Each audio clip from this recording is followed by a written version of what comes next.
Only 2 eggs today? Solidus must have taken the day off. 7, 8, 9, 2, 5, 9, 0, 3, 6, 0, 3, 3, 0, 5, 3, 0. I'm back, baby. Good job. Good. 6, 5, 2, 1,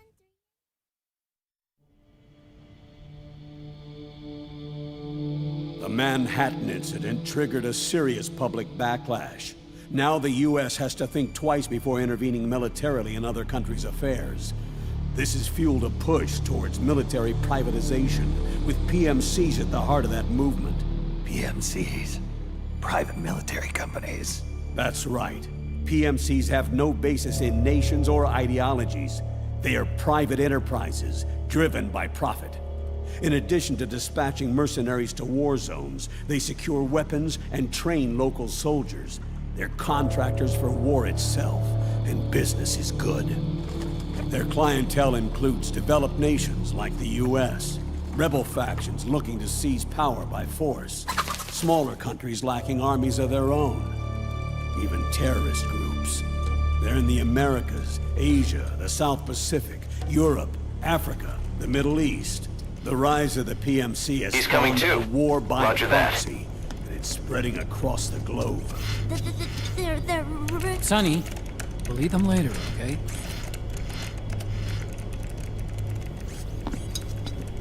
Every age has its mercenary. These PMCs are nothing new. We've been dealing with them since before the turn of the century. No, Snake. They're nothing like the mercenaries of the past. They're ready. Sorry, I'm a little busy right now.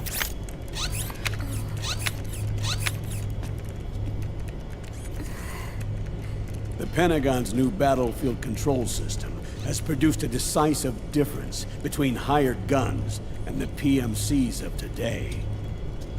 The system was developed by Arms Tech Security. Arms Tech? You mean AT Corp? Yeah. In recent years, AT Corp has shifted focus from weapons development to security tools. And since the establishment of AT Security, business has been booming. The system makes it possible to integrate not only micro-level information on individual soldiers and units, but also macro-level information about field conditions and order of battle. So they've finally achieved total real-time battlefield control. That's right. And as a result, the global presence of PMCs has grown explosively. Truth is, the rise of system-controlled PMCs has led to a dramatic decline in civilian casualties and human rights violations on the battlefield. The cleaner, safer battlefield. Makes for nice propaganda.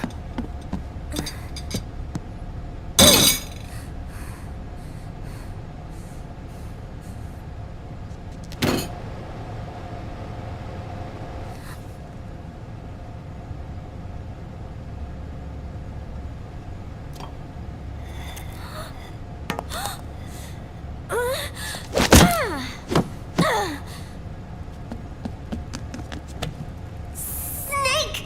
You were smoking again, weren't you? This is a non-smoking flight!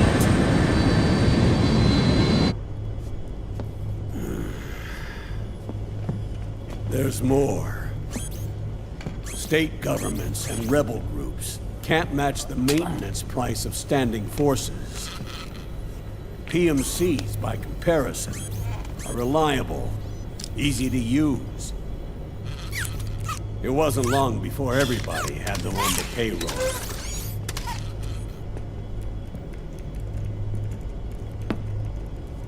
And, as a result, regular armies began to decline worldwide.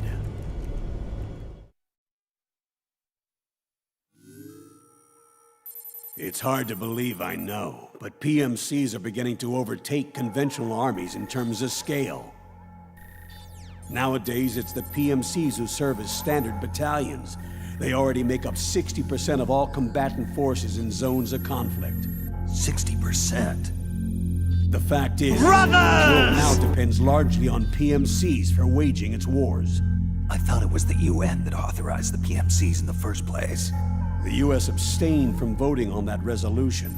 In effect, Washington was endorsing PMCs without ever revealing its true intentions. Until they got wind of the uprising, that is. The US has exported too much military power, and now she's paying the price. That's exactly it. America has now turned war into a form of economic activity. Analysts are calling it the war economy, in that it's picking up the slack for the downward-sloping oil market. But I, for one, don't intend to simply stand by and watch it happen. For the PMCs, market expansion entails fanning the flames of war. It means more refugees. War orphans. Child soldiers. Yes. Even as PMC soldiers get more specialized, they're also getting younger. Mercenaries spun off from state armies. Unmanned weapons. Child soldiers. Gobble, gobble, gobble! I'm a turkey! Gobble, gobble, gobble! Happy Thanksgiving, everyone! Proxy battles in a new Cold War. There are hundreds of PMCs in business worldwide, and their numbers are growing. Currently, 5 of them are big enough to be labeled global powers, 2 in the US, and 1 each in the UK, France, and Russia. Reconnaissance has revealed that those 5 PMCs are run by a dummy corporation that acts as a single mother company. This mother company embodies the 5 largest PMCs. Her name is Outer Heaven. Outer Heaven? You mean? That's right. It's Liquid. Liquid? He's taken command of this immense army and is now preparing to unleash an insurrection. I watched him die. His will lives on, in the body of the man once known as Ocelot. He aims to fan the flames of war even higher, to create the perfect world once envisioned by Big Boss. The one world in which soldiers will always have a place. He must be stopped, before it's too late. Do you understand, Snake? Any means necessary. Just stop Liquid's insurrection. Even if it means killing him. You want Liquid dead? Isn't that right, Colonel?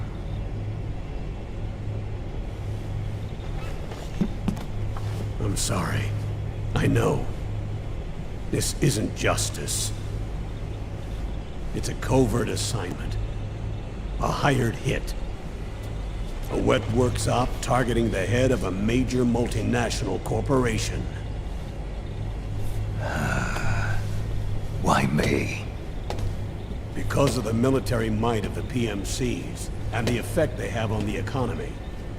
War is to the 21st century what oil was to the 20th, the pillar that supports the global economy. You'll recall a rather alarming report issued by that American think tank during the Cold War. One that described a new model for perpetual war. What we're facing now is a whole new ballgame. Iron Mountain's Delphi technique. That was fiction. It existed only on paper. The reality is far more serious. The global community is concerned, but they're all too afraid of the war economy collapsing to do anything about it. The UN, too. Sounds pretty self-serving to me. Snake. This mission isn't an order from Washington. Not like the old days. And it's not something the UN can officially sanction either. But we can't just look the other way while Liquid plots this insurrection. If we fail to act, he'll become the greatest threat the world has ever faced. Snake.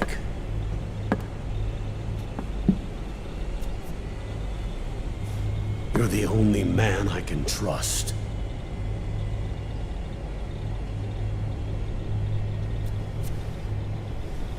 Fine.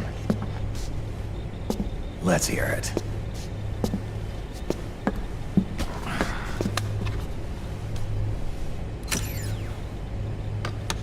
Our intelligence on Liquid's uprising originally comes via reports from U.S. Special Forces, who were mobilized after we at the UN reported our findings. They're tracking Liquid's movements. About 18 hours ago, he was spotted in the Middle East. There's a rebel army in the Middle East, made up of ethnic minorities, waging civil war against the regime in power. The core of that regime's army is provided by one of the PMCs under Liquid's control. What about the rebels? The local militias have hired small numbers of operators as trainers and field commanders. And of course, they've got help from the local PMCs. Right. A proxy war between hired guns. PMC versus PMC. A quagmire of war. All too typical victims of the new world economy. Snake, you'll be sneaking into the conflict zone via transport truck, disguised as one of the rebel army's hired operators. Your first objective is to make contact with our informants, Rat Patrol Team 01. They'll be expecting you. Rat Patrol, huh? They sound sneaky. They're a special forces team assigned to the Army's PMC Investigation Unit, CID. CID. Real rats of the Army. No. I can vouch for them personally. Friends of yours? You could say that.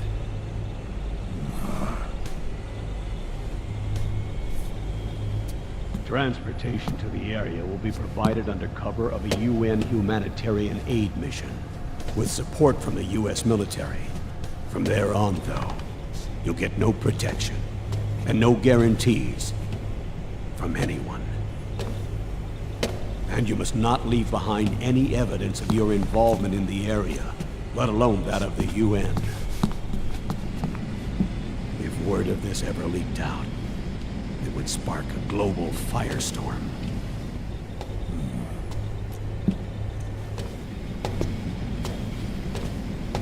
Snake.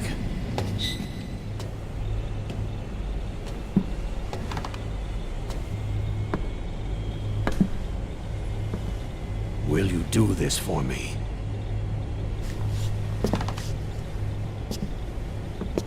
Will you terminate Liquid?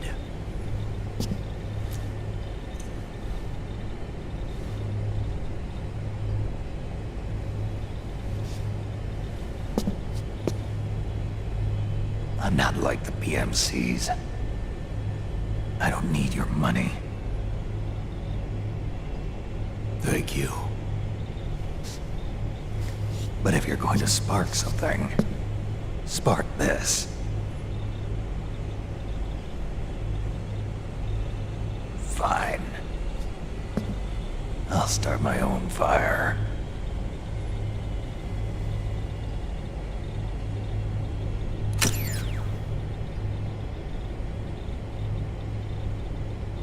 Are you finally back on track, George? You kept us waiting. I hope your legs are in great shape, because we're in for a marathon of Metal Gear Solid 4. Legs of the Patriots. Good viewing, everyone. Remember not to skip any leg day.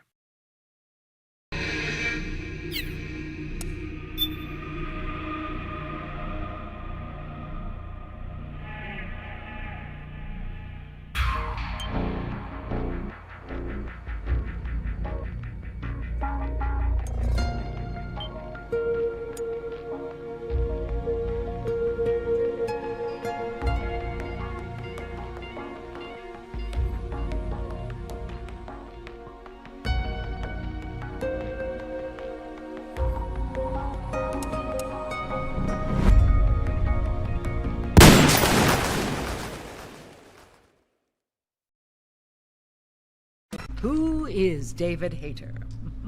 I'm... Accomplished actor, screenwriter, voice of a generation. Well, Citizen of the world. yeah, well, I never... Ripped from the comfortable childhood in Canada, thrown into the turbulent waters of adolescence in Kobe, Japan. How did you stay afloat?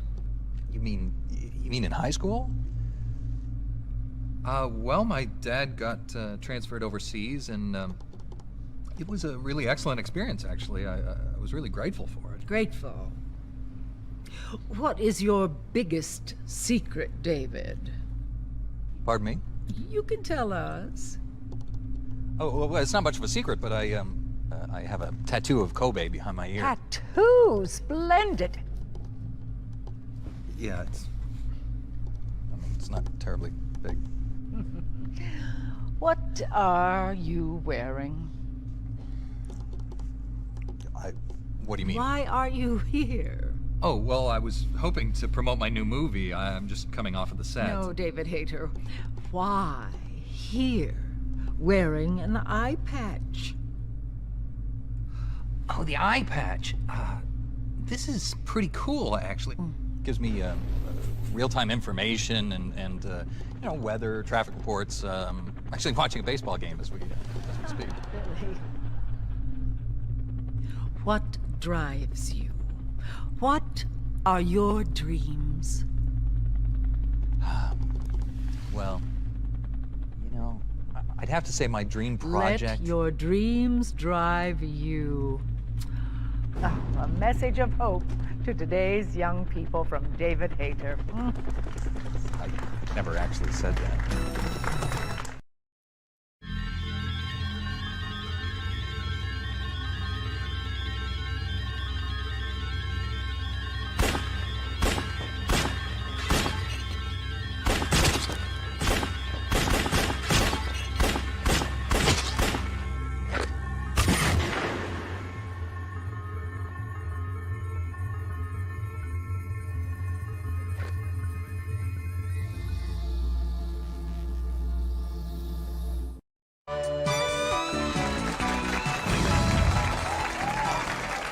Now, you have answered 9 out of 10 questions right, Melissa. You have 1 question left. Now, if you get it wrong, then we have to say goodbye and maybe good luck, but don't hold your breath. I'm gonna get it right. I want that new RV. Larry and I have been planning this vacation forever. Well, now, Larry, that would be your husband, of course. Yeah. Hi there, Larry. Yeah, I hopes for that RV, I'll bet, Larry. Sure, I guess. Larry's such a good man. We've been married for a while. He wants to give me the second Melissa, honeymoon for I'm the going to have person- to ask you to choose your question, please.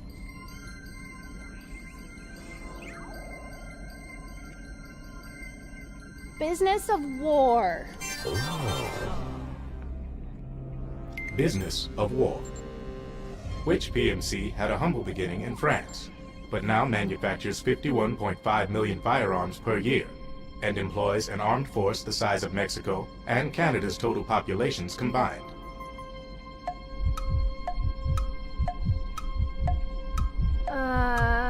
Oh God. I know that one. Oh, I doubt that. Oh gosh.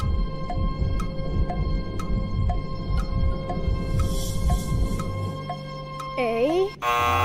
Wrong. B. The correct answer is B. Melissa. Oh, Melissa. You knew the correct answer was B. You should have tried just a little bit harder. Hey, Melissa?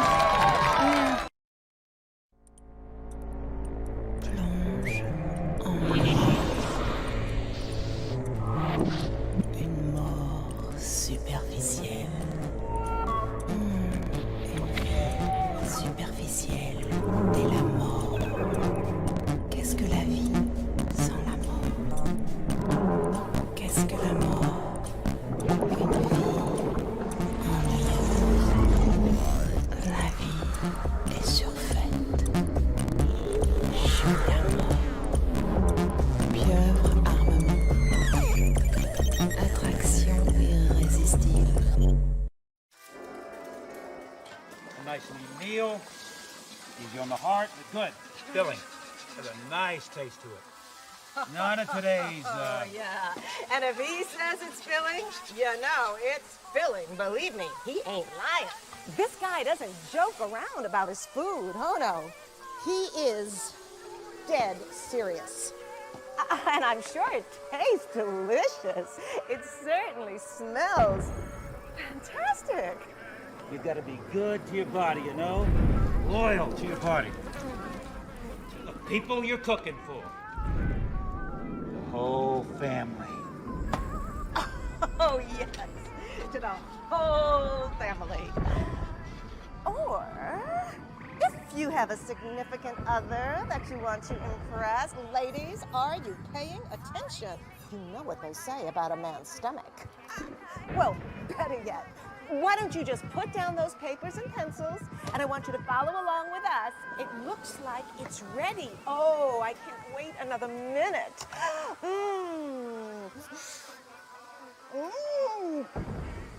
Tasty. Yeah, made it for my wife last night. Ah, and did she love it? She was mad because I hadn't made it for her sooner. She was mad? How could you get mad about food? Women, right? Sure. Well, no, I was just kidding. Susan is a great woman. Love her. Wait a minute. It looks like, yes, we are now ready for the ceremonial snake cutting. You all know what that means. We need a member of the audience to come on down and test out the chef's new knife. Come on down, Chief. Don't be shy. I don't bite, but this guy might. This is the last chapter in this snake's life. I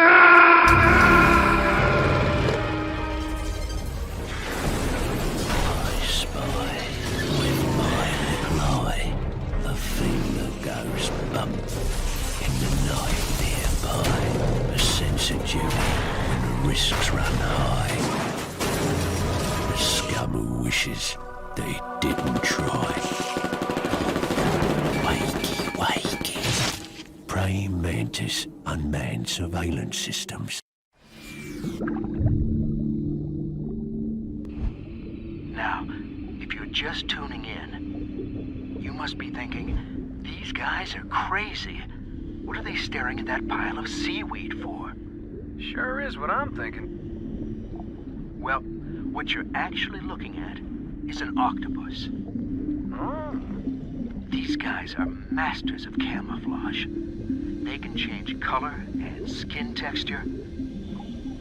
Some have even been observed walking on two arms and imitating a coconut. They're nuts, all right. Now, they mostly feed off of mussels, herring, and crab. Expensive taste, huh?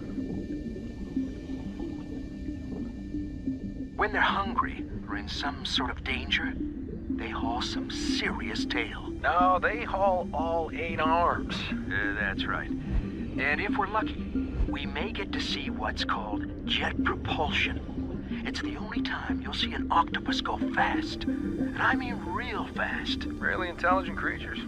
Really... Hey, where'd it go? Yeah. I wouldn't recommend keeping these guys as pets. They often find their way out of captivity. Really intelligent creatures.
Subject is in.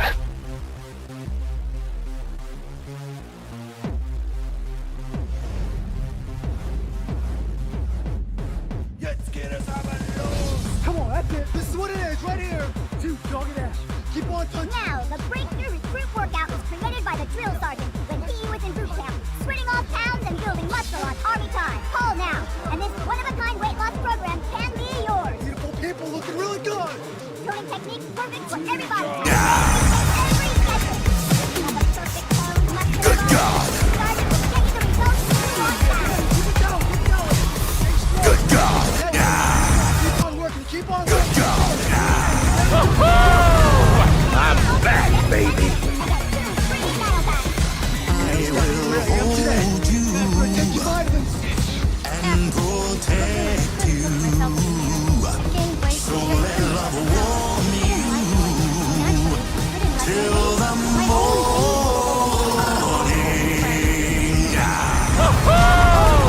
I'm back, baby. Good God. Good God. Good God. Saying a lot. I was a fox. Meow. I saw results the first week I started the program. Everybody started noticing, saying, Michelle, you look great. You know, what's your secret? Well, recruit workout's not a secret. And you know, I've never felt better in my life. Thanks, Sarge. Getting good. Stop making excuses and start making changes today. Pick up the phone and order the drill sergeant's recruit workout now. Don't wait. This is a limited time offer only. Make sure you stay hydrated and load up on Nano's. Call now. I'm running out. Call now. You guys better take your vitamins. Do you like what you see outside your window? Will you ever respect the face in your mirror?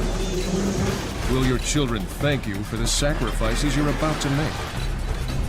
Our mission is to hear you say yes. Perfecting the world through conquest of technology. Protecting the civilian contingent through strategic combat solutions.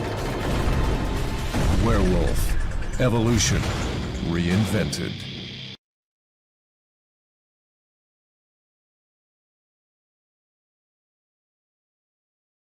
Judge is finally streaming, so I can come back to life once again!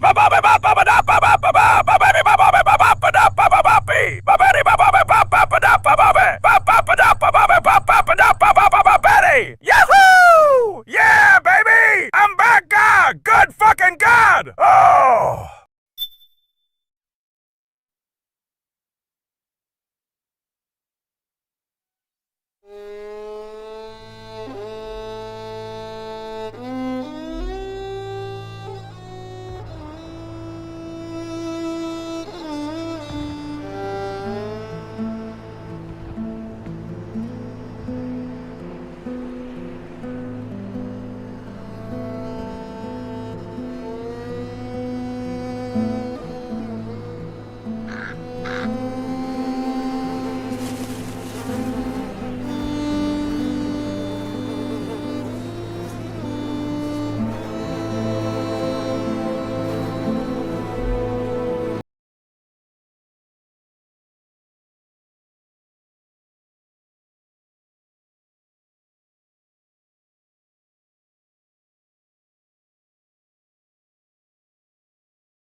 It's no longer about nations, ideologies, or ethnicity. It's an endless series of proxy battles fought by mercenaries and machines. War and its consumption of life has become a well-oiled machine. War has changed. ID tag soldiers carry ID tagged weapons, use ID tag gear. Nanomachines inside their bodies enhance and regulate their abilities. Genetic control, information control, emotion control, battlefield control. Everything is monitored and kept under control. War has changed. The age of deterrence has become the age of control. All in the name of averting catastrophe from weapons of mass destruction. And he who controls the battlefield controls history.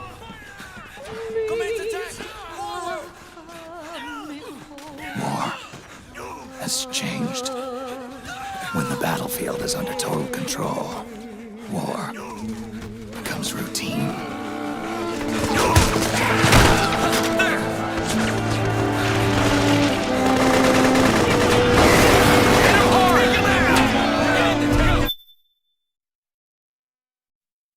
War. War never changes. Wait, wrong game. Keep up the pace! Back me up!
Okay, Snake, let's start with the basics. I'll provide instructions via codec.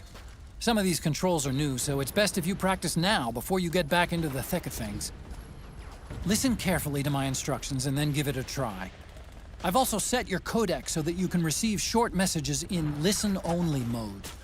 With MCON implemented, there's less chance of you accidentally giving away your position. Snake, you should keep practicing the basic controls until you've got them down pat. Wait until you're in the thick of things, and it could be too late. Use the left stick to move. Depending on how much you tilt it, you'll either walk or run. Keep practicing until you get the hang of it. And don't forget, the faster you move, the more noise you'll make. Pressing the crawl button changes your stance. Hold the button down to get down on your belly, or tap it quickly to switch between squatting and standing. Go ahead and give it a few tries until you get the hang of it. Snake, you should keep practicing the basic... Settle down!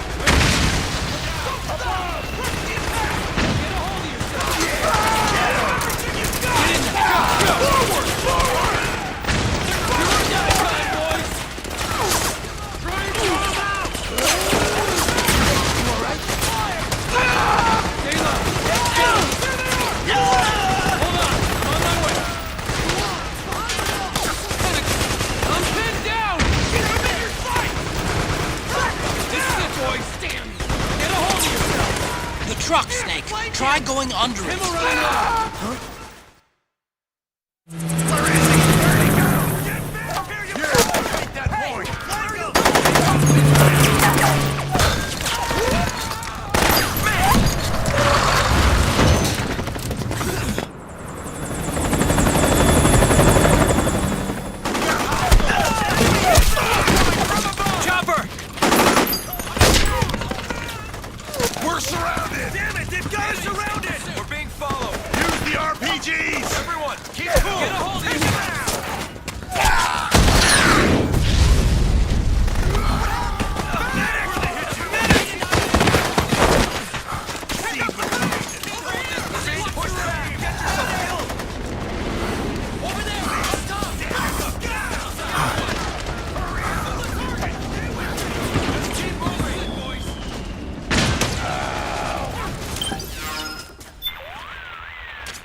Snake, the fighting between the PMCs and the militia is heating up.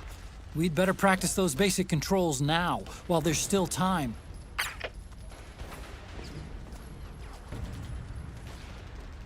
Hey, Snake, I am Punished Colonel Johnson, and I will assist you in your final mission to stop Liquid. They finally promoted me after doing all that shit for Torino, and Groove Street has changed, man. After the advent of PMC and stranded machines, I have forever moved on. Snake, I help you be a real buster even at your age, so don't doubt yourself and get your ass back. Colonel Johnson, over.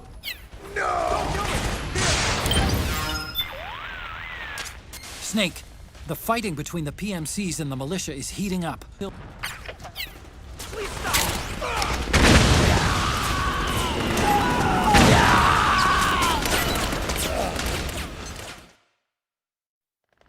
Just keep moving. 1, 2, 3.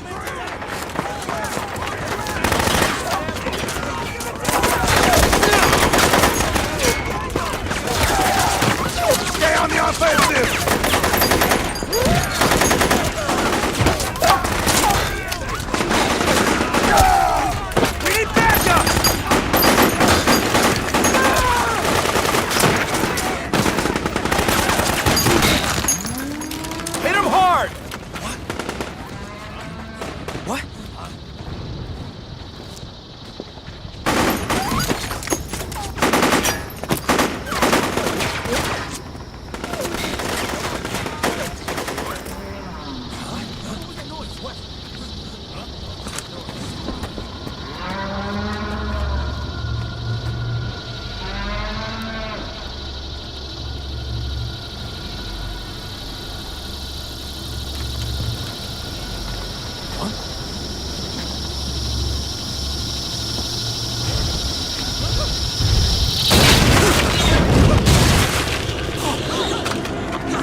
And try not to run into any gecko along the way.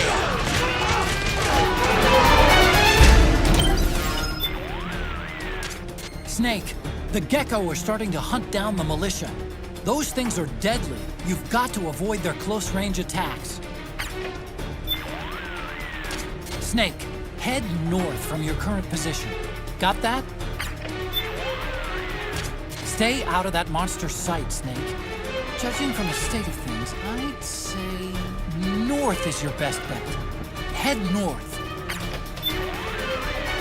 Snake, head...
Extract him.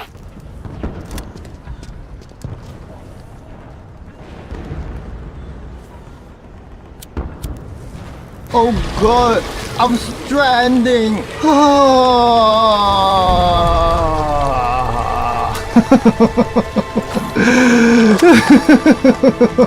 I am stranded. You are stranded. We are all homos.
God! Yeah! Good God! Yeah!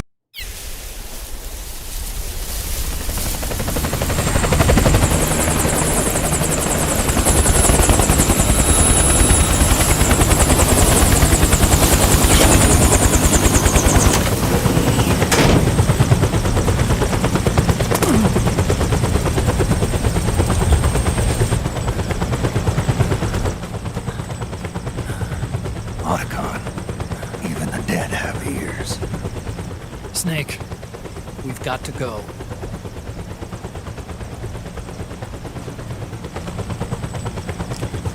You've got an old friend waiting for you. Otacon. A dud! A dud! A dud! A dud! A dud! Proteome analysis was positive. But the mRNA analysis turned up negative. The wrinkled skin, the hardened arteries. Your early aging symptoms look like classic Werner syndrome. But none of the tests were able to pinpoint the cause. So? Well, judging by how rapidly the aging has progressed, I'd say... a year at best, right? Yeah. Fucking terminal lumbago. Not only is my body struggling to keep up, I'm also hearing voices of people I've never met before.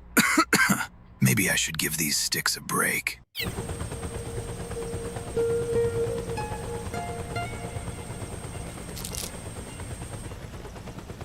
Snake, let's try another doctor. It won't make any difference. I'm not an ordinary man to begin with. Not to mention Fox die.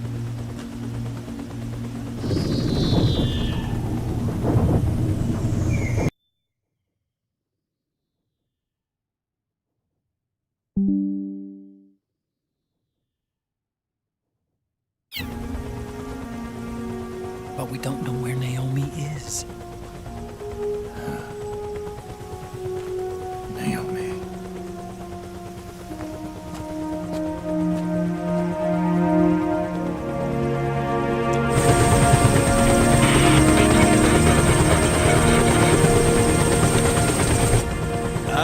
Snake! Colonel. Good to see you. Well, I'm not a colonel anymore, Snake. I figured the only place I'd see you dressed like that would be at your daughter's wedding. What are you doing these days? I'm working for an organization under the UN Security Council. The Analysis and Assessment Staff of the PMC Oversight and Inspection Committee. Yeah, I remember the resolution being passed a few years ago. Snake, I came across some information in my work. Huh? We found him. In the Middle East. What?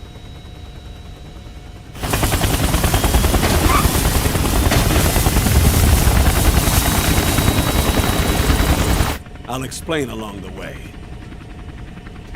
We've got to stop him. Now. Before it's too late. Liquid's made his move. We found him.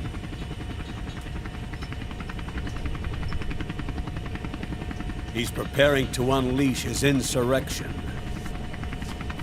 Liquid is lying in wait in a Middle Eastern war zone. Track him down.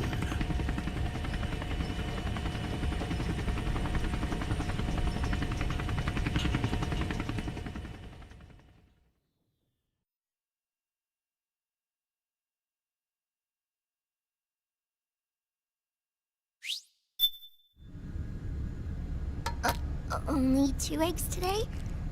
Solidus must have taken the day off. 7, 8, 9, 2, 5, 9, 0, 3, 6, 0, 3, 3, 0, 5, 3, 054882 46652.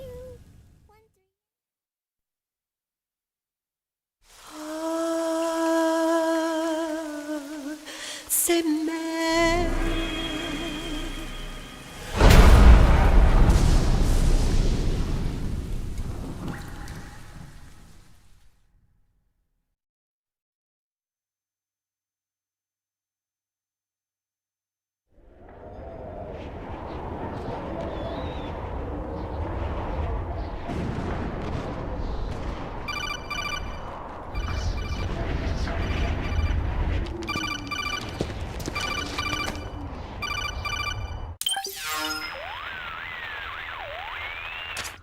This is Snake.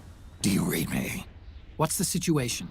I'm just inside the city limits. This place is crawling with lizards. Ah, AT Corps' unmanned bipedal weapons, officially designated Irving by the US military.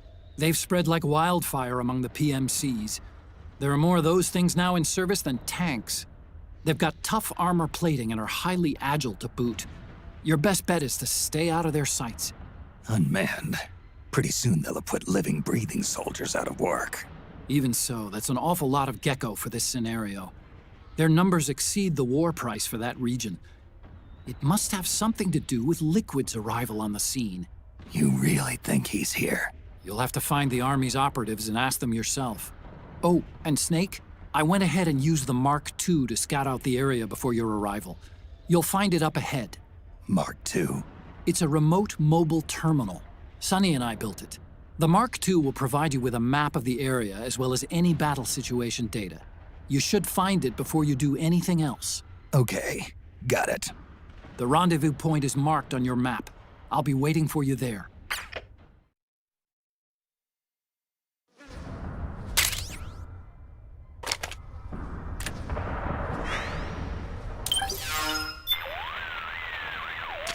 Snake, your first order of business is to rendezvous with the Mark II. Just follow my instructions and use your octo camo to make sure the enemy doesn't see you along the way.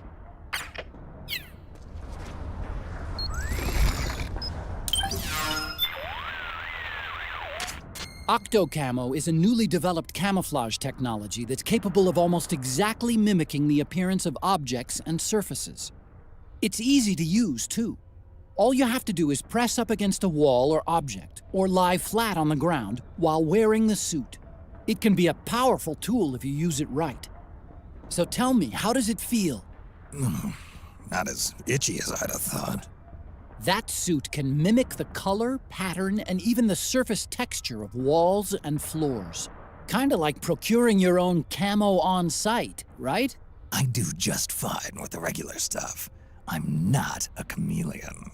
You've got it all wrong. We're not talking about lizards. This is octo camo. In other words, it's based on the camouflage capabilities of the octopus. Octopus are sometimes called ninja of the sea. They fool their enemies by mimicking not just the color of their surroundings, but also the shape of the terrain. That suit takes its cue from defensive deception found in nature. Besides, you may not have known this, but there is a snake that can change its body color too. It's called the Capuas mud snake. It's a poisonous reptile indigenous to the Capuas River on the island of Borneo. Its coloring is normally a reddish-brown, but sometimes turns to white. So, snakes can sport disguises too. Hey, what happened to stealth camo? You used to wear it all the time. All that does is create an optical illusion. It's no use against gecko with their infrared sensors. Octocamo, on the other hand, has micro-Peltier arrays that regulate the absorption and release of heat, harmonizing the wearer's body heat with any background IR radiation. Which means it can offer you at least some camouflage protection against enemy infrared sensors. With so many unmanned weapons in the field these days, I'd expect it to outperform the old stealth camo. But if you start walking or running, or making a lot of noise, you'll risk getting spotted by the enemy. And get this, the suit also reduces the weight load on your body and amplifies muscle power. The inside lining sends a weak electric current through your body that stimulates phospholipid production inside your cells, improving circulation. That should make your life gauge recover more rapidly when you're hurt. In other words, Snake, it's a bit of a crutch. You can cut the senior citizen crap, Otacon. Snake, you know how that first gun you found stopped working? Well, from what I can tell, it looks like the problem was with the ammo. The ammo? I'm betting it's because they were using cheap local ammunition. The ammo probably triggered abnormal combustion, which excessively raised the pressure and caused the cartridges to stick in the chamber. It's a pretty rare phenomenon. I guess you just got lucky. More like unlucky. Look on the bright side. It means there weren't any problems with the gun itself. I don't think it'll happen again. Otacon, those two-legged machines, they're not like the Metal Gears I'm used to dealing with. Right. Strictly speaking, though, they're not Metal Gears. What are you talking about? The gears you fought before were all basically designed and produced to serve as nuclear platforms. Ray was an exception to the rule, but even that was an anti-Metal Gear weapon designed to defeat the Metal Gear clones popping up all over the world. Its value was still measured in terms of the framework of nuclear strategy. It's been 25 years since the end of the Cold War. We live in a world of regional conflict and asymmetric warfare, and it's getting worse every year. The age of the war economy is upon us. The value of Metal Gear as a weapon, the very concept itself, has changed with the times. You might even say it's evolved. Nowadays, a Metal Gear needs to be more than a nuclear attack platform. It needs to be adaptable, well-suited to fight in large numbers, traverse urban settings, and work alongside infantry. The Gecko were the answer. There are different types of Gecko designed for different missions, and not all of them are equipped with nuclear capabilities, so technically, they're not Metal Gears. Of course, there are still some of the old Metal Gears around. Their primary job is to launch nuclear strikes.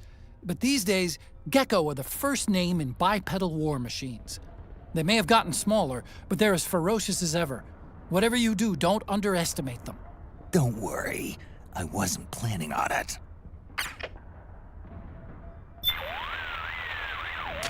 Snake, that circle that appears around your body is called a threat ring.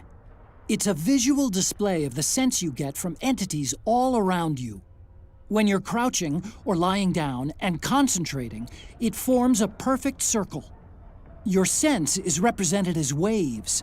The stronger the sense, the greater the wave. Hostile entities are displayed as colors. Get acquainted. It'll save your life. Oh, and one more thing. Your senses will suffer when your psyche gets low. The ring will reflect that, too. Keep it in mind, okay? Snake, I'm sure you've noticed the dust bins used for trash collection in that area. I'll bet they're big enough to fit inside. It could come in handy if you need to stay out of sight until the coast is clear. To get inside a dustbin, stand in front of it and press the action button. Stand in front of it. Press the action button. Got it. Once you're inside, tilt the 6-axis wireless controller to sneak a peek outside. You can also launch a first-person attack that way. When you're ready to get out, press the action button again. Snake, I know you already know this, but there's no point in hiding if the enemy sees you doing it. Make sure no one's watching.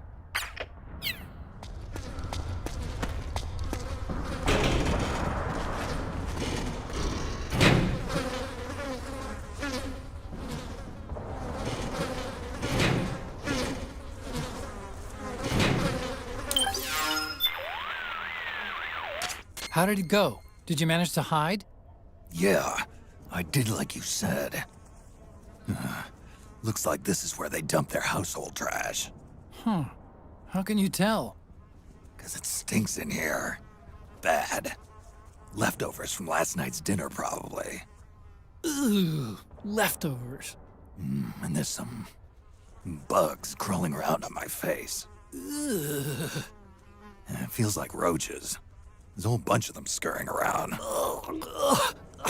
Make sure you get the smell of them off you before coming back here. Yeah, I'll see what I can do. Ugh, seriously, doesn't it make you sick? I'd crawl into a toilet if it kept me out of sight. Something crawling up my leg. Ugh, I can't even imagine. Ugh. You know, you might want to get out of there as soon as the coast is clear. Yeah. Not the best place for a nap. No kidding. Rendezvous with the Mark II. I'll show you which route to take. Just do as I say. Rendezvous with...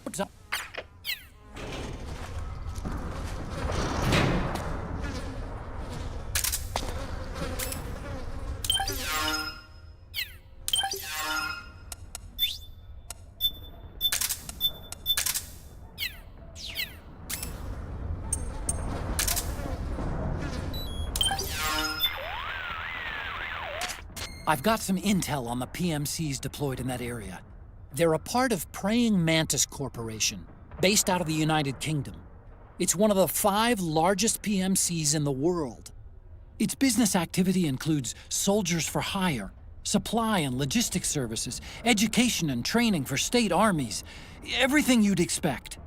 During the Iraq War, Praying Mantis contracted with the US government to send large numbers of its soldiers into combat zones, which is why the local regime opted to hire Praying Mantis, a UK-based company, and not their regular army to fight the rebels for them.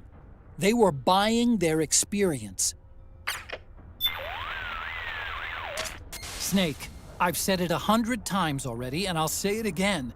Do not let the enemy see you. If the enemy catches sight of you, they'll dispatch reinforcements to your location. You're on your own out there. No backup. There's no place to run and no place to hide. That's why... You worry too much, Otacon. Believe me, I know what'll happen if I screw up. Okay, then. Just be extra careful and stay out of sight. Rendezvous with the Mark II.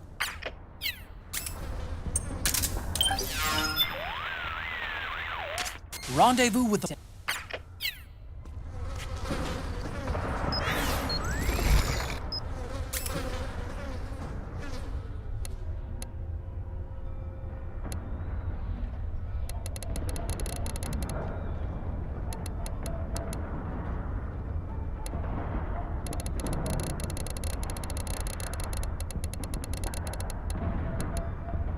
And now, Metal Gear Solid 4 Integral Podcast. Recorded at Konami HQ in downtown Tokyo, this is your host, Ryan Payton, for the exclusive in-game broadcast of Metal Gear Solid 4 Integral Podcast. Welcome to the first ever Metal Gear Solid 4 Integral Podcast, number 1. It's going to be included in MGS4. As you know, playing through the game, as you're doing right now, you've got the iPod equipped, and you're listening to this show, and you're gonna be able to download future shows in the coming months. But first, let me introduce Aki Saito, who's joining me on the program. Hi everyone. Thanks for joining me, Aki. It's kind of weird. We're in the future now. It's 106 days in the future that we're recording this. Yes. Or that we're broadcasting this. We're recording this in February, knowing that this is gonna be burnt onto the Blu-ray disc. For millions of people to enjoy. It's exciting, isn't it? Yeah, I've never been burnt on a Blu-ray disc before. Me neither. So people listening to this, they come across the iPod in MGS4. Yes. They come across this episode and they're wondering, now what exactly is this? What is this for? Yes. Good question. This is to, well actually there's a lot of meanings, isn't Avoid unnecessary combat whenever possible. In this war, neither side is your enemy. There's no point whatsoever in you getting into a fight. Got it? This is to, well actually there's a lot of meanings, isn't it? Yeah. I mean to ease the tension when you're playing the game. Right. Things like that as well. Yeah, you can play your own music, you can play this, you can ease the tension by listening to our voices. Our stupid conversations. Yes. And you also ease the tension of Snake. Yes. Because his sight gauge will fill up if you're listening to music. Exactly. Or if you're listening to this program. Metal Gear Solid 4 Integral Podcast. This is really cool in the game. Obviously, as players know, they're playing this on an Apple iPod, not just a generic MP3 player. Now, Aki, you worked on this project. You worked on getting approvals from Apple. Can you talk about that process of getting the iPod into the game, which is very cool? Yes. Well, you know, Kojima Production always comes up with cool ideas. And at that time, still is, you know, everyone has an iPod as their favorite music player. And we thought, as Hideo, Mr. Kojima is a great Apple fan as well, we thought that why not we put the actual iPod in the game and for Snake to use as an item, which is a cool idea. So it was really fun working with Apple because they're really nice guys, actually. And you're a super fan of Apple. Well, yes, me too. Hideo and I are the last sole survivors within the company to have the Mac PCs on our desks and work on it. But you take it a step further. You have a competitor's laptop. It's a PC-based laptop. Yes. With an Apple sticker over their brand, over their logo on that laptop, so people from a distance think you're on a PowerBook or something. Yeah. Well, that's actually I customize inside as well. So because at home I've always been an Apple user, and it's I changed the inside as well, and it's I don't know, it's just more fun when you're working. Right. You don't get dull, and you want to work on a computer that you love. Well, you like to be that rebel, you know. Yeah. Well. But it's funny. But it's funny because you don't have to be a rebel if you're outside of Japan. Like especially like in the States, you know, you see Macintosh, you see MacBooks and all over the place. But but really the iPod is synonymous with MP3 players. And so we've gotten the game. Did you have to go through a bunch of different checks? Well, yeah, I did a couple of rounds of trying to get approvals, but what I did was, this was really cool. They actually wanted to see how what you guys are playing right now, how this will work. So what I did was I went to the studio and I made a video with the staffs of Kojima Productions. Thanks, guys. And we made a cool video, and made sure that can be played on an iPod as well. Oh, slick. So I sent that DVD over to Apple, and they really loved it, and they gave me approval on that. So screenshots, usually, this happens only on screenshots and text-based explanation. Sure. But I thought, he's coming too. You want to see the emotion, right? Yeah. So usually you kind of ask them to come into the studio and that kind of thing, but that wasn't possible. So I made a cool video, and they seen this part of what the players are doing right now. So everything was recorded, sent it to Apple. They loved it. It was great. Perfect. Metal Gear Solid 4 Integral Podcast. So the plan for this podcast, and I can actually say podcast now because I kind of steer away from that word sometimes because it's really a radio program and not necessarily everybody's listening to it on an iPod. So why call it a podcast?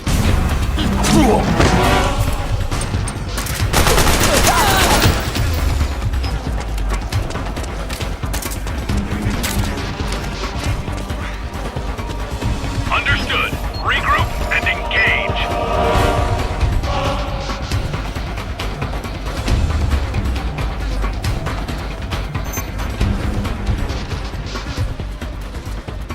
What? What is that? Garbage?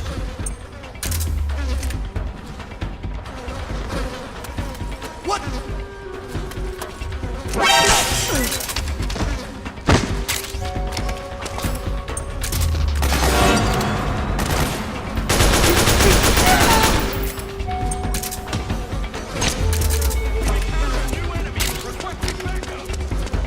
Understood. Stand by. Sending reinforcements now.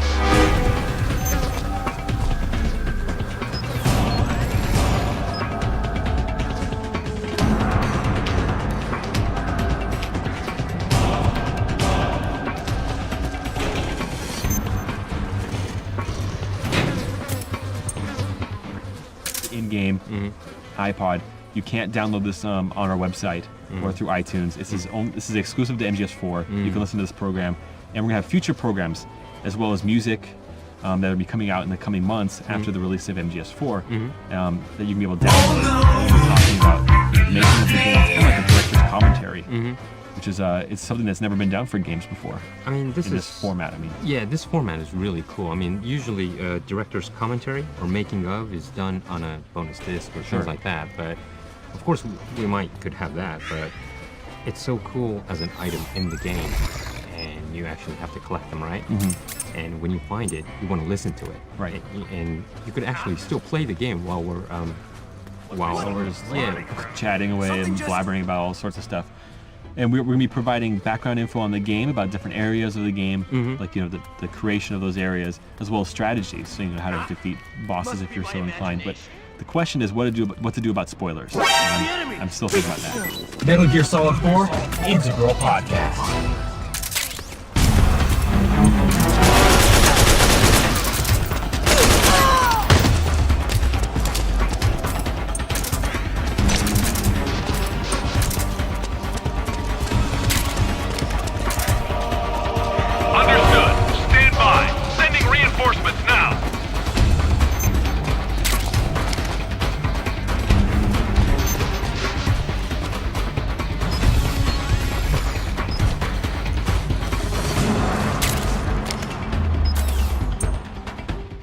Integral Podcast. As Mr. Kojima surmised on the Japanese side of this podcast, on the Japanese version of MGS4, this is probably the listener's second time through MGS4. I don't know about you when you played MGS4, but you play it once and you know that, the second time I'm going to try this different route, or I'm going to try these different items or these different weapons. Yeah. I'm guessing most people are going to be listening to the iPod through the second time through, because the first time through you want to listen to the Harry Gregson Williams soundtrack, right? Well, no, the first time actually you're so tense trying to clear the game. Yeah, you didn't even know what's going on. Yeah, so I did know what the iPod, you could use the iPod, but you have you have to use it as an item. Right.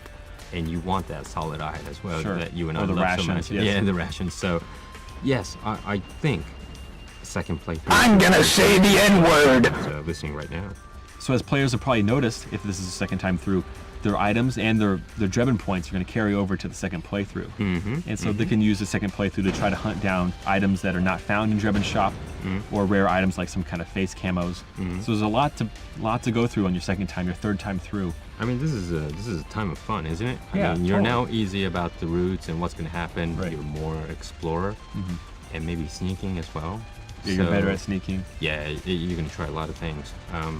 Since you're listening, actually, you should be more easy and enjoying the game, actually more relaxed, listening to this radio program at the same time. I think it's a fun experience, isn't it? Yeah, absolutely. So I'm looking forward to hearing us do this on June 12th when the game launches. Now, don't forget to check back frequently to download new episodes of the MGS4 Integral podcast on the same spot you found on your iPod in the game of MGS4. And also don't forget to check out our other show, which is on the web. You can subscribe to it through iTunes. It's our normal podcast. We do it every week. It's usually Ken, myself, and Aki or Mark. And we do that every week. We're approaching the 100th episode. And you can download that on your computer, and we give you an update about what's going on in the world of Kojima Productions, not necessarily all MGS4 stuff. So. It's a good show. I like it. Yeah, it's a lot of secrets given away as well. Yeah, a lot of leaks, a lot of information leaks. That's how we roll. Please but don't shoot! This is gonna close.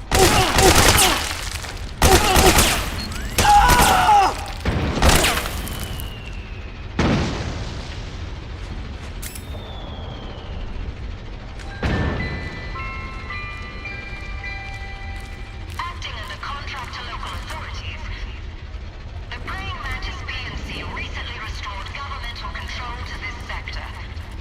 Utilizing Arms-Tech-serving unmanned vehicles, Praying Mantis conclusively delivered a swift and decisive outcome. We hope you'll consider the Praying Mantis solution for all your future combat needs.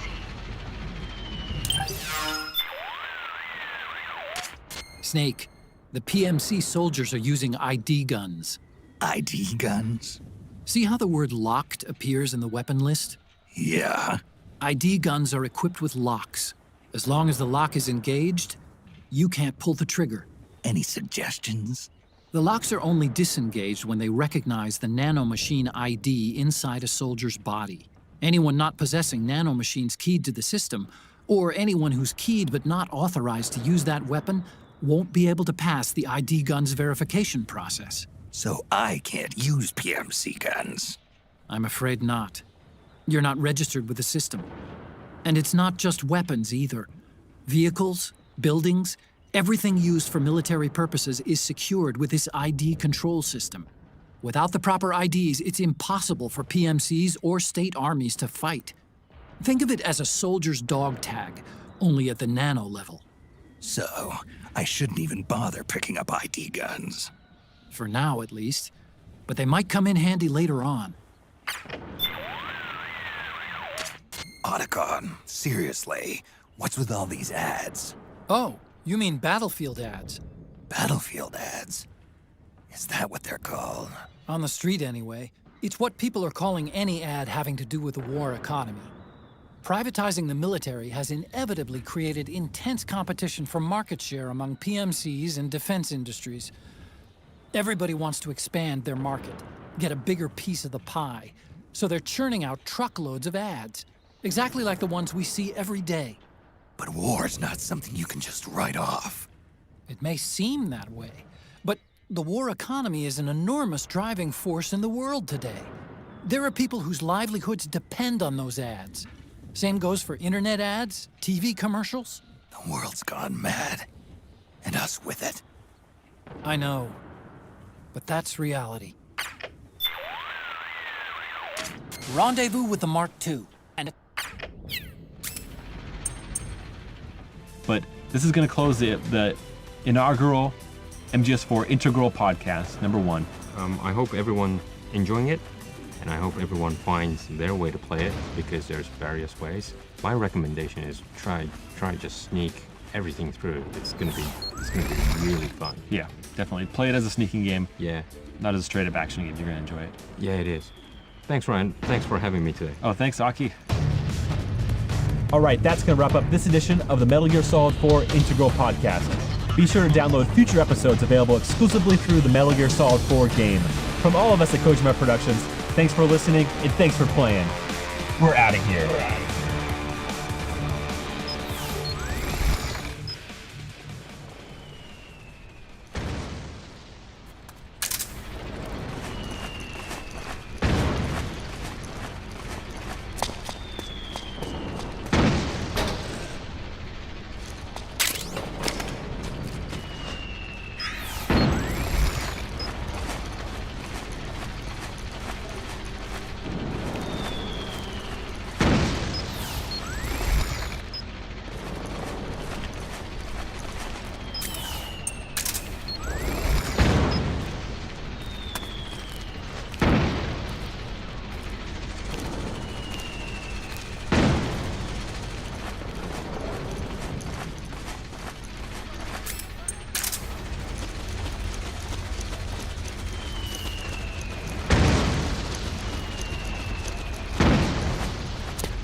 Available exclusively through the Metal Gear Solid 4 game. MGS4 Integral Podcast. Welcome to the Metal Gear Solid 4 exclusive in-game podcast. Hi everyone, I'm Aki Saito. I'll be your, kind of navigator, but I have a lot of friends joining me for this game podcast. My main navigator of the game will be... Hello, my name is Sean Icestone. I'll be playing the game and guiding you through this session. Nice to meet you all. He's going to be the real expert of the game. And also join us is... Hi, this is Ken Imaizumi. I'm a producer of Metal Gear Solid 4. It's been a long time and I'm really glad to be back. Ken and I needed someone else to help us with this podcast. Yeah. And we have Sean, who will probably guide us really intensively glad to be through the game. And hopefully everyone will enjoy hearing us while playing the game. Right, Ken? Yep. A lot of secrets. A lot of tips. Good. Sean, you know a lot of details of things, right? Yeah, I was part of the script unit.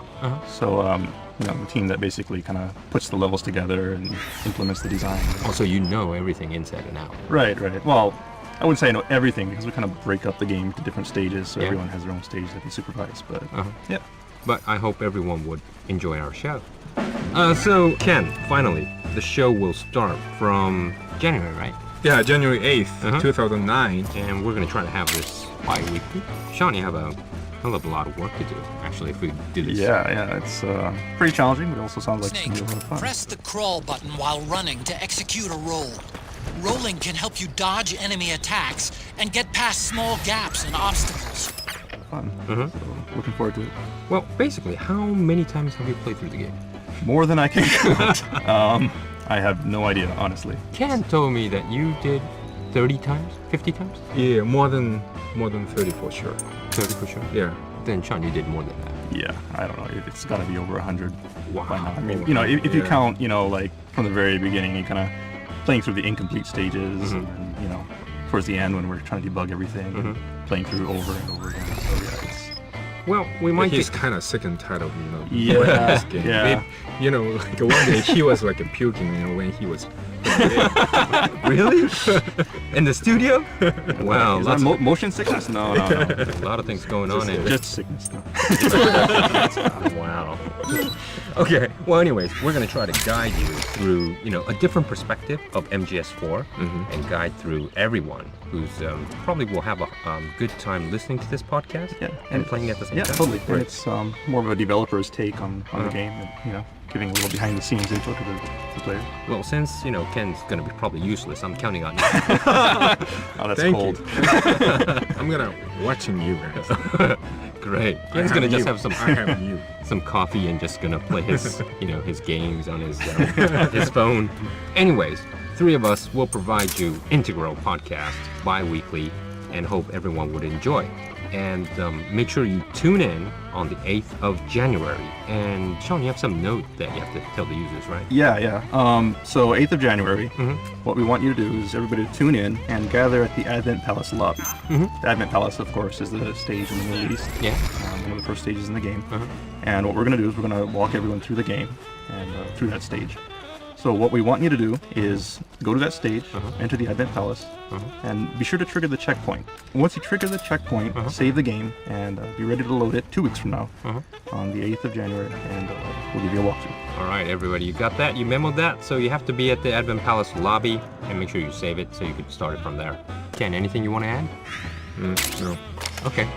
I'm okay. Sean, I'm really relying on you on this one. I'm just watching. All right, thanks, guys.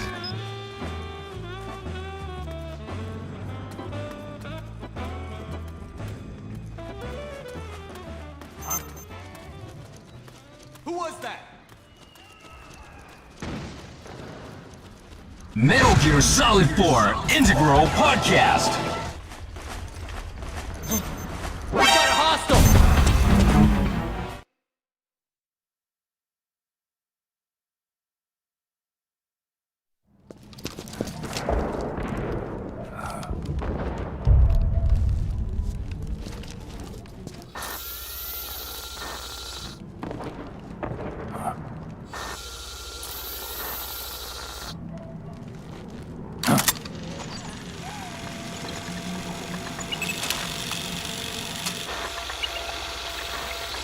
It's me, Snake. Snake, it's me. Huh? Otacon. Sorry to keep you waiting, Snake. Allow me to introduce Metal Gear Mark II. Metal Gear. That's right. Just like Rex.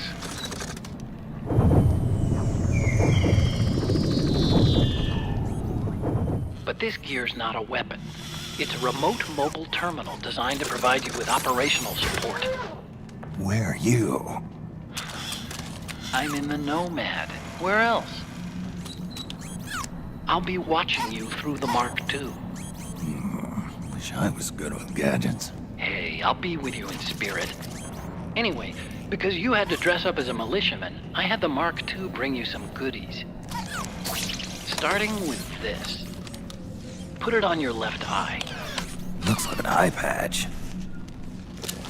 I call it the Solid Eye.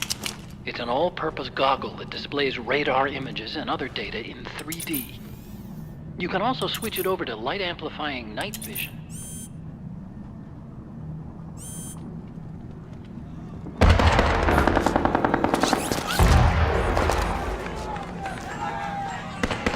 The rebels are out there. It looks like they've got the government's PMC troops beat, at least in numbers. And this is their home turf. Snake, I know this is a sneaking mission, but you'll need to protect yourself.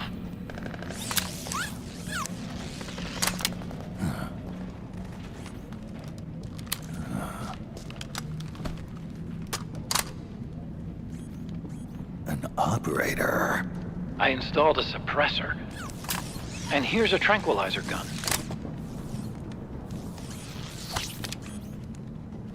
How thoughtful. It predates the implementation of the system. By some miracle, it was never recycled. It's getting tough these days finding decent guns that aren't controlled.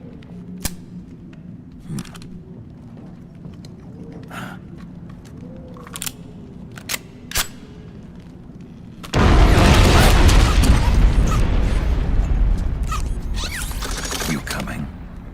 Of course. I'll follow you wherever you go. Like this. I'll activate stealth so it doesn't attract any attention. If you need it, just bring up the start button menu. Got it. Snake, the informants who said they saw Liquid here should be a little further up. Head for the rendezvous point. I've placed a mark on the radar in the upper right corner of the solid eye. It's a war zone out there. Stay on your toes.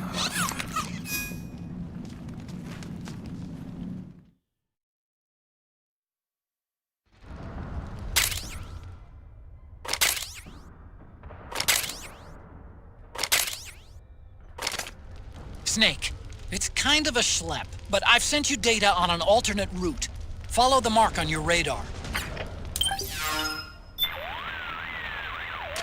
Snake, you've got to rendezvous with our informants. Listen, the fighting around you is getting more intense. Use radar and the Mark II to make your job easier. I created the Mark II to provide you with mission support. It's outfitted with a full suite of support functions. It can transport weapons and items, assess your condition, conduct recon, provide map data, and analyze the state of battle.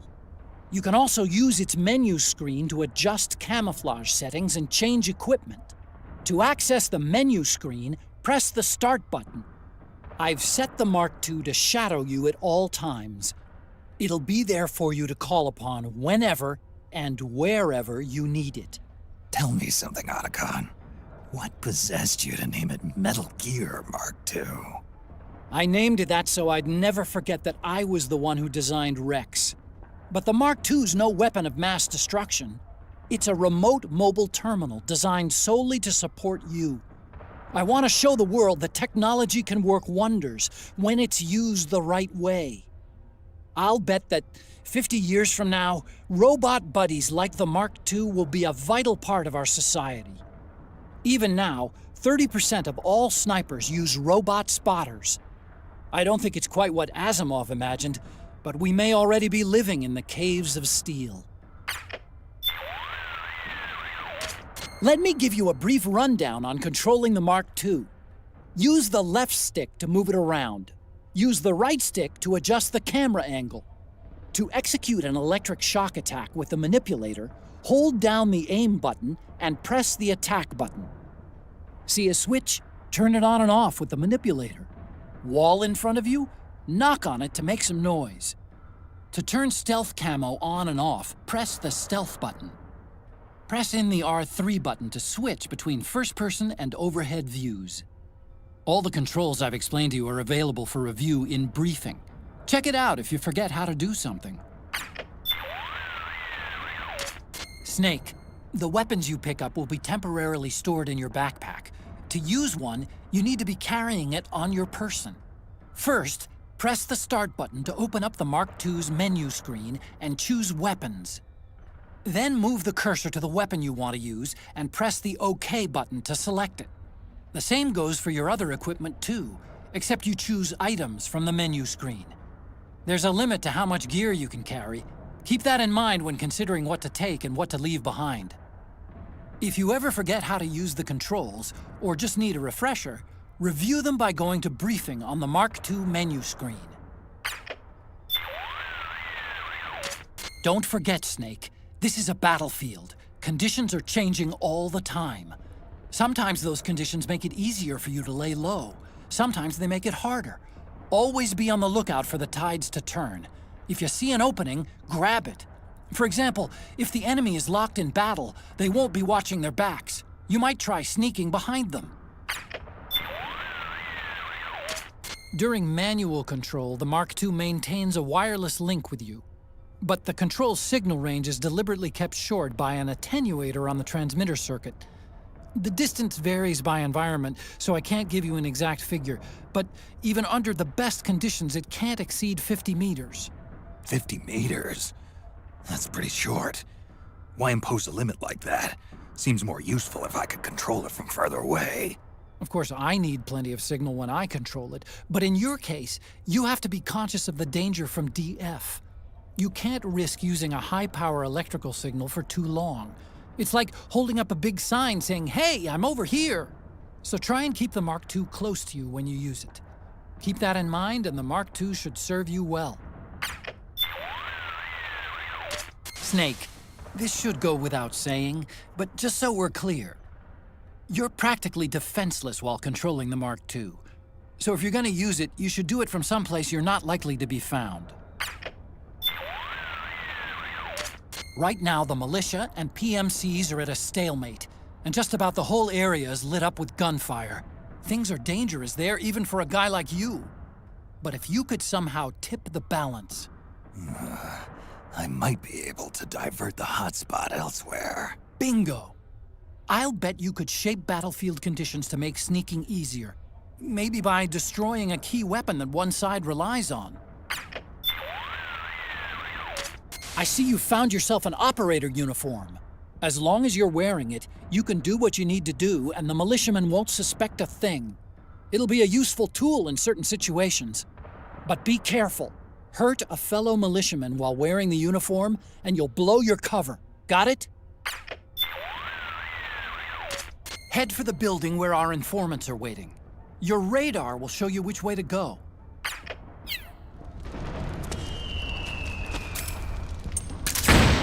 The Mark II is more than just a communications terminal. It's got a lot of other functions as well. Try taking it for a spin. See for yourself what it can do. Whoa! You can't keep abusing the Mark II like that! Whoa! The Mark II can't take much more abuse! Whoa! Snake! What are you trying to do to the Mark II?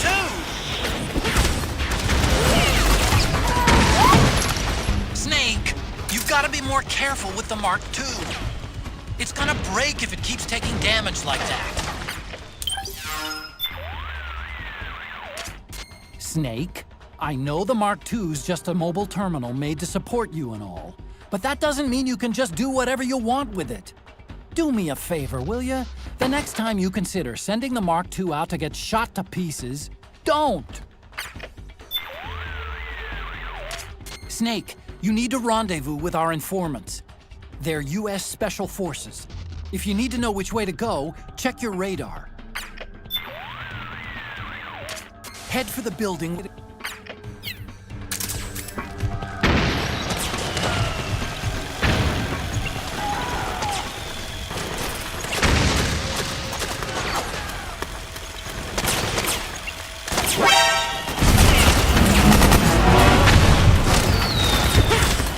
Whoa! The Mark II can't take much more abuse!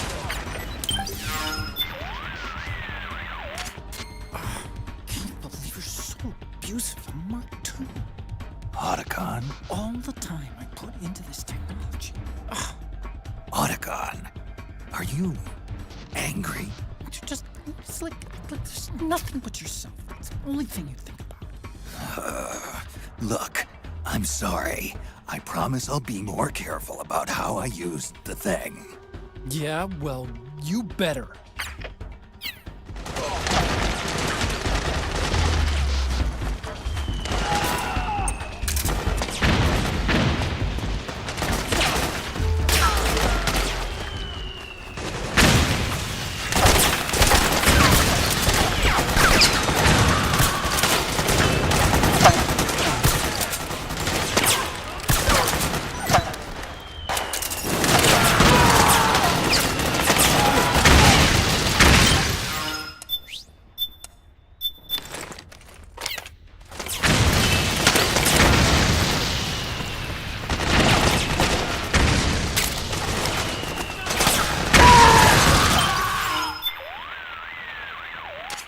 Those guys really know how to put on a show. I'm sure it was old and decrepit already, but I've never seen a building go down like that. Otacon, you gave the Mark II stealth capability? Yeah. The Mark II doesn't have to worry about damage from EM waves because it's a machine, and its surface area is small enough that cost isn't a problem. The trade-off being that it can be easily spotted by heat-seeking unmanned weapons. Keep that in mind, okay? Snake, you need to run.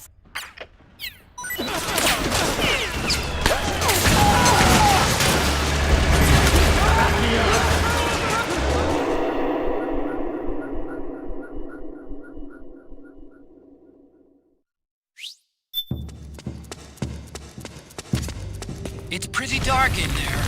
Switch the solid eye to night vision mode. Snake, if you find there's not enough light to see with the naked eye, you can always use the solid eye's night vision mode. The device you're wearing over your left eye is the solid eye. 3D glasses, huh? I remember having a toy pair called Tobit Acid back when I was a kid. Tobit Acid? Okay. Never heard of it. The solid eye is a multi-purpose goggle equipped with a variety of functions. It has the same night vision capabilities as ENVGs, as well as a monocular function. It can also display a wide range of data as called for by the situation at hand. It's capable of using visual cues to pull up target data on any soldiers or weapons within its field of vision. Say, for instance, the target is a soldier. The solid eye will display the soldier's physical and emotional state based on body temperature, heart rate, and even sweat secretion. You can toggle the solid eye's functions in the item window. Snake, you need to...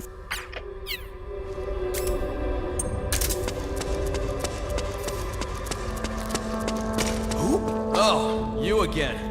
Here. Hey, I owe you one.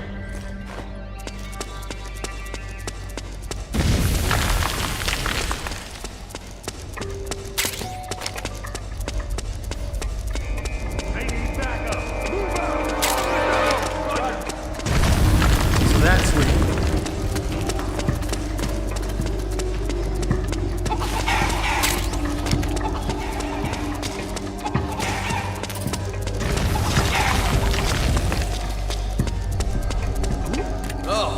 again. So that's where you... It hurts. You're gonna be okay. It's not that bad. Just hang in there. Oh, man. It hurts bad. We'll get you patched up. Just hold on a little longer. Damn it! What the hell were those freaks? What's that? You didn't see them. There's 4. Weird looking. What are you talking about? The way they moved. It wasn't more like beasts. They slaughtered us. Beasts? So many of them. Yeah! Okay, take it easy. Just don't try to talk. Hang in there!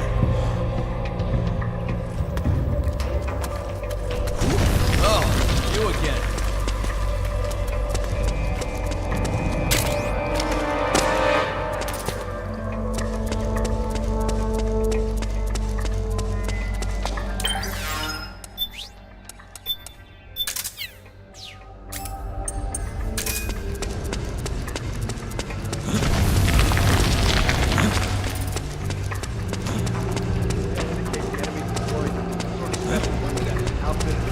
Hear those footsteps?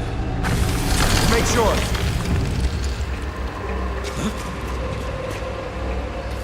Hear those footsteps? Guess it was just my imagination.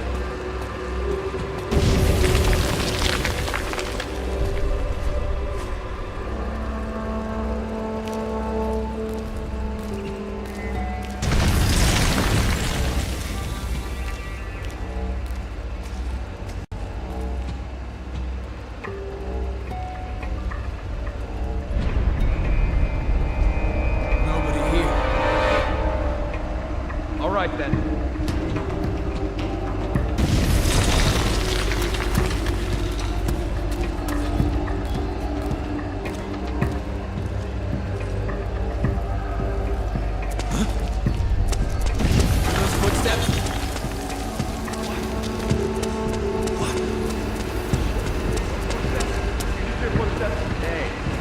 We better investigate.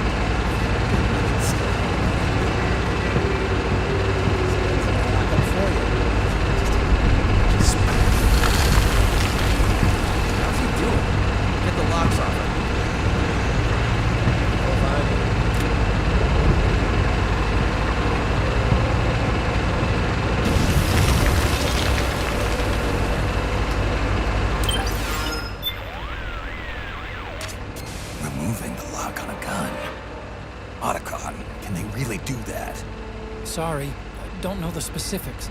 Give me some time, I'll see what I can dig up. Let me know if you find anything. Will do. Snake, the Solid Eye's night vision mode can give you a clear view of footprints left behind by the enemy. Use this feature to help you determine their patrol routes more efficiently. Snake, you need...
Pretty sweet, huh?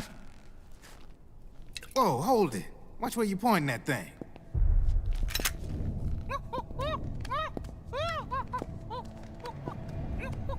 Who are you? Neither enemy nor friend.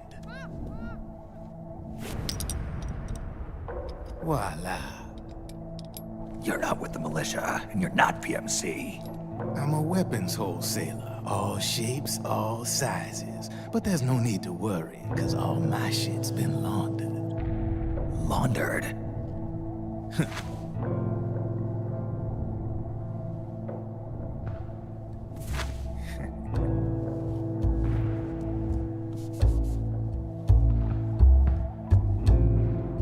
You see, I take ID guns like the PMCs use and make some mods. Then you can use them without having to match IDs. In other words, I'm a gun launderer. You can call me Drebin. Drebin?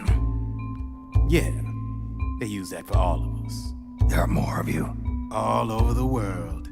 Not that I ever met any of them personally. Me, I'm Drebin number 893.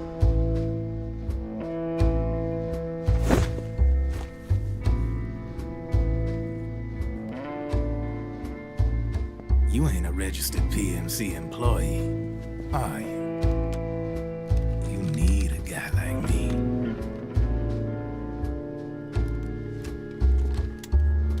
Consider it a welcome gift.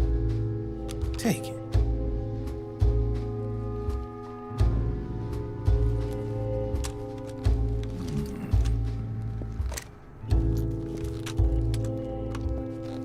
The M4. The official carbine model used by the U.S. Army, developed from the M16 service rifle. This one's a top-of-the-line model. Real popular with the big PMCs. High precision. Not like that government issue shit. It's, free-floating, of course. Relax. That barrel's clean.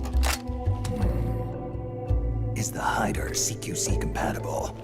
The beauty of this sucker is that it's got a lot of customizable parts. Change it up the way you want to meet your everyday needs.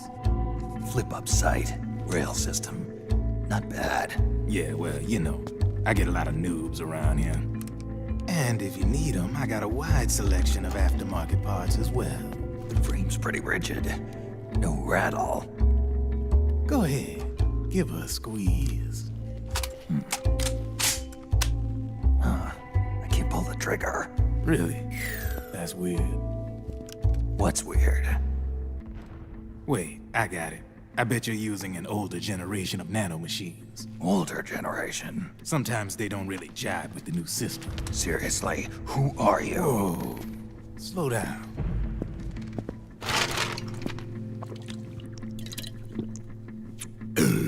Oh, yeah.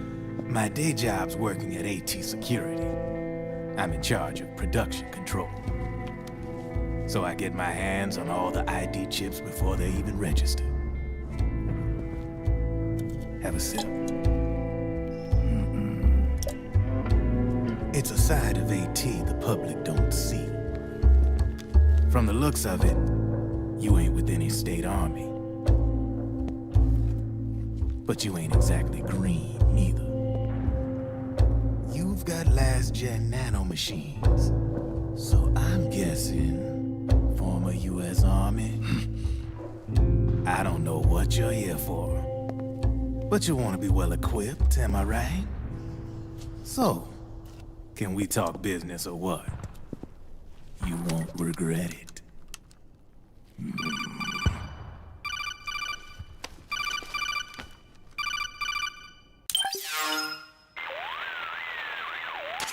What's your take on Emoticon? I don't particularly like the guy.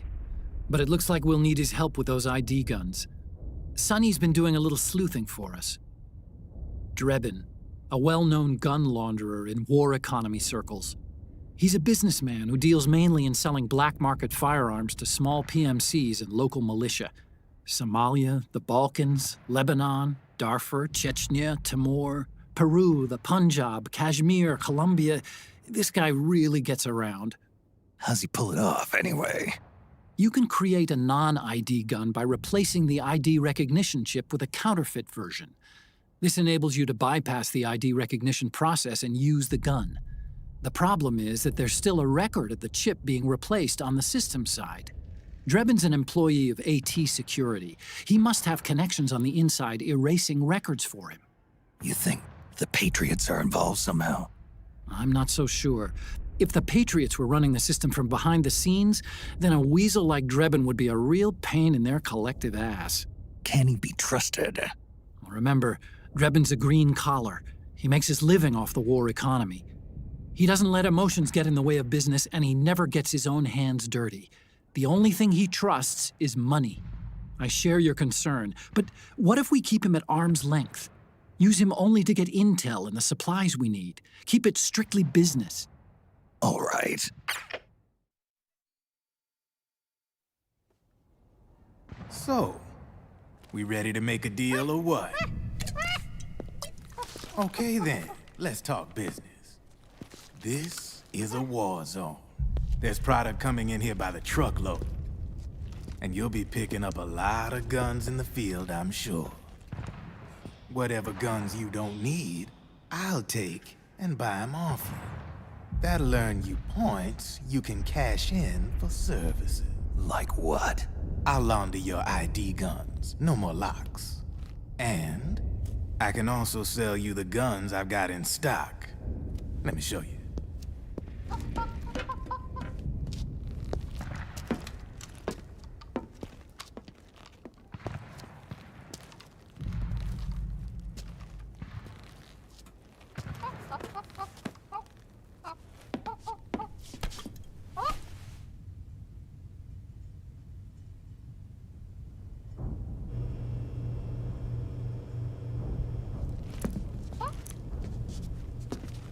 To ensure you can use non-ID guns, I'm gonna have to suppress the old nanomachines you got in you.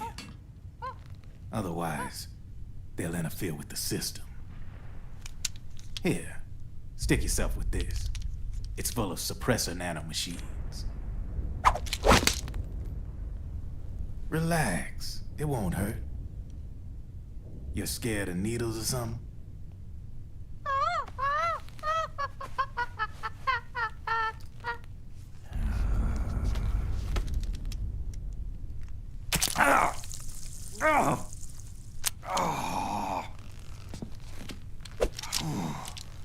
See? No sweat. Now you can use non-ID guns, no problem. Hey, be nice to our guest. Step outside.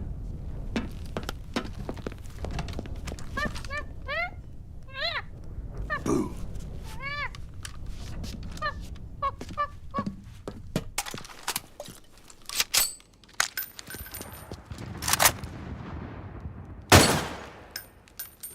There you see?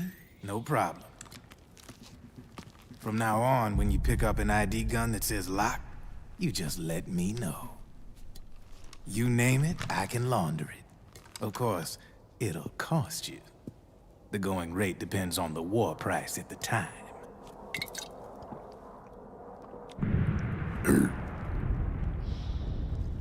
Man, I gotta give this shit a rest.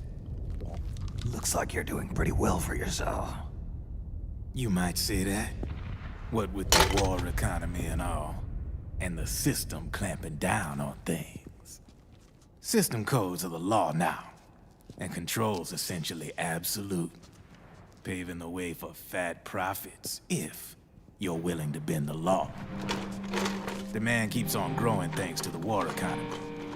I sell ID guns to the PMCs and state armies, and naked guns to terrorist groups and paramilitaries. And these ID guns can't be sold on the black market. System's practically a license for us arms dealers to print money. Privatizing the military's made the PMCs big and bloated. The fatter the PMCs get, the line between civilian and soldier is gonna get real blurry.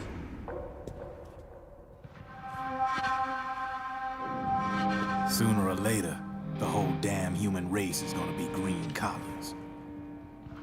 More like we're all gonna be fighting proxy wars. But hey, this war economy puts the food on my table. You're a green collar too, aren't you? Yeah, it's in your eyes. You've seen a lot of combat. What makes you think you know me? Nothing to be ashamed of. I'm the same way. I grew up here too. I got no interest in the outside world. All right then. If you need me, holla. We specialize in speedy service. Catch my drift?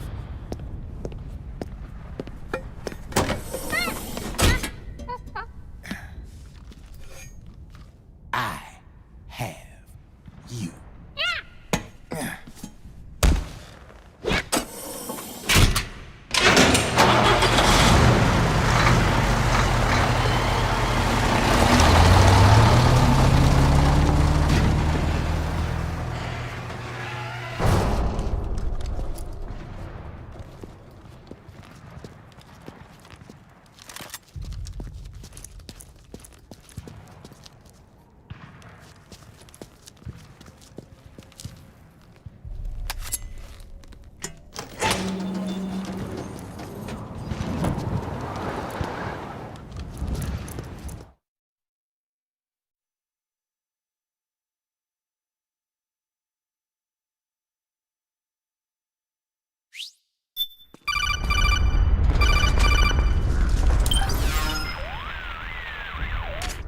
I know what you're thinking, but Drebin does have a point. The world depends on war, on the war economy. Can you imagine what would happen if war just disappeared overnight? Otacon, you and Drebin both mentioned something about a war price earlier. What did you mean by that? It's a kind of market price, one that fluctuates according to demand, not only for PMCs and military industry, but for the production, distribution, and energy supply networks that support them. It's been growing by leaps and bounds, and investors are really starting to take notice. As the fighting in any given area becomes increasingly intense and prolonged, the war price goes up. No doubt Drebin's rates are linked to that war price. The longer and bloodier a battle becomes, the higher service prices are going to get. To put it another way, the quieter things are, the better the bargains. Snake, we'll use the Mark II to deal with Drebin from here on out. He's what you might call a street vendor. The Mark II can act as a kind of delivery boy, connect you with him. I'm adding a Drebin menu item to the Mark II's weapon menu. Whenever you pick up multiple units of the same weapon, any extras will automatically be sold to Drebin. Any ammo that's inside gets added to your cache. In other words, you keep the ammo, and the weapon itself gets traded to Drebin for points. I see. You can then use the points you've earned to unlock ID guns or buy new weapons. Sounds good. We should assume Drebin has other agents collecting guns for him besides you, Snake.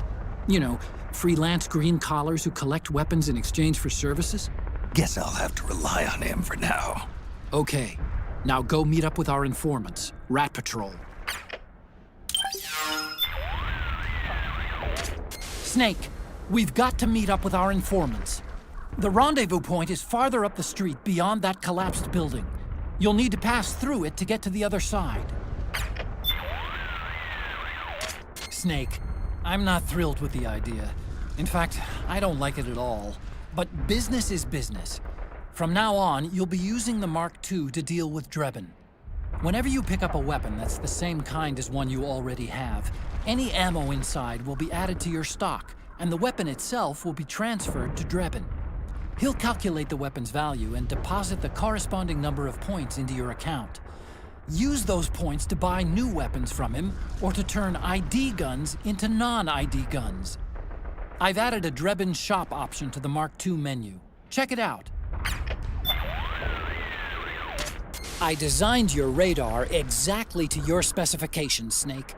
The baseline map, shown in the upper right of the screen, shows a visual representation of what your senses tell you, including sense you're not even conscious of. It compiles and amplifies data on surrounding temperature, humidity, sounds, and smells. Think of it as a digital expression of the feel of your environment. The feel? You mean my close-range senses? That's one way of putting it, yeah. The stronger a feel is, the more vividly it shows up on the radar. But if you're somewhere with a high baseline, in the middle of a combat zone, say, or a panicking crowd, it's tougher to pick up that feel.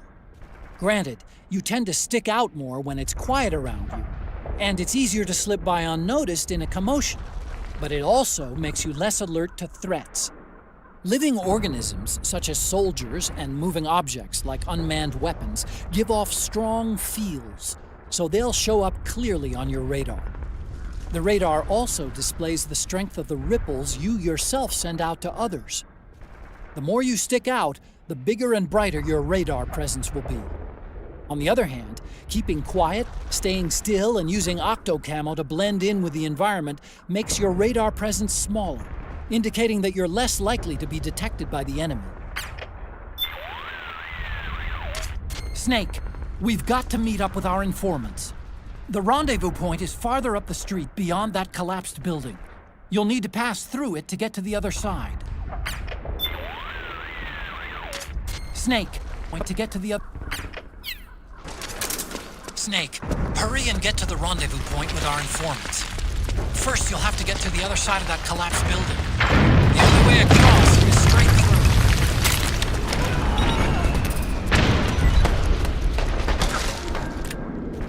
It's the enemy. Yeah, I can see him! Perfect. We can pick him off from here. We've been spotted! Return fire! Ah!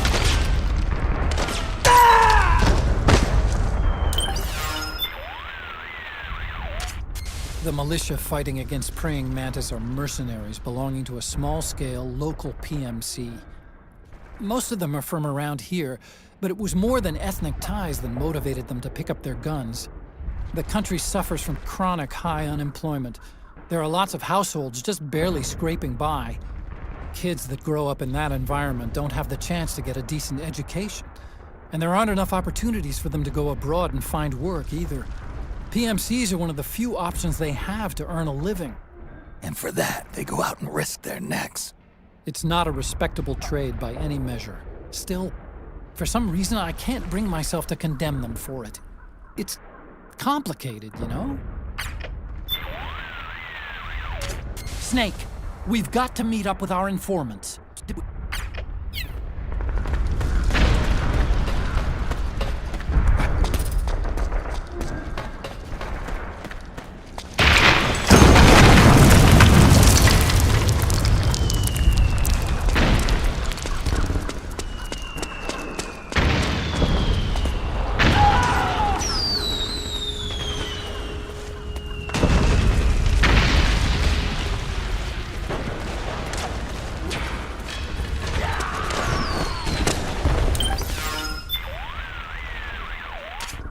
During the Cold War, this region was the site of irregular proxy wars fought between the two superpowers. Now that it's over, the ethnic conflicts that were simmering beneath the surface have erupted into full-scale civil wars. Even today, the political situation is fragile. The land and its people have been ravaged and exhausted by years of constant warfare. With food scarce and the economy near collapse, the country's barely being kept afloat by aid from developed nations. And despite all that, the current regime is still hiring PMCs to put down the anti-government militia, or terrorists as they call them. I know security's a big issue, but come on. If you've got the money to buy bullets, you should be using it to buy your people bread. That's how a lot of people would put it, yes. Makes sense to me.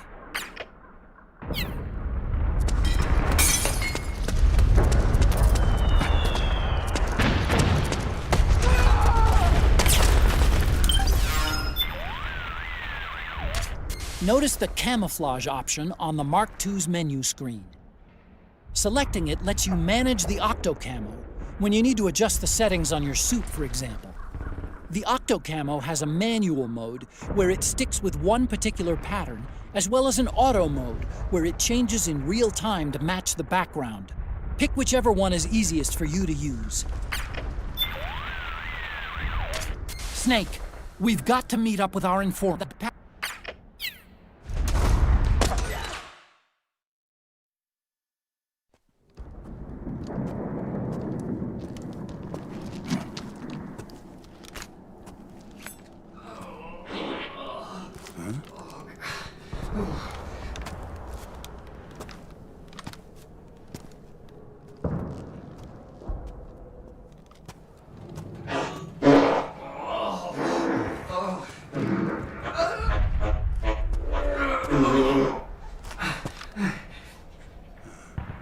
Who's there? Go away! I'm not done yet!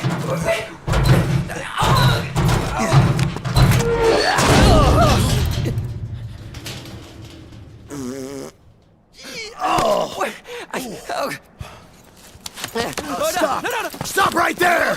No! Get back here!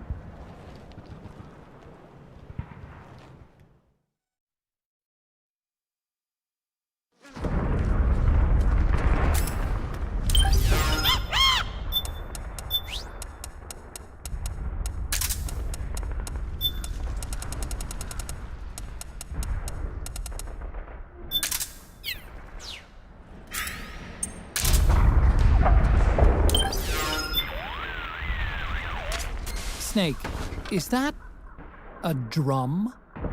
And what, pray tell, do you plan to do with it? It's bigger than you are.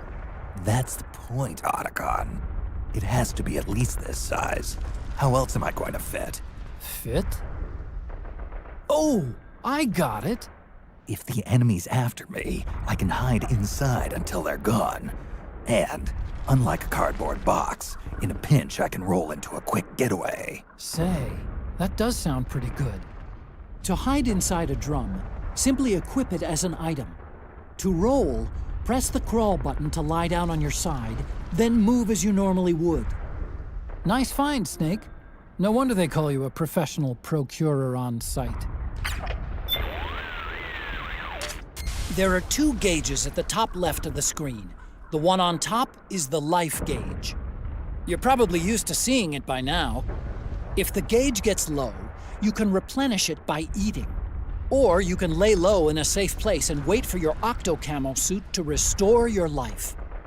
The gauge underneath your life gauge is the psych gauge. When your psych gauge gets low, your hand will shake more when aiming a gun. Your life gauge will recover more slowly, and your radar will become less effective. In short, your overall combat ability will suffer. Hurry, Snake.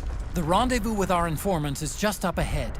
Check your radar to figure out which way to go. Hurry, Snake.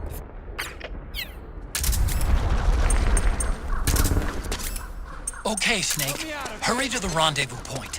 Your radar is marked with which way to go.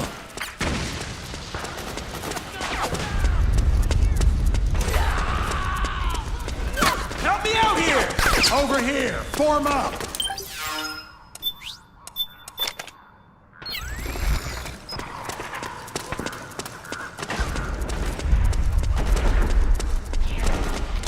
Sniper, high ground! Hey, the rendezvous point is just up ahead! Roger that. Okay!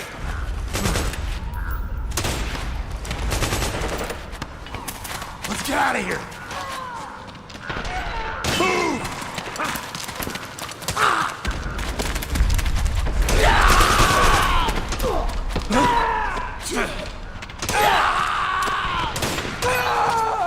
Snake, watch out. That area is covered by PMC snipers. Boy, this is gonna be tough.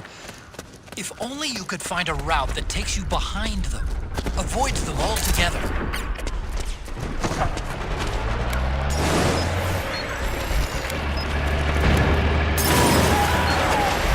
Reinforcements! We've got reinforcements!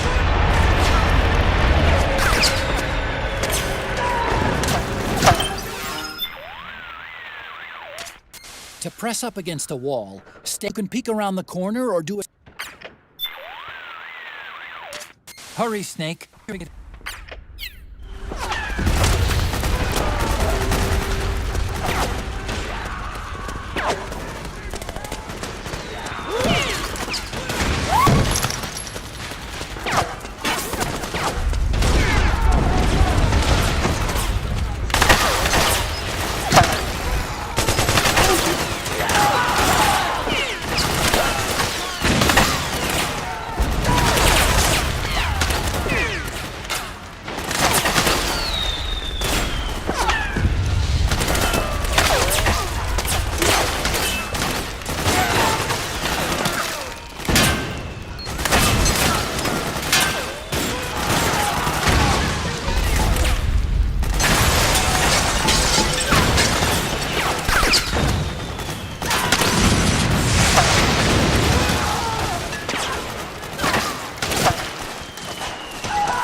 When you're lying on the ground, press the right or left without sticking out.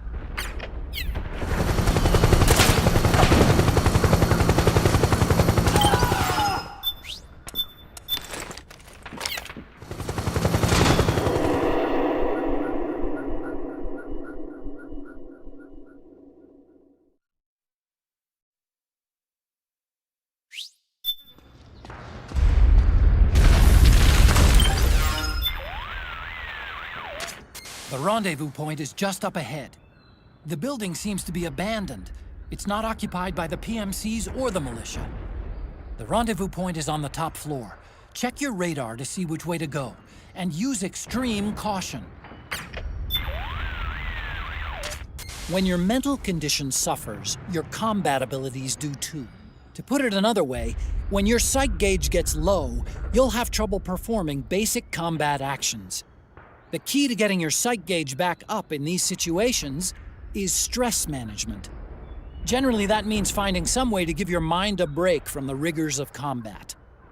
You could find a nice, quiet place to rest or eat a meal. Sometimes it even helps to take in a pretty view. And some items may also be used to recover psych. By contrast, hanging around an unfavorable environment, a hot or smelly place, for example, will drain your psych faster. Always pay attention to the environment you're in. The rendezvous point is just up ahead. The point is on the top floor. Check your radar to see which way to go. The rendezvous point. The rendezvous point.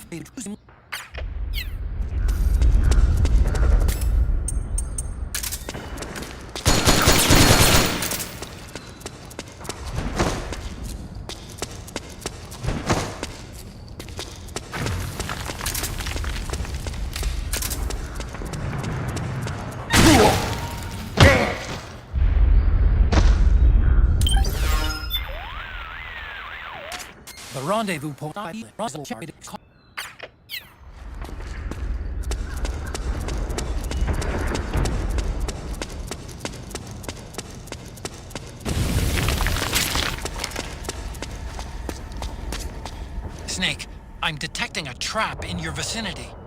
It's a bomb that uses an infrared sensor as a detonation trigger. It's a remote control device, and I'm detecting slight traces of volatile sleep gas. Trigger it, and you'll be knocked out, so be careful. Snake. Brothers! A weak radio signal emitting from the infrared sensors placed throughout the building. My guess is they're set up so that whoever planted them, our informants in other words, can monitor their operating status in real time. I strongly advise leaving those traps alone. Snake, I'm picking up a weak radio signal.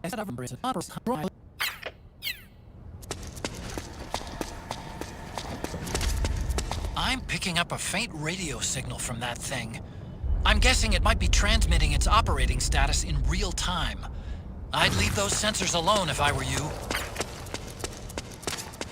Just ignore those infrared sensors. Find a way around them. Snake, I told you not to bother. Don't mess with it. You can't disarm those. Ignore them. Move on. Oh, for crying out loud. Forget it. Just do whatever you want. Snake, what's wrong? Answer me, please! Snake? Snake!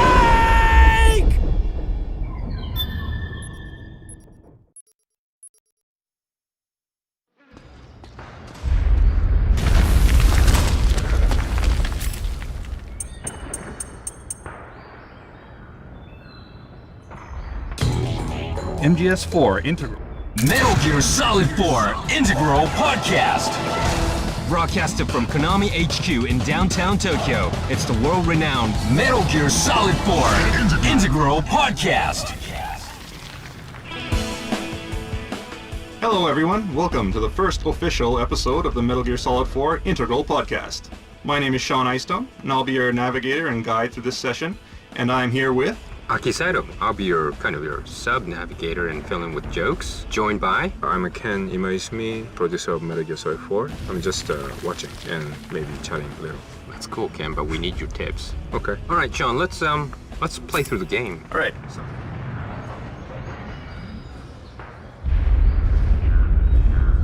Melly, I take offense to that, good sir. My farts are the best smelling farts around. Fart. Fart.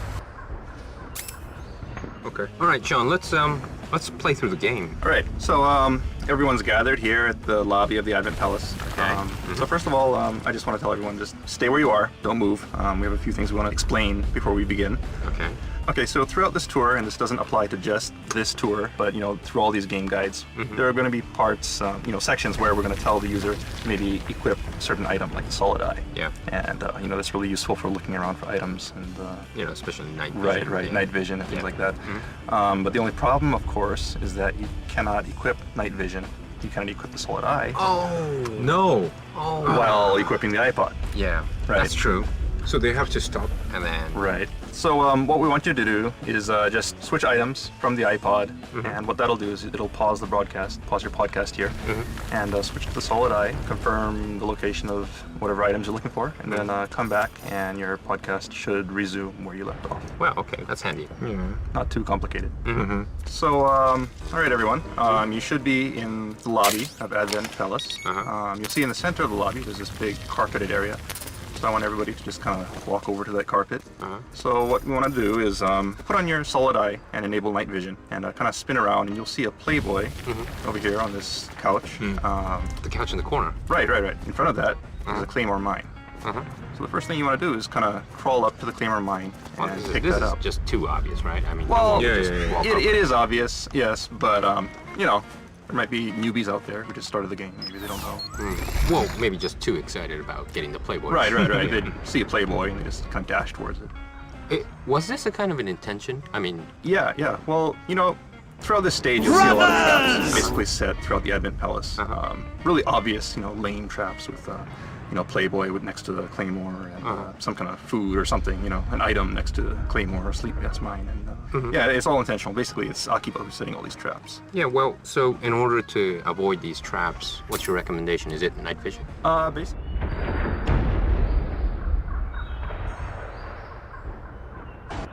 Skipping the backstory of the BB unit.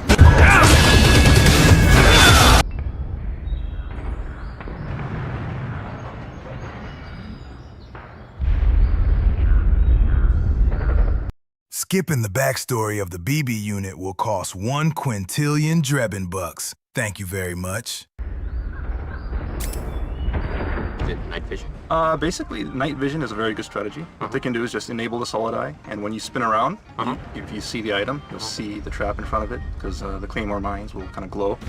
And yeah, just crawl up to it and pick it up, and it'll be added to your inventory.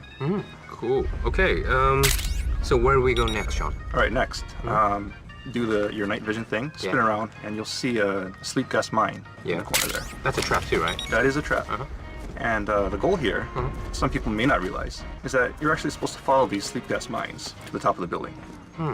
Because if you spin around, you'll see that there are several ways up. There are a few staircases and corridors around here. But the correct route is marked by these sleep gas mines. Oh, seriously, I didn't know. I just went, I need the stages. Did you play a game? Yes, Did you play this game? Okay, I played it through, but, I don't think it was a guide to tell you which route it is. I mean, I thought it was just a trap. I mean, I searched everywhere, basically in the floor.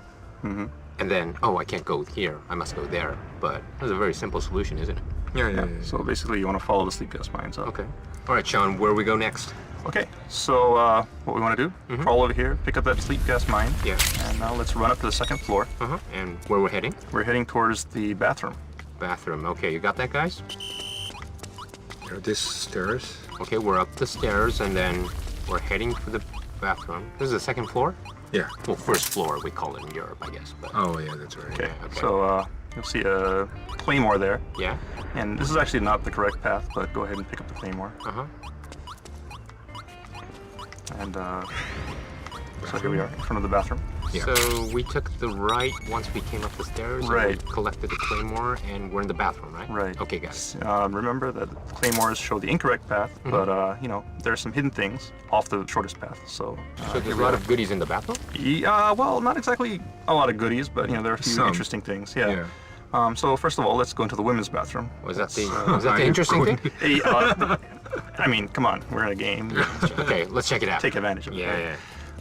So on the left, you'll see the women's bathroom. On the right is the men's bathroom. So you got a smoke grenade there. Yeah, we got one item. Right. What's this?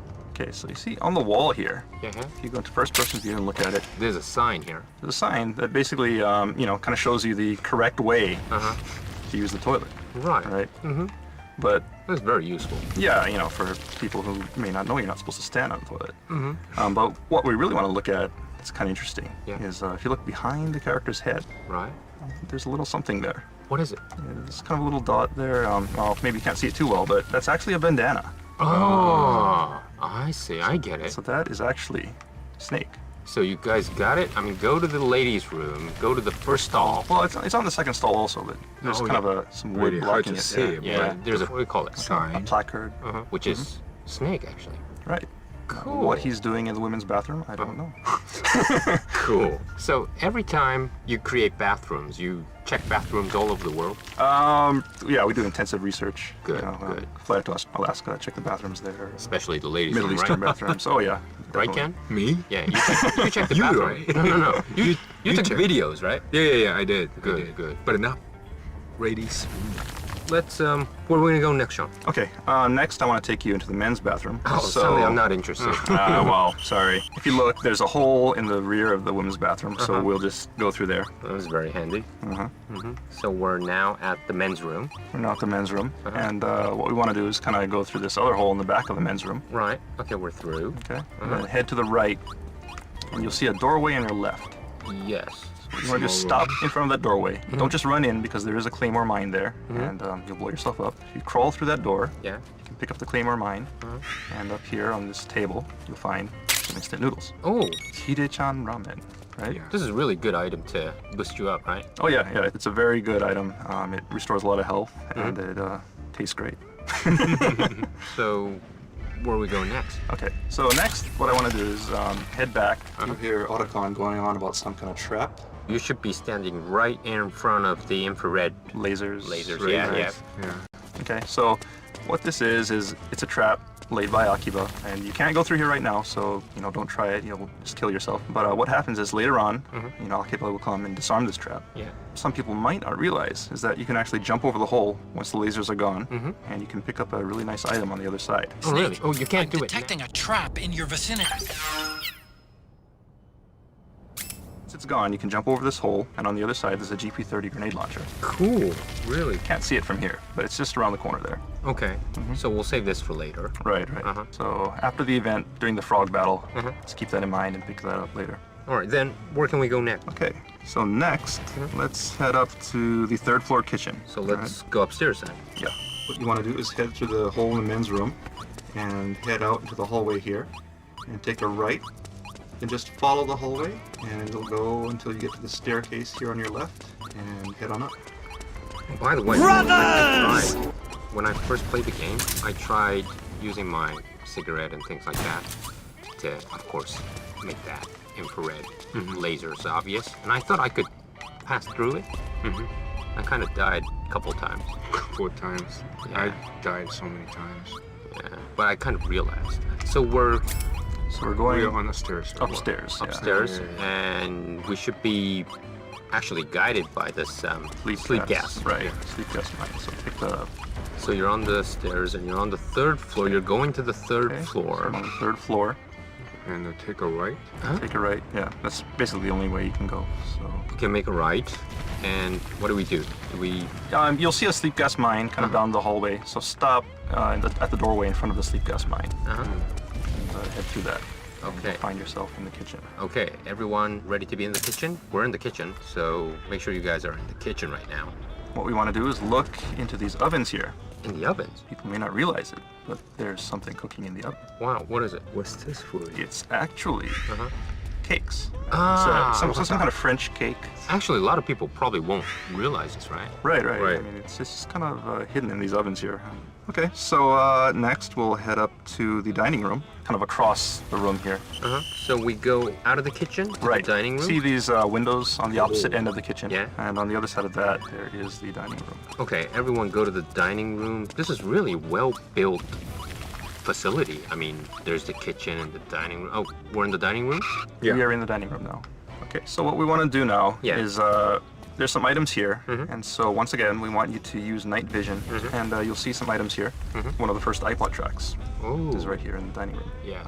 But be careful, because there is also a claymore mine next to that. Yeah. So pick that up. So I kind of think that everyone will know, but when there's a kind of a valuable item, there's always should be a trap. Yeah, really close to it. In this stage, yeah, it kind of works that way. And well, one thing I want to point out here is just take a look at this, big glass window here, which is looking into the kitchen. Yeah. Right.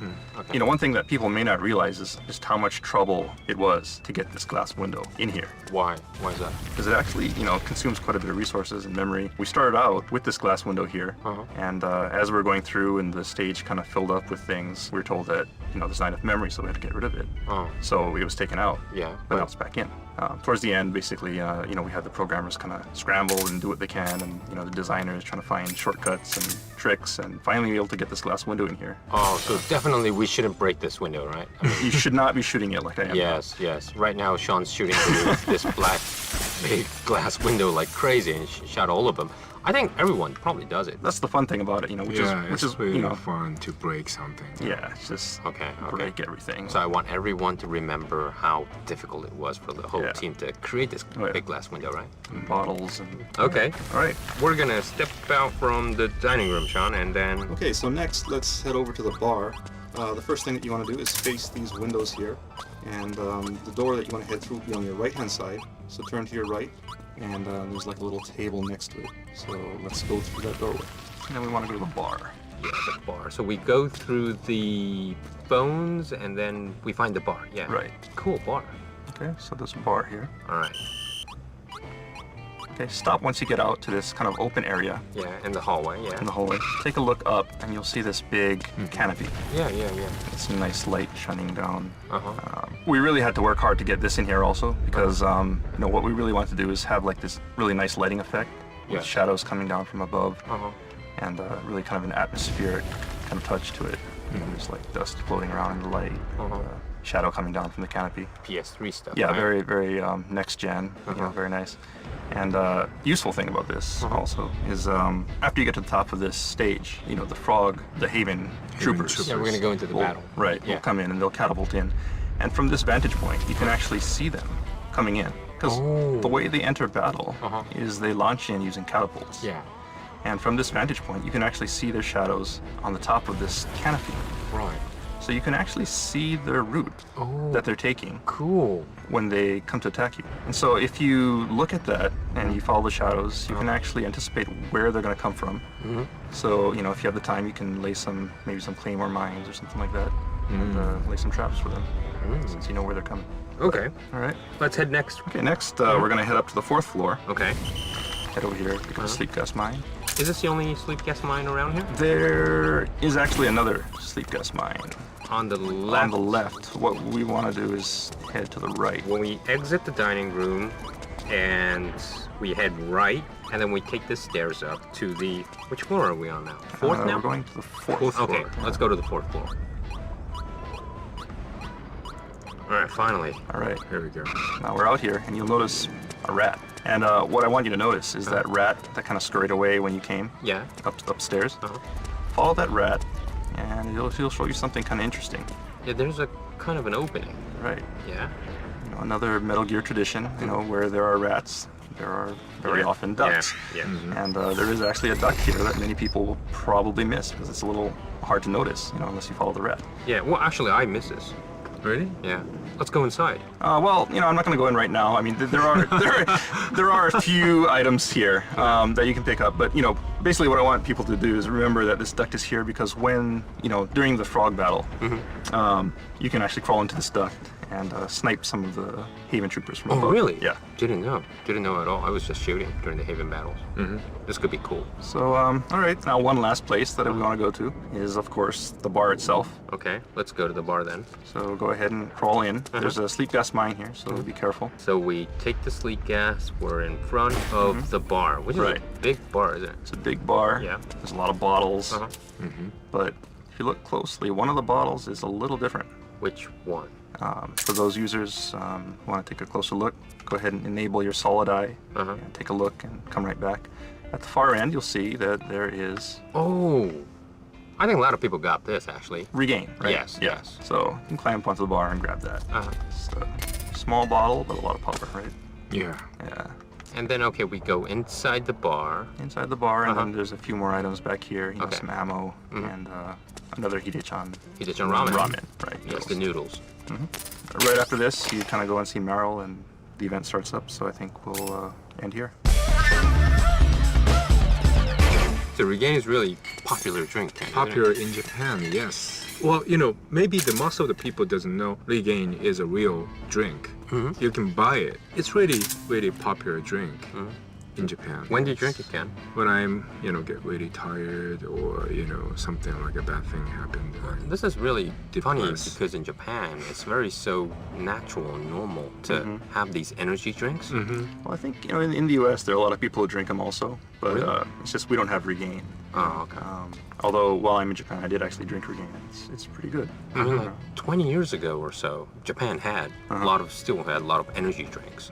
Right. And back then, I think, when I was living in the U.S., didn't have so much that kind of type of super energy drink. That's true. Yeah, I think it is a little bit more recent, maybe. A lot of people in America don't know that Regain is a real product, but you know, one other thing that a lot of people don't realize is that Calorie Mate from Metal Gear Solid 3 was also a real product. Right. Yeah, that too. That's really common in Japan as well. Right. It's sold everywhere. Yeah, some guy eat the Calorie Mate for the lunch. For lunch? Or breakfast. Yeah. I actually eat it for breakfast. Really? Quite a few times, yeah.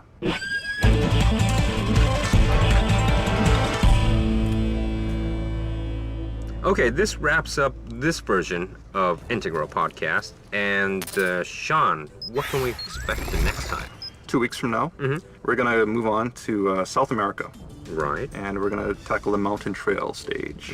And that's, of course, the stage right after you beat Octopus. Yeah, yeah. And you're tracking down Naomi. Yeah, that's a fun part. That's a really, really fun part. Yeah, it is. I mean, that's kind of like, you know, a pure sneaking mission, tracking down someone. So, yeah, that should be a lot of fun. Okay, so where's our meeting point, Sean? Okay, so what we want everyone to do is go ahead and beat Octopus. And once that cutscene ends, just go ahead and save it.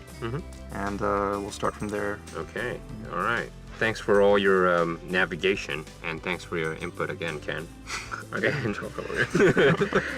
And okay, everybody who have comments or wants to hear more about this, or you know, likes our talk, things like that, please make sure to check into Hideo blog, http://www.kjp.konami.jp/Hideo blog _E.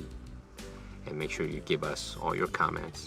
Okay, thanks, Sean. Thanks, Ken. Thank you. Thank you.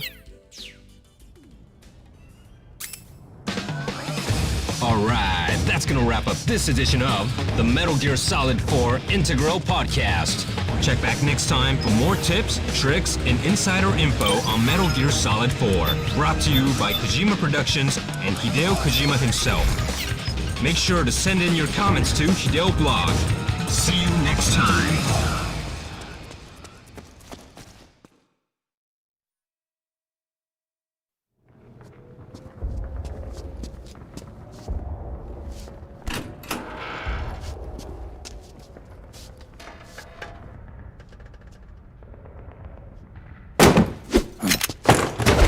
Drop your weapon!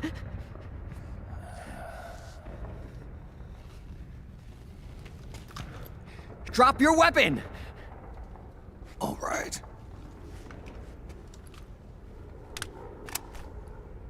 Here. Easy now.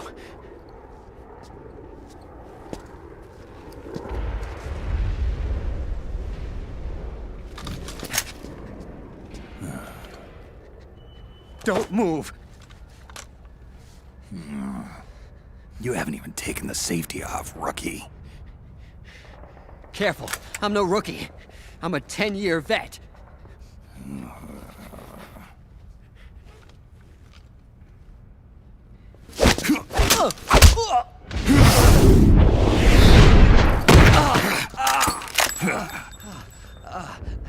How the hell did you ever survive 10 years? Don't move!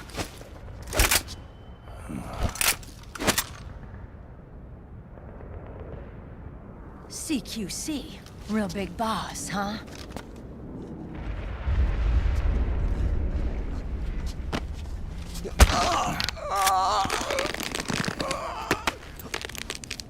Lower your weapon!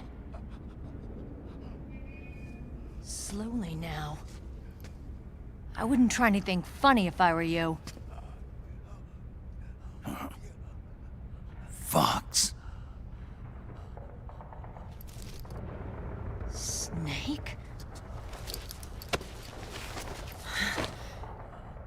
Snake? Meryl. Is that you?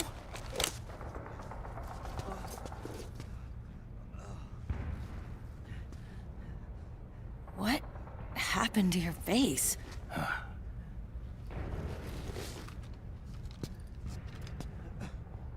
Accelerated aging. They don't know the cause. Oh my god. Meryl, you're my informant in the U.S. military. And you must be the inspector sent by the UN.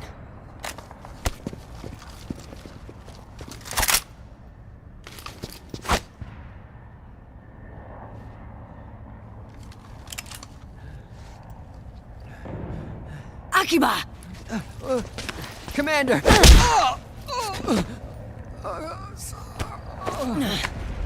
Sorry. This is Rat Patrol Team 01. We're with the CID, one of the bodies investigating PMC activity.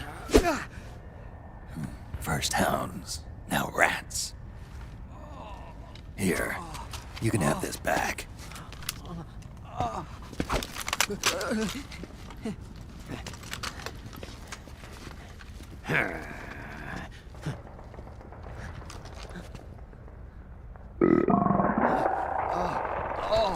What is your problem? You okay? Stomach pains? Diarrhea? Colon, I must say, Snake, this meal from Taco Bell is a very sumptuous meal. While you constantly brood, I am here enjoying my fast food. Tally-ho. It's been 4 days since Liquid arrived in the area. And since then, this woman's been with him. She doesn't look like a combatant. Probably some kind of advisor. Maybe a scientist.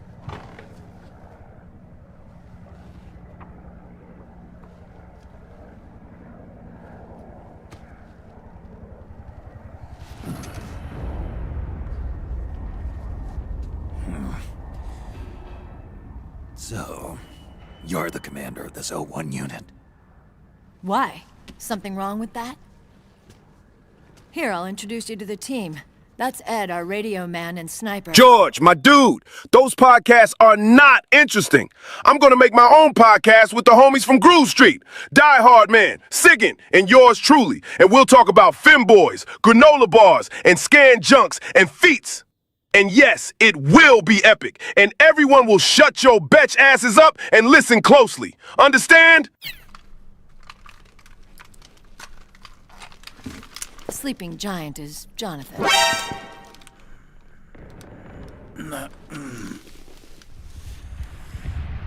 Don't stand behind him. He hates it when people go around his back.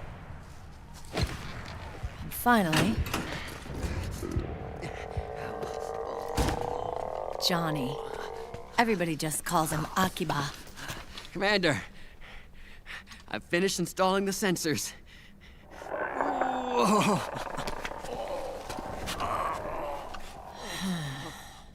Okay, Akiba.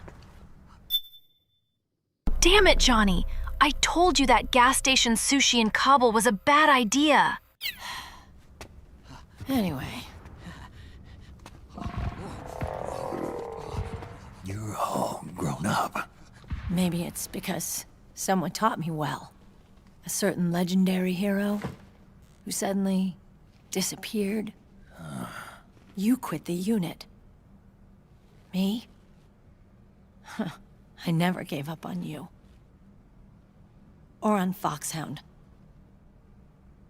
Back then, I just wanted you to accept me. I wanted you to turn around and see who I was. But I've put the past behind. I'm done playing little love games.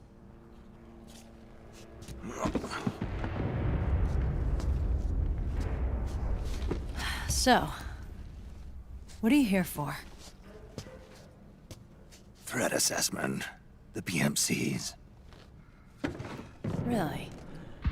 Because I heard a rumor there's an assassin out there targeting their leader. Well, that's some rumor. I'm only here because the UN wants me to assess the impact and effects of PMCs on their refugee protection efforts. That's all? More than enough for a retired vet like me. I know he's plotting an insurrection. But as long as AT Security's system is in place, there's no way he'll succeed. How can you be so sure? They've implemented a system that monitors in real time every single soldier engaged in combat action, whether he's State Army or PMC. Each individual soldier has been fully ID tagged with nanomachines injected into their bodies for that purpose. The nanomachines keep track of the soldiers and their real-time personal data 24 hours a day. They monitor each man's position, movement speed, reserve ammo, firing accuracy, wounds, rations, water intake and supply, sweat secreted, heart rate, blood pressure and sugar levels, oxygen. All the data gathered on body condition, on sensory organ data showing pain and fear, data on every internal response within the body. All of it is collected by an AI at the system's core. This data is monitored at HQ to enable command to make I'm back, baby. Crisis management for each individual soldier. I will hold by the you US military, by state armies and allied countries, and PMCs, even police agencies. So let love warm you Unless they agree to implement till the morning.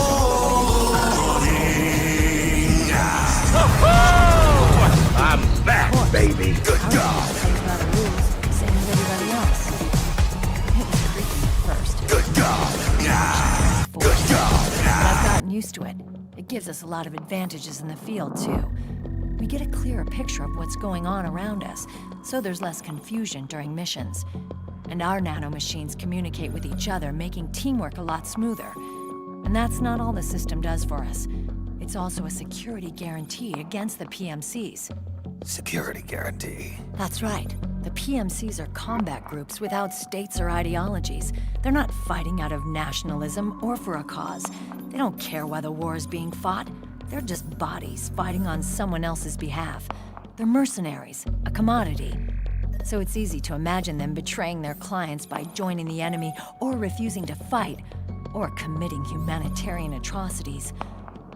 To keep these things in check, they ensured that no one can use firearms or military vehicles without the proper system ID. It's true for every piece of equipment out there. So even if the PMCs tried to mount a terrorist attack or coup d'etat, their weapons and equipment would automatically be locked out. They wouldn't be able to move, attack, or engage in combat of any kind. And there's more. All the data on their position, personnel, and combat strength is leaked to us by the nanomachines. Even if they managed to circumvent the system by getting the nanomachines out of each soldier's body, they'd be losing their IDs in the process, so they couldn't use their weapons. And the Patriots are behind this. Lalilulelo, what are you talking about? Never mind. So this system is foolproof, huh? Completely. They call it SOP. Sons of the Patriots. The AI that controls it is a tightly guarded secret both at Arms Tech Security, where it was developed, and at the Pentagon. There's no way a third party could get control of it. I just met a guy who said he can launder ID guns. The system does have holes. There can't be more than a few hundred of those gun launderers. It's just a grassroots movement. It's not like they can affect the entire PMC war machine. Anyway, Liquid would have had to register as a PMC in the system to assemble an army that massive. His PMCs might even exceed the US military in terms of numbers, but as long as they're registered, their soldiers' activities are constantly being monitored. So long as the US responds immediately when Liquid makes his move, we can take them down by force. By force, huh? When RSOC heard about Liquid's plans, they sent us to sniff around the PMCs. Even with this SOP keeping an eye on things, there are always trouble spots to deal with in the field. Disorderly conduct, disobeying orders, contract violations. We act as backup for the system by monitoring the soldiers. PMC inspections are always carried out on the battlefield. That's why we're authorized to carry and use weapons. We've lost 5 inspection teams in the past few months alone. They were all undercover inside Liquid's PMCs. Then, if you got caught... we'd be exterminated like rats. But we're smarter than that. We've been mingling with the PMCs, and after 3 months of searching God knows how many battlefields, we finally tracked him down.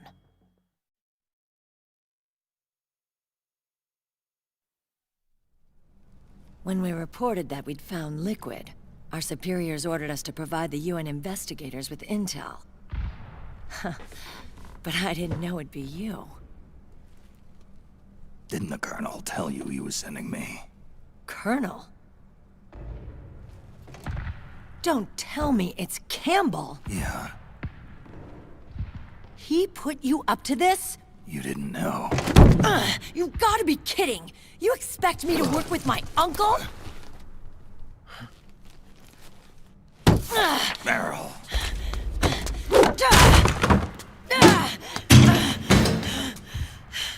This is bullshit! He's not my father.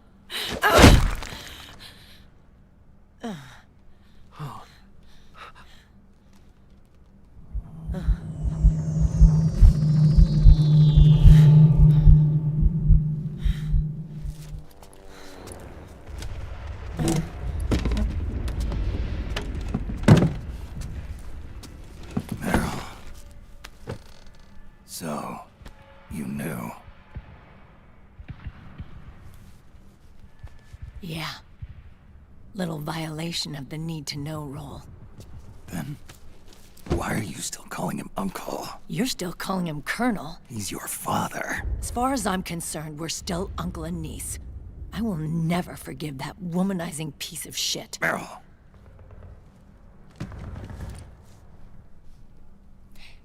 He, remarried. Really? His new wife's about my age. I hear she's even got a kid.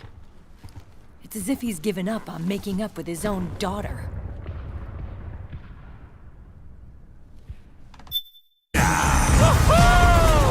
I'm back, baby. Good God.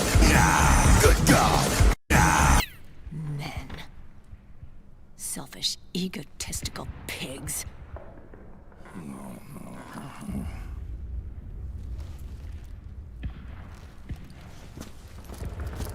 Commander. What is it?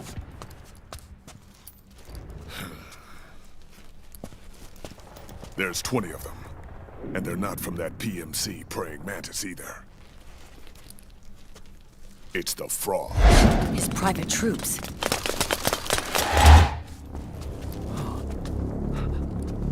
Oh, crap. This is not good. Were you being followed? No. Akiba! They might have seen the reflection off my scope lens. Whoa, wait. Hang on. You guys think it was my fault?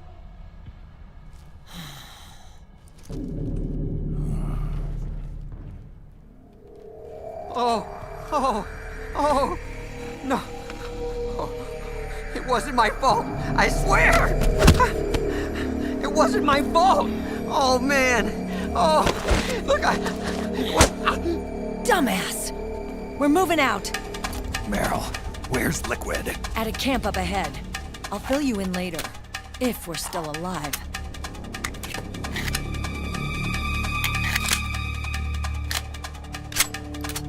Follow me.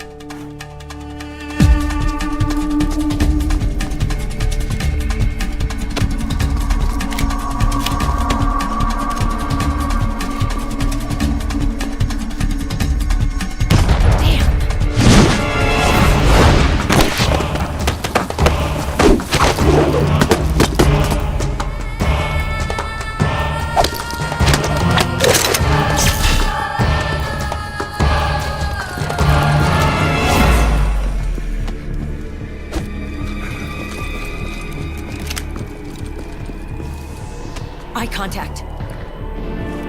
These guys are with Liquid's private army. Shoot first, think later. We'll use the stairs and get out through the back door on the first floor. We'll change the route as necessary. I'm on point. Stay close. Got it? Got it. Akiba, breathe deep. Got it.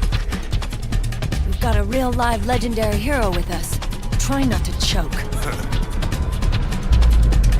Move! And for more tips, tricks, and insider info on Metal Gear Solid 4, brought to you by Kojima Productions and Hideo Kojima himself.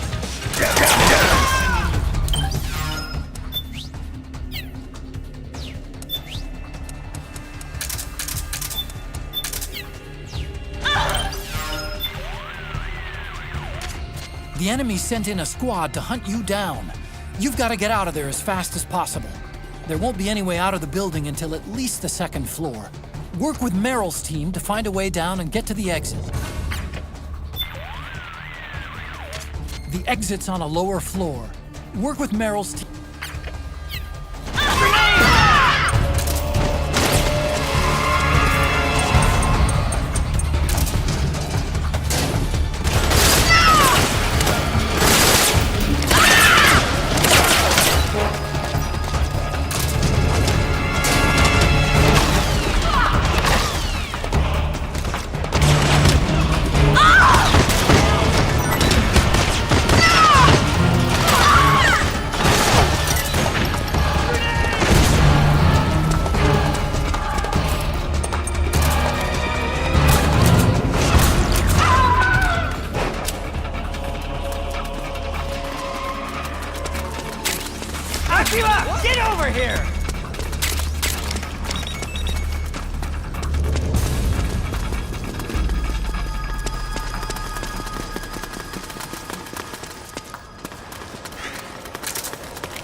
Contact!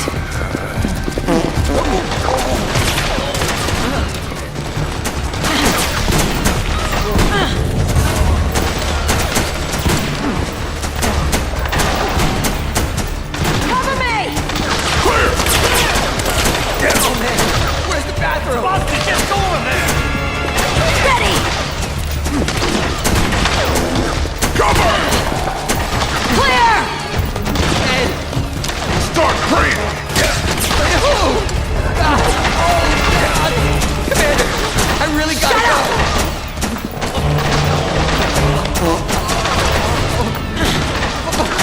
But I can't hold it anymore! Get out of the way!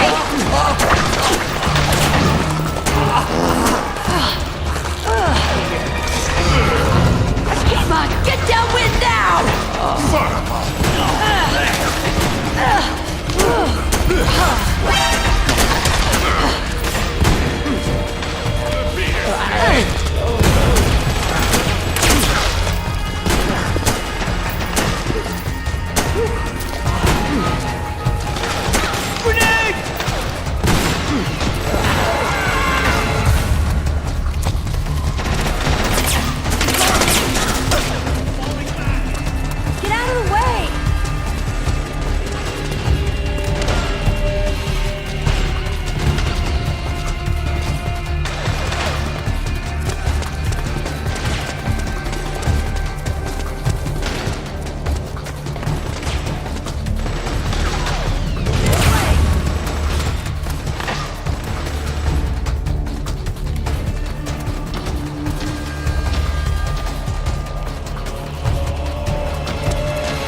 Akiba!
Jump already!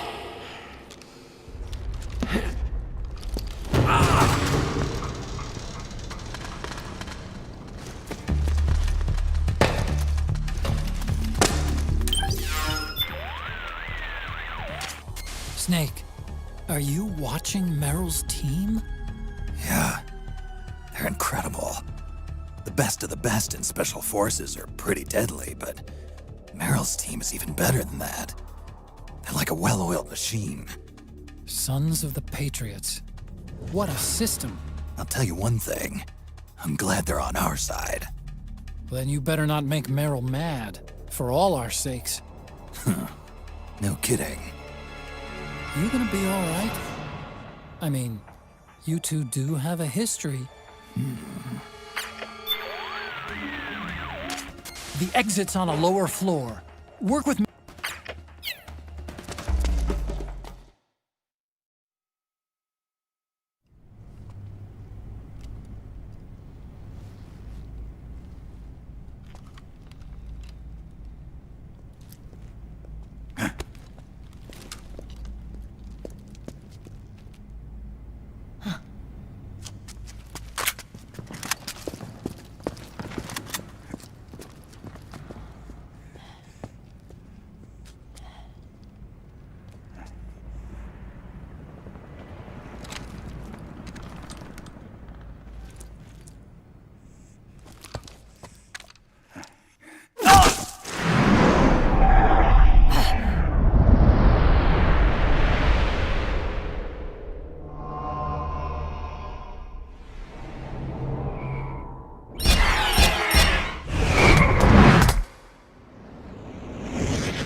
The nanomachine network inside each unit member's body lets us share each other's senses.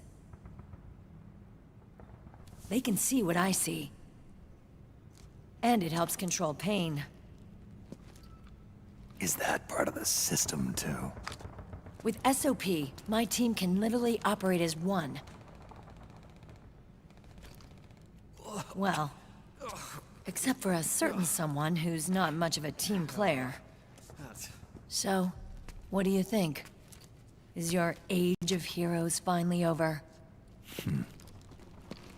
I'm no hero. Never was. Never will be. You haven't changed at all, Snake. But... your body... are you gonna be all right? This getup doubles as a muscle suit. I can still get around. Liquid's camp is up ahead. I'll mark it on your map. Thanks.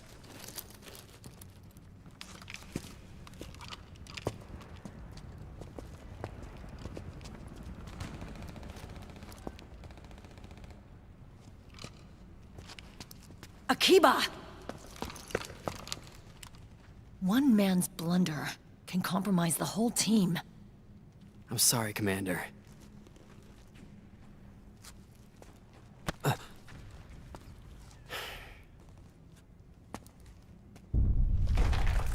Be careful, Snake.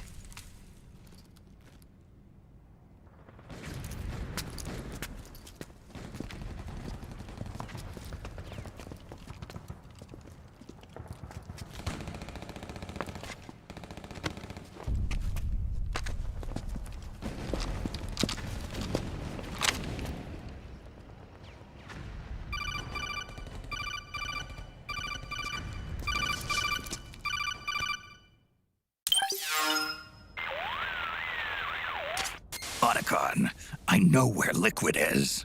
Yeah, I'm confirming the location. It's to the north of where you are. Meryl's really changed, hasn't she, Snake? She's a lot more self-assured. I wonder how much of that has to do with the system. The senses you used to develop through extended training and experience can now be obtained without even working for them. Seems once you're under the system's control, you don't even need experience at all.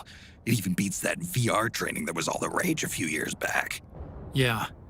The growing need for PMCs has led to the creation of a more reliable, cost-effective supply of elite soldiers. It's also made the child soldier phenomenon more problematic than ever. Can the nanomachines do anything to counteract post-traumatic stress disorder? Good question. They might provide a degree of psychological stability. You'd think so? That geek kid, Akiba, he was really starting to lose it. And technologically, the system should be able to optimize each soldier's personality traits.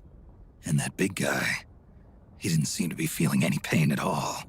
Augmenting the soldier's existing experience and psychological fortitude. But a soldier's gotta have more than that. The times have changed, Snake. Just like Meryl.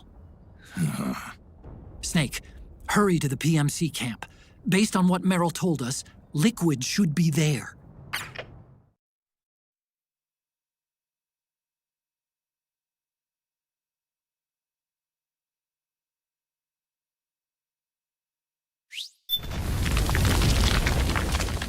Okay, time to head for the surface.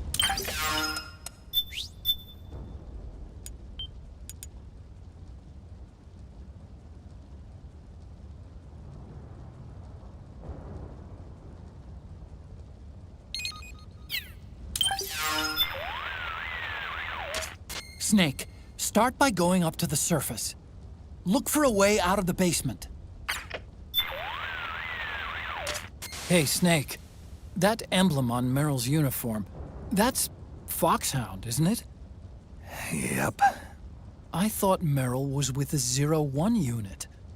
I mean, I know she's attached to Foxhound and all, but still. Covert Special Forces units do this kind of thing all the time. They use emblems that don't mean anything, like skulls and stuff. Like disinformation? Something like that. I wonder if that's really all it is. Maybe she's still got some lingering attachment. You think so? I meant to Foxhound. I knew that. It's okay if Meryl wants to cling to the past. I just want her to be happy, that's all. Snake, start by going up to the surface. Look for a way out of the basement.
It looks like the militia have got themselves an armored tank. Yup, a BMP-3. It's an old Soviet-designed IFV. It's not quite up to MBT defensive standards, but it's got enough armor to protect it against medium-caliber machine gun rounds. The militia could use it as a barricade against PMC gunfire. Use it to your advantage to help you proceed without having to face the PMCs. Snake, use that IFV as a shield to help you get to Liquid's PMC camp. Liquid is in the PMC camp just up ahead. We need to get to him as fast as we can, but the fighting between the militia and the PMCs is really heating up. You know what to do. Use the battle conditions to your advantage and proceed with caution. Liquid is in the...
Liquid is in the...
Liquid is in the...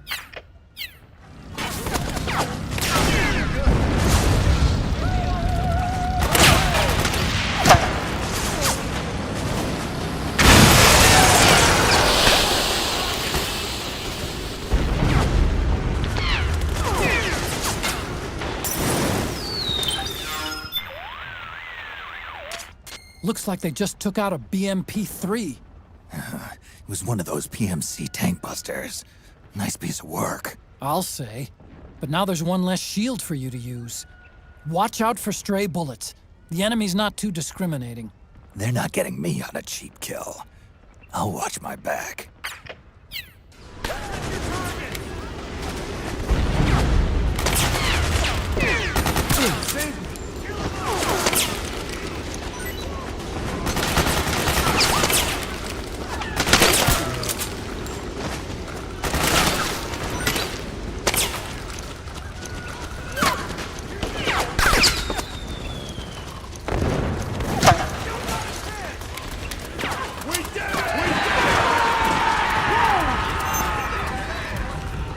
Someone there.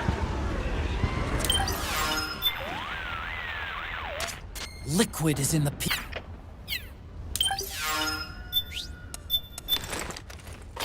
Wow, it's you.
Oh God, I'm stranding.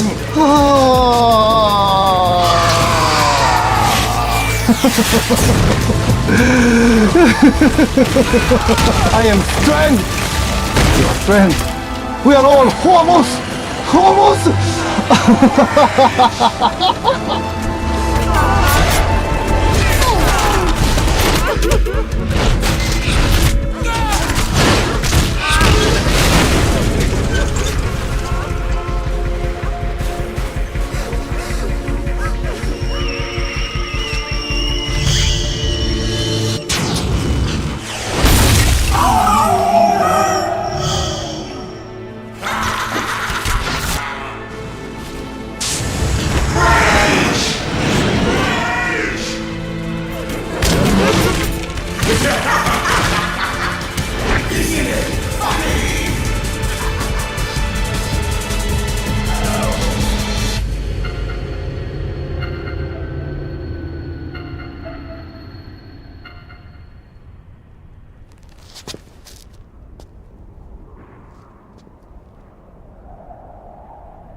Not that way.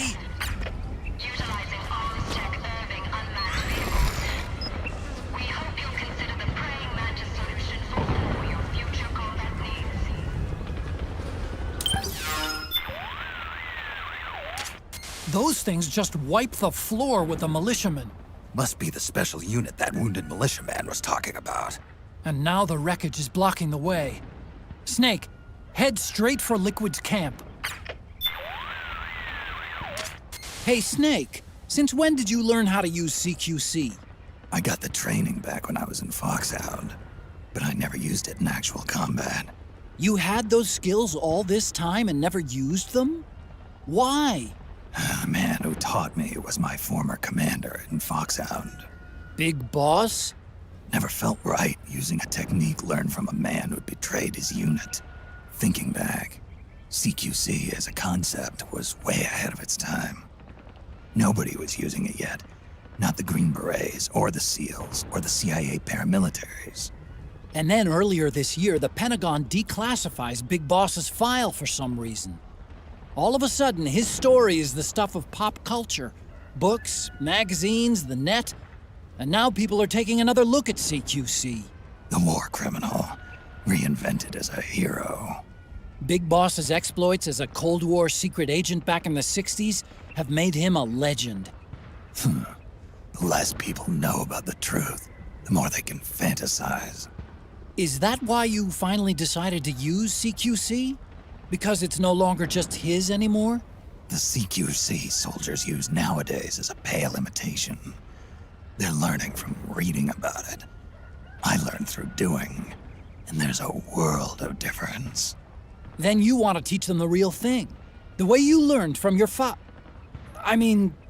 Big Boss. That's not it either. Some things aren't meant to be passed down to future generations. When some guy comes at me using that cookie-cutter imitation of CQC, my body just reacts naturally, that's all. Ah, I get it. An eye for an eye. Well, maybe not quite. I reckon they'd lose more than just an eye when going up against you. Just a little farther to Liquid's camp. Check your radar to see which way to go. Just a little farther. Just a little.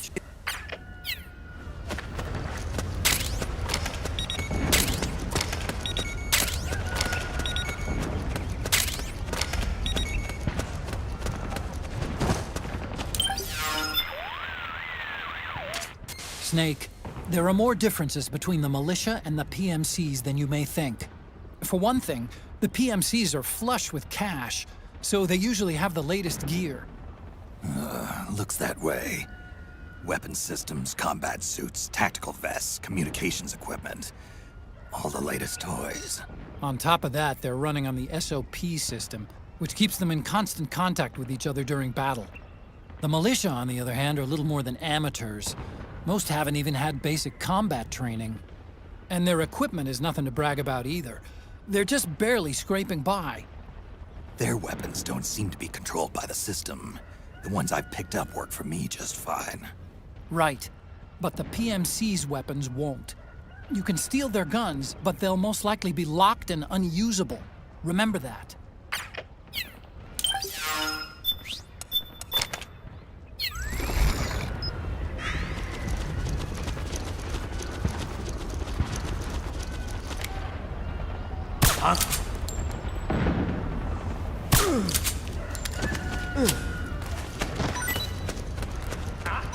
Something there?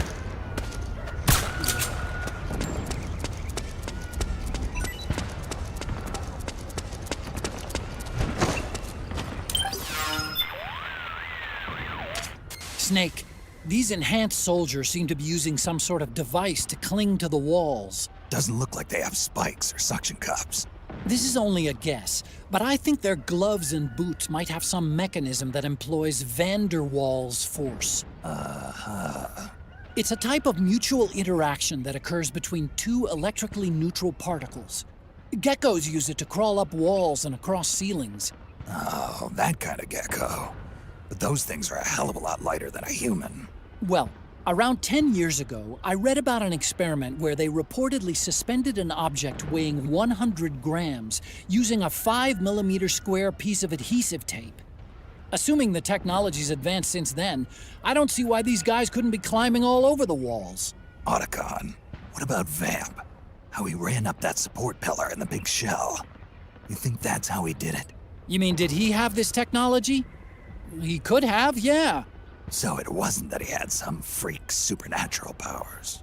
Hey, when technology starts to test the limits of our imagination, what's the difference?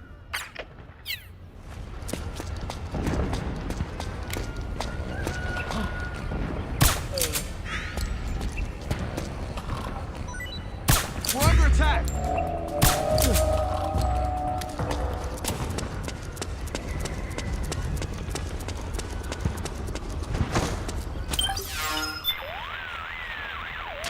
Snake, remember how I told you the militia were basically amateurs? Yeah.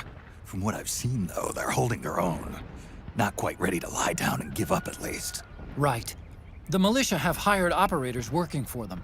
You're disguised as one now. They make for pretty good commanders in battle. Maybe you haven't noticed because you're not actually working as one, but those operators are all over the place, shouting out orders and giving signals. The militia's ability to organize themselves in battle largely depends on their presence. Heaven forbid one of those operators gets taken out. The chain of command would dissolve, along with any real combat effectiveness.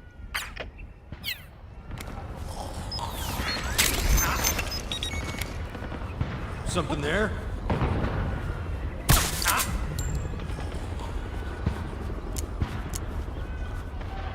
Who was that?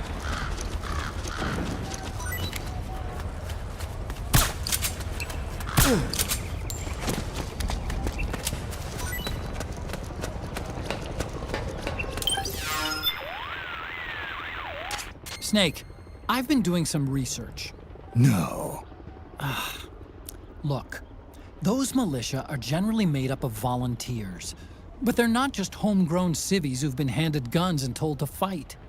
It looks like there's a locally based PMC. A small one, but it's there. So the militiamen you're seeing are most likely mercenaries hired by that PMC. So you've got PMCs led by PMCs, fighting PMCs. A real showcase for the war economy. This is the world we live in, Snake.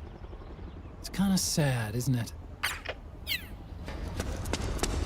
Huh? I hear footsteps. Huh? I hear footsteps.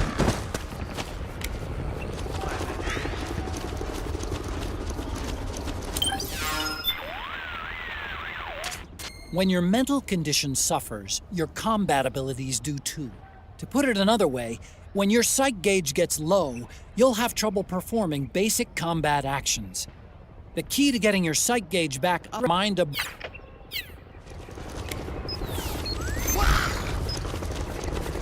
Something just...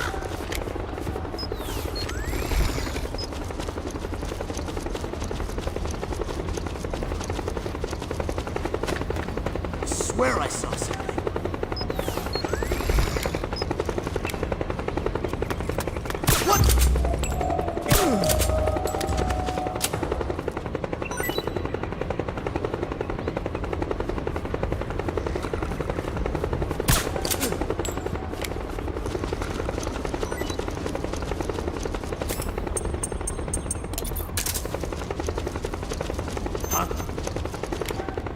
Who was that?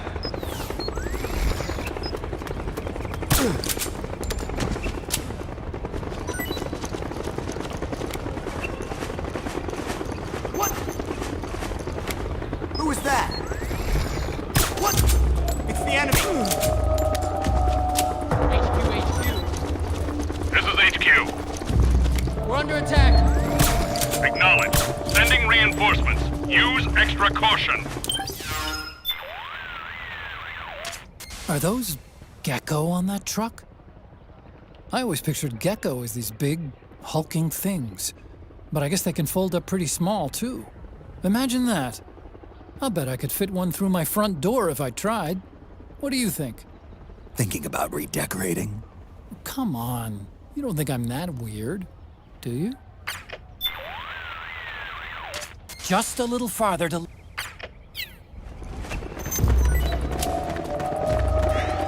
It's the enemy!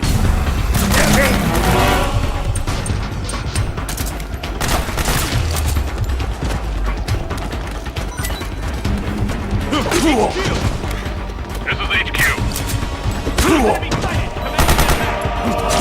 Acknowledge. Eliminate all enemies.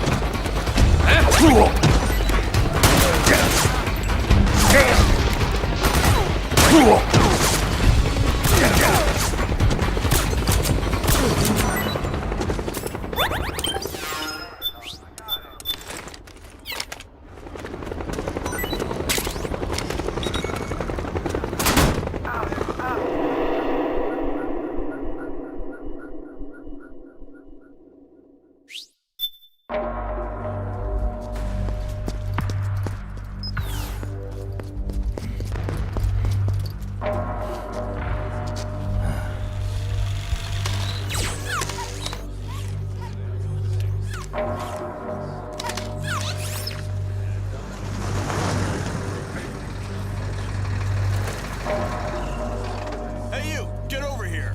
Yes? We're having connection problems. Go check it out. Yes, sir. Otacon, wait here.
I knew it.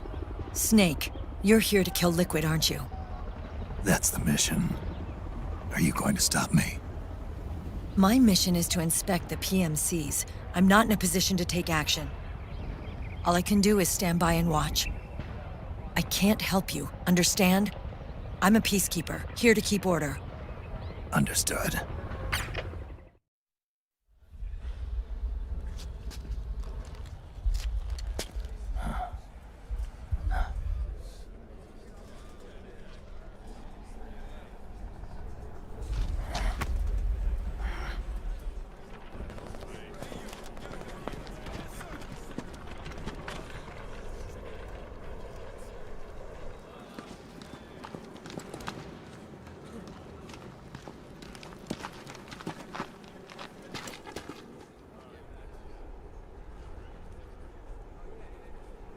Activate it.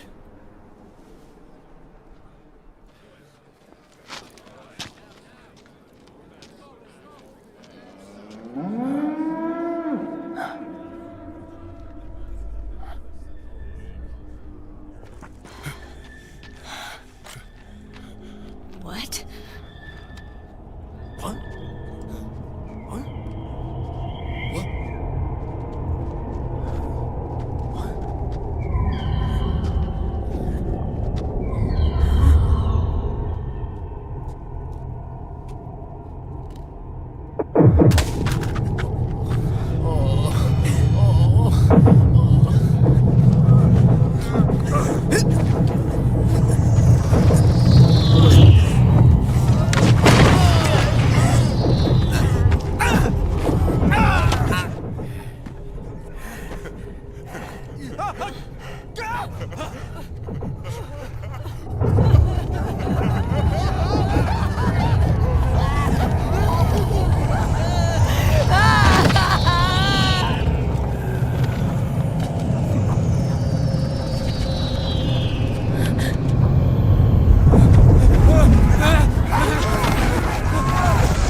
So easy. But these results... Oh, refreshing, don't you think?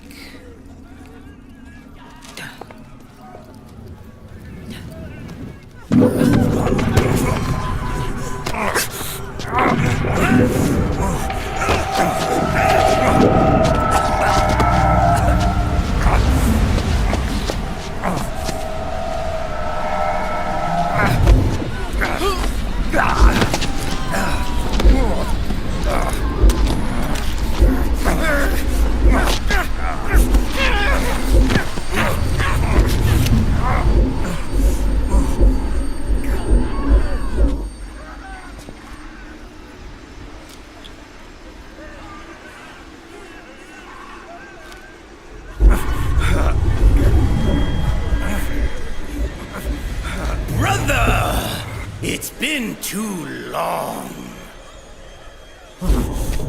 Liquid.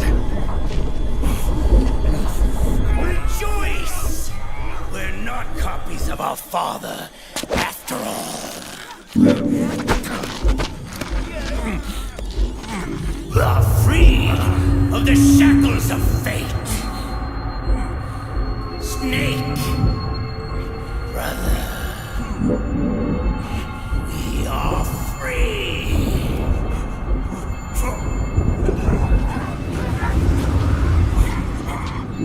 Watch, Snake. Watch as I surpass my own origin.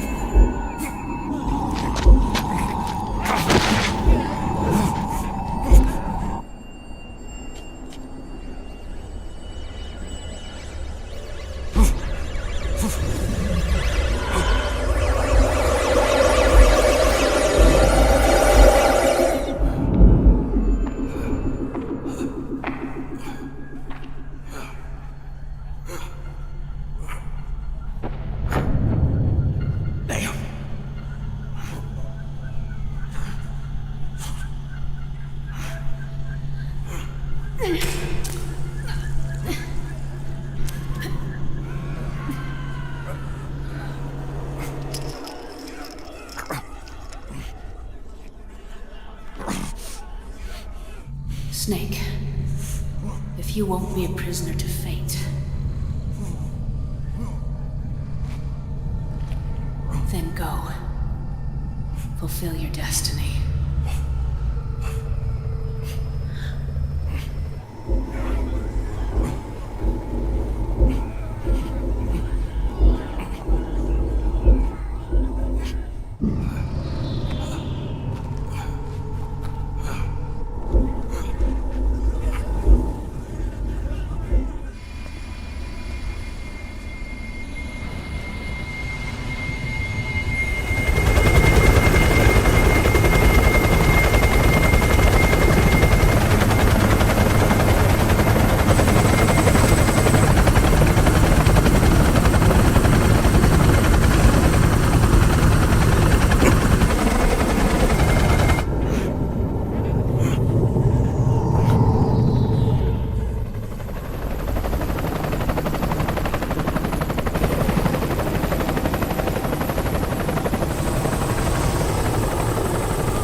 Grab on.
One, 2, 3, 5, 8, 13, 21, 34, 55, 89, 144, 233, 377, 610, 987, 15, 97, 95, 84.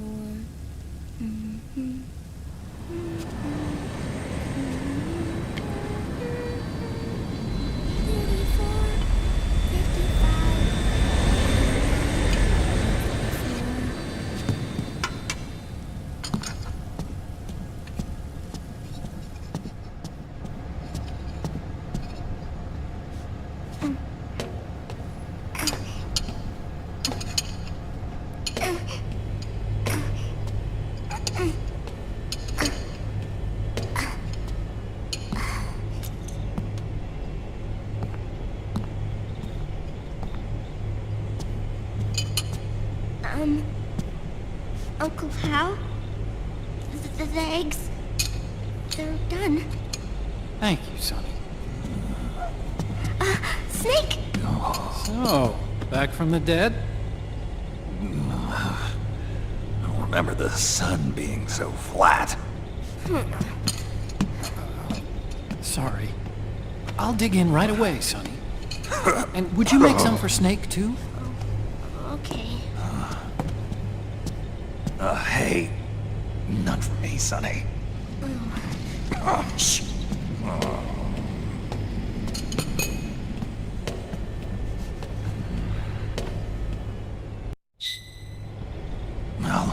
die out?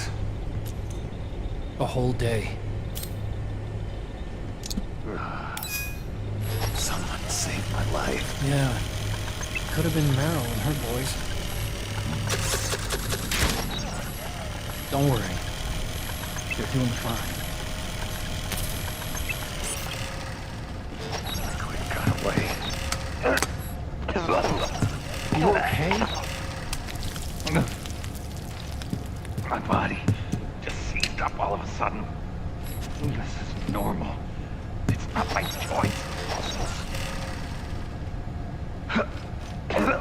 It looked like the PMC soldiers all went haywire en masse, too. I thought it might be a form of ADS, but I didn't detect any aberrations in the EM. You were lucky. Some of those guys' hearts would stop.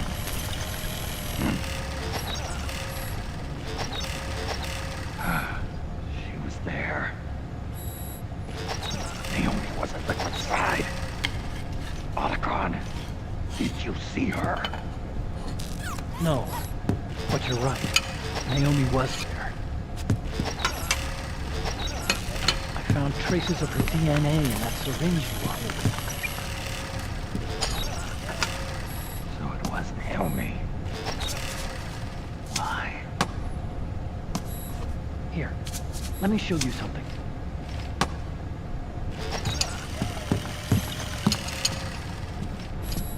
Right after it all happened, I got a video mail from Naomi. It was sent to my old address.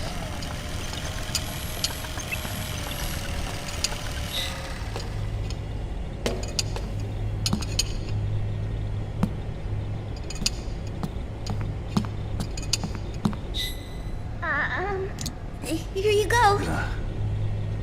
Thanks, Sonny. They're delicious.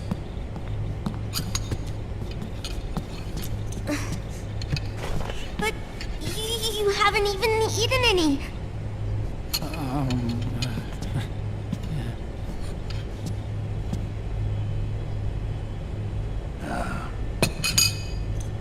We grown-ups have to watch our caloric intake, you know. Ah, but thank you. I was looking for this. You're not watching your nicotine intake. Sonny!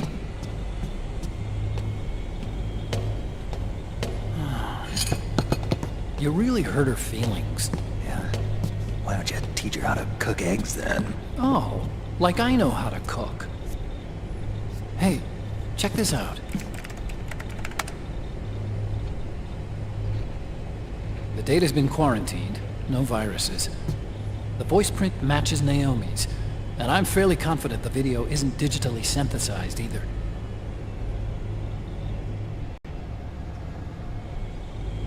Snake, I'll make this quick. I'm in South America.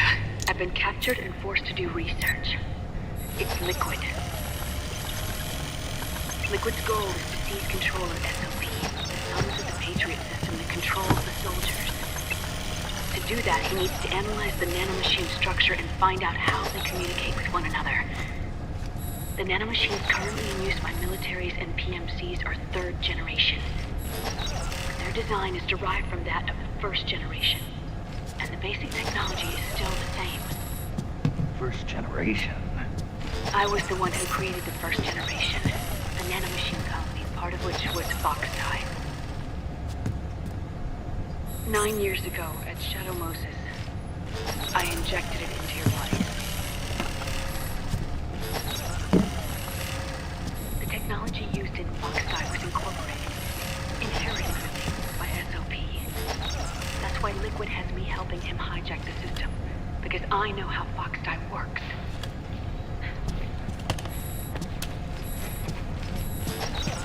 Please, you must rescue me. Liquid's found a loophole he can use to get into the system. Preparations for his insurrection are nearly complete.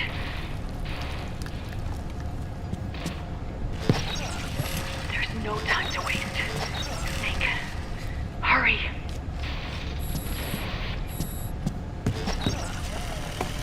Naomi center location data in a separate file. What the hell is that? It's a type of encrypted data. Sonny decoded it for us. Remember now? This is data from the Soliton radar you used at Shadow Moses.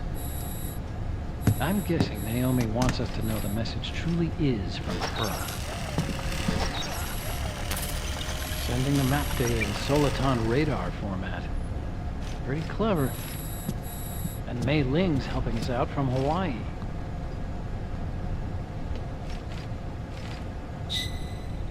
The data she sent was 4D sound data.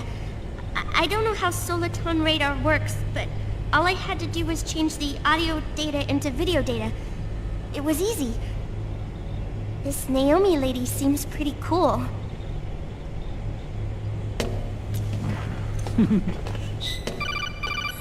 Campbell. Snake, as you'll recall, following the Shadow Moses incident 9 years ago, Naomi was detained by the authorities. But someone arranged for her escape. Yeah, I hear they added that to my rap sheet, too. I suspect it was actually Liquid. He must have taken her prisoner himself and forced her to do research at his facility in South America. Chances are, the location Naomi gave us is the site of Liquid's main base. But there's no actual proof. There's an ongoing skirmish between the new regime put into power by PMCs and a rebel army formed by remnants of the old one.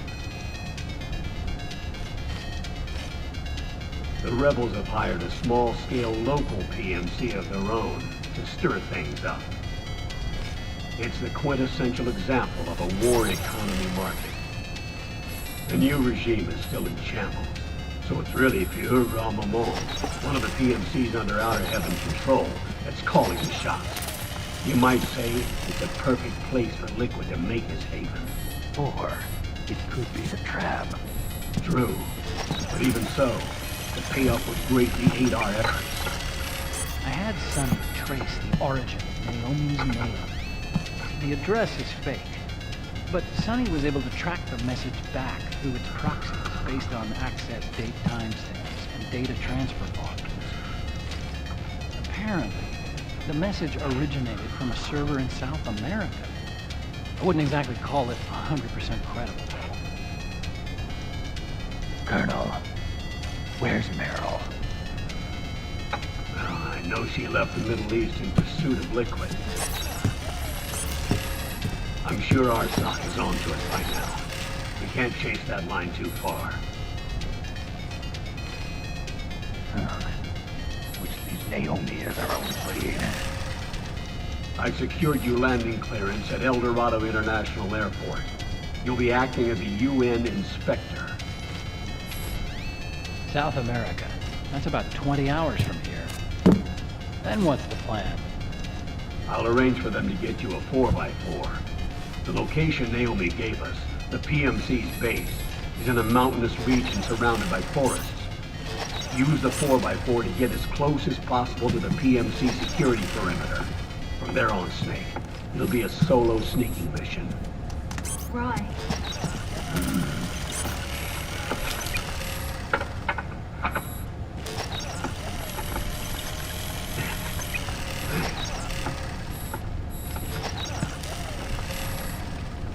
The rebels are still pitched in battle against the PMCs.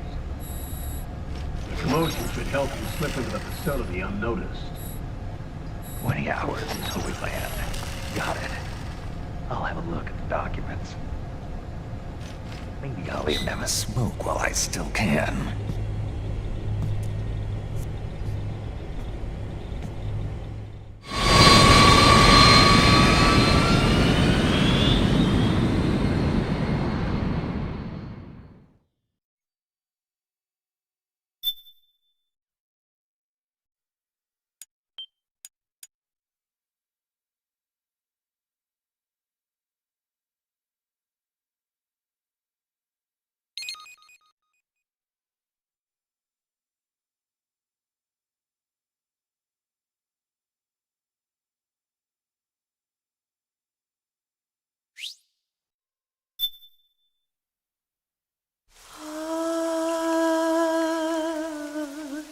Save me.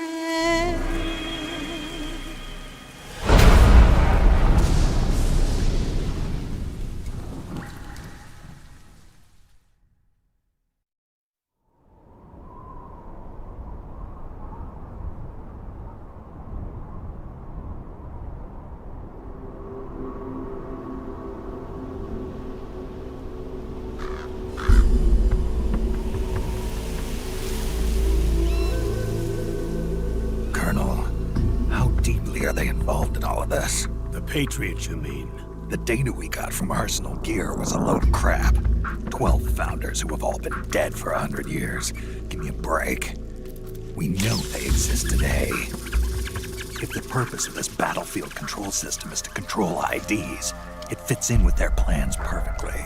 Seizing control of the world's ID systems and then using them to manipulate the economy and information flow. For the Patriots, that's the ultimate prize. You might say the Patriots are the embodiment of the war economy. Everything that Solid has feared 5 years ago, it's all come to pass. The Patriots are trying to protect their power, their own interests, by controlling the digital flow of information.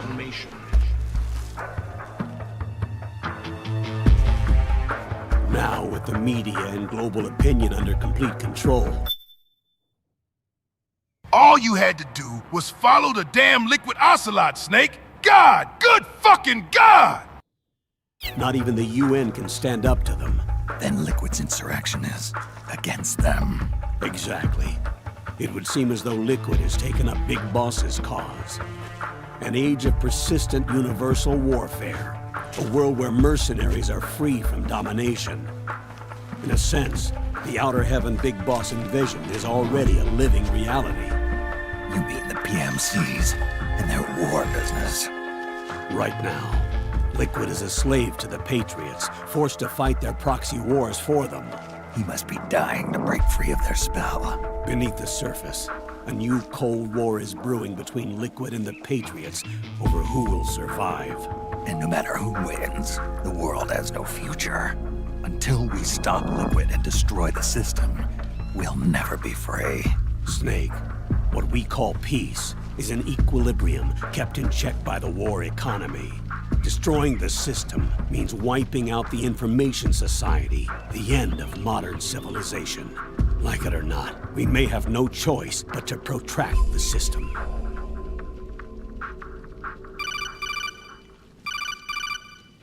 Snake, here's what we know about the current battle. Rebel guerrilla units are advancing on the base of the government PMC troops. That base appears to be Liquid's safe house. According to Naomi's data, she's being held prisoner inside the compound. That's where she is. Assuming the data is correct. And one more thing. What now? The government PMC troops have been operating at high altitudes. We have reports that it's starting to upset the balance of the nano-machine control system. Meaning? Meaning the low blood oxygen content seems to have an effect on their nano-machines, giving them a slight edge in battle. Be careful. Steer clear of altitude sickness. Got it.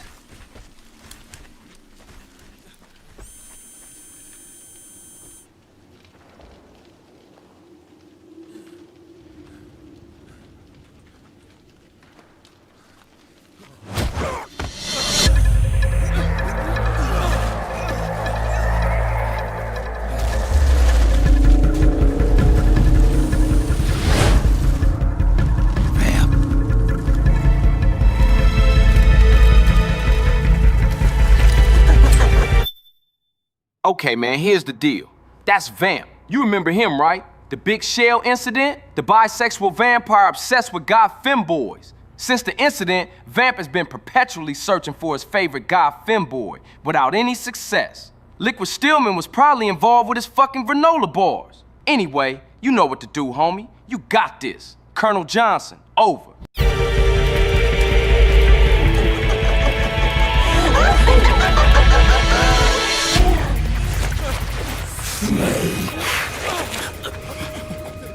Isn't here.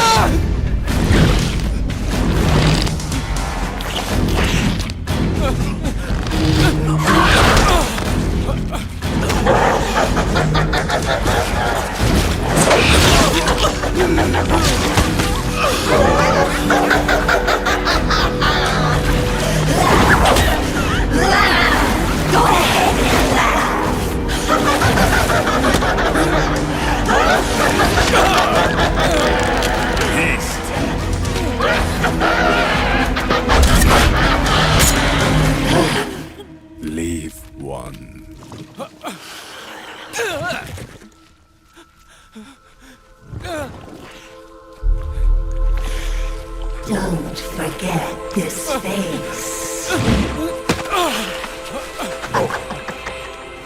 This is the face of the bastard who killed your comrades.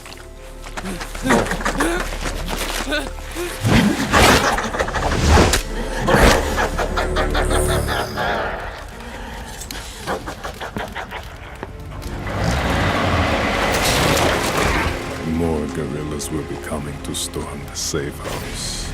He must be among their numbers. Sooner or later, he will come. Don't let down your guard.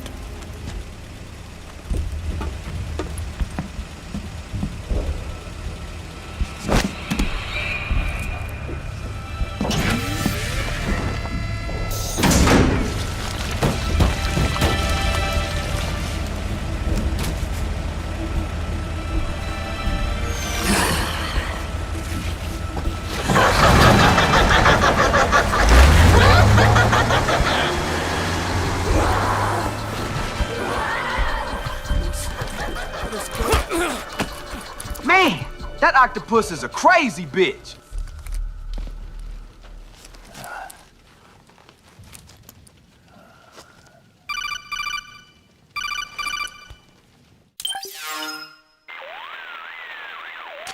Otacon, what the hell? That was Vamp. I'm sure of it.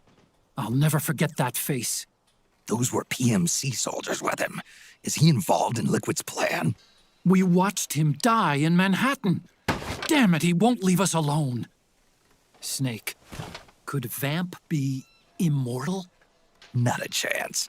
This is the real world, not some fantasy game. I swear, the next time he shows up... Not now, Otacon. Right. I know. Snake, according to satellite imagery procured by Mei Ling, the facility where Naomi's being held is to the north, along a mountain road. I'm sending the location to your map. Mei Ling? What's she up to these days? Taking command of the Missouri, apparently. The Missouri? That's a World War II battleship. The museum contract in Hawaii expired some time ago. I hear it's now being used as a virtual training vessel. No kidding. Not for actual combat training, of course, but rather to get sailors used to seamanship on an analog vessel. Or so I hear. After the mess at Shadow Moses, Mei Ling kinda got put out to pasture. Even so, making captain at her age, that's pretty impressive. Rumor has it she caught the eye of some lecherous old admiral who got her promoted. She always did have a thing for older men. Maybe it's too early to retire after all. Thinking of taking a little training on an analog vessel, Snake? No. At this point, I've got no need for any more training. Fair enough. Listen, Snake. When you get there, remember, the conflict between the PMCs and the rebels has nothing to do with your mission. There's no reason for you to get involved or take sides. That said, creating some sort of impact on the battlefield could produce better conditions for sneaking. The rebels are targeting the facility being used by the PMCs as a base. This is more or less the same spot where Naomi's being held. If you aid the rebels, they might get rid of some of the PMCs and help carve a path for you to sneak in. That freak I just saw, with the tentacles, was it using the same octo-camo system as my suit? Yeah? I thought that technology was of your own design. Actually, I kinda based it on some designs Sonny snagged off the net. And the data came from? DARPA. So in other words, we're on equal ground technologically. Sorry. I guess I should have told you. And by the looks of things, they know I'm coming too. Yeah, it could be a trap. Stay sharp.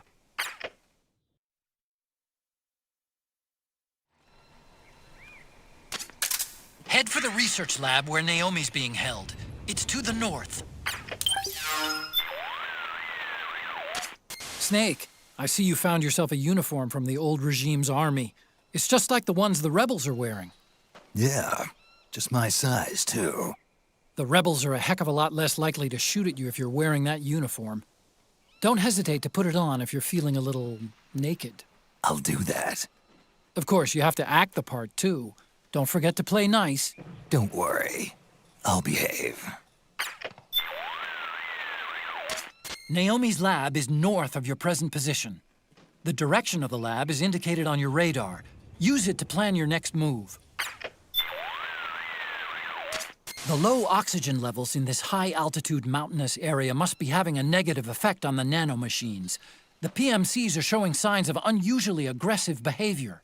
Watch your back, Snake. The rebel soldiers are in the plaza now, rounding up the prisoners they took in the last battle. Remember how I was telling you the PMCs are getting more and more prone to violence? Well, there's a fair chance this might not turn out so well for those rebels. Normally, I'd advise you to continue on with your objective, but I feel for those guys. Look, if you do decide to do the right thing, you'll have to take down those PMCs. It's your call, Snake. The PMC the regime hired is French, isn't it? It sure is. Pieuvre Armament. Octopus Armaments. Why? On this battlefield ad I'm looking at, it's written in French. Les tentacules de la pieuvre pour votre guerre. It means something like arms of the octopus, arms for your war. Oh yeah, I forgot. Fluent in 6 languages. You know, I bet the octopus never saw it coming. Somebody using its limbs to design a wartime advertisement? You use what you can. That's what we humans do. Sounds like something a Procure on-site expert would say. Is that so, Otacon? I'm kidding, I'm kidding. Naomi's lab is to the north. Head north, Snake. Naomi's lab is...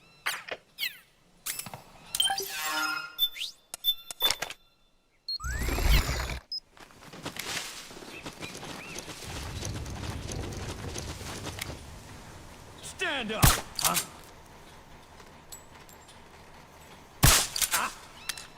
Hey! Hey!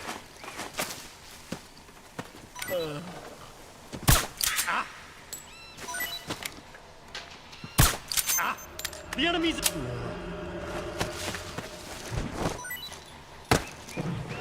Get the weapons and let's move!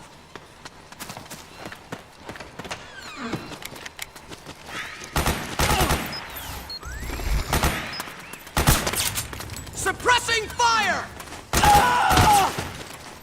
You hit? We got company!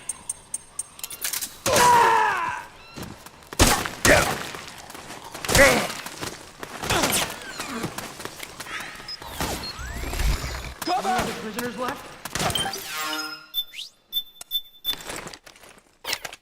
Help me out, okay?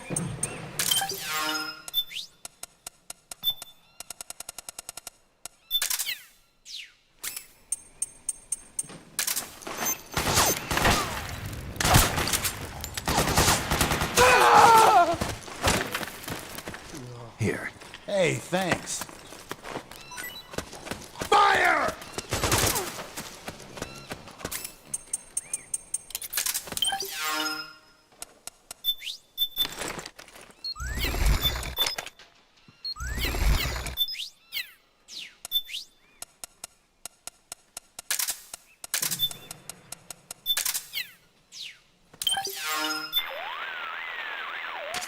Head for Naomi's lab.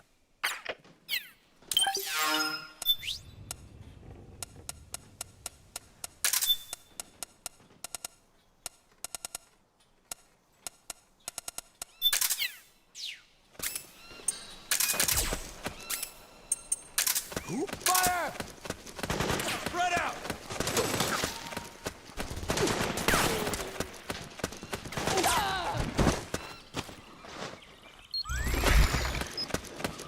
What? Something just...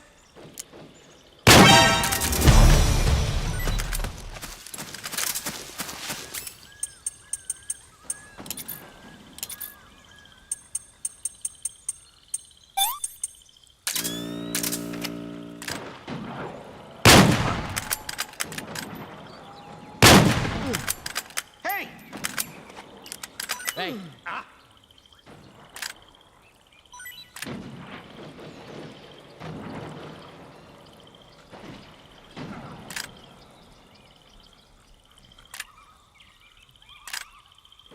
Rise and shoot. That's where you were. What? Hey!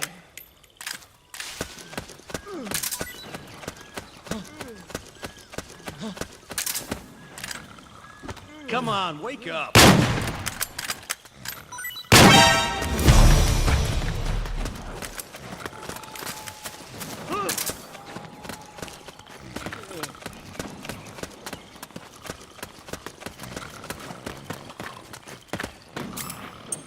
We got a hostile! Nice work. That's how you do it.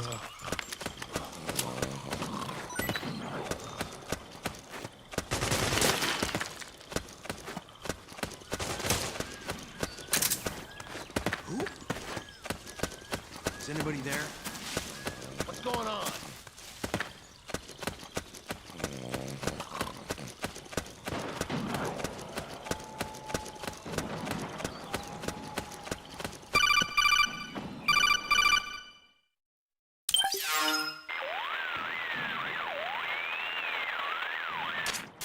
Snake, there's someone I'd like you to meet.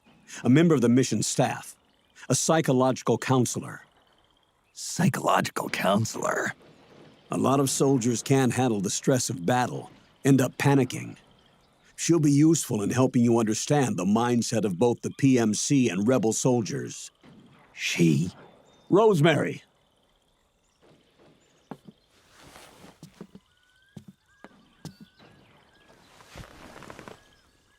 Nice to meet you, Snake.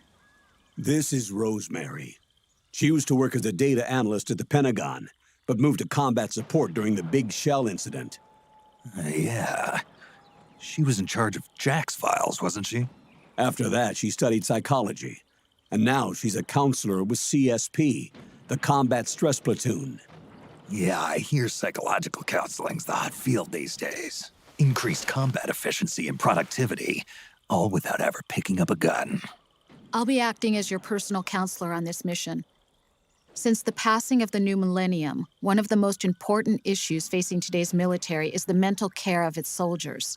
I can also provide advice on soldier psychology from a threat assessment perspective. Contact me anytime. I'll be standing by here at home with Roy, but I'm on a different circuit. The frequency is 147.79. Her advice will have a positive effect on your psych gauge. Survival on the battlefield depends on your psychological well-being. Lose your cool and your body stops doing what you tell it to. Even a veteran soldier like you. I know. Mind, body, technique. Some things haven't changed with time. When your psyche is running low, ask her for advice. It'll help keep you in peak condition and focused on the mission. By the way, Colonel, isn't that your house? Well, yes. Then the woman you married, the one that Meryl was talking about. Is Rosemary, yes. Didn't I tell you before? News to me. What about Jack?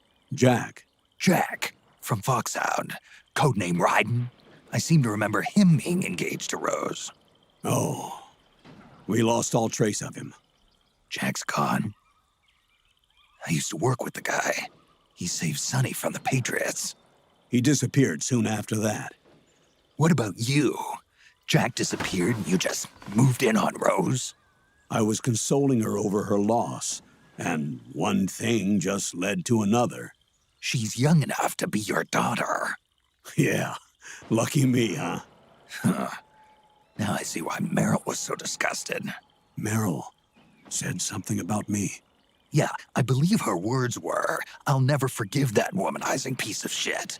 I see. Colonel, you knew she was our informant in the Middle East, didn't you? Was it you who put her up to it? Yes. I used my connections in the army to get Meryl the job. You wanted your daughter someplace where you could keep an eye on her. Look, everybody involved in the incident at Shadow Moses either lost their job and status, or in the case of Meryl and Mei Ling, got brushed aside. Meryl wanted to make a comeback, a difference. We can't all be as strong as you, Snake. Some of us can't bear living like pariahs. Since Shadow Moses, I've been branded a criminal. I think of it as my own small way of making it up to my daughter, my own flesh and blood. In any case, call Rosemary if you ever need advice.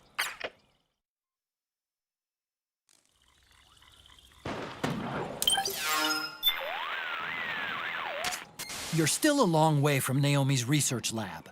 The direction of the lab is indicated on your radar. Use it to plan your next move. Yes, Snake? Just here for my checkup. Your psych is in excellent condition. Everything looks good to go. Great, thanks. Snake, the gauge below your life gauge is your psych gauge. Yeah, you told me about that. Then you'll hear it again. The psych gauge affects the rate at which your life gauge recovers. In other words, how fast your wounds heal. It also greatly influences how well you perform various actions. When your psych gauge is full, your life recovers quickly and you shouldn't have any problems doing what you need to do. Remember, your body isn't the only thing driving your performance. Your mind is every bit as important. Hey, I don't let my mental state affect my combat efficiency. You may think that, Snake, but the truth is, you're not as young as you used to be. Could have fooled me. It's your psyche that's keeping you alive inside. So you better take it seriously. Keep a close eye on your psych gauge. All right, all right. Snake, the guerrillas you liberated are probably well-versed in local geography. Following in their footsteps might be the fastest way to get you where you need to go. Something to consider, anyway. Snake, you know the men and women in the rebel army were once regular soldiers in the National Army. When the current regime seized power, they were either stripped of their ranks or left of their own accord. At any rate, the vast majority were in the army when the old regime implemented the SOP system. Hold on. You're saying they've got nanomachines in their bodies? Exactly. But when the regime changed, the system expunged their IDs. That's why they can't use ID guns and fight with naked guns instead. On the other hand, it also means the government can't control the rebels' actions through the system. Or you can look at it another way. If you get a weapon from the rebels, there's no need to involve Drebin. You can use it as is. Nice. I'll have to remember that. Head for Naomi's lab. Follow the mark on your radar, Snake. Hi, this is Rose. I need an update on my psych. Good for you, Snake. You're taking great care of your psych. No worries on my end. Glad to hear it. If you're that full of energy, there's nothing for me to worry about. You're doing fine, Snake. Go ahead and focus on the mission.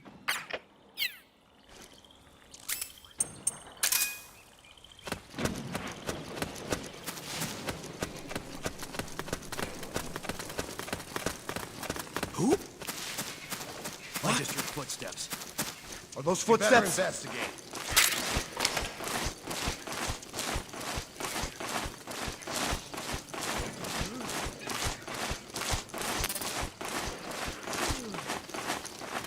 Could be my imagination. Footsteps. Just my imagination. Let's see. Huh? Huh? I hear footsteps. Huh?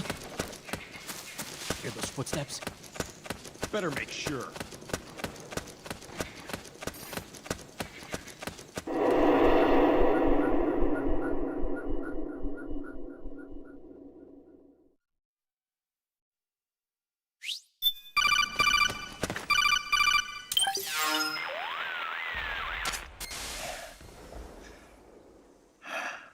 Who is this? Snake. That voice. There's an ambush ahead. Government and PMC troops. You could be shot from anywhere. Watch your surroundings. Look to the distance. Is this Jack? Jack is dead. Snake. I'm at your side. Wait. What's on your mind? Just checking in. Your psych is looking good right now. Nothing to worry about so far as I can see. Good. Snake, your psych gauge is affected by the conditions you're in. Staying in a place that's too hot or too cold or being exposed to combat conditions for extended periods causes stress to build up in your body and mind. The more tension you've accumulated, the more your psych gauge decreases. As the gauge decreases, it starts to negatively affect your performance. Your hands start to shake, and your life gauge recovers more slowly. Vision gets blurry, and you can't make out your targets. All of these things impair your ability to complete the mission. So be sure and keep an eye on your psych gauge at all times.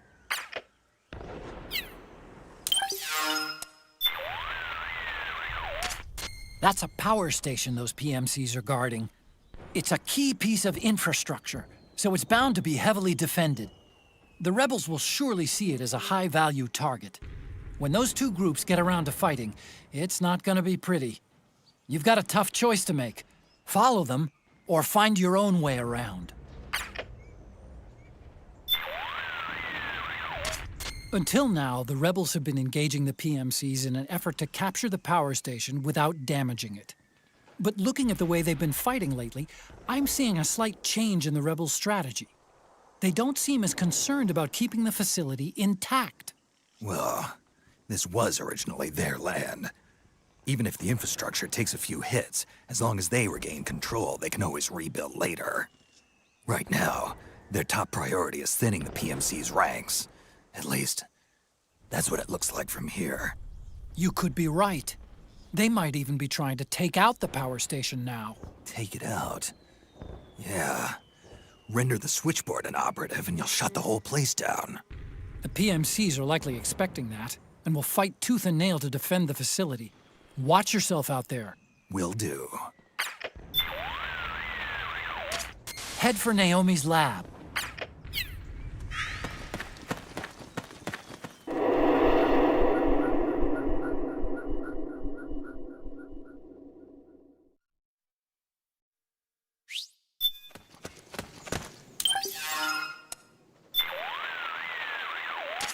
What's up, Snake? Got an update for me? There doesn't seem to be any problem with your psych. So far, so good. Proceed with the mission. Got it. Here's a good way to think about your psych gauge. Low psych equals high stress. So the best way to replenish your psych gauge is to relieve your stress. Being pursued by the enemy can be a tremendous source of stress.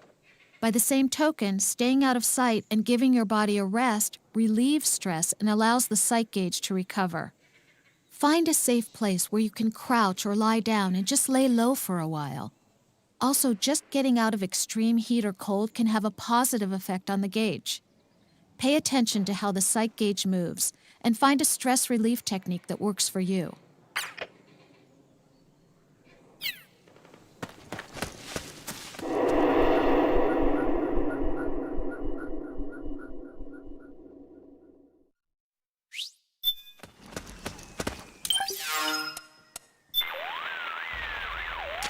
This is Rose. How can I help? I need a psych check. Your psych is looking good right now. Nothing to worry about so far as I can see. Good. Eating replenishes more than just your stamina. It also helps your psych gauge recover. Since ancient times, military commanders have struggled with the problem of how to secure food for their men. How much soldiers get fed, not to mention how well, has a direct effect on morale. Back when wars were fought between absolute monarchies, the maximum distance an army could travel in a day was limited to the distance from one supply point to the next. The quality of the food is a major factor, too. During World War II, American battleships housed vending machines that were stocked with cigarettes, soft drinks, and ice cream. They called them Gedunk bars. The phrase is still used by sailors and Marines today. Ice cream. Tasty. Apparently, they even built special floating ice cream factories, capable of producing 5,000 gallons of ice cream an hour to feed soldiers on ships too small to have their own Gedunk bars. They even had their choice, soft or hard. Napoleon once said, "An army moves on its belly." He knew what he was talking about.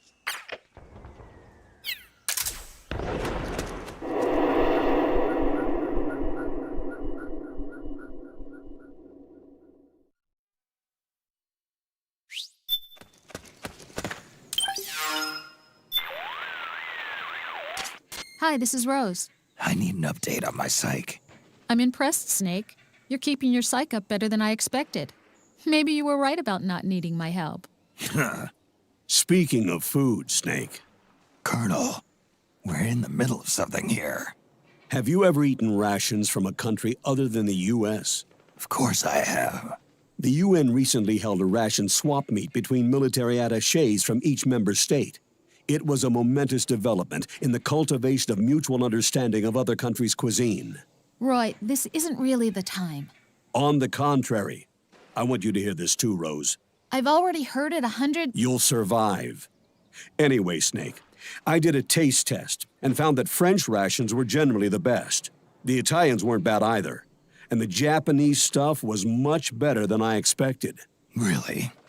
That's wonderful. But everyone seemed to agree that the worst rations of all were ours. America for the win. All right. So what's your point? Yep, it must be nice to live in a country that knows how to cook. Those French rations, délicieux. I wish you could have been there to try some, Snake. And, you too, Rose. Colonel, what exactly are you? Some of the best food I'd ever tasted, Rose. I'm sorry, Snake. Ever since he went to that swap meet, it's all he can talk about. You think he'd never had a decent meal in his life. No kidding. Wait a minute. Rose, who does the cooking at your house? Me. Roy doesn't...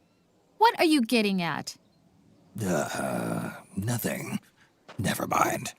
Colonel? My sympathies. It's appreciated, Snake. I actually like those American rations. Any female born after 1993 can't cook. All they know is McDonald's, charge they phone, twerk, be bisexual, eat hot chip and lie.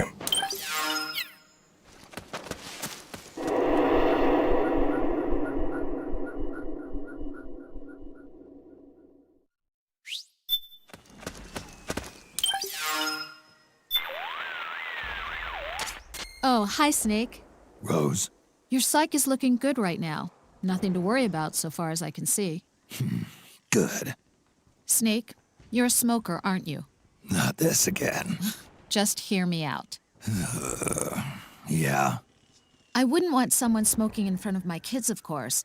But from a stress management perspective, smoking is obviously an effective relaxation measure for people like you. It actually raised your psych, didn't it? Yeah. But even so, I'm not going to downplay its effects on your health. Your life gauge actually went down, didn't it? And the smell of tobacco can attract the enemy. Yeah, I guess you're right. Think carefully before lighting up, Snake. I'll leave it at that.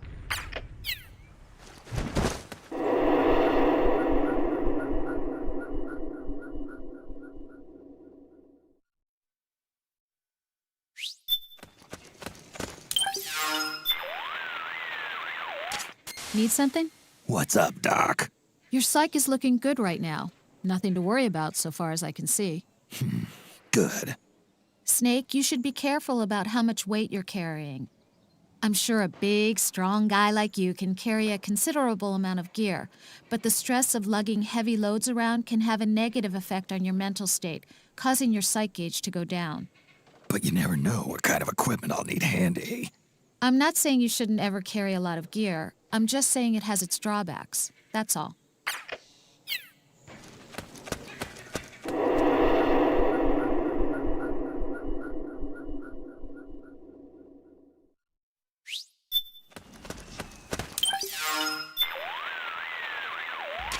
Oh, hi, Snake. Rose? Your psych is in excellent condition. Everything looks good to go. Great. Thanks. Snake, you should be careful about how much weight you're carrying. I'm sure a big negative effect on your... I'm not saying you should...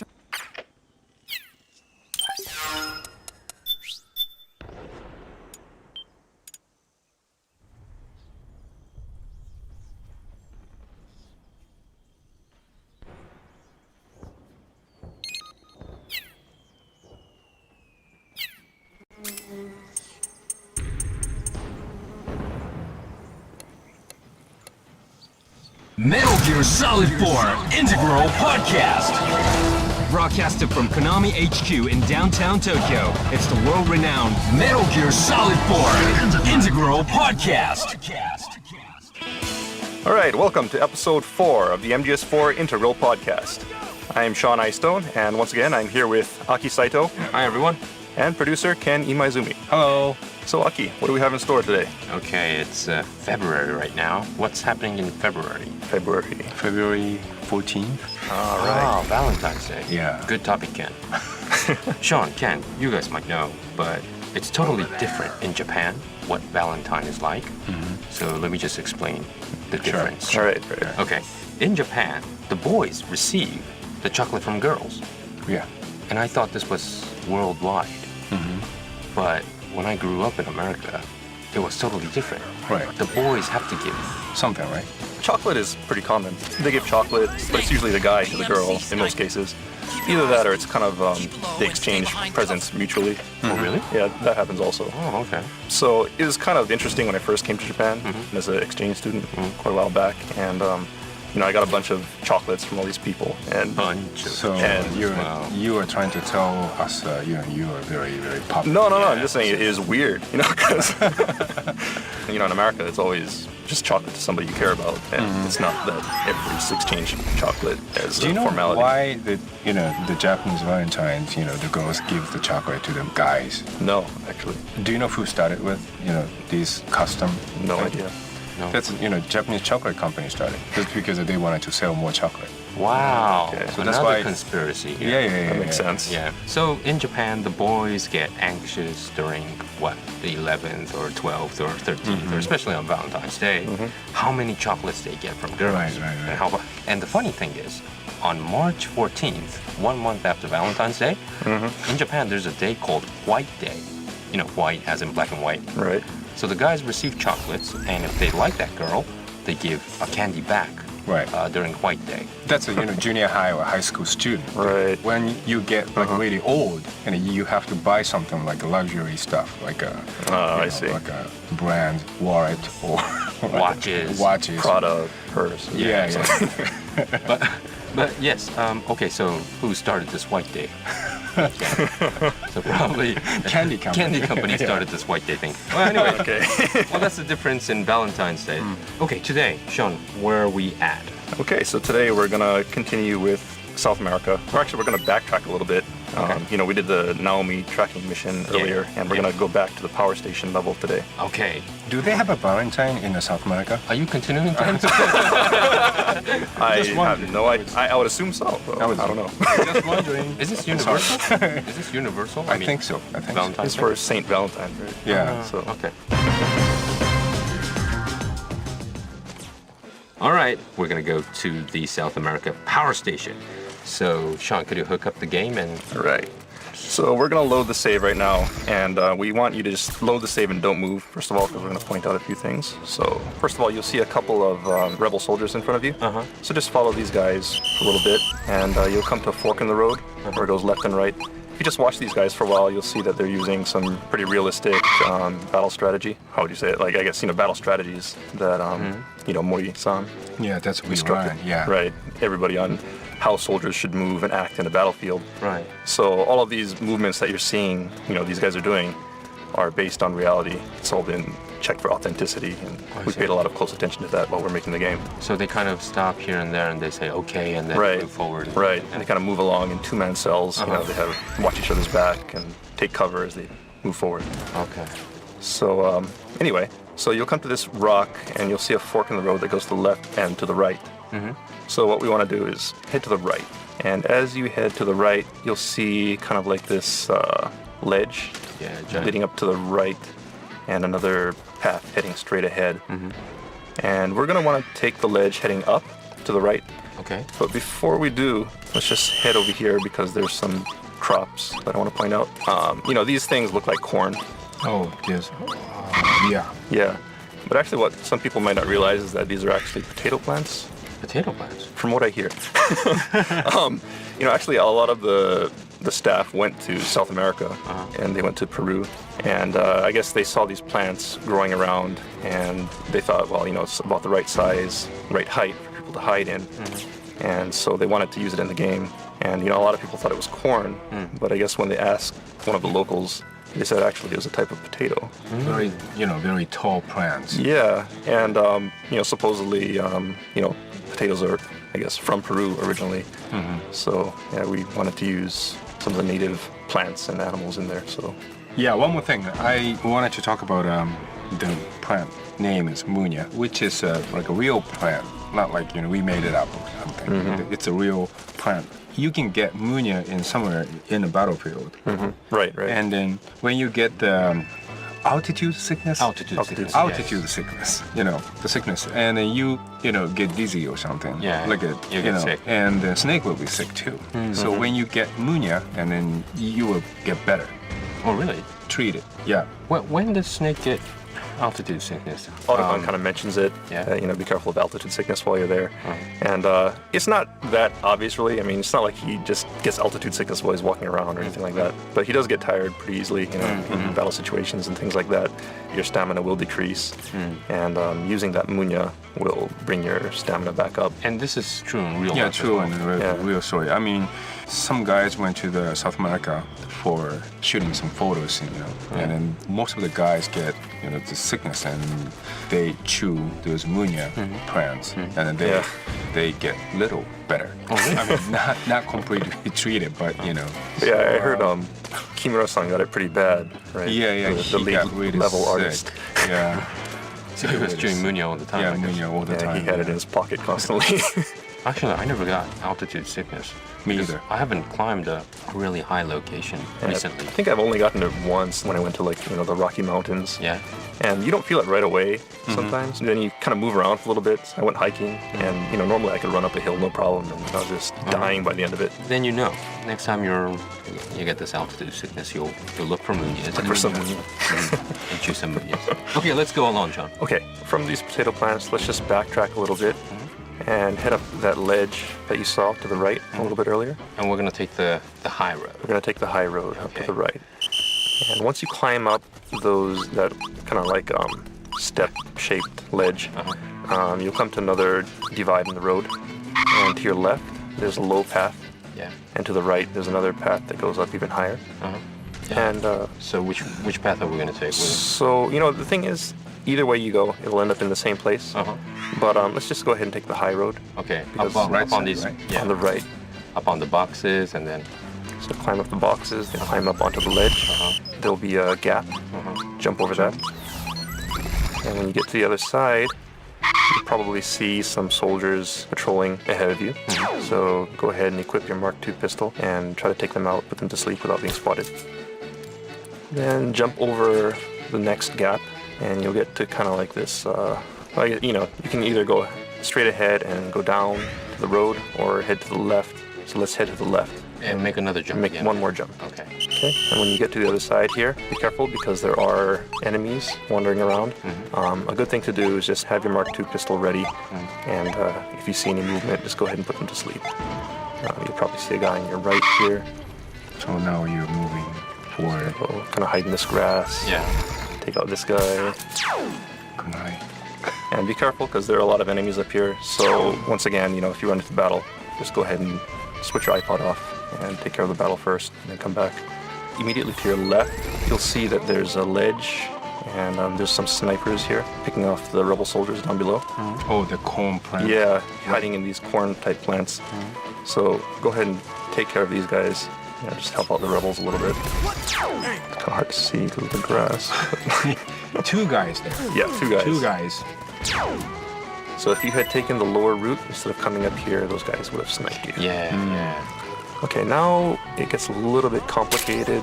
There are a bunch of paths that you can take. If you look, you'll see like these power lines. And if you look towards the north, that's the direction that we want to head in. So if you look towards the north, there's like a plateau with some boxes on it. Cubes, I guess you could say. Yeah. And what you want to do is head towards that plateau and go to the right of that plateau. Yeah, kind of what should we say, a middle path, right? Yeah, more or less the middle path. Yeah. Basically you want to be heading north. So take that middle path, and you'll see another soldier, so go ahead and put him to sleep as well. And then you'll come to another split in the road. And there are a couple paths leading to your left, another one more or less straight ahead, and another one to your right. So let's just head straight ahead. From this vantage point, you'll see a billboard towards the, I guess, northeast. So head towards that billboard. And as you run towards that billboard, you'll notice you come to a clearing, and to your left, you'll see the power station and a mortar up on this ledge here. Basically, we headed to this motor, actually. Right. So yeah, the goal here is to get to this mortar. You know, this is a really nice vantage point. So I think people should just kind of look around and take in the surroundings. You know, one thing to notice is that this scenery that you're seeing right now is very, very accurate. You know, people from the team actually went down to Peru, went down to South America to get this look. We wanted to make something that was a little bit different from Metal Gear Solid 3. And we wanted to have a jungle setting, a forest setting, but not have it be exactly like Metal Gear Solid 3. So, you know, Shin Kawa-san and Kimura-san, the lead level artist, went and looked through a bunch of photos and tried to find what location they wanted to use. And South America kind of stood out for its kind of unique landscape with these rocky mountains and kind of sparse vegetation, I guess you could say. I mean, it's still a forest and still a jungle, but you know, it's a completely different feel from Metal Gear Solid 3. Yeah, it's not as much as jungly, you know, with all these. The color settings is different. You have the dirt color, you have the greens and moss greens and things like that. But there's one thing that's really standing out in this, especially when you look to the right, that there is a... Ken, you want to explain about this? Oh, the sign? Yeah, the sign. Right next to the tower, there is one sign. That's a PMC sign. The white billboard, right? Yeah, white billboard. White and red? Red, top and bottom, red lines, and that's a PMC sign. And, you know, it does kind of stand out, and that's intentional also, is, you know, we wanted the player to kind of have this feeling of paranoia while they're in the jungle. No matter where they go, PMC is always there, and they're in control of the area. So like in the Middle East where you see, you know, PMC flyers on the walls, we wanted to do something similar in South America. So we went ahead and put these giant billboards in here just to kind of raise the level of paranoia. Yeah, well, who in the world would kind of see this billboard, right? I mean, in the middle of a battlefield. Well, it's for the people who are fighting, right? Yeah, well, but... Some soldier might gonna change their mind. Joining a PMC. Exactly. I see. It's really odd once you notice it. When I played the game for the first time, I didn't really notice at first sight. It was more maybe subliminal, but when you actually see it from the location of the motor, it really stands out. It's really strange because you don't see any advertisement usually in battlefields.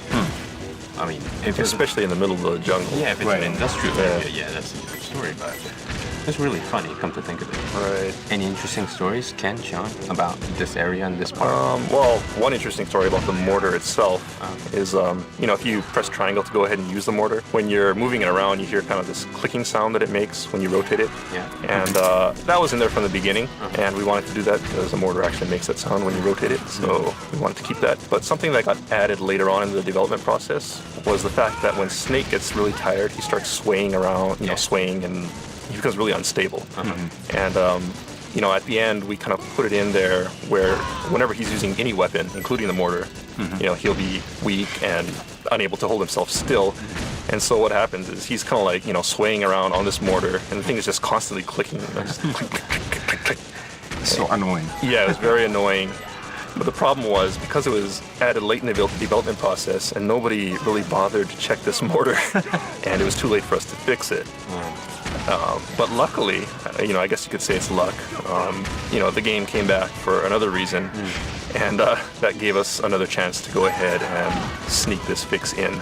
So we went ahead and did that, and now, you know, we got rid of that annoying click, even if Snake is tired. Yes, very, very, very lucky. Oh, so the people will never kind of actually see what was the original. Right, they'll never see that annoying click. Okay, all right. Okay. Okay, so next let's move on down to the power station itself. So to your right, you'll see this fence and a slope leading down. Oh, okay. So let's just follow this slope, sneak along this fence, and head down to the power station.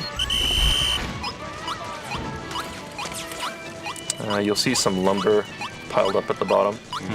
So let's take cover behind the pile of lumber to your right. Charge!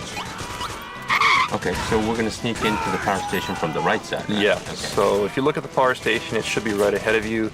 There's a truck parked in front of it, and there's two ways to get in. You'll see one entrance in this brick wall here, kind of directly in front of you. Then behind the truck, there's a gate that's open, and you can also get in through that gate. Which is easier? Are we going to go through the gate? So yeah, let's head through the gate. That's a little bit easier, so be very careful and not to get spotted. Don't get spotted.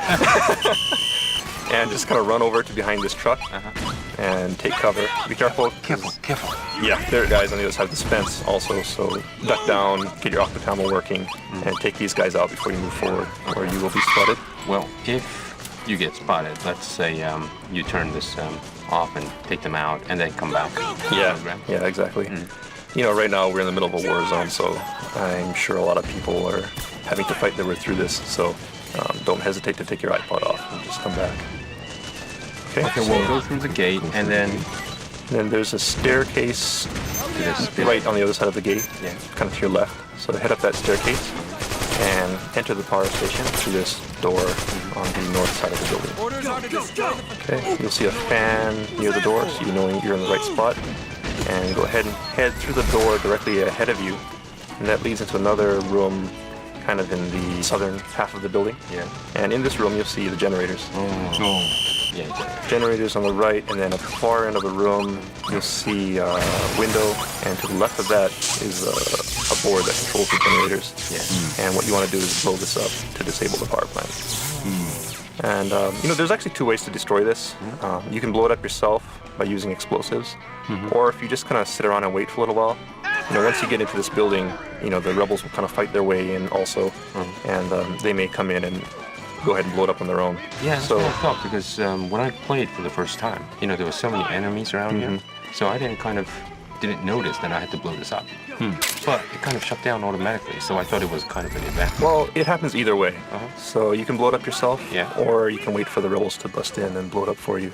Does it eventually, the rebels will blow it up if you don't do it? It depends, right? It depends, right. If you manage to fight your way into the power station, then you kind of open the way for the rebels to follow you, and then they'll come in and blow it up. If you just sit outside of the power station, you know, it won't move forward. Basically, it's a stalemate with, you know, the PMC fighting the rebels, and nobody really gets the advantage until Snake kind of pierces through the PMC defense and gets into the power station. Then the rebels can come in and blow this up. So what's the advantage of shutting down this power station? Well, one thing is, as I'm sure most people have noticed by now, once the generator is stopped, the war zone kind of settles down. And, you know, basically it means victory for the rebels, and the PMCs have pretty much pulled out of the area at that point. You can tell that the power's off, because if you look around, you see those fans, the circulation fans that were turning earlier in the room that we came through, are now stopped. And the generator will no longer be humming, so you know that you've accomplished your mission, and the rebels have succeeded in shutting down the power plant. Okay, so what you want to do is there's a window at the, you know, near that control panel that got blown up. There's a window to the right of that, so let's just go ahead and jump out that window, and you'll end up behind the power station. If you climb up this ladder, it goes up onto this this tower. Okay, so we're gonna climb up the ladder. We're climbing up the ladder now. Okay. One thing I want to point out too is, you know, a lot of people don't really realize how much effort goes into making the octocam for Snake. But, you know, every surface in the game had to be assigned a certain octocam texture, including, like, you know, this grate on this electric tower. Some really interesting patterns that you can take. So if you know, go down and take this octocam, you can see Snake kind of has this fishnet kind of texture. Yeah, it's kind of a snake-looking, you know, fishnet-looking pattern. You know, so you can get these kind of cool patterns. And one thing to point out that some people may not realize is that you can actually save these patterns. And oh, that's right. Right. So yeah, maybe let's just point that out. If you go into your menu and go down to camouflage, you'll see you know, there's cloth and chest. So go ahead and select cloth. So right now we have this camo called fence camo. Right. So that Sean just picked up. So I have the fence camo, and if you select from the camouflage menu, you select cloth. And at the bottom of that, you'll see an option that says to register camo pattern. If you do that, you can register it as a new camo pattern, and it'll be added to your list of patterns. And you can select that at any time during the game by loading that pattern. So, you know, no matter what stage you're on, you can load these kind of interesting patterns just to kind of customize Snake's looks. So, it's kind of fun. And there's some pretty weird patterns in the game too. Like, if you lay down between two surfaces, half of your body is on tile and another half is on some kind of grass. Or, some people might want to go and gather some patterns if they're interested. But anyway, here we are at the top of this electric tower. And if you head to the northwest corner of the tower, you'll see there's an electric line heading off to another tower to the north. And you can actually hang off of this line and head to that adjoining tower. So let's go ahead and do that because there are some really cool items on that side. So go ahead and jump over the fence, grab onto the wire, and just kind of inch your way along to the other side.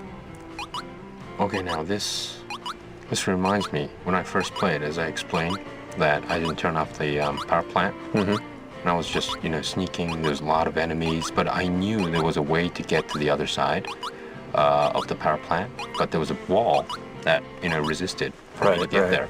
And I knew I had to kind of do this stunt. But since I didn't turn this off, you get this electric shock. I bet a lot of people had this when they first played. They didn't know how to turn this off. And I had to fight. I think not died, but it kind of fell off a couple of times. Because people start noticing you and start shooting you at the same time, and electrifies you as well. So I was like bashing my buttons to, just say, Snake, move. And then at the very last second, I think this was programmed as well, that you could actually make this stunt to the other side in the very last minute. I succeeded, and I thought this was a trick. I didn't know I had to turn this off, the whole time off. So I did this when I first played it. We have this gorgeous playroom in Kojima Productions, well, actually in this Konami building.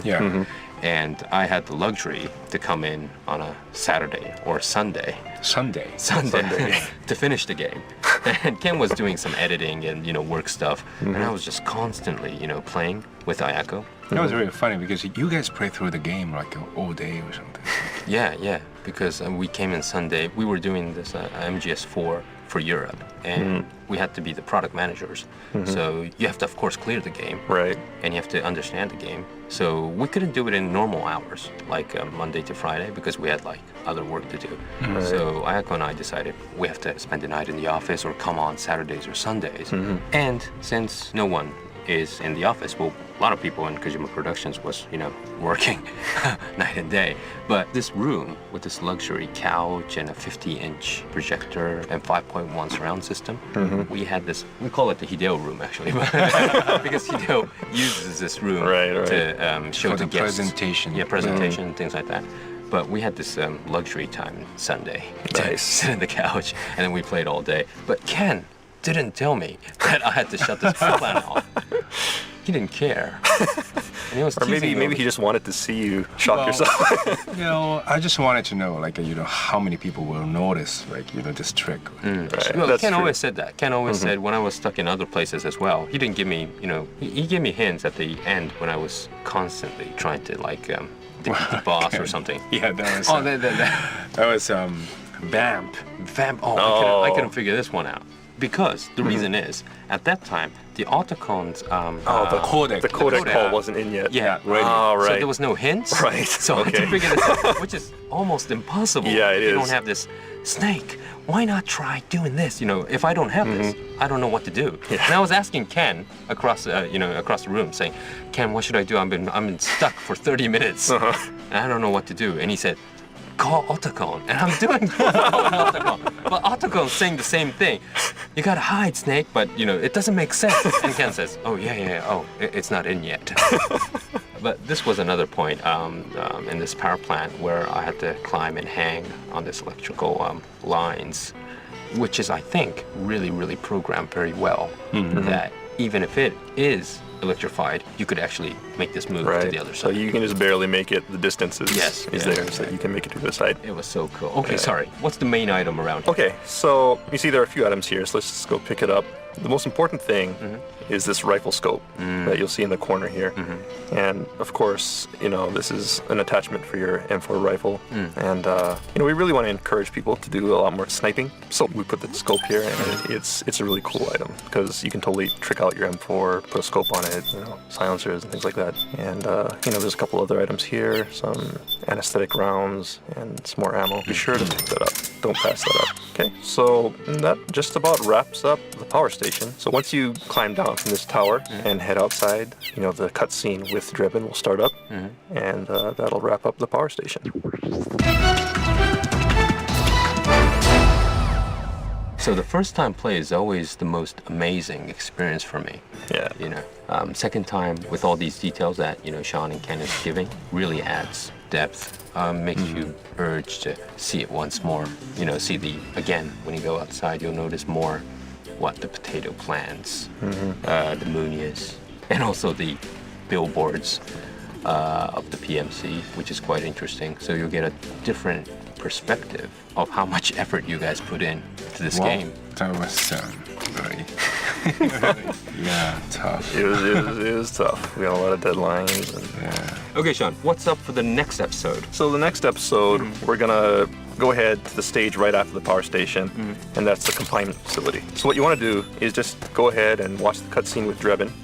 Then once that's done, you'll see after that there's 2 paths that you can take. Yeah. You'll find yourself after the cutscene, you'll be on the road, and you can follow the road, which heads to your right, or you can take a left and head down into the forest. And what we want to do is take the left and head into the forest. Okay. Either way works. If you want more of an action-oriented approach, you could take the right. But the left works to your advantage because there's some items back there. So yeah, definitely take the left path, go through the forest, and just kind of stick to the left wall as you go through this entire area. And you should come out at the confinement facility checkpoint near the salt pans and go ahead and save it there. And we'll pick up from that point in 2 weeks. Okay, so everyone got that, the confinement facility, and we'll meet you there in March for more tips and fun talk from Sean and Ken. Thanks, guys. Thank you. Thank you. Someone there. All right, that's gonna wrap up this edition of the Metal Gear Solid 4 Integral Podcast. Check back next time for more tips, tricks, and insider info on Metal Gear Solid 4. Brought to you by Kojima Productions and Hideo Kojima himself. Make sure to send in your comments to Hideo Blog. See you next time.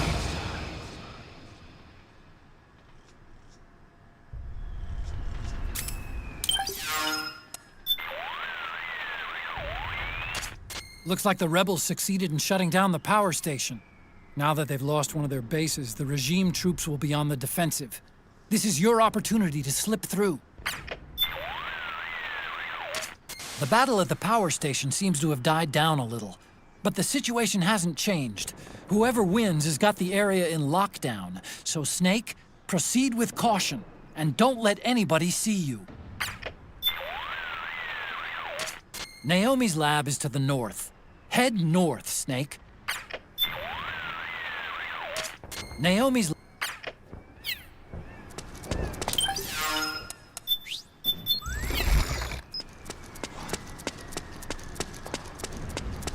Someone there.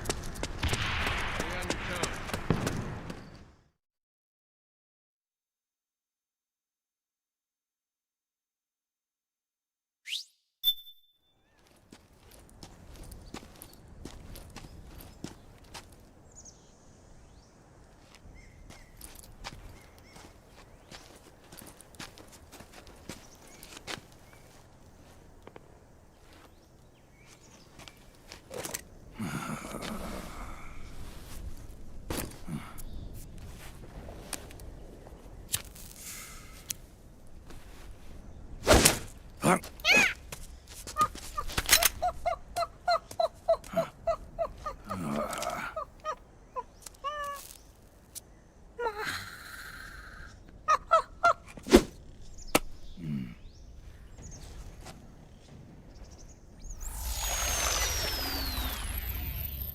Yo, over here.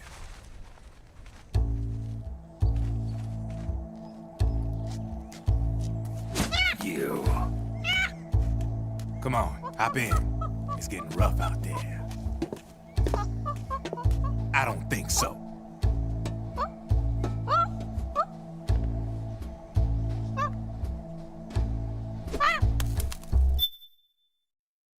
Hello there, chat. It's been a while, right? You might be wondering why I wasn't in George's streams recently. Well, it's because your precious Major Zero sent me to Ingot Isle. You know, the island where that Donkey Kong lives. Anyway, DK is way worse than Big Boss. He's been destroying all the sublayers, eating bananas, and good God, he ginormous doomp he left once he ate all 777 bonanzas. Dear God, it's so horrible and so gross. I'm gonna puke. Hey, you bloody wanker. What the fuck are you doing here? Your work on Ingot Isle is not finished. Get back there now. There are massive doomps still to be cleaned yet. Oh no. Chat, please help me. Save me, chat!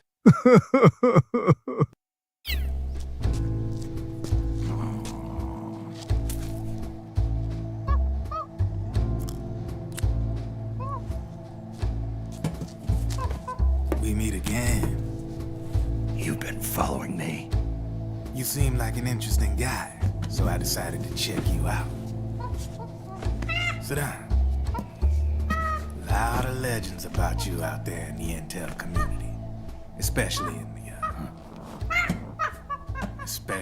the CIA. You know those nanomachines I injected you with back in the Middle East? They let me track your location.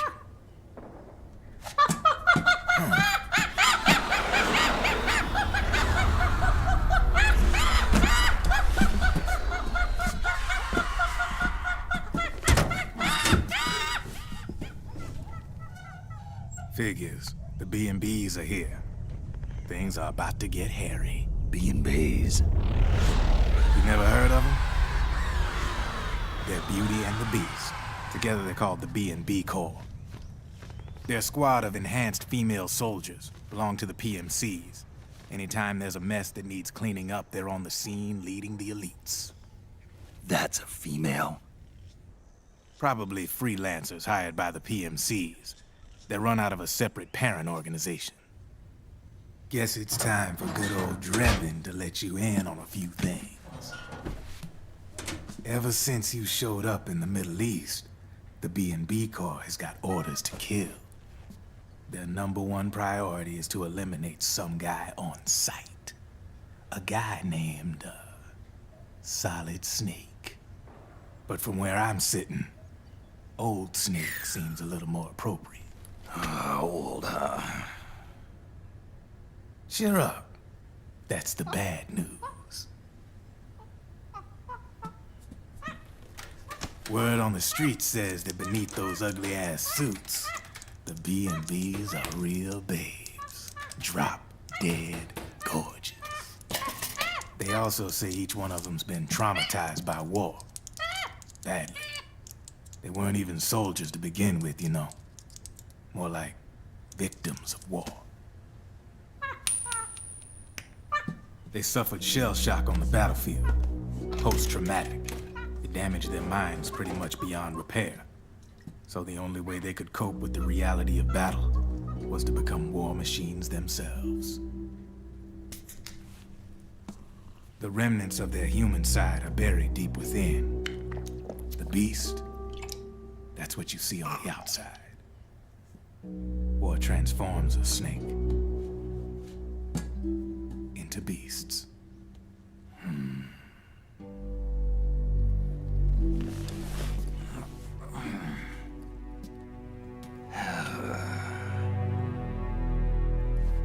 War transforms us. But deep within that shell, something human survives. A fragile, scarred heart. Without a shell to protect it, it's like the yolk of an egg.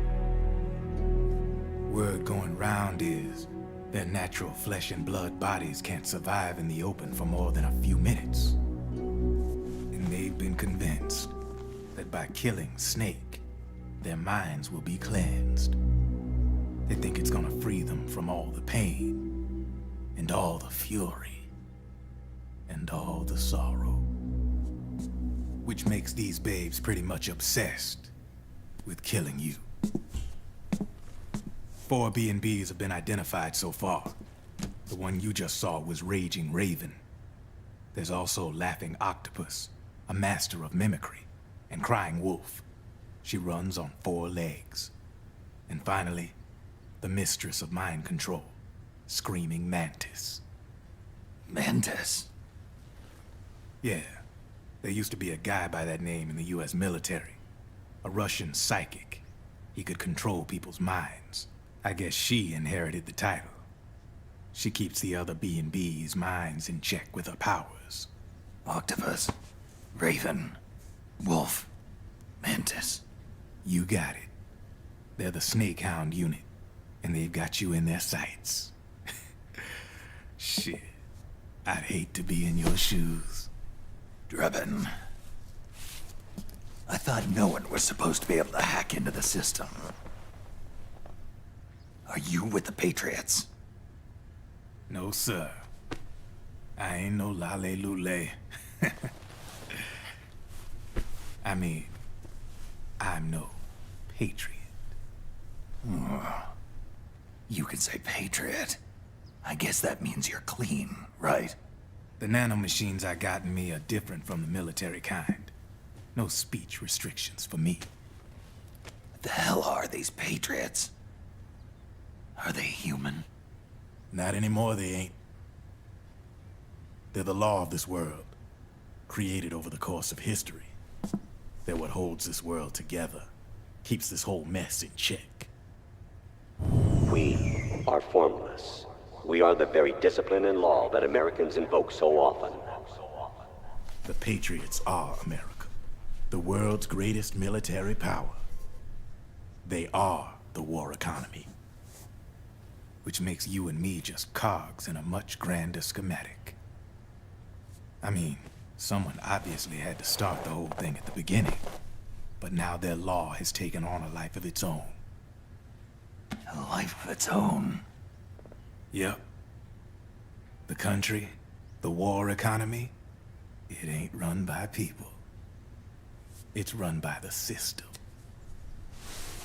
No need for high-level decision-making authority. It's all handled by a massive, yet simple information processing system. An AI. It works just like natural law. The world's a much simpler place than most folks realize. Every aspect of the Patriot system is closely monitored by 3 peripheral AIs and a core AI that ties them all together. The SOP system is one part of that. It's all backed up by a foolproof control system. So not even yours truly can sneak inside the Patriots' AIs. What if, hypothetically, someone found a way? If they could fool the IDS. I guess they could use it as a haven to lay low. Haven? You know, like a tax haven. In the internet society, we have net havens, data havens. A haven is someplace where social conventions and the rules of the net don't apply. Back in the 20th century, the super rich would open bank accounts in countries without income tax laws. Not a bad way to evade paying taxes. Now we've got us a society where everybody's DNA and personal info is totally controlled by the nanomachines inside their bodies. Won't be long before people start using havens to escape from ID control.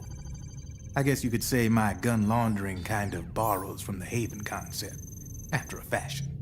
Even so, good luck finding a way to access the Patriots' AIs from the outside.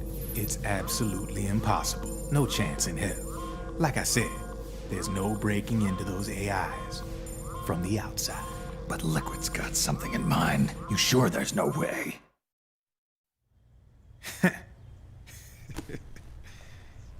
I'm just a gun launderer. Only reason I'm interested in you is because you start a lot of fires.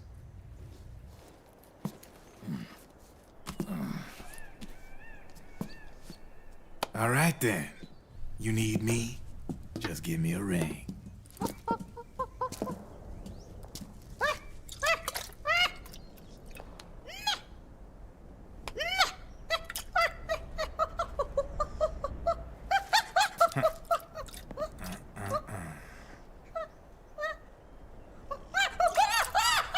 Go on. Get your ass back inside. Now! I have you.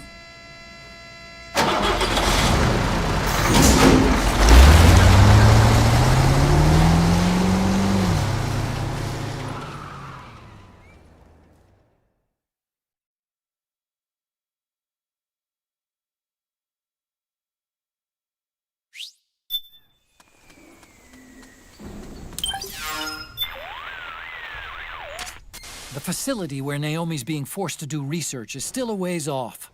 Use the destination mark on your radar to figure out where to go. The facility where Naomi's being forced... Yes, Snake? Just here for my checkup. Your psych is in excellent condition. Everything looks good to go. Great. Thanks. Snake, your psych gauge is affected by the conditions you're in. Staying in a place that's too hot or too cold or being exposed to combat conditions for extended periods causes stress to build up in your body and mind. The more tension you've accumulated, the more your psych gauge decreases. As the gauge decreases, it starts to negatively affect your performance. Your hands start to shake, and your life gauge recovery to complete.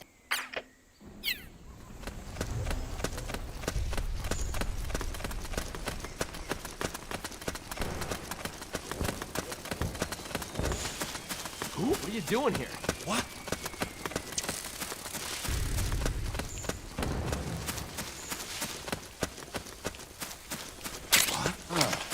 It's you. Who? What are you doing here?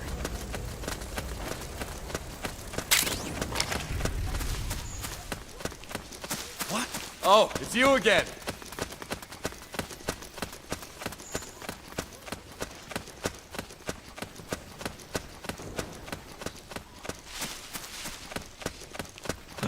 What's going on?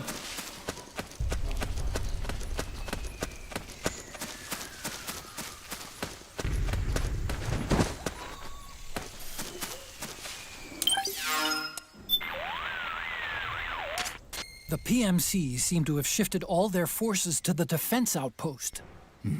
Looks that way. There's not a single PMC in sight. All I see are advancing rebels. Good. Keep on going. We need to hurry. How you liking that iPod, Snake? They say certain types of music can help relieve stress. If you're feeling run down, why not take a break? Listen to a few tunes. Snake, have you noticed the birds? If they change their songs or fly away, it means there's something or someone there. Keep your eyes and ears open. The facility where Naomi...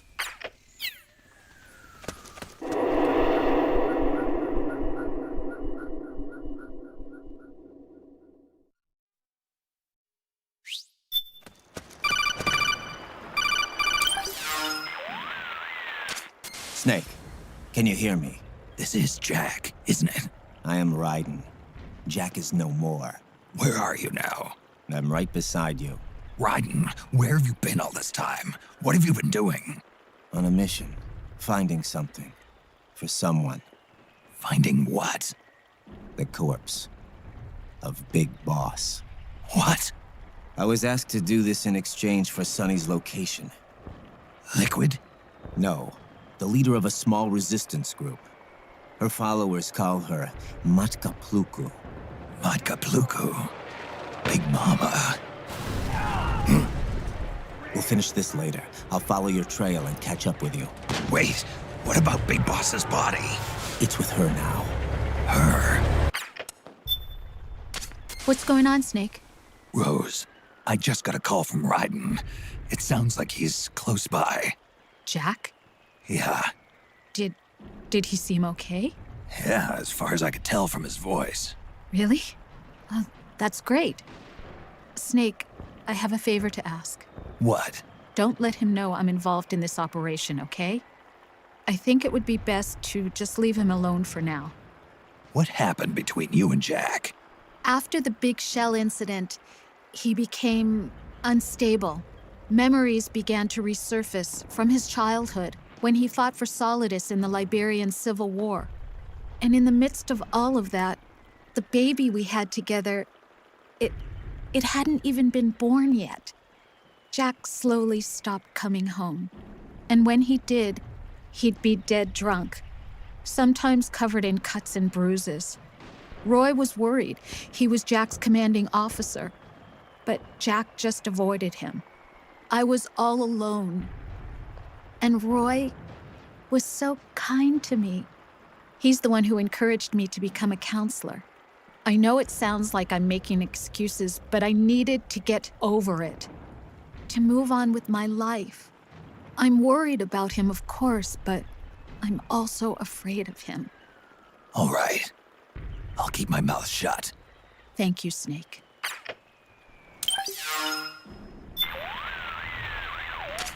Snake, you're now passing through a salt pan. Groundwater saturated in halite springs to the surface, then basks in the sunlight to produce salt. Deep red earth encrusted with sparkling white salt. It's quite a sight. As you can see, though, the view is a little too good. One false move and you'll be spotted. You better be extra careful as you move through there. Head for Naomi's lab.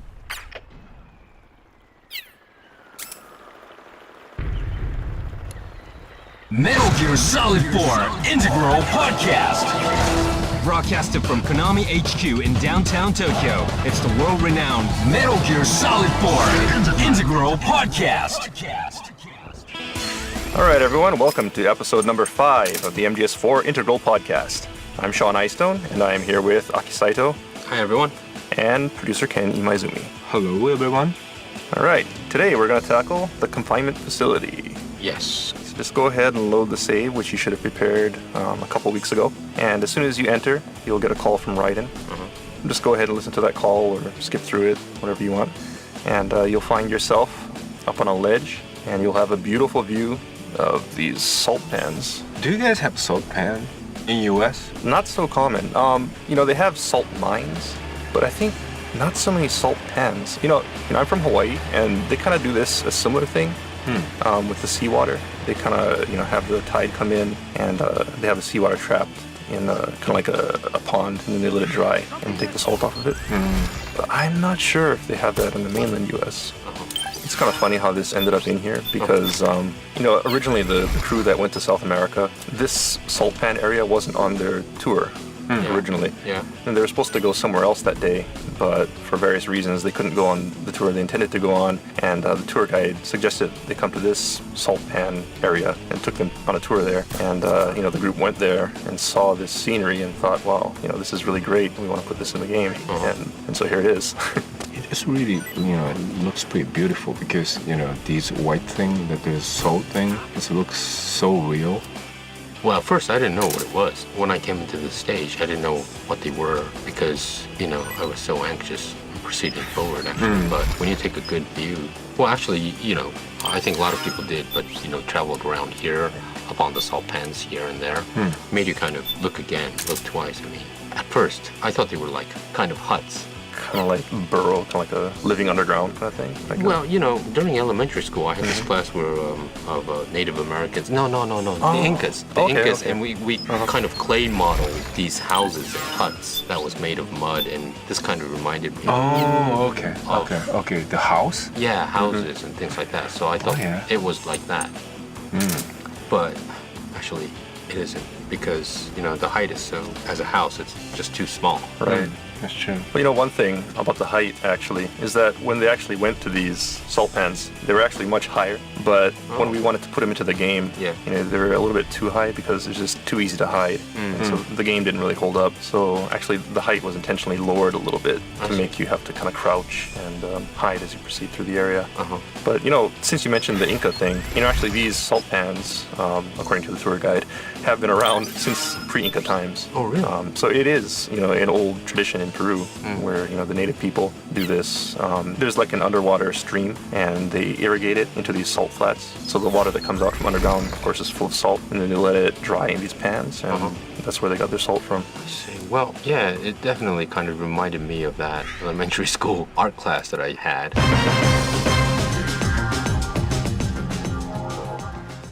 So, Sean, where are we gonna head? All right, so if you proceed down the slope a little bit, first thing you'll see is a military vehicle coming in from your left. Yeah. And when you get to the bottom of these steps, to your right, you'll see an enemy. So let's put him to sleep. Okay, so let's try and climb up onto one of these salt pans, because there's cool octo camo that you can get up here. As long as you're laying down, you won't get found by the patrolling PMC soldiers. So let's just talk a little bit. In the last stage, we talked about, being able to save octocam patterns. Yeah. So for people who are trying to collect really unusual patterns for their octo camo, you can actually get a unique pattern of these salt flats, which you can get nowhere else in the game. Cool. So for anyone who wants to have a complete collection of obscure octocam patterns. Okay, so we got this unique, this stage only. Right. The salt pan camo. Yeah. If you go and save it, you'll notice it's actually not called salt camo. It's water camo, but it's a really unique pattern. And, basically the different camouflage falls into different categories, like, water camo or soil camo. And, it's called the same thing, but the textures are all different, all unique depending on, where you took the sample. This definitely doesn't look like water. Yeah. Well, it's salty water, right? Yeah, it looks quite cool. That was really tough job you guys are doing in making those camel patterns. That was really hard because they make the background graphics, they make all kinds of those camel patterns. It took a long time. Yeah, and must be more than dozens of them. Oh, 100. I mean, it's a lot. I don't even know how many there are. But new ones would always keep on popping up also because, they're always tweaking the art and, you want to tweak something. Oh, it'd be cooler if it looked like this. But then, of course, as soon as you change it, you got to change the octo camo. Is it unlimited? You could save how many camouflage patterns? I think we have a maximum number. Yeah, but quite a lot. You could save quite a lot. Yeah. And then where do we? So we're gonna go to. Where are we heading? Okay, you'll see the road a little bit further down this ledge, and this actually hooks up to the road that you saw earlier. Now you could take two routes here. When you come down to this road, you could head to the right, which kind of goes, I guess, to the east, like to the northeast, or you could take a left. If you take the right path, it'll head to the confinement facility, which is a pretty big facility, and there's a lot of battle going on there. So that's more of an action-oriented approach.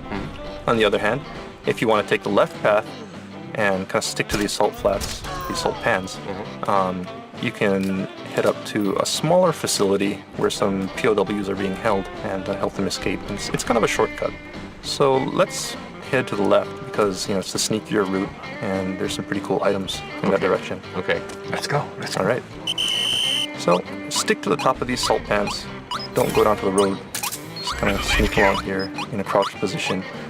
You'll see guys here, so be careful not to draw attention to yourself.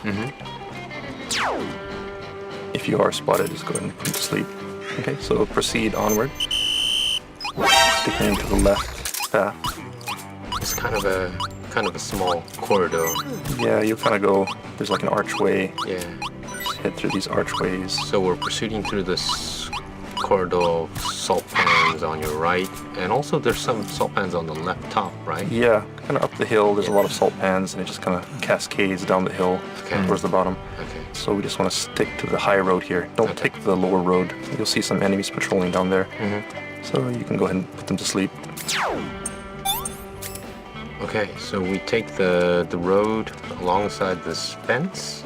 Yeah, there's a wooden fence, and it heads up behind another one of these billboards. Okay, we'll stop once we hit the green. Yeah. The green part. So head up till you get to this grass, and then you can just hide in this grass here. Okay? Yeah.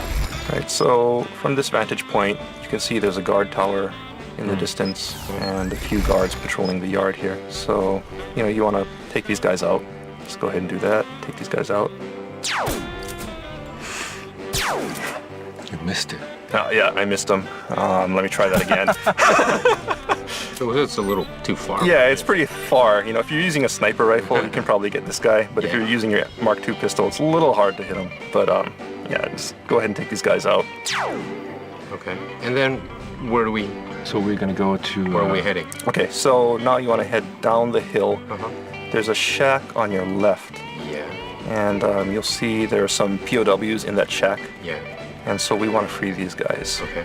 And keep on going until you hit this truck. Okay.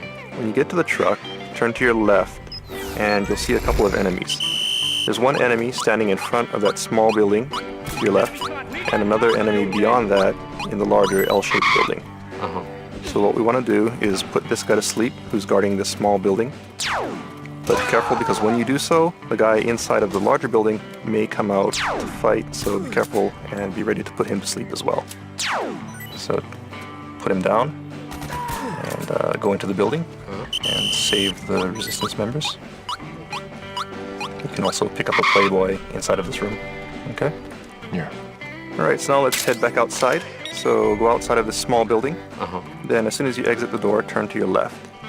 You'll see the larger building straight ahead of you. So let's head that way. You should be heading west.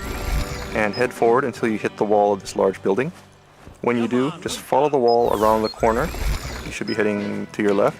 And then when you round the corner on your right, you'll see a door. So let's head in through that door. Okay.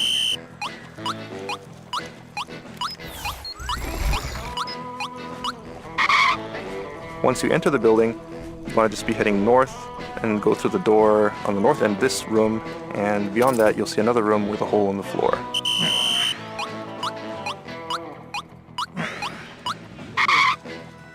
Yeah, this broken hole. Mm-hmm. Yeah. And near that, you'll find a very cool item, the VSS silenced sniper rifle, which is a very useful item. So go ahead and pick that up. And there's also a stun grenade and a bunch of other stuff here. You can also drop down to the hole and pick up a bunch of more, cool little items. One thing is, if you free the prisoners and you set them free and you follow them, they actually run past the guard station, that tower at the far end. And near that station is a path that leads to the east and down to kind of like a mine shaft. Let's head that way. Right. Okay. So basically just backtrack, head back out through the door on the south end of this room. And as soon as you go out that door, turn to your left. And basically you just want to head straight on out until you hit the truck outside. Yeah. Once you get to the truck, turn to your left and you should see the tower straight ahead.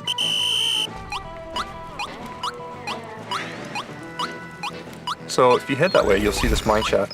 And this is actually a really huge shortcut. You can skip over the entire confinement facility itself. Oh, really? And head straight to the Vista Mansion from here. Yeah, well, actually, I didn't notice this when I first played at all. So I Really, went the official route, so to say. The whole thing about people noticing, from the very beginning, I think there are a lot of paths where you can take either left or right. Yeah. Especially right after the power station, you have either the road or there's the forest path. And I think a lot of people tend to take the road because it's, really obvious. Yeah. It looks like the path that you're supposed to take. And for people who take that path, they may not even see the salt pans at all. So, it really pays to explore and take a look around. Another good thing to do is actually backtrack. Once you come here and rescue the prisoners, if you want to get all the items, take the road back to the confinement facility. Yeah.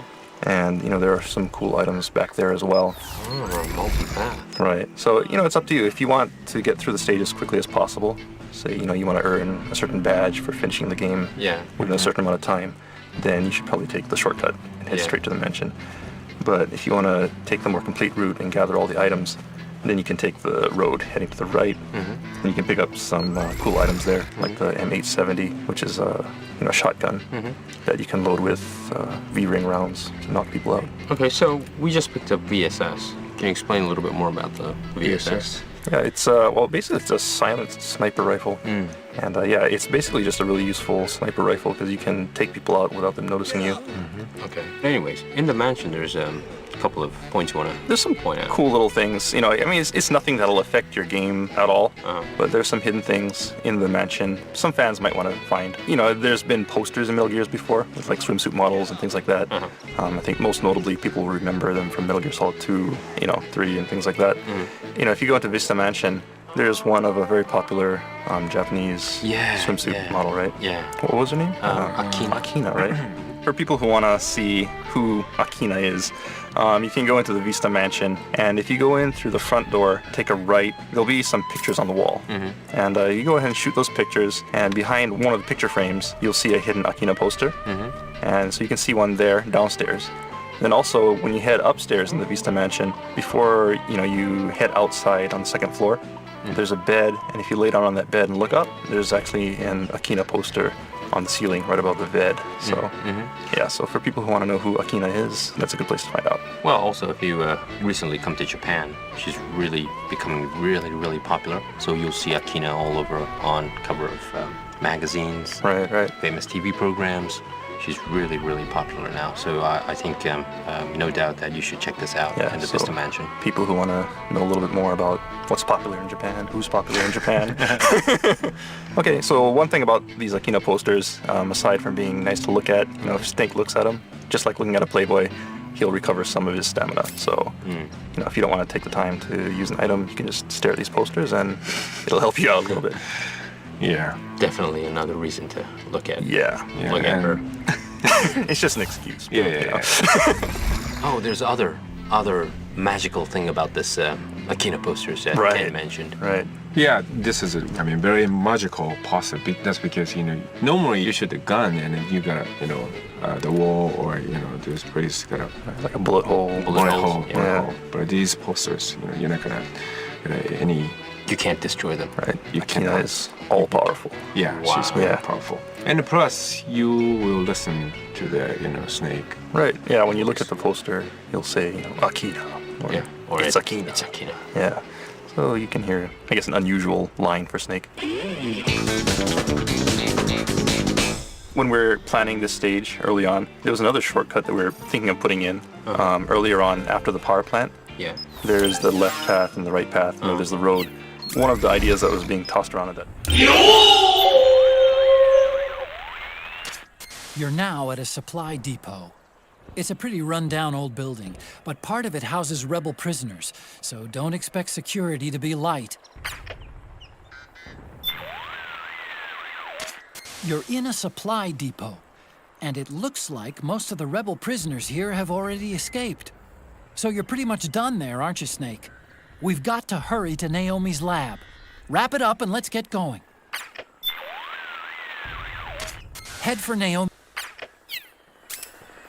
One of the ideas that was being tossed around at that time was maybe you could sneak onto one of the trucks that was taking the road, and you could actually take a shortcut by climbing onto a truck and just riding along with those guys as they went into the Vista Mansion. But the problem with that, of course, is that it's a little bit too much of a shortcut. You bypass this whole area, so we decided not to do that. But yeah, this one is still here. This one is pretty good because it's hidden, and I think if people don't free those POWs, it's kind of hard to find. Okay, so, whether you take the path back to the confinement facility and get more items, or whether you take the shortcut, I think we'll wrap it up here. Either path you take, you'll eventually end up at Vista Mansion and continue on to the next stage. Well, I kind of noticed, Sean, Ken, that there's differences. Of course, Japanese and English phrases are different, like names. Yeah, names is different. Pronounced differently. Right. From Japanese, a famous one is probably Naomi. Right. In America, most people would probably say Naomi. Naomi? Right, Naomi. Okay, so Naomi and Naomi, most Japanese or people in Kojima Productions probably just pronounce it Naomi, which is a very Japanese way of saying. Others like Otakon. Right. So the team members always says Otakon. Otakon. But American people say Otakon. Right. Like some character names are totally different. Like the character name from the Street Fighter 2, Ryu. Right. Is a Ryu, right? Right. Ryu in English and Ryu in Japanese. Yeah. So do you guys have a problem to pronounce, like Ryu sound? I actually did.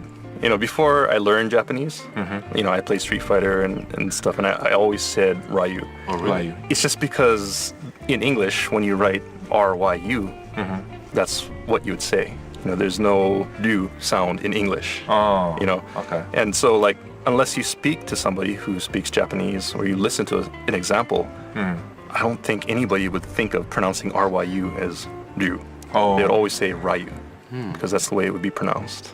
One that's a big problem is actually Raiden.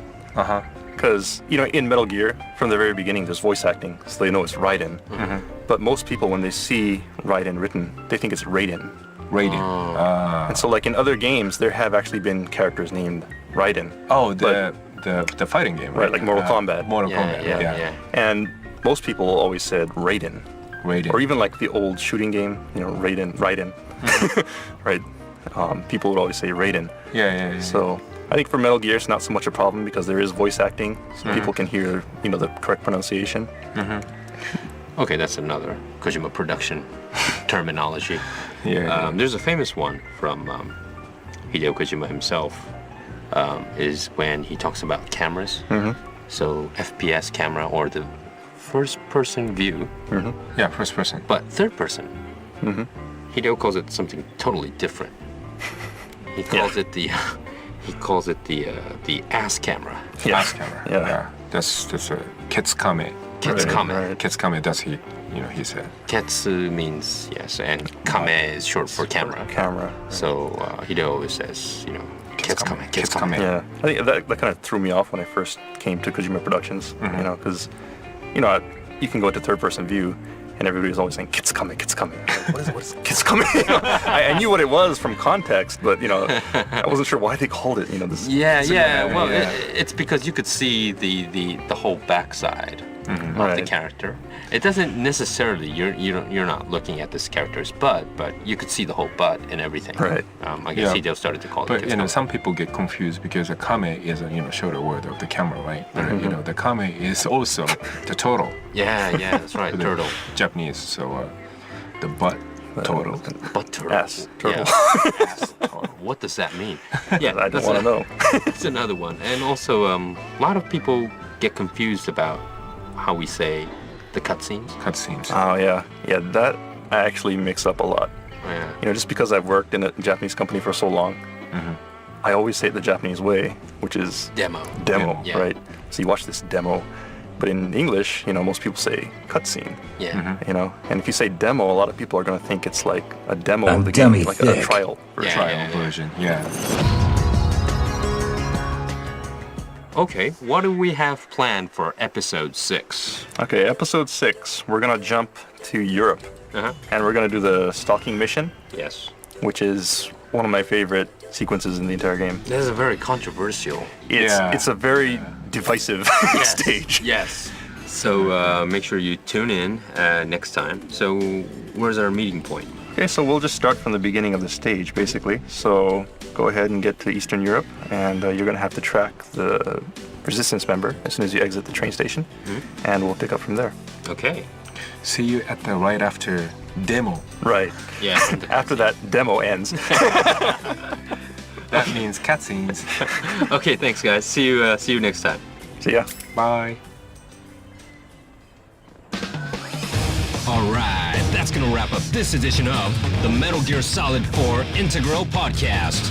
Check back next time for more tips, tricks, and insider info on Metal Gear Solid 4. Brought to you by Kojima Productions and Hideo Kojima himself. Make sure to send in your comments to Hideo Blog. See you next time.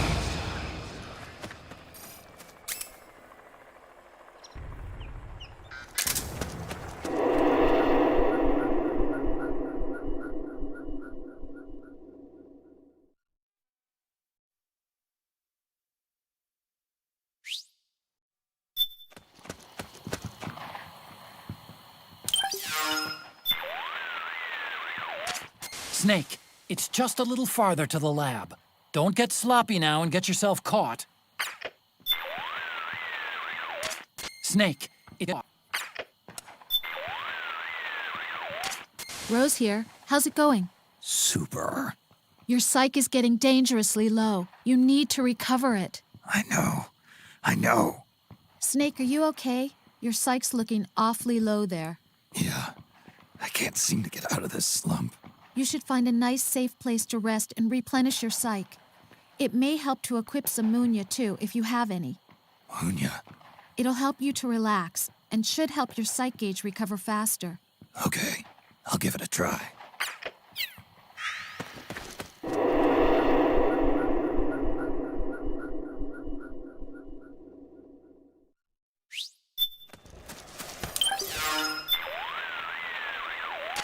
Need something?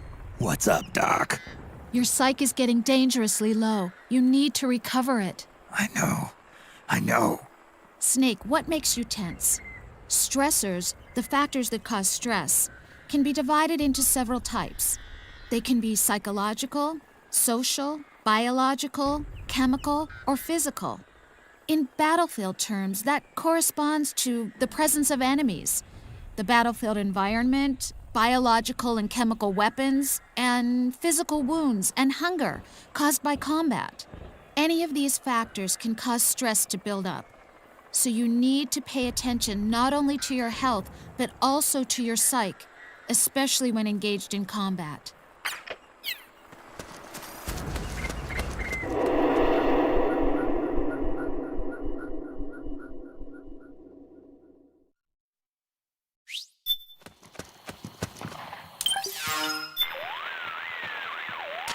What's up, Snake? Got an update for me? You'll be putting yourself at risk if you lose any more psyche. Take any steps necessary to recover it. Will do. Stress is an adaptive response your body takes to protect itself when confronted by a threat. It happens to everybody. There are no exceptions. Everyone gets stressed sometimes. Fear, anxiety, and worry are examples of psychological stress responses. Some people might not like to admit they have these negative feelings inside, but being aware of your own stress is essential to keeping it under control. You can't fight an enemy you know nothing about, right? The same is true of stress. To recover your psyche, you need to know where your stress is coming from. Give me a call whenever you feel it getting low.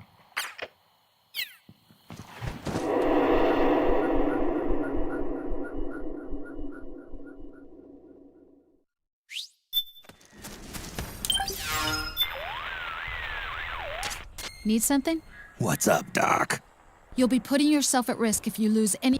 In order to effectively manage your stress, you first need to assess it. Think about what happens to people when they get tense. Some people feel more tired than usual. Others experience stronger emotions or exhibit incoherent behavior or become dependent on things like alcohol or tobacco. Tobacco, huh? Some experience insomnia, depression, or have trouble concentrating. Others find themselves feeling apathetic, mentally drained. Everyone has their own way of reacting to stress. The important thing is to get a feel for what effect stress has on you. Pay attention to your psych gauge to learn what sort of situation causes it to go down.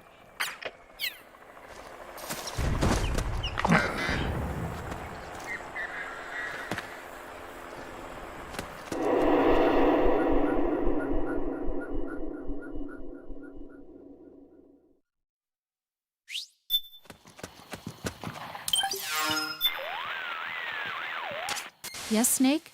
Just here for my checkup. You'll be putting yourself at risk if you lose any more psyche. Take any steps necessary to recover it. Will do. One method of managing stress is taking the more obvious routes. Overeating, drinking alcohol, smoking, complaining or acting irritable, relying on sleeping pills. These are only short-term fixes and may lead to addiction or other serious problems. In your case, Snake, smoking seems to help recover your psyche. But it's not a good idea to become dependent on it. I'd advise you to watch your intake.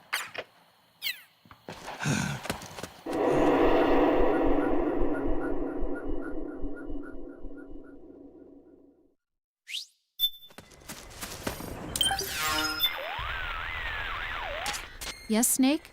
Just here for my checkup. Your psyche is getting dangerously low. You need to recover it. I know.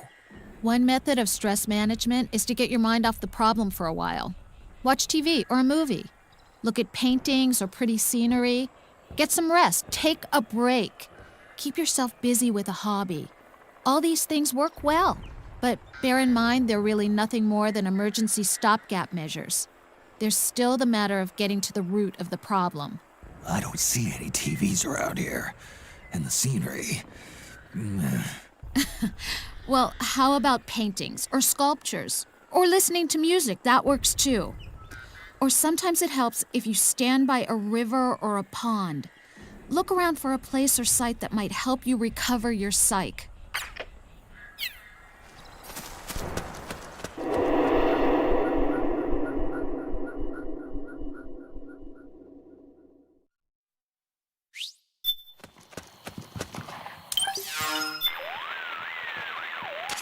Yes, Snake? Just here for my checkup. You'll be putting yourself at... The best methods for managing stress are comprehensive methods.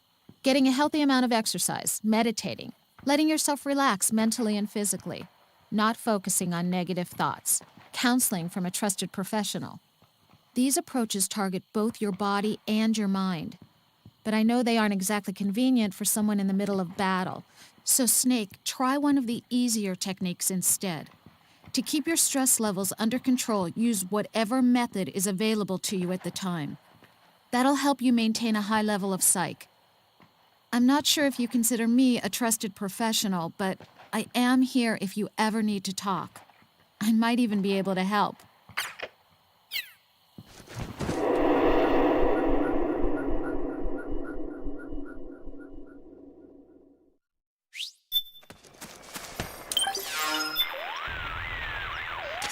Hello, Snake. What do you have for me, Rose? You'll be putting yourself at risk if you lose any more psych. Take any steps necessary to recover it. Will do. Ever since the Iraq War, the U.S. military has deployed CSPs to the battlefield to counteract PTSD among soldiers. CSP stands for Combat Stress Platoon. They're there to care for soldiers' mental health. Each CSP, including mine, is comprised of a doctor, 2 psychologists, and 3 counselors. Nowadays, though, most cases are dealt with internally by nanomachines, the SOP system. I can't help but feel there are serious ethical issues with manipulating people's senses like that. Though I must admit, the system has led to a dramatic drop in the number of soldiers exhibiting symptoms of shell shock.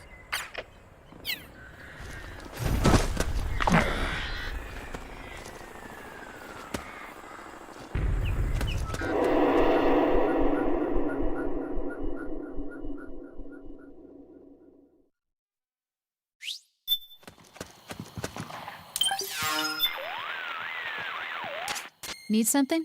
What's up, Doc? You've lost a large amount of psych. You'd better take care of that right away. Got it. The primary mission of CSPs like mine is to provide care for soldiers suffering from combat stress. Sounds like a good gig. The symptoms were first identified during the American Civil War. During World War I, they called it shell shock. Today, it's known as post-traumatic stress disorder, or PTSD. You mean combat fatigue? Right. That's how soldiers have referred to it. Unlike external wounds, psychological damage is not readily visible, making it that much harder to detect. The only way to diagnose it is to look at the victim's stress level and determine whether or not he's able to effectively engage in battle.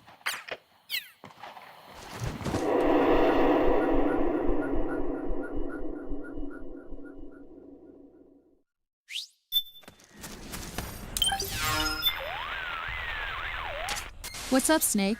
Got an update for me? Your psych is getting dangerously low. You need to recover it. I know. In some cases, soldiers display symptoms of PTSD immediately after undergoing a traumatic experience. When these symptoms persist for more than 2 days, it's referred to as ASD, or acute stress disorder. When they last for more than a month, it's called PTSD. Left untreated, ASD can develop into PTSD, so it needs to be taken care of as quickly as possible. If something stressful happens to you, let me know right away.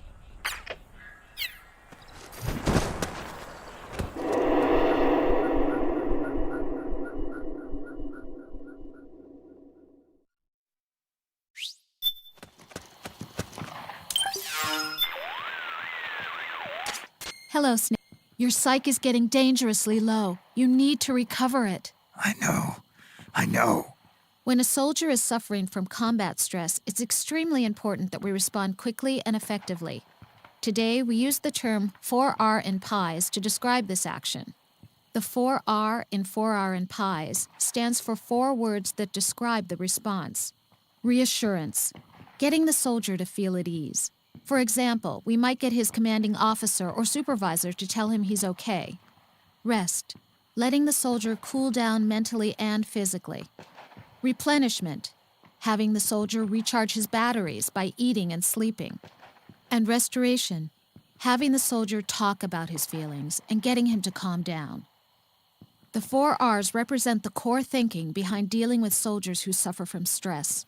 The pies in 4R and pies can be thought of as the principles that guide the execution of the 4Rs. Proximity, staying close to the soldier. Immediacy, acting quickly. Expectancy, giving the soldier hope that he'll get better. And simplicity, taking care of him in a clear and uncomplicated manner. Take the first letter of each principle, and you get the word pies. Snake, you can apply these principles yourself when managing your own stress. When your psyche runs low, act quickly and appropriately to remedy the situation. I'm trusting you to take care of yourself. There's another R, a fifth R. I call it the hard R.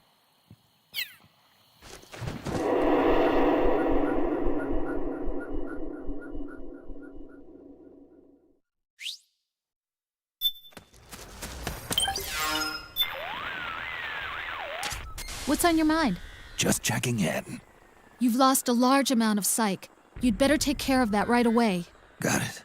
In recent years, more and more Special Forces units have started to hold debriefing sessions after missions, giving team members a chance to talk to each other, which can reduce the risk of developing combat stress. Debriefings are nothing new. We've always used them to deliver post-action reports. Those reports are important too, but I'm talking about using debriefing specifically as a stress management tool. They really do all that? Yeah, they do. Let me give you an example of how to conduct a debriefing. First, everybody sits in a circle and goes over the rules. That is, they agree that anything discussed does not go beyond that room. Then they take turns and tell the others about what happened to them on the mission. It doesn't matter who goes first. After that, they describe the first thing they thought of at the time, relate how they felt and reacted. The realizations they come to during that process help them rearrange their thoughts, and at the end they go over their feelings once again. Adorable. Sharing each other's experiences like this and having others understand where you're coming from helps relieve stress.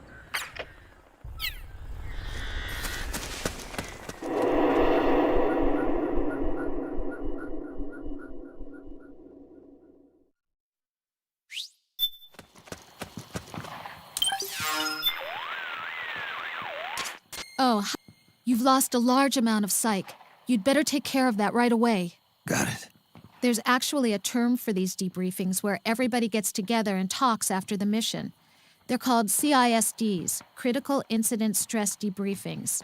CISDs have become popular as a stress management technique among firefighters and others involved in disaster relief. They say being at a disaster site is just like being on a battlefield. The stress you endure is as serious as a soldier's. So the concept of CIS developed at around the same time the term PTSD first began to appear. Now, military and police organizations are starting to pick up on CISD. It's proving just as effective at dealing with stress among soldiers as it is among firefighters.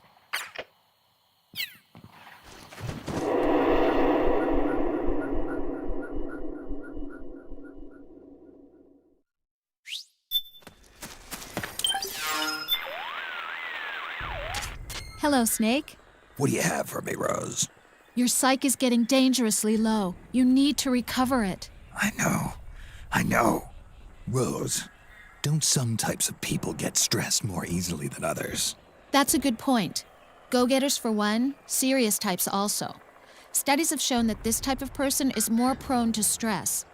Lately, they've been doing physiological screenings through blood tests to determine which types of people suffer the most psychological stress in combat. The results are used to help determine which units soldiers should be assigned to. In a way, it's just another kind of threat management. You can tell that much from blood. Well, I wouldn't stake my reputation on it, but you could say there's kind of a trend. Some experts even claim that some genes may make people more susceptible to fear. Kind of like the flip side of soldier genes. Right. Soldier genes.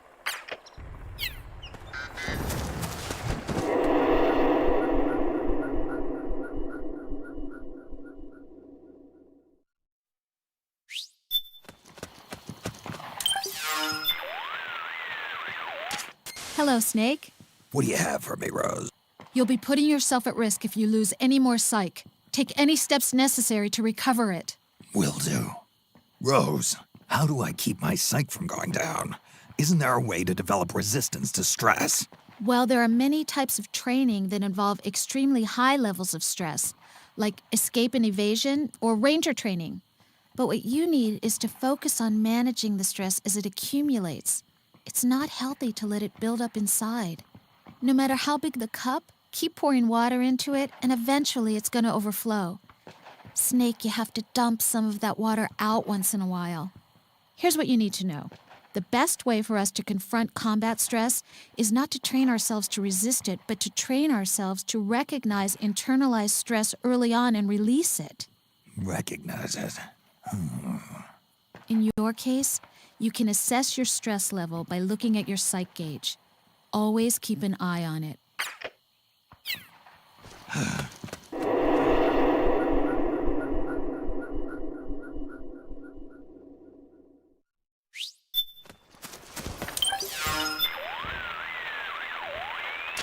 What's on your psyche is at an extremely dangerous level. You need to take immediate action to recover it. Got it. Are you familiar with the term catharsis? Catharsis, sure. It comes from a Greek word meaning cleansing. When we remember a traumatic past experience, it causes us to feel afraid, distressed, insecure, and we tend to suppress those feelings. Allowing ourselves to express these pent-up emotions removes that burden and relieves our psychological tensions. It's called catharsis. We experience catharsis in our daily lives in many different ways.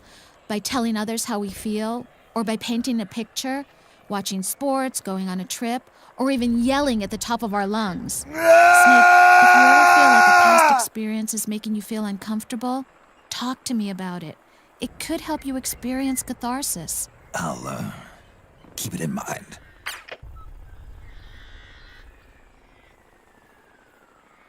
Hey, Snake. Midnight turned, and I changed my shirt. I have one for every day of the week. Did you like it?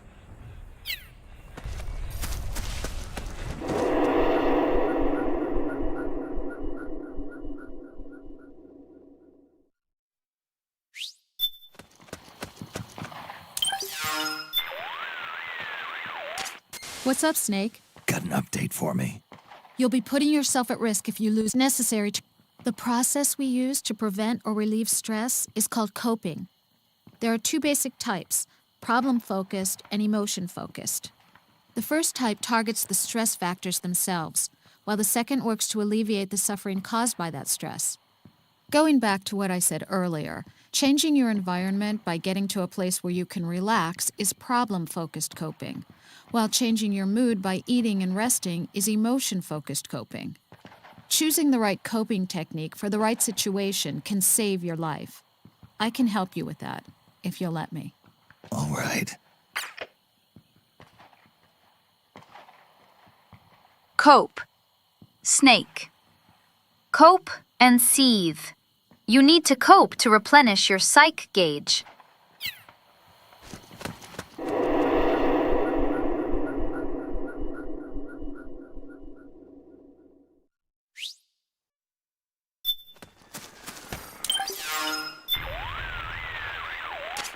Oh, hi, Snake.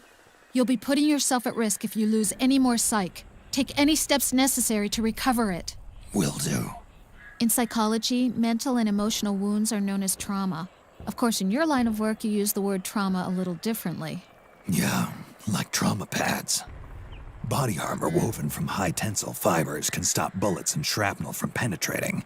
But in the end, it's no more than a piece of cloth. It does nothing to stop the bullet's kinetic energy from being transferred to the wearer's soft tissue. You're lucky if you get off with just bruises. More than likely, you're left with a few fractures, broken bones.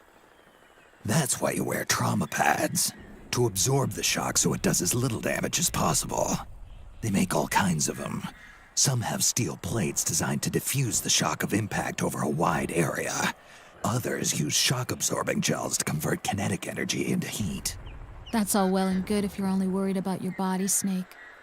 But so far, nobody's invented armor against psychological trauma. That's where I come in. If you ever need anything, don't hesitate to give me a call.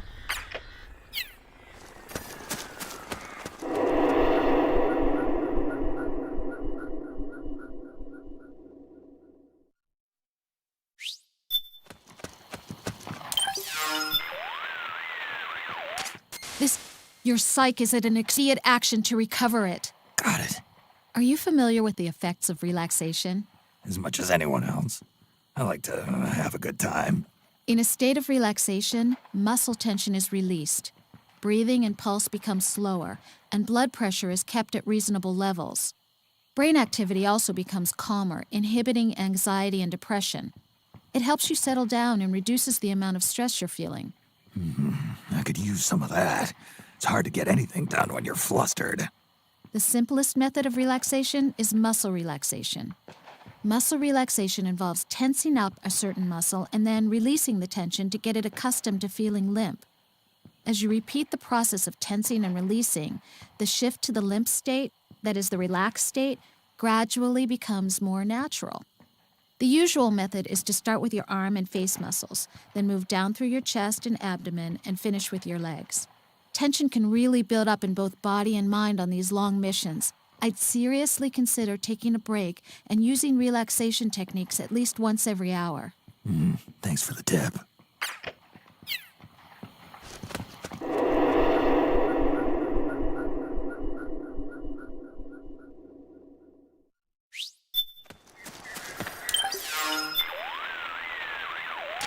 This is Rose. How can I help? I need a psych check. Your psyche is at an... One technique you can use to relax is autogenic training, which employs self-suggestion. What? It's a behavioral therapy in which you regulate both mind and body by changing their respective states.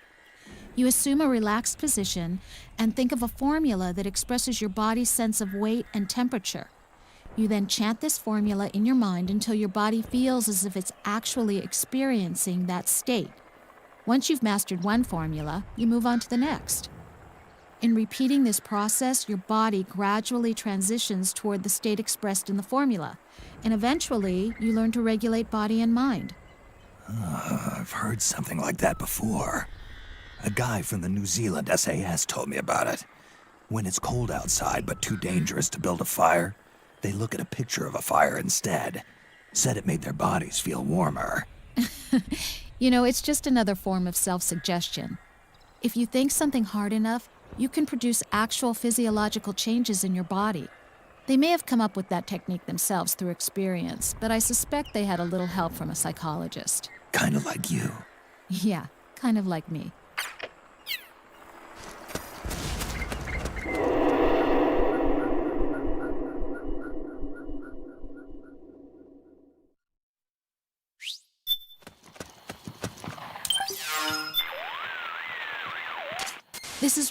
Your psyche is at an...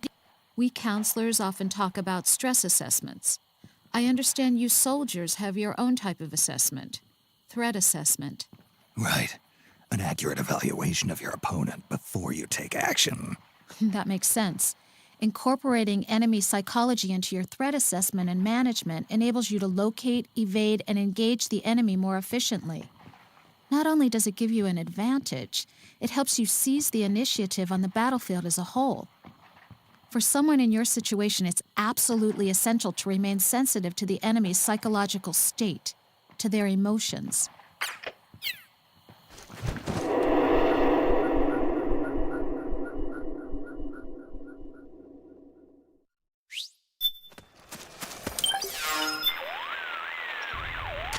This is Rose. You'll be putting yourself... So this solid eye, it can detect and inform you of what emotions people are feeling? Dr. Emmerich told me all about it. The muscle groups in our faces move in specific patterns depending on the emotion being experienced. There's been a lot of research done on this, and the theory is being applied by intelligence and law enforcement agencies. Dr. Emmerich tells me the solid eye uses LiDAR to scan the target's face and pick up subtle muscle movements. And it picks up other physical reactions as well, like the way blood flows to the legs when we're afraid, or concentrates in the upper body when we get angry. Changes in pulse rate, skin temperature, sweat secretion.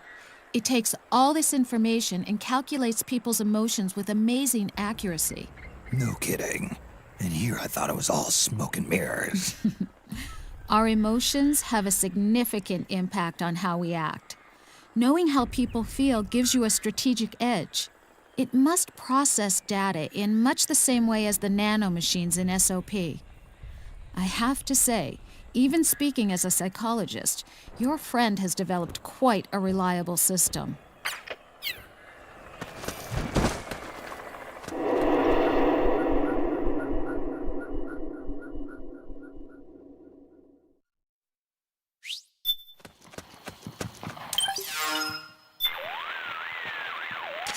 Hi, this is Rose. I need an update on my psych. You'll be putting yourself at risk if you lose any more psych. Take any steps necessary to recover it. Will do. The little girl you have with you, Sunny, right? Yeah. She's got a bit of a stutter, doesn't she? Yeah, she's been like that as long as I've known her. Any idea why? There are a lot of underlying factors, but at the risk of oversimplifying, I think we have to consider the possibility that living in isolation from the outside world is placing her under a lot of stress. Stress? Sunny chooses not to go outside. It's what she wants. It's what she thinks she wants. Sooner or later, she's going to have to breathe the outside air. She can see the outside through a window, but it's never going to be the same as reaching out and touching the real world. I know. Jack rescued Sunny from the Patriots, and you and Dr. Emmerich are taking care of her. But she hasn't been saved yet. Look, we're only trying to do what Sunny wants. What do you want me to do? Let her know she's not alone. The outside world is full of pain and suffering. You need to let Sunny know that you'll always be there for her. She's still just a little girl. Show her some sympathy once in a while, okay? Yeah, sure.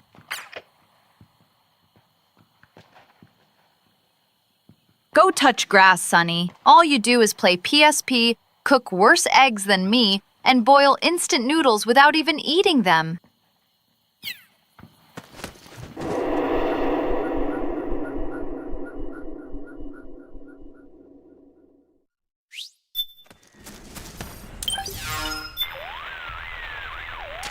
Rose here. How's it going? Super. Stress is an adaptive response your body takes to protect itself when confronted by a threat. It happens to everybody. There are beat.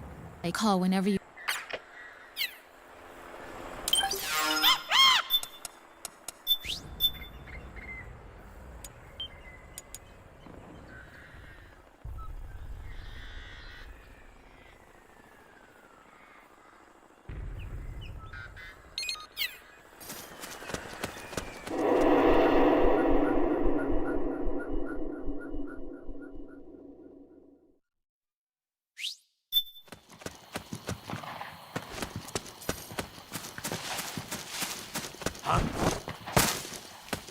Where's the enemy?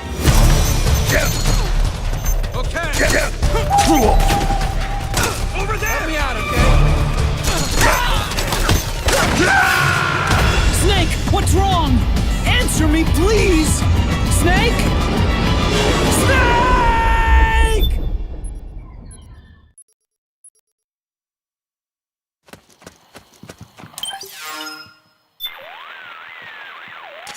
Rose, I keep getting these visions of being stabbed to death whenever I see a knife.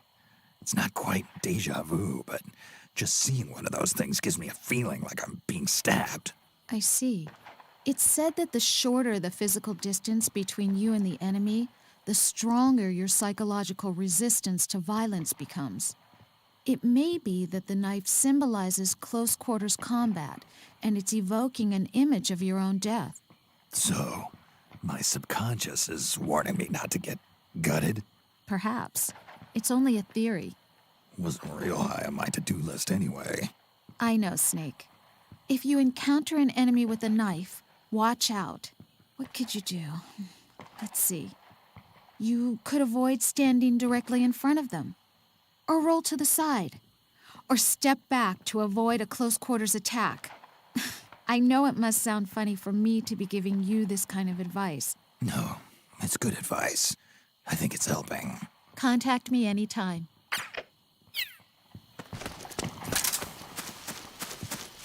Huh?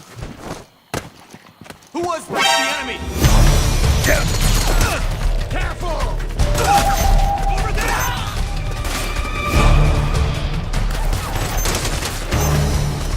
Careful! Enemy located. Requesting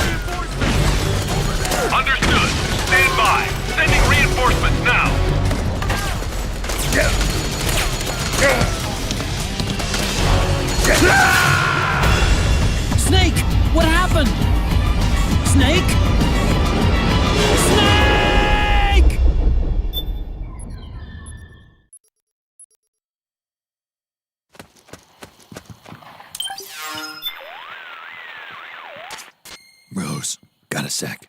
Well, this is a surprise. What's the occasion? I've been having these dreams where I get shot and die. I'm sneaking around and suddenly someone shoots me from behind. Or I'm in a gun battle and I get shot through the heart. You've faced being shot at countless times before, haven't you? So? In psychology, dreams are interpreted as messages from your subconscious. They may be trying to tell you that if you keep this up, you'll die like you do in your dreams. So, it's telling me not to repeat the mistakes I've made in my dreams. Okay. I'll have to be more careful when I see enemies with guns. Maybe spend more time sneaking around their backs, especially when there's shooting going on. That sounds like a good plan. Be careful, Snake.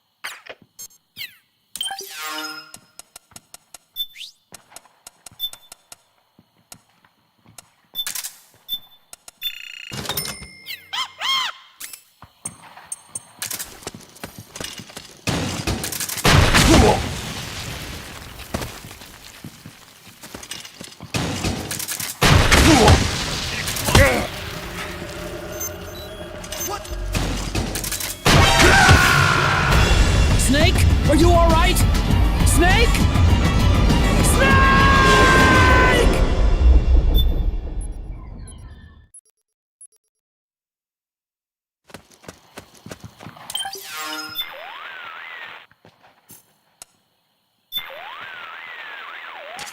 Rose, you there? There's something I wanted to ask you. You're not hurt, are you? Hurt? What are you talking about? Nothing. Just making sure. Forget I asked. What's the matter? I was catching a few minutes of shut-eye, and I had a dream. A dream where you were in an explosion. It seemed so real, I couldn't help but get a little worried. Relax, I'm alive. Death by explosion, huh? It's true. One blast and I'm off to meet my maker. Not all explosives are the stationary bomb type. For example, if you hear a pin being pulled out of a grenade, you know what's coming next. You need to be aware of these things. Yeah, I'll make a point of it. Thanks for looking out for me, Rose. Don't mention it.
Where are you headed, Snake? That's not the way to Naomi's lab. Snake, are you going back the way you came? There's a mark on your radar. Follow it to Naomi's lab. Snake, are you... What's on your mind? Just checking in. There doesn't seem to be any problem with it. Proceed with the mission. Got it. Snake, you should be careful about how many people are in your station. Okay.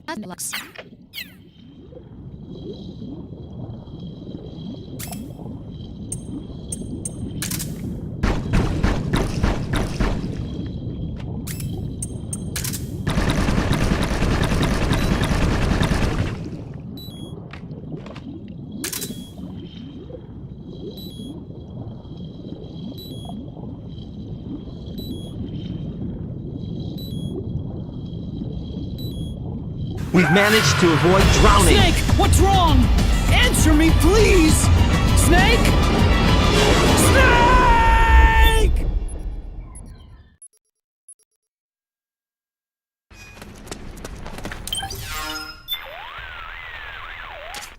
Rose, I know it sounds weird, but I can't shake this feeling that I've drowned before. Like deja vu? Well, more like I have this gut feeling, like I died underwater at some point. Are you afraid of water? I'm not afraid of anything. Then I wonder what it could be. Except now it feels like I'm more aware than ever of drowning. I'm paying more attention to my O2 gauge and coming up for air more regularly. That's a good thing then.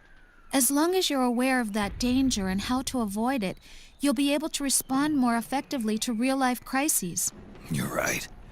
No more risky underwater maneuvers for me. Good to hear it, Snake. That's what we're all hoping for. That you'll finish the mission and come home safely. That'd be nice. Anyway, sorry to bother you. Not at all. You can call me anytime, Snake.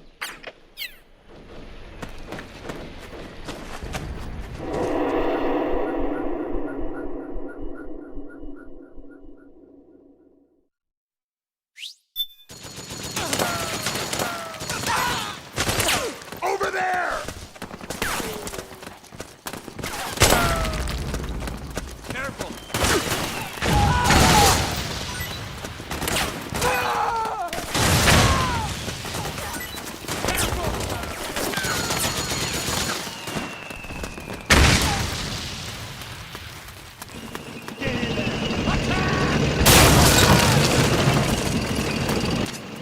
Snake, the rebels have got an armored dozer. They're probably gonna use it to bust their way into the mansion. Give it some cover and it might get you inside the compound. It's an armored bulldozer. They're gonna use it to break down the gate.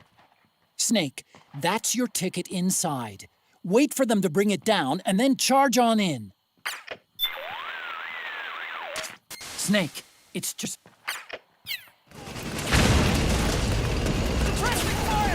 Get in there! Attack!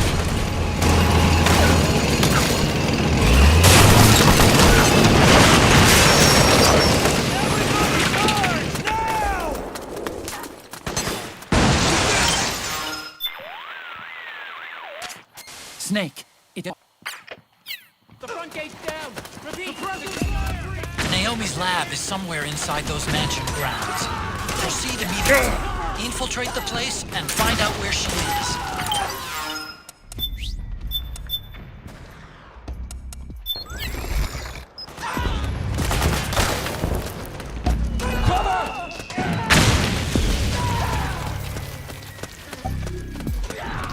Suppressing fire!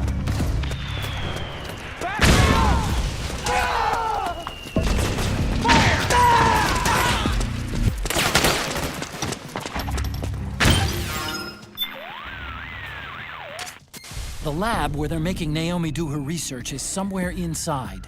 First things first, find a way to get inside that mansion. The rebels have pushed their way inside. This is the PMC's last stronghold. They'll stop at nothing to defend it.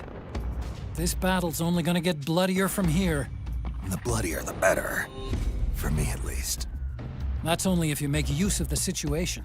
Be ready for anything. Naomi should be somewhere inside. We've got company!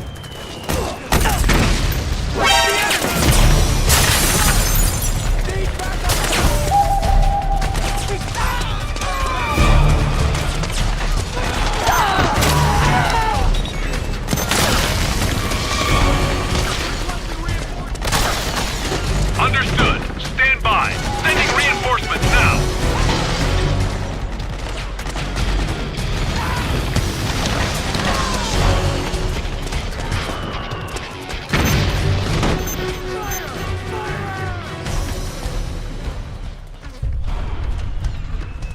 Back me up!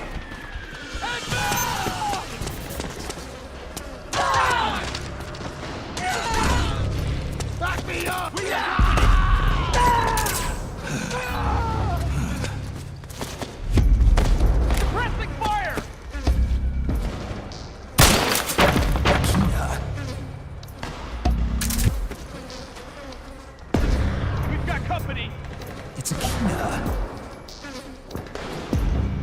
There's too many of them! Back me up! Kill them all! Below! Let's go! Roger.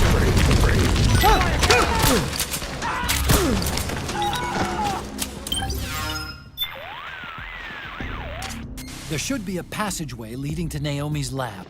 Look around for it, Snake.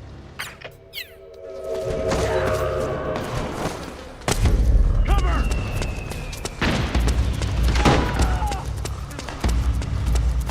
Fire!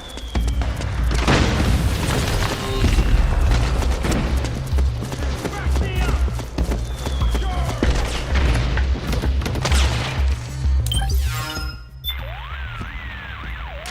There should be a passageway.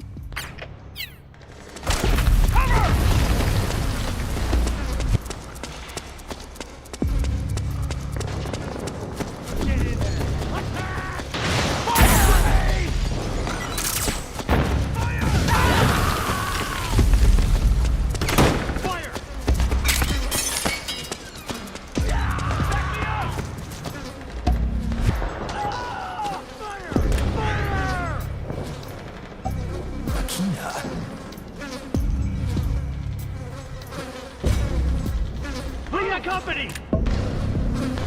It's Akina. Suppressing fire!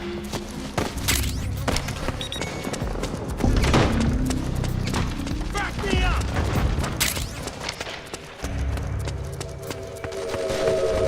Fire!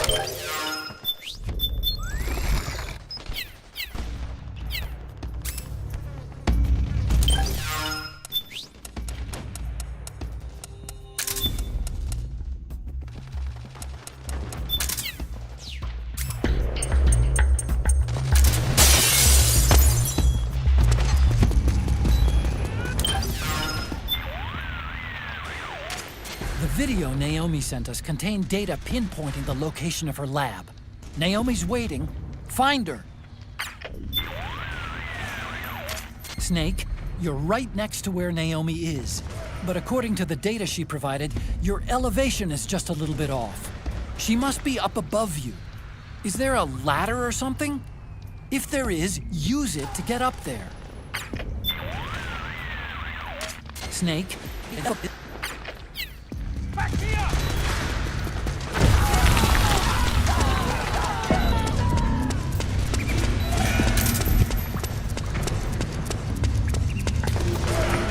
Suppressing fire!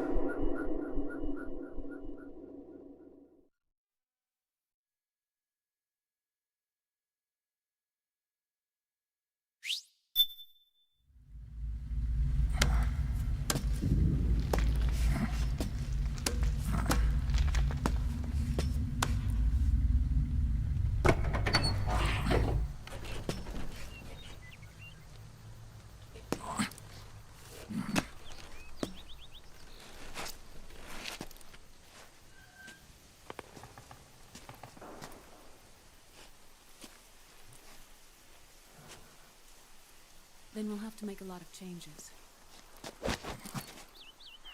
Yes, that's right.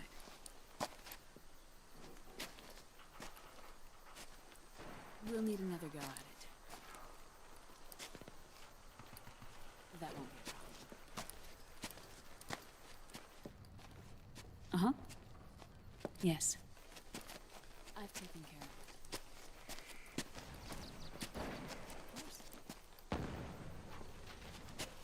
Yes, I understand, but...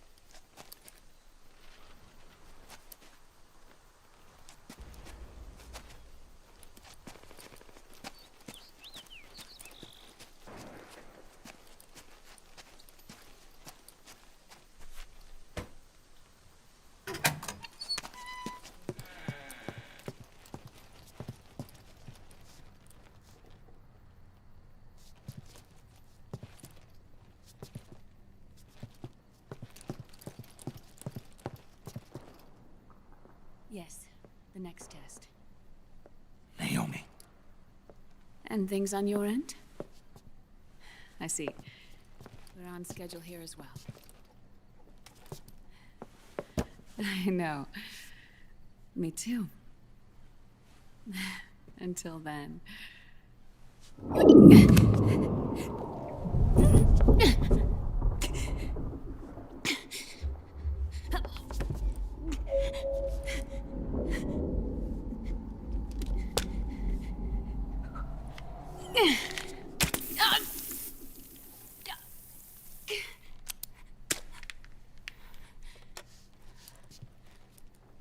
Naomi.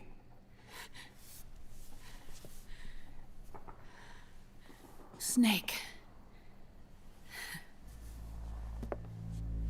I knew you'd come. You and I. Brothers! Our fate. I haven't seen you since Shadow Moses. How long? 10 years? 9. And Dr. Emmerich, is he with you? Why? I thought he'd be the only one able to open the mail I sent. Not many people could recognize 4D sound data in a Soliton radar file. How is the good doctor? Otacon's fine. He's the same as ever. Otacon? I see. Who were you just talking to? Liquid.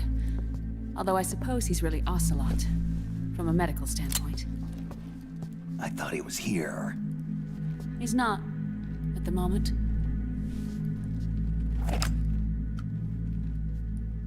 Where are all the guards? They know I won't escape. I'm powerless to resist. I have no choice but to cooperate.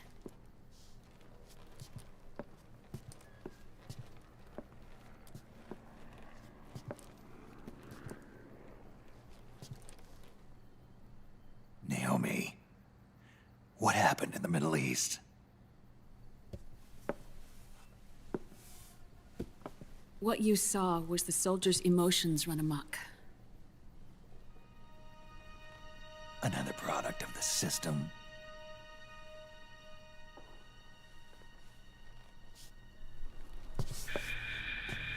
You don't trust me?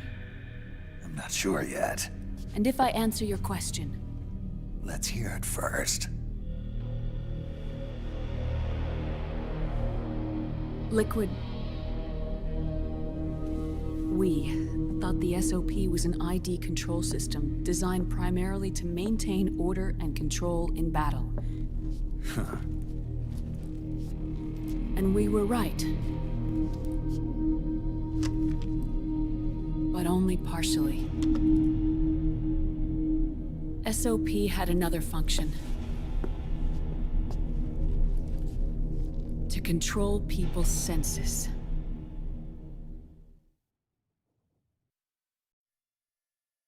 The nanomachines inside soldiers' bodies adapt to different conditions, promoting the release of neurotransmitters, hormones, and stimulants, giving them an edge in battle. They can create an artificial combat high by releasing endorphins at the same time a soldier kills an enemy.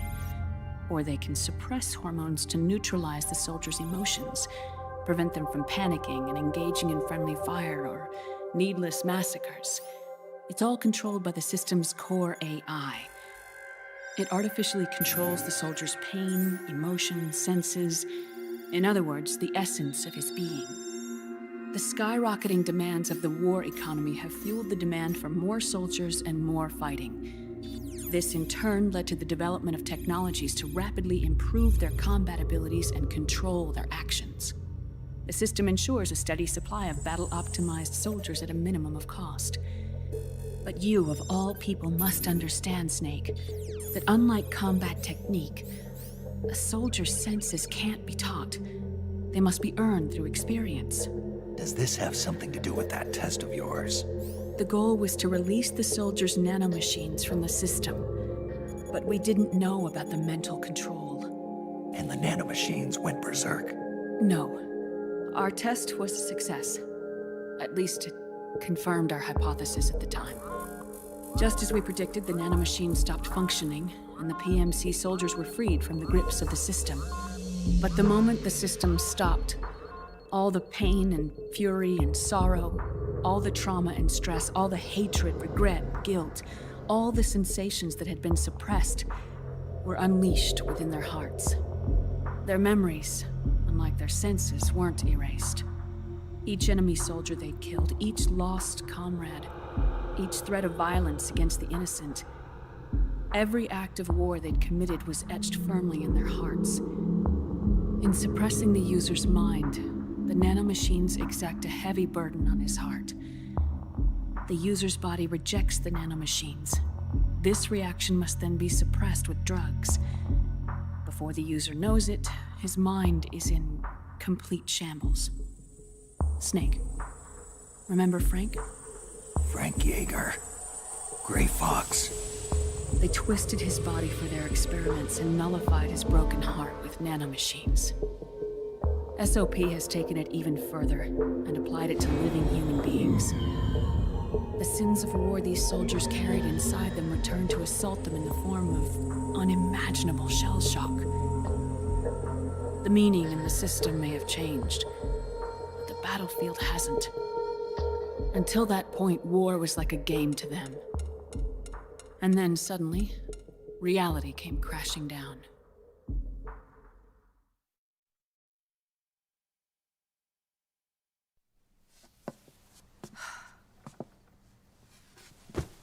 Ordinarily, our hearts are hardened through experience.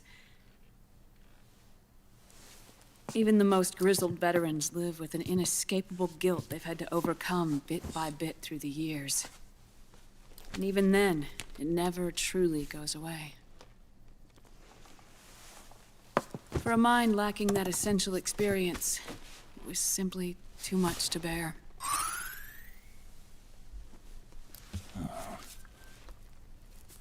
But what about me? I've never been under the system's control.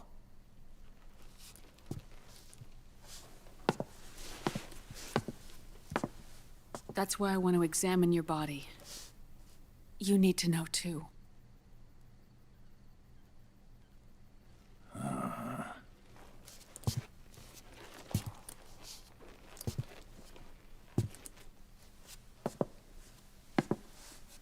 All right, Snake.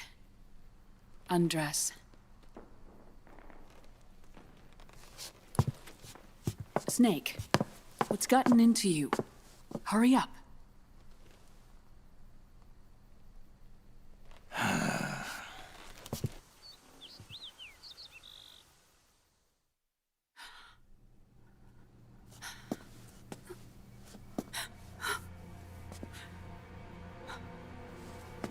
Oh my God. Snake.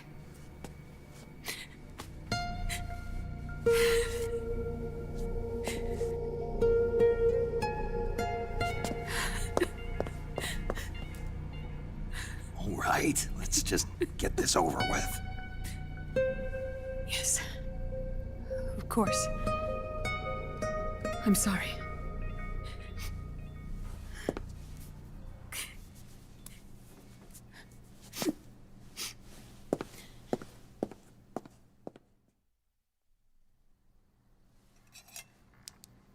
Snake, do you remember what I told you in my video mail about the first generation of nanomachines? The ones you stuck me with at Moses. Yes. The nanomachines are recharged by your body heat. They won't stop functioning until they're all extracted.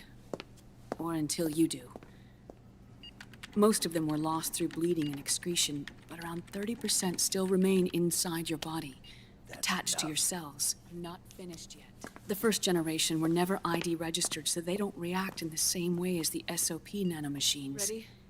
But they may be interfering with your body and with your heart.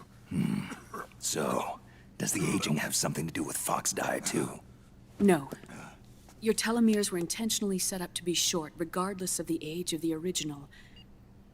One of the genes that inhibit reproduction and aging, the clotho gene, was intentionally mutated as well. But more importantly, your chromosomes, like liquids, were provided with Terminator genes to prevent them from making copies. Why? Your clones created for one purpose: war. And so, in order to prevent you from being abused by clients or stolen by the enemy, they shortened your lifespan and removed your ability to reproduce. It was a safety device to ensure that the seed of Big Boss didn't end up in the hands of others. The reason you're aging so rapidly isn't because of disease or faulty research or fox dye. It's how you were born. It's your natural lifespan.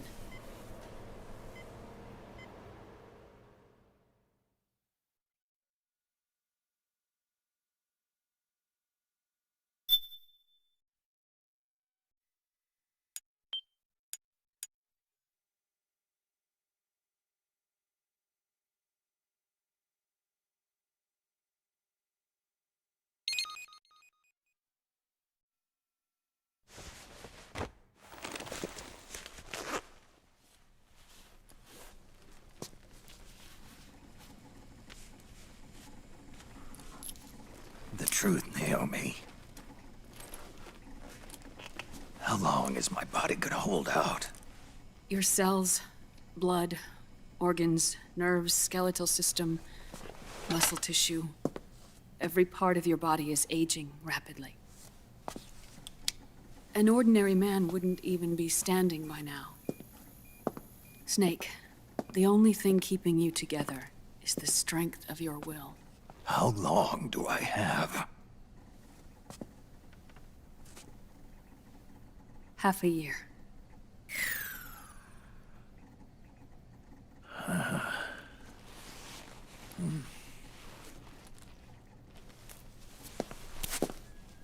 Don't.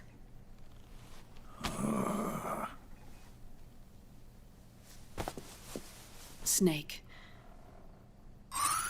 There's something I have to tell you. Now what? You and I both know your body is approaching its limit. But when I said half a year, I wasn't talking about your lifespan. What do you mean? We can't get rid of the fox dye in your body completely. At this point, it's circulating within you like a normal virus. Yeah, so? Listen to me. Fox dye only kills its victims when the infected person's genetic code fully matches the genetic sequence programmed into the virus's receptors. In other words, it only attacks targets with specific genes. I know. That's what killed the AT president. And Liquid. Yes. And at the same time, it's set up to protect those not designated as targets from the virus's harmful effects. Here. I'll show you.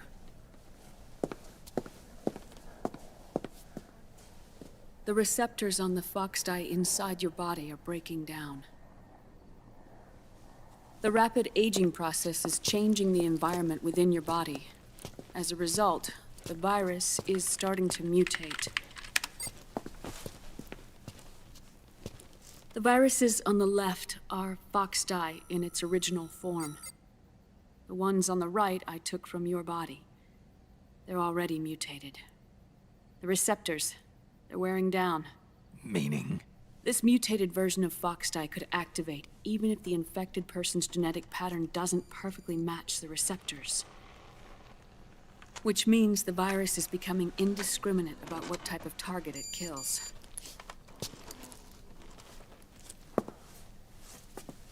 Ever since Shadow Moses, fox dye has been breeding continuously in the nanomachine colony inside your body and dispersing into the air. But there are no more targets to attack, so there haven't been any more outbreaks. However, if the receptors continue to wear down, it'll become a killer virus that attacks untold numbers of victims. What if we kill them all? Remove them from the body? There are no antibodies either. I don't know what percentage of the receptors have to break down, or how many people will be targeted when that happens. But what is certain is that people will begin to catch Foxdie through airborne transmission. It'll start with those closest to you. Then, one by one, they'll lose their lives. The part of the virus that distinguishes between individuals will start to break down in about... half a year. No. 3 months at the most. 3 months? Ironic, isn't it? You've spent your entire life saving the world from Metal Gear, from nuclear annihilation. And now, you're becoming a doomsday device yourself. I can't predict exactly how devastating the epidemic will be. Whether just 1% of the human race could unlock the broken receptors, or whether we all can. In either case, 3 months from now, you'll be a walking biological weapon.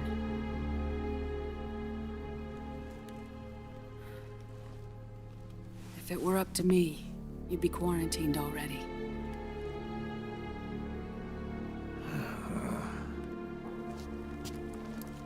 It's not over yet. I know. You still have a job to do.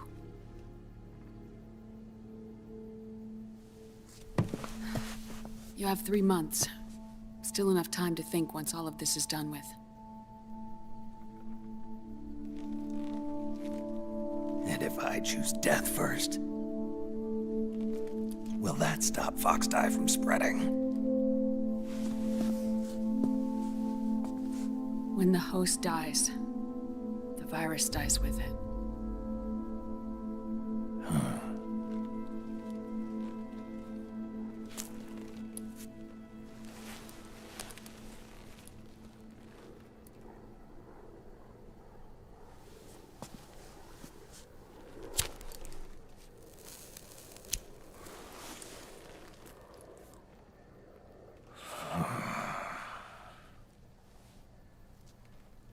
Snake, tell me one more thing. Have you been to a hospital lately? Yeah. While you were there, did they give you an injection? Don't they always? Take a look at this. These came out of your body as well. It's a new strain of Foxdie, one I've never seen. Someone must have put them in you recently. Do you have any idea who? Him. The new Foxdie strain is starting to multiply rapidly. What's in it? I can't say for sure. I'll need to do some more tests. Here, take this. It contains the same substance the soldiers' nanomachines secrete inside their bodies. It's a drug that inhibits the nanomachine's ability to regulate the senses. The nanomachines inside the body malfunction when the system interferes with them. It triggers a reaction in the body, which is why you're having the seizures. Give yourself a shot whenever they get bad.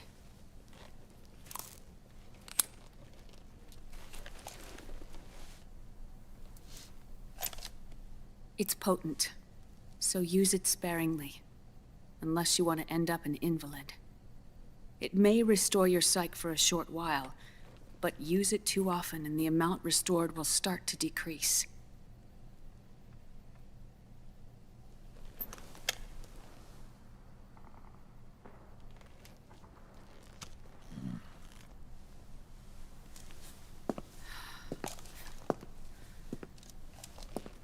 I've been a fool.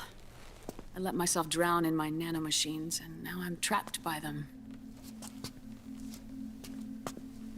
You said yourself we mustn't allow ourselves to be chained to fate. I can't slip free.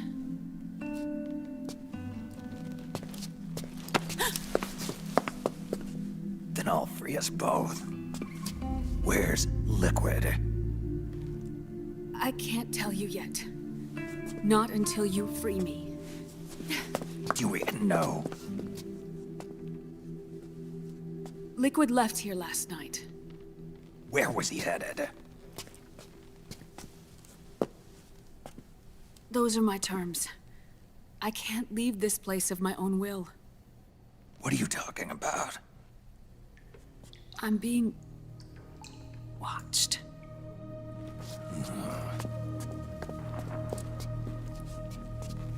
Liquid has altered his plan.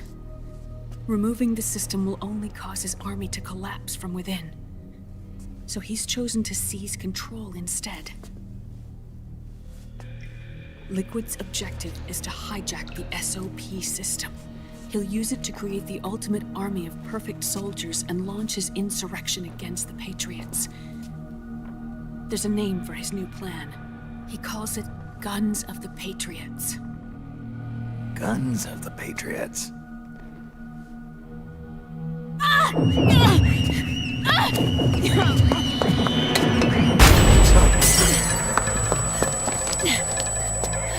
This place isn't safe. Come with us.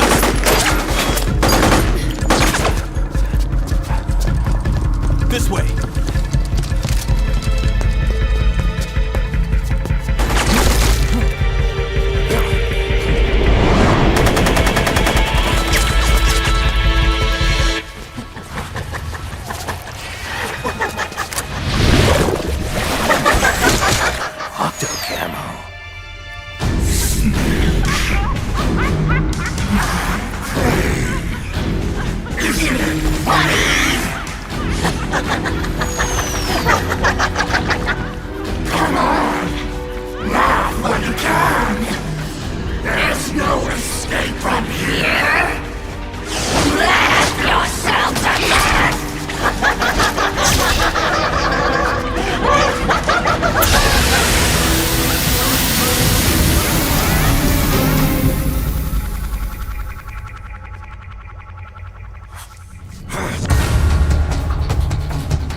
Surrounded, Snake.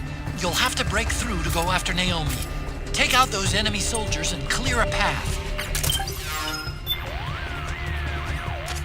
They're taking Naomi again. Don't let them stand in your way. Take them out and go after her. Naomi's lab is divided into multiple rooms and corridors. Make use of the lab's layout to give yourself cover. The enemy seems to be using disturbance tactics. They're trying to throw you off guard, create opportunities to strike. Watch for signs of attack, and be on the lookout for incoming enemies. Your octo camo can help hide you from enemy eyes. Use it to blend in with the background when the enemy's lost sight of you. It'll give you a critical edge in battle. Naomi's lab is divided... Let a battle drag on too long, and it'll start to take its toll on your sight gauge. Keep that in mind as you fight. How's your psych level? Are you holding up okay? You've got to break through there, or you'll never complete the mission. Hang in there, Snake. How's your psych level?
to laugh at everything. At this point, no matter what you say to her, she'll only respond one way. The symptoms resemble those seen in Ganser syndrome. It's a type of dissociative disorder characterized by irrelevant responses to the situation at hand. It often manifests itself in soldiers under extreme battlefield stress. You mean she's not having a good time out here? I doubt it. I'm starting to wonder if she might not have some kind of deep-seated psychological trauma. You may think you've got more important things to worry about, but your psych level can have a significant impact on the course of battle. Keep an eye on it. You may think you've got... Snake, Octopus's suit seems to work the same way as your octo-camo. It'll use mimicry and traps as weapons against you. Stay focused. Don't be deceived by its disguises. Snake, the radar reacts when the enemy's presence is strong. Keep an eye on the radar at all times. Got that? Technically, your gear's about on par with the enemy's, so it won't be the deciding factor in this battle. Be aware of changes in your surroundings. Octopus may try and mimic things you'd never expect. Be particularly mindful of things you don't remember having seen before. Otacon, doesn't that enhancement suit remind you of anything? You mean those arm-like extensions? I think we both got a pretty good idea. An offshoot of the battlesuit Solidus wore. You think the BMBs are connected to him somehow? I doubt it. But I'll tell you one thing. They're in an entirely different league than the other PMCs. Even at medium range, those arms could deliver a nasty blow. Watch out for them, and keep your distance. Will do. Snake, the radar reacts when it...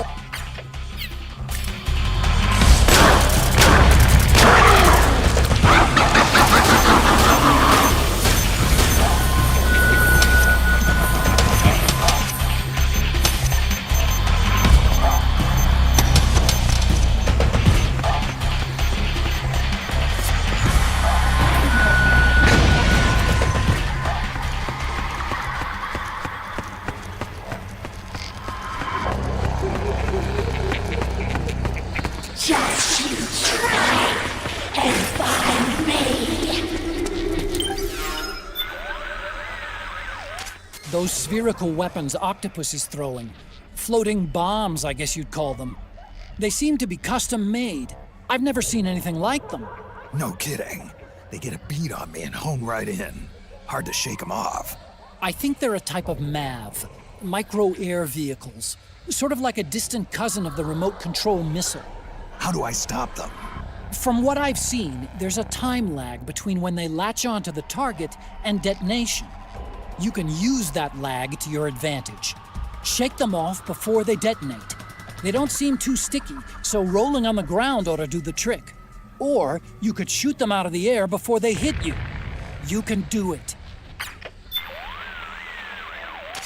Snake, the...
Otacon, what's wrong? Why are you calling me over there? Huh? What are you talking about? I didn't say anything. It was you. I'm telling you, I didn't call you. This is no time for jokes. You're supposed to be fighting octopus. Come on. Hey, Otacon. Not very smart, are we? Otacon, what the hell were you thinking sending me over there? Hold on a minute. I didn't tell you to go anywhere. Thanks a lot. I just got nailed by a trap. Are you trying to get me killed? Now, wait a second, Snake.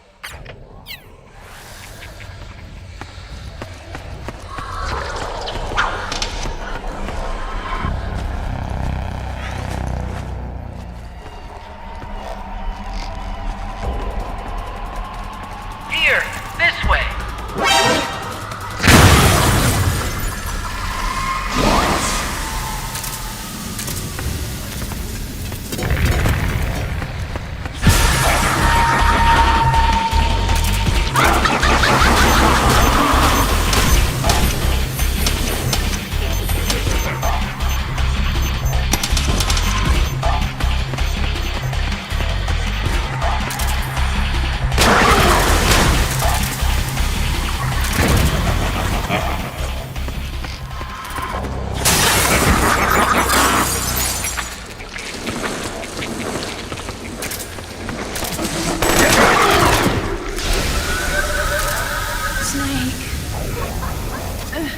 Naomi?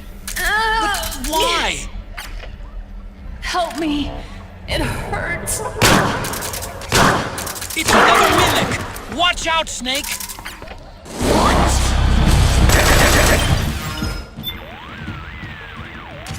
Listen, Snake.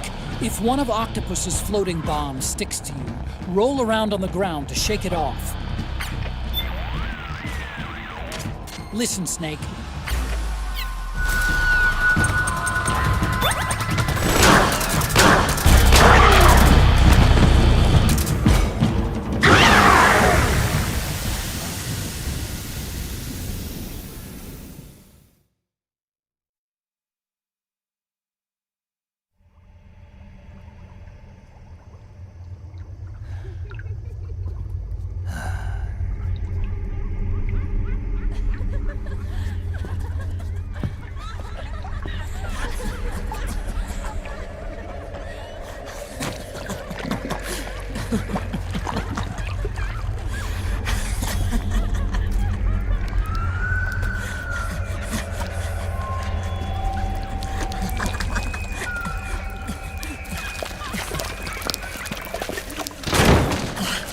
I am an octopus. An 8-legged beast. These tentacles are beyond my control. Their will is the will of the battlefield.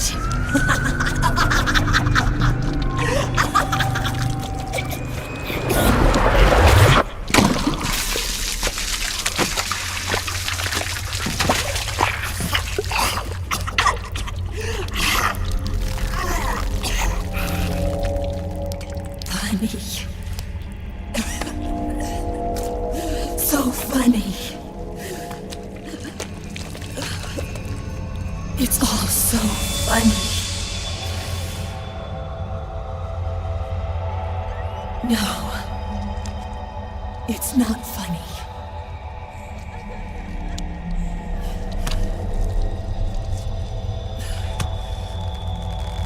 Nothing is funny. I shouldn't be laughing. I can't.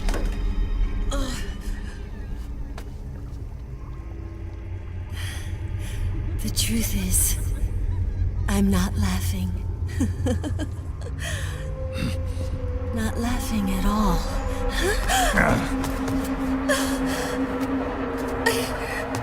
I shouldn't be laughing. I'm scared. I'm really scared.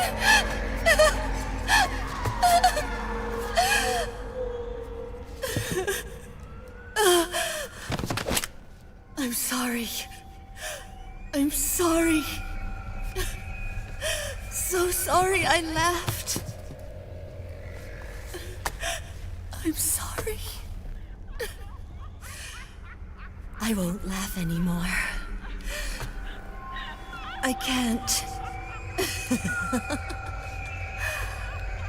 I don't want to.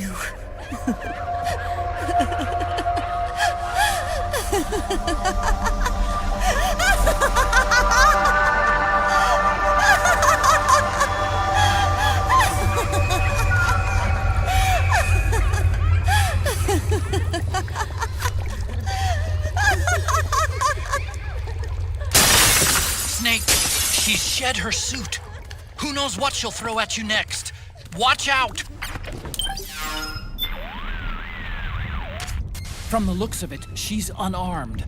And yet, she's coming closer. I don't know what she's up to, but watch out, Snake!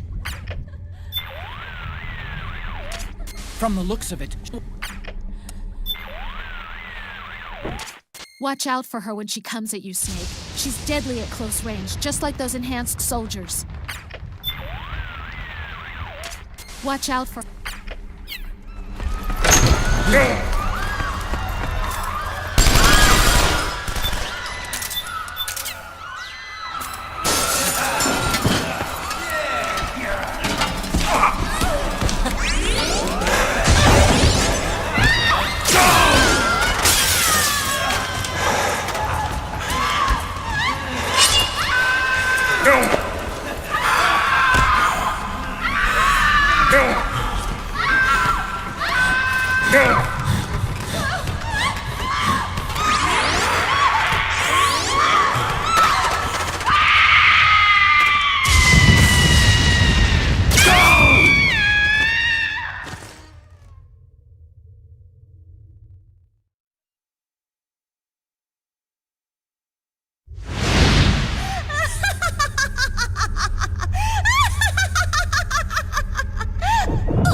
Yo, Snake, looking good today.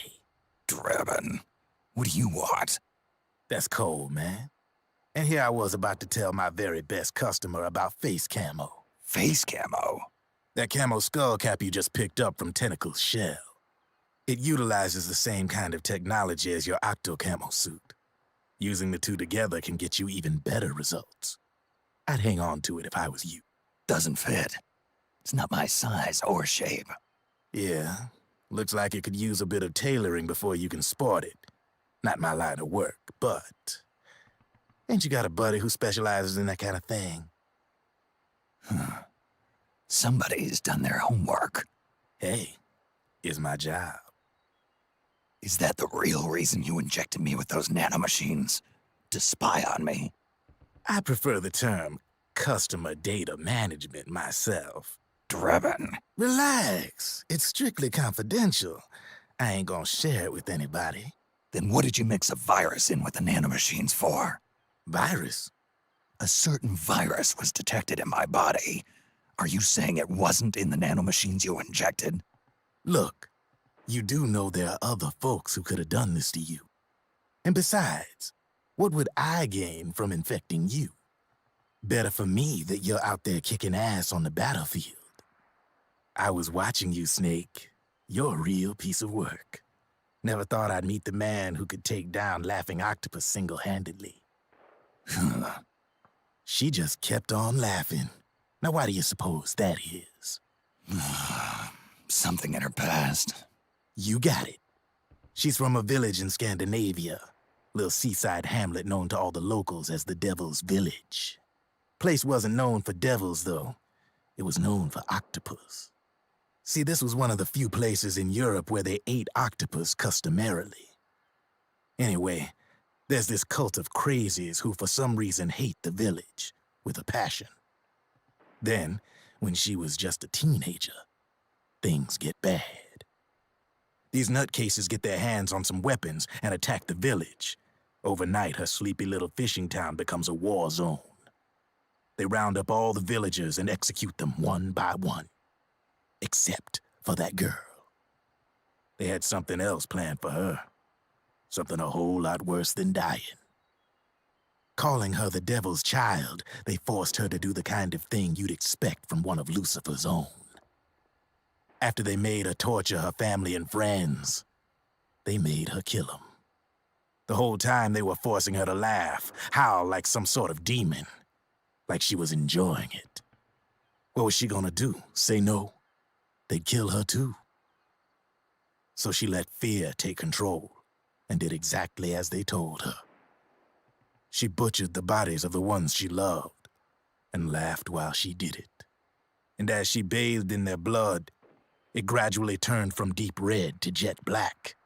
To her, it looked like the ink of an octopus. The experience scarred her deep. Ever since then, she hasn't stopped laughing. Only, that ain't really laughter. Why are you telling me this? You expect me to feel sorry for her? Nah. I know you got no room for that stuff in your world. And besides, this is war. Right?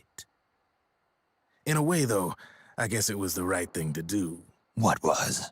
Fighting you cleansed her mind. All right, enough chit-chat. There's other beasts out there in them woods. Watch your back.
Snake, have you lost sight of the target? Whenever something moves, it leaves a trail behind. Track and find Naomi's trail. I'm not like Big Boss. Tracking isn't my strongest suit. When did you get so good at it? After saving Sonny, I drifted around the globe. In Alaska, a tribal elder taught me some scouting techniques. Drifted? You never went back to see Rose? Rose? She doesn't exist. No. Rose and I live in different worlds, different times. Her world has no place for someone like me. My place is here on the battlefield. Huh. Listen, Snake. Scouting is based on the principles of hunting. There are two fundamentals: awareness and tracking. Awareness? Awareness refers to locating a trail by paying careful attention to your surroundings. Tracking means to follow that trail. Your target's trail could be footprints, a branch they broke along the way, bent grass trampled underfoot. You need to feel for clues using all your senses: sound, smell, touch, the direction of the wind. Watch how the animals move. Listen for unusual bird calls. These are signs that someone may be disrupting the environment nearby. You sound like a ninja. Exactly. Ninja are the ultimate scouts. If your enemy is a skilled scout, they'll be doing the same thing. You may be the hunter, but you are also the hunted. To avoid enemy detection, move slowly, little by little. Don't disturb the air around you. Try to make as little noise as possible. Your pursuers will be doing the same, trying to sneak up on you without a sound. If you can't pick up the trail with your naked eye, switch the solid eye to infrared mode. That will enable you to see Naomi's footprints and any enemies lying in ambush.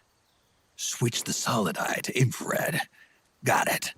But the sound it makes while engaged could end up giving your position away. So don't leave it on for too long. All right. Listen to your heart. Trust your senses as much as you can. And you will find Naomi's trail. I'll give it a shot. Snake, follow Naomi's trail and find out where they... You might run into a few holdups along the way.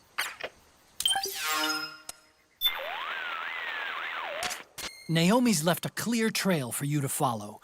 Use Raiden's advice to help figure out where she was taken. The enemy's probably setting up ambushes ahead. Keep an eye on your radar for signs of enemy presence. The enemy's probably... Rose here. How's it going? Super. Good for you, Snake. You're taking great care of your psyche. No worries on my end. Glad to hear it. Eating replenishes more than just your stamina. It also helps your men. I fought between point to the neck, breeding machines that were stocked in their bed.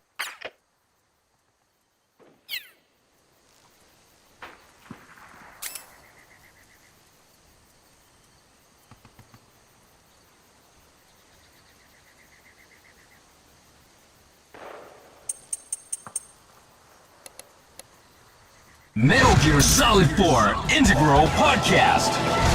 Broadcasted from Konami HQ in downtown Tokyo, it's the world-renowned Metal Gear Solid 4 Integral Podcast. Hello everyone, welcome to the second episode of the Metal Gear Solid 4 Integral Podcast. I'm here with Aki Saito. Hi everyone. And producer Kenichiro Imaizumi. Hi. Hi, okay, this is our second episode. And just to... we gotta remind everyone what we're gonna do today.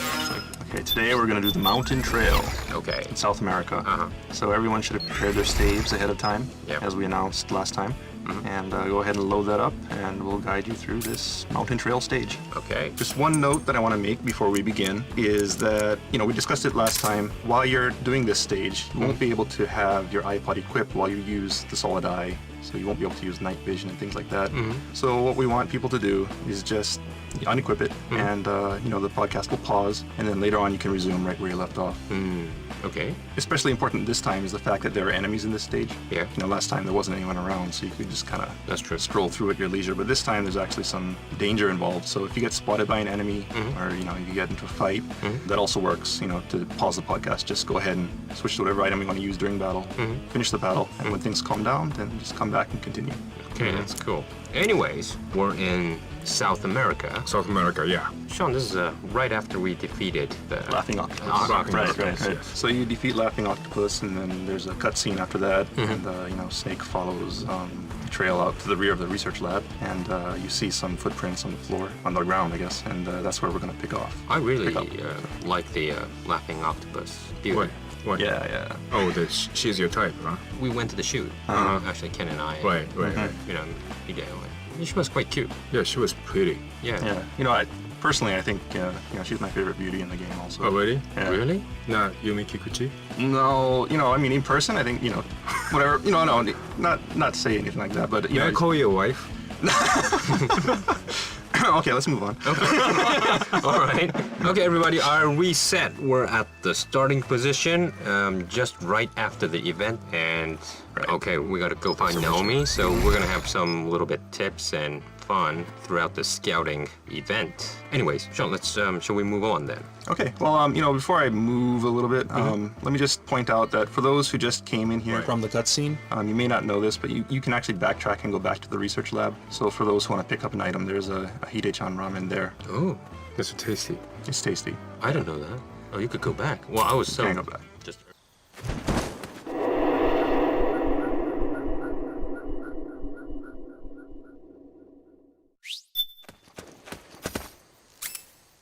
Just urge to just go find Naomi and things like that. But so anyways. just a small tip. Okay. But anyway, so if you want to move on, let's go ahead and equip our solid eye. Take a look at the footprints here. Okay. So go to...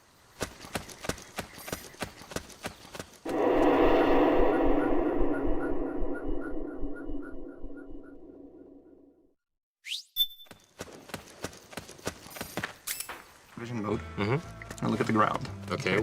We're looking at the ground right now, and we see lots of footprints. Yes, we do. And remember, we're looking for Naomi. Yeah. You'll notice that one of the footprints is a little different from the others. Small feet, big one feet? set. Well, no. Not necessarily small, but do you remember what Naomi was wearing? Yeah. She was wearing a white, shoe. Oh, she was wearing high heels. Right. Yeah. So you want to look for the high heel footprints. Oh, okay. Yeah, footprints is kind of separated. Right? Yeah. And it's kind of like a, smaller than the normal footprints, kind of like a little triangle. Triangular shape. Yeah, there's one here, yeah. Yeah. So those are the ones that you want to follow. And basically that's the gameplay, throughout this stage, is you follow these footprints and try to find Naomi.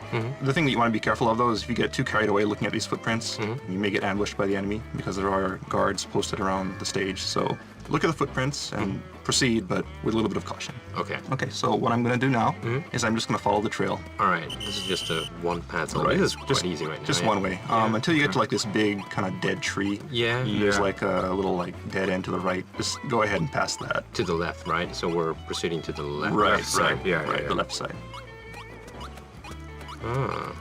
Okay. Okay, and it kind of... And then it opens up. Up. Now, if you look at the ground here, you'll see that the footprints kind of vanish. Yeah. But that doesn't mean you can't track. Oh, really? Because if you look closely, you'll see that actually some of this grass is kind of, pushed over and trampled. Oh. So if you ever lose footprints, just look for the trampled grass, and that'll tell you which way to go. Oh, I see. So you don't have to use the night vision to see this. Right. Actually. Well, yeah, the grass you can see with your naked eye. So, that's... And, the normal grass, the color is a little different, too. A little different, yeah. Yeah. It's like when you trample grass, it kind of gets a little... green and... smushed. Yeah, kind of yellowish, brownish, kind of. Yeah, I see.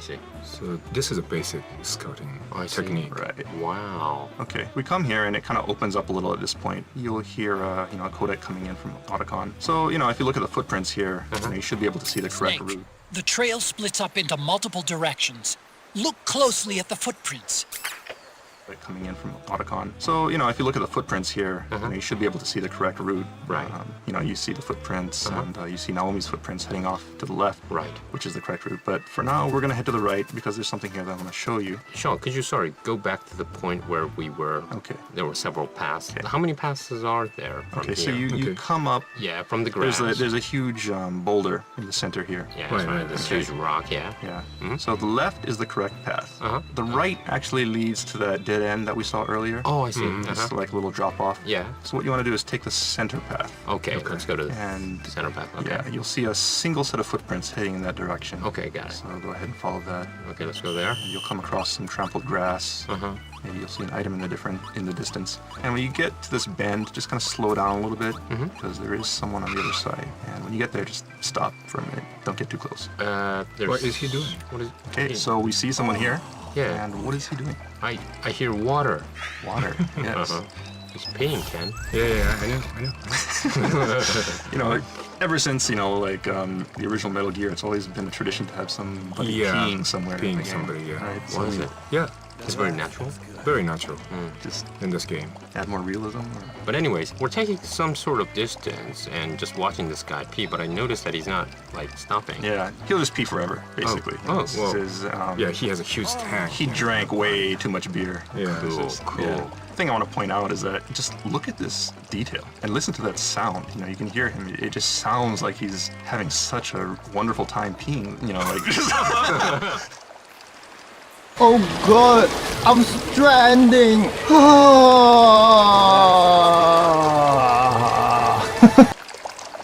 Not yet. It's not over yet.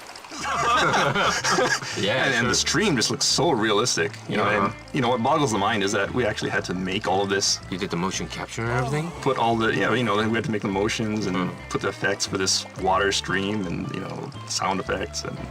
Wow. A lot of effort went into making this guy, this P look really good. This real PS3 stuff. Oh yeah. Yeah. Real PS3. We can do like PSP. True. Okay. So as long as we, keep this distance? Yeah, as long as you keep a distance, he'll keep on peeing for all eternity.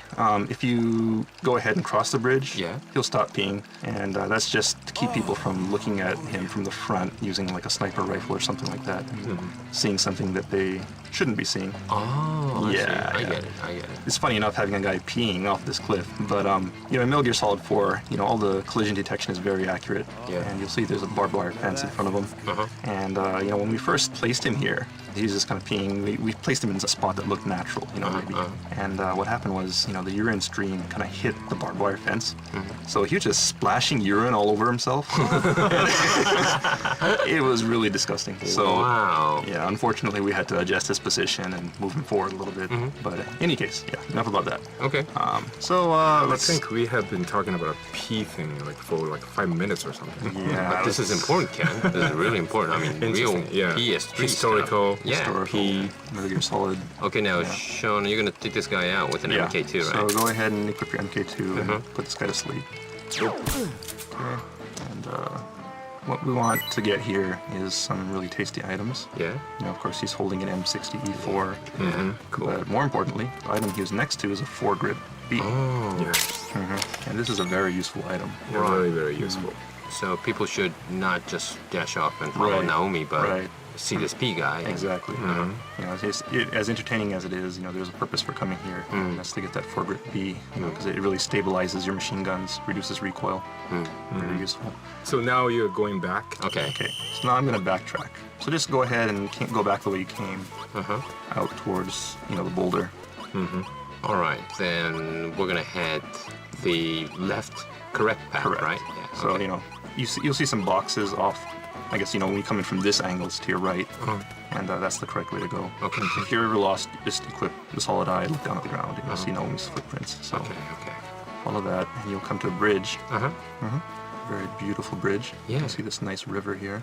Oh, that was where we were, actually. Right. Yeah. If From you look, the distance on the right. Yeah. So if you look to the right, you can see, you know, our sleeping friend over there. Yeah. Let's just move on. Okay. You'll see some boxes at the far end of the bridge, so just sneak up to those boxes. Right. There is an enemy on the other side of this bridge, so be careful. Don't get spotted. And just, you know, kind of wait till you can see him. Yeah. Looks like they split up here. See him. Yeah. Have your Mark II ready. Oh, there he is. He's there. He's coming from the right. And just, put him to sleep. Okay. Okay. Well, Yeah, well, this is another location where there's a lot of paths, Yeah, so right? there's a lot of paths here, really easy to get lost. There's one to the left, and the boulder. second, right, passing that big boulder. And there's the second path from this left. And then how many more? And then there's one kind of there's a center, and there's like a branch, kind of like a gate-looking thing over it. And then there's another one here to the right. Wow. Well, so many tracks. So many tracks, yeah. And if you look, you'll see the correct path is actually to the right. And by the way, if you have your solid eye equipped, you can see some graffiti on these rocks. Oh, wow. I mean, you can see it with the naked eye as well, but it's a lot easier with the solid eye. True. Okay. All right, now, which way do we go? Which path do we take? Okay, so the correct path is to the right. Yeah. But let's go straight ahead. Take the center path with this kind of gate thing over it. Yeah, there's wooden kind of gate on the top right. Yeah, okay. There's something there that I want to point out. So let's just head straight on. It's like we passed the gate and we're... Okay, so you'll come to a shack here. Don't just go running in because there is a soldier in there, and you'll alert him. So just kind of stop when you have a good view of it. Yeah. And if you look in front of the building, you'll see this kind of white board. Yeah. Yeah. Now, it's written in Japanese, so I think a lot of people maybe had no idea what this is. Well, yeah, this is for testing your eyesight. You have to actually say the right or the left or down where the circle is cut. I see. So it's a circle, and the part that's missing, you have to say left, right, down. Yeah. Oh, that's interesting. Because in America, we just letters on a board, and you just kind of read. They'll randomly choose letters from the top line, the second line, and you keep on going down. It gets smaller and smaller as you go down. Well, this is the same way. Yeah. Right. I just find it kind of interesting that they use circles rather than just Japanese characters or something like that. But actually, there are some letters on here, right? Japanese characters. Yes, the center line, so to say, reads me ta ru gi a solid do Metal Gear Solid 4, meaning Metal Gear Solid 4. So for the trivia buffs out there, there's a little hidden message here. Yeah, it says a title in Japanese. Right. Cool. And this serves another purpose also. If you equip your night vision and look down at the ground, you'll see that actually there are a set of footprints on the ground that it looks a little bit more worn, highlighted. Right. Yeah. And that's actually the correct position to stand in when you look at this thing. So if you stand at that position.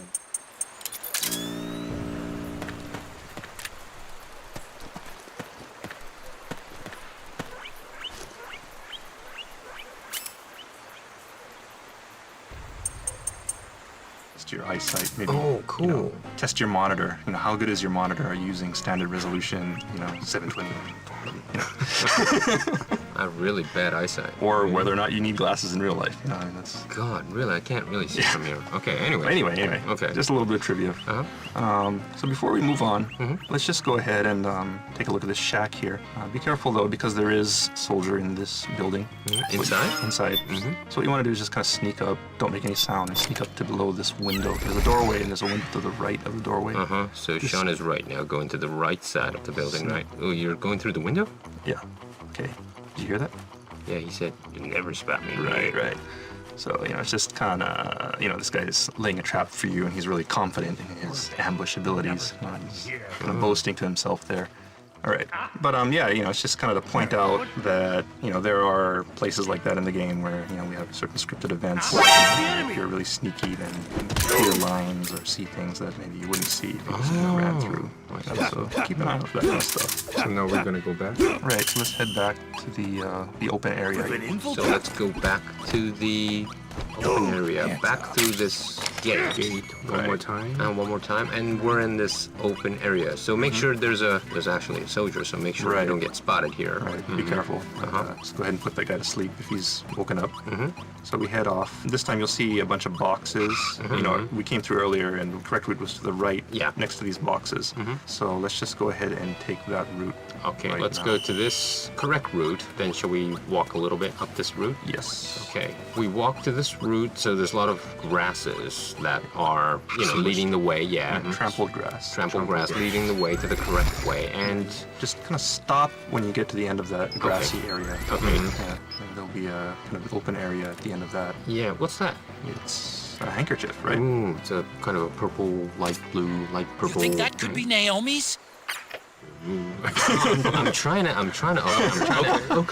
explain to the people and make sure that, everyone's following what we're doing as well. Okay, Ken? I mean, so we're right in front of handkerchief. Right in front of handkerchief. Right. Stop right here. And Sean, let's take a look around. anything? Because there's lots of path leading. Yeah, in there this. are. There are a lot of paths here, and there's also a sniper, so be careful. Where's the sniper? The sniper, if you're looking at the handkerchief, just look straight ahead.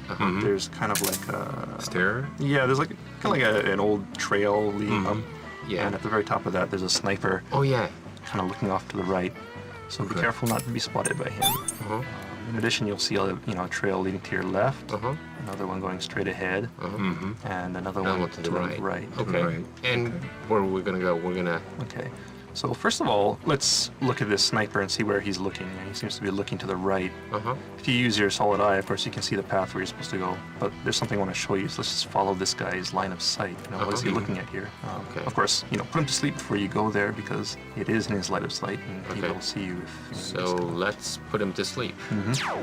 Okay. There we go. He's down. And he was watching the right direction, so I want everyone to turn to that direction, which is actually just looking at the right path, isn't it? Yes, it is. Let's head up to this right path then. Okay, so you walk down the path a little ways, and you'll hear Otacon calling in. So make sure you stop when you... Well, what's this doing here? Naomi. Otacon calls in. And turn right. And turn to your right. And you see this pink thing, item, which Otacon was talking about. Yeah, it's kind of freaking out about. Yes. Ken, what is this? This pink item. Are you going to make me say that? Oh, I mean, sure. Yeah, what is this? This is called bra.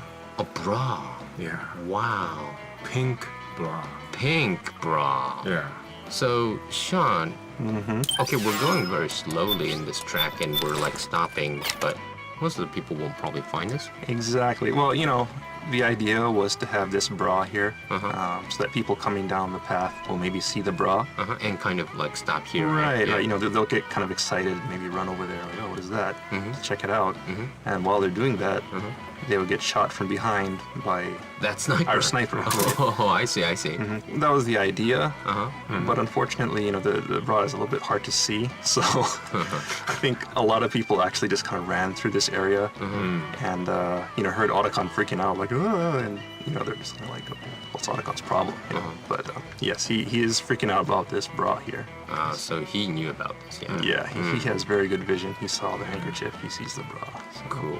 So, this is Naomi's bra, right? Yeah. It may or may not. We're trying to make the player think that it's Naomi's bra. One of the things that was in the game originally, one of the ideas that was floating around anyway, was that enemy soldiers are leaving these pieces of clothing around to intentionally lead you on the wrong trail. And you'd follow, the trail of clothing, and at the end of the stage, there'd be a naked female soldier there. Cool. Yeah. That's a cool idea. But for various reasons, that was cut. Okay, let's move on then. All right. So we go to this path, past this bra. So let's just keep on moving ahead. Through this. There's some trampled grass. And be careful because there is. So I want to say something. Okay, Sean now kind of ducked down and he's crouching. Right. Let's try another route.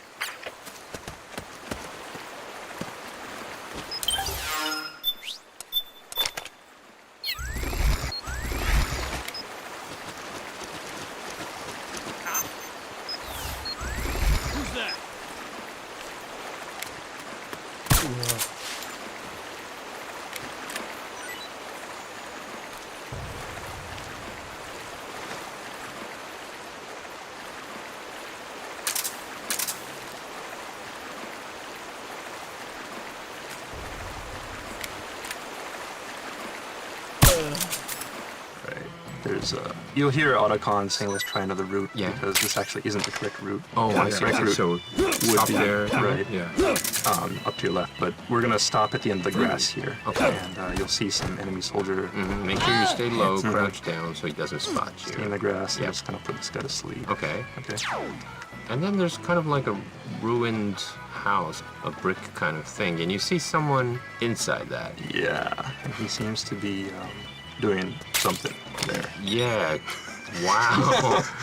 He's found something, right? Let's just put him to sleep. You know, he's preoccupied with his business, but you know, if he notices us, it'll be inconvenient. So let's just put him to sleep. Okay. All right.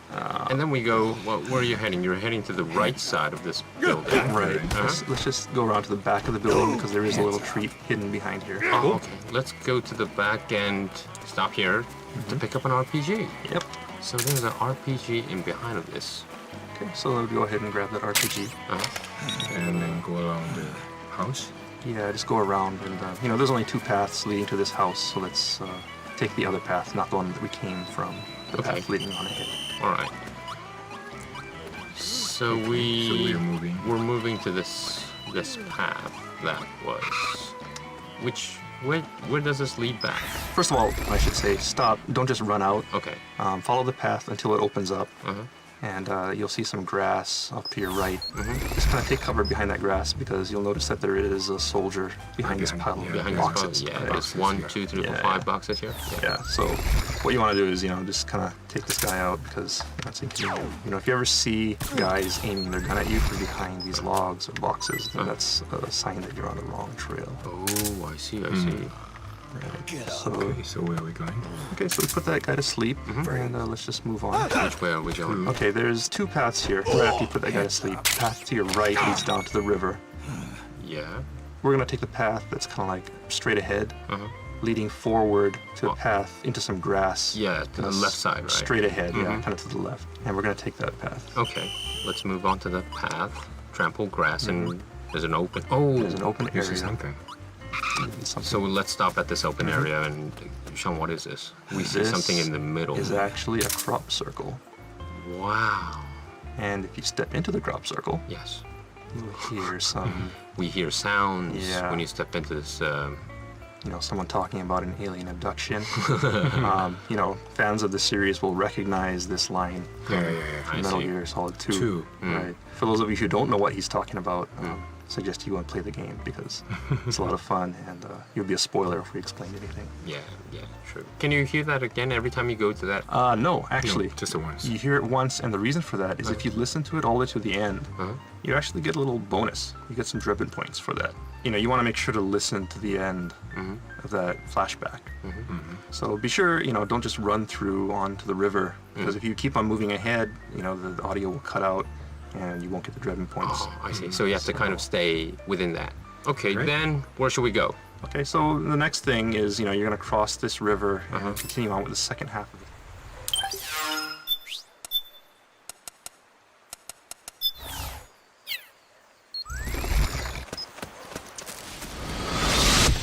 Something happened to me last Thursday when I was driving home.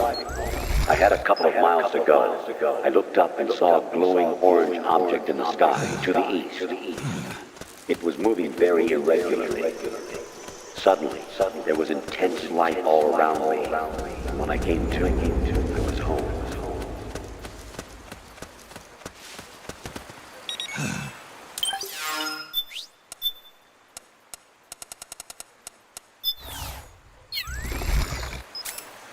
The second half of the stage. Okay. Look at this beautiful water. So let's stop in front of this river. Okay. Well, yeah, first of all, just look at this water. I mean, this is just great. Yeah. So on the right side, we see right now we're seeing small waterfalls, and the water is coming towards us. Let's walk up just a little bit, and then let's stop in front of this waterfall. Okay, let's stop, guys. Wow, it's beautiful. This is really, really PS3. Of course, one thing that I want to point out also is that as beautiful as this water is, you should also pay attention to the sound here, because there really is a lot of stuff going on with the sound via the program. It's not just like a standard waterfall sound.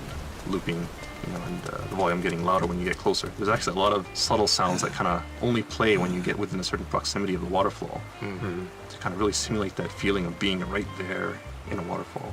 So beautiful. Just kind of, the details that go into making all these environments.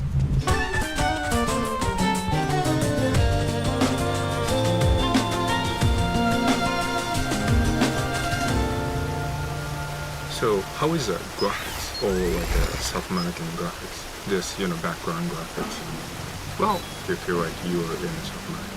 Well, Ken, I have to be frank. I've never been to South America before. But all this, the path, and also this water area, this beautiful water and falls, and the track we've been taking is really like you're in kind of this area of course, definitely not Japan, but definitely not Europe. This is really somewhere you don't want to go just by yourself. Right. Some of the team members went to Peru. Yeah. And they took lots of pictures. Yeah. And they stayed there like a whole week or something. This whole atmosphere is probably created because the team members went to Peru. Right. They spent a long time to create this background graphics, and especially this water. I mean, there's a lot of this challenge to make it look really realistic. Especially, if you walk around through it, you see ripples. And wow, this is really high standard, isn't it? I mean, you could kind of like half see it, really see it. Depending on the depth of the water, it's really the color's a little different. Wow, that's beautiful.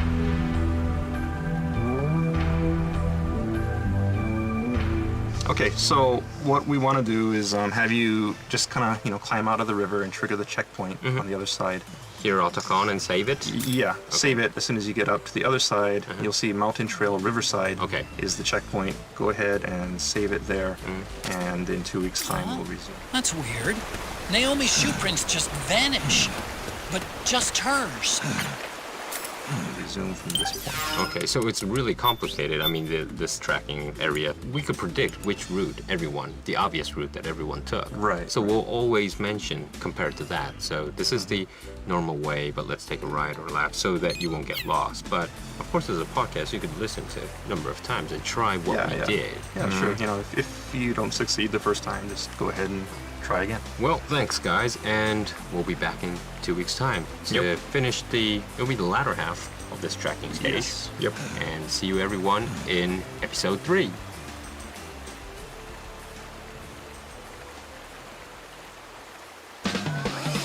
Alright, that's gonna wrap up this edition of the Metal Gear Solid 4 Integral Podcast. Check back next time for more tips, tricks, and insider info on Metal Gear Solid 4. Brought to you by Kojima Productions and Hideo Kojima himself. Make sure to send in your comments to Hideo Blog. See you next time.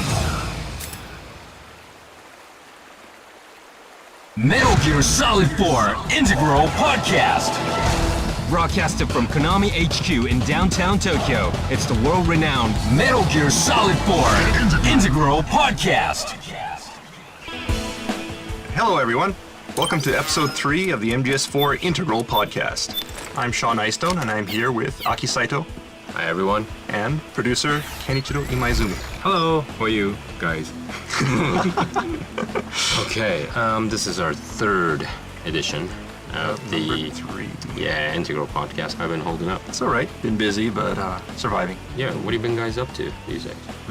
Time goes really fast. I mean, come on. You've been working on some new stuff, right, guys? Oh, you want to know something? Yeah, just stuff, a little. What have you been doing, Ken? Well, we have been planning next project. Cool. Project. What? Project? Did I hear an S? Project? Wow. Okay. And Sean, you're quite busy as well. Yeah. A lot of pre-production, that kind of thing. Wow. Yeah.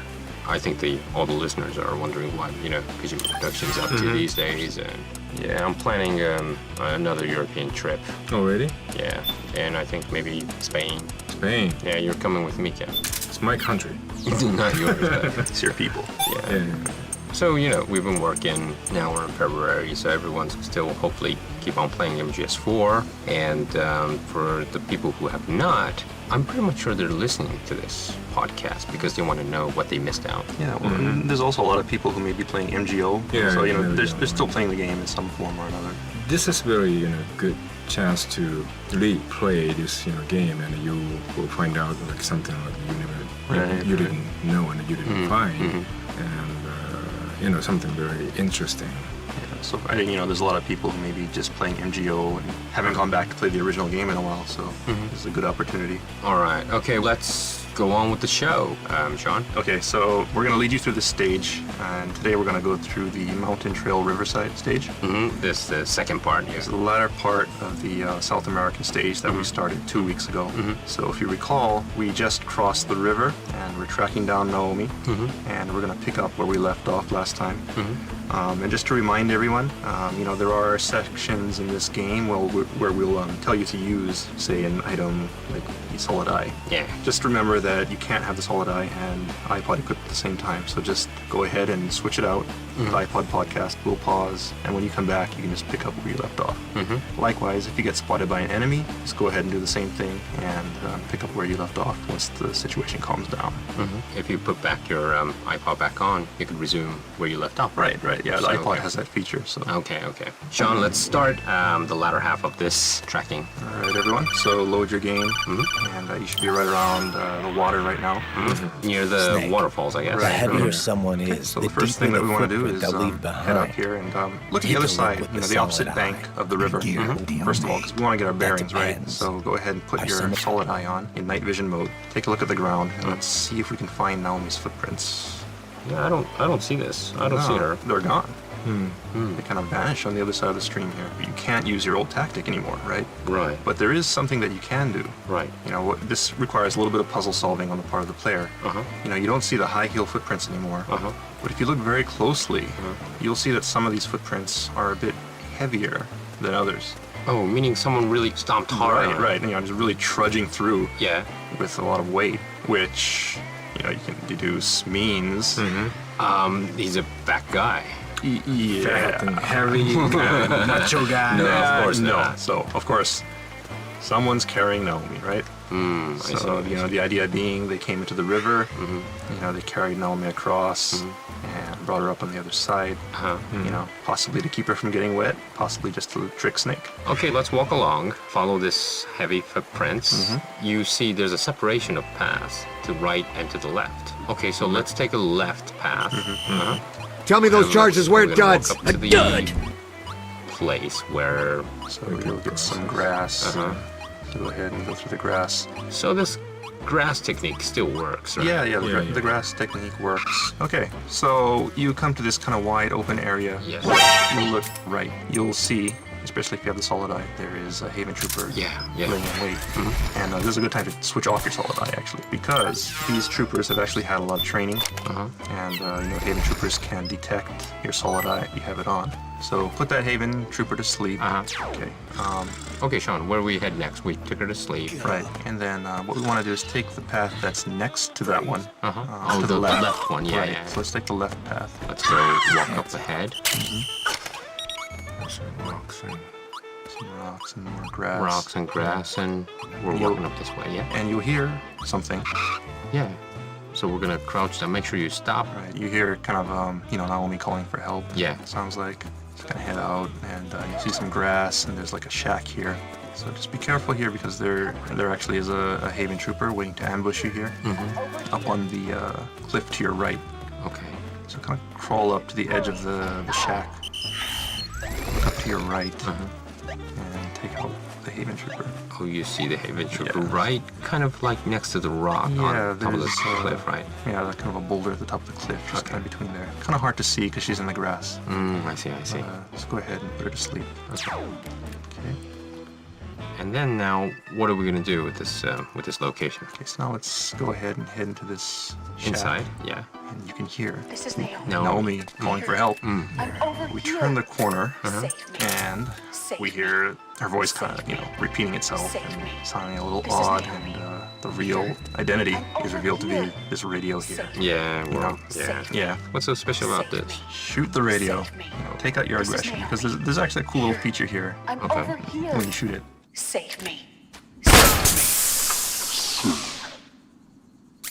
There's actually a cool little feature here. Okay.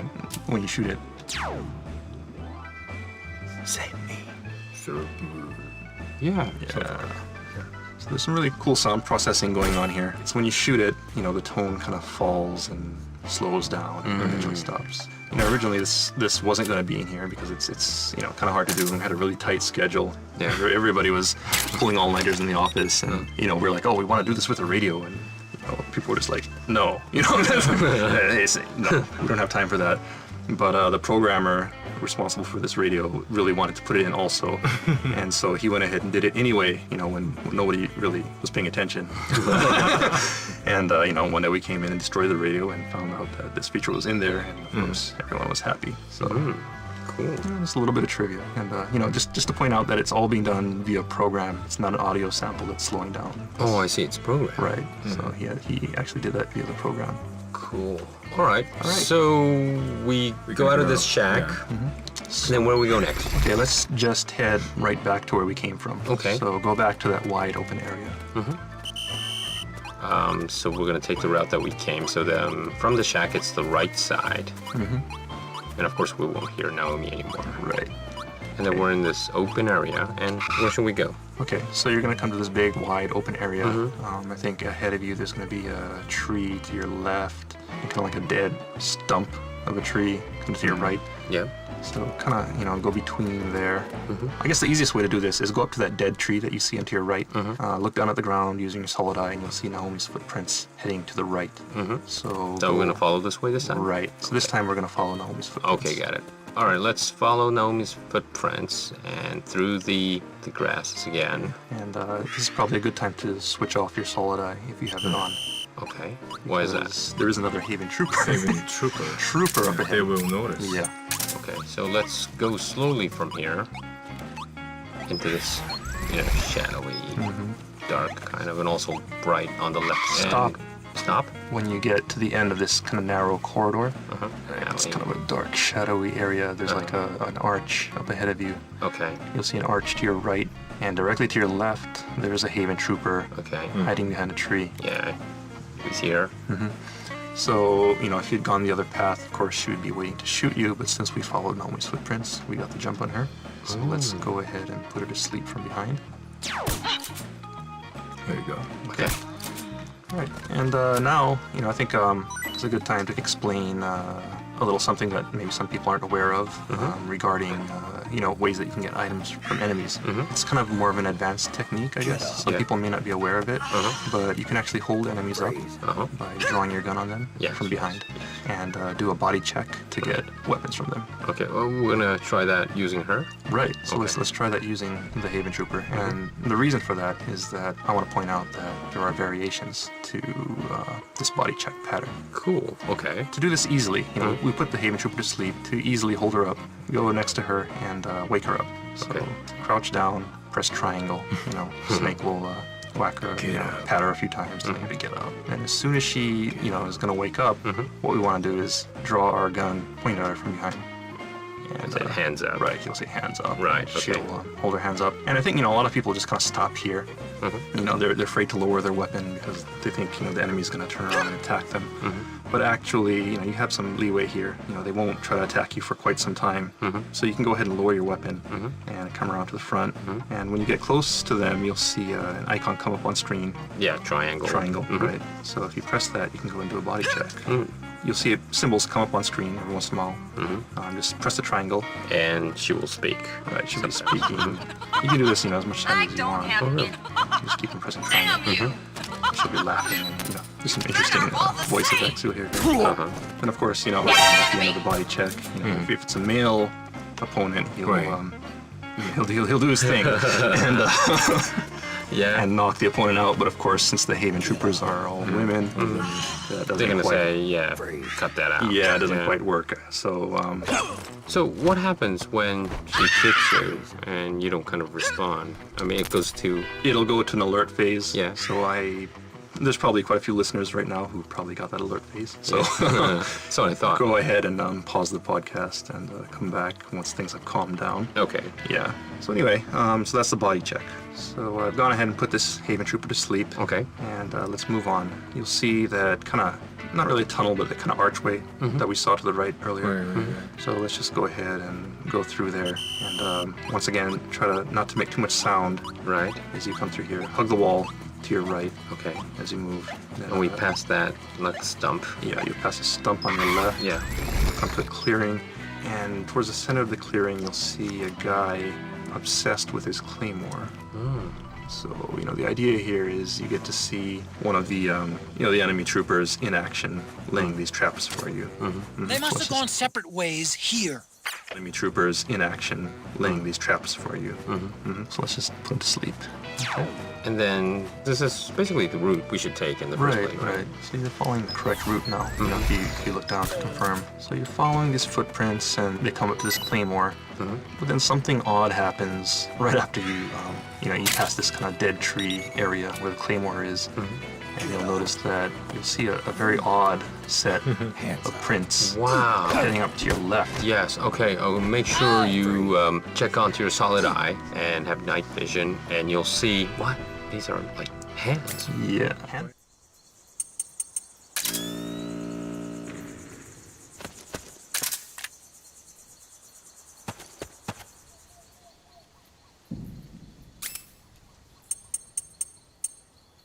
So someone, for reasons unknown, was walking on their hands, doing a handstand, and walking up to this path to the left. What, are we gonna follow this? And yeah, let's just go ahead and follow it. Okay. Because there's something kind of cool at the end. Okay.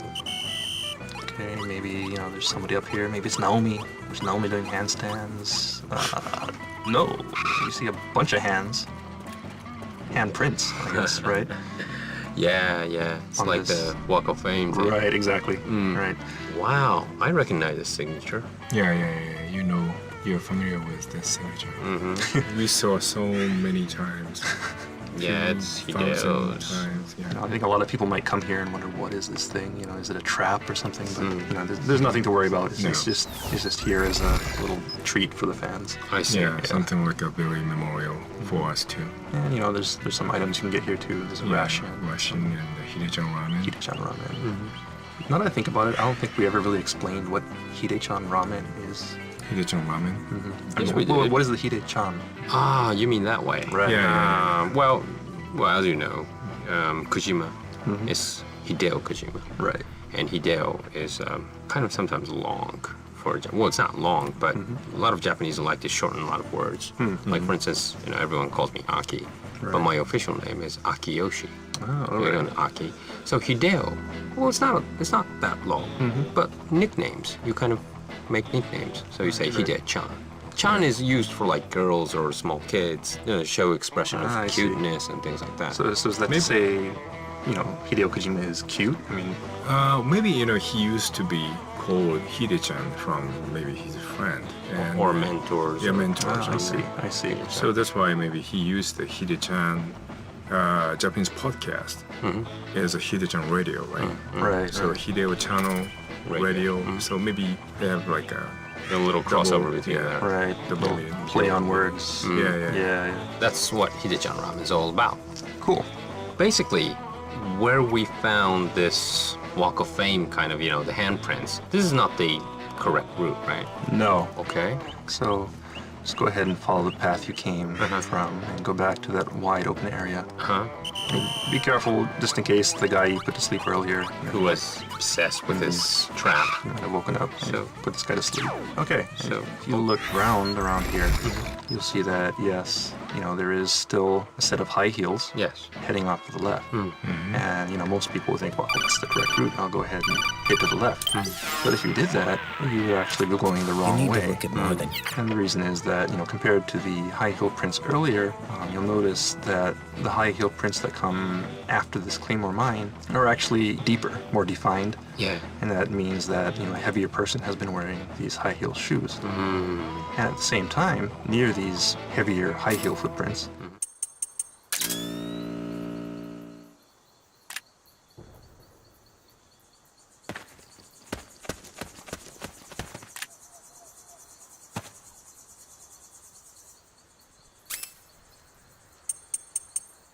you'll see a heavier pair of normal footprints heading off to your right. So basically, they're trying to play with your head here, trying to trick you into following the high heel footprints to the left.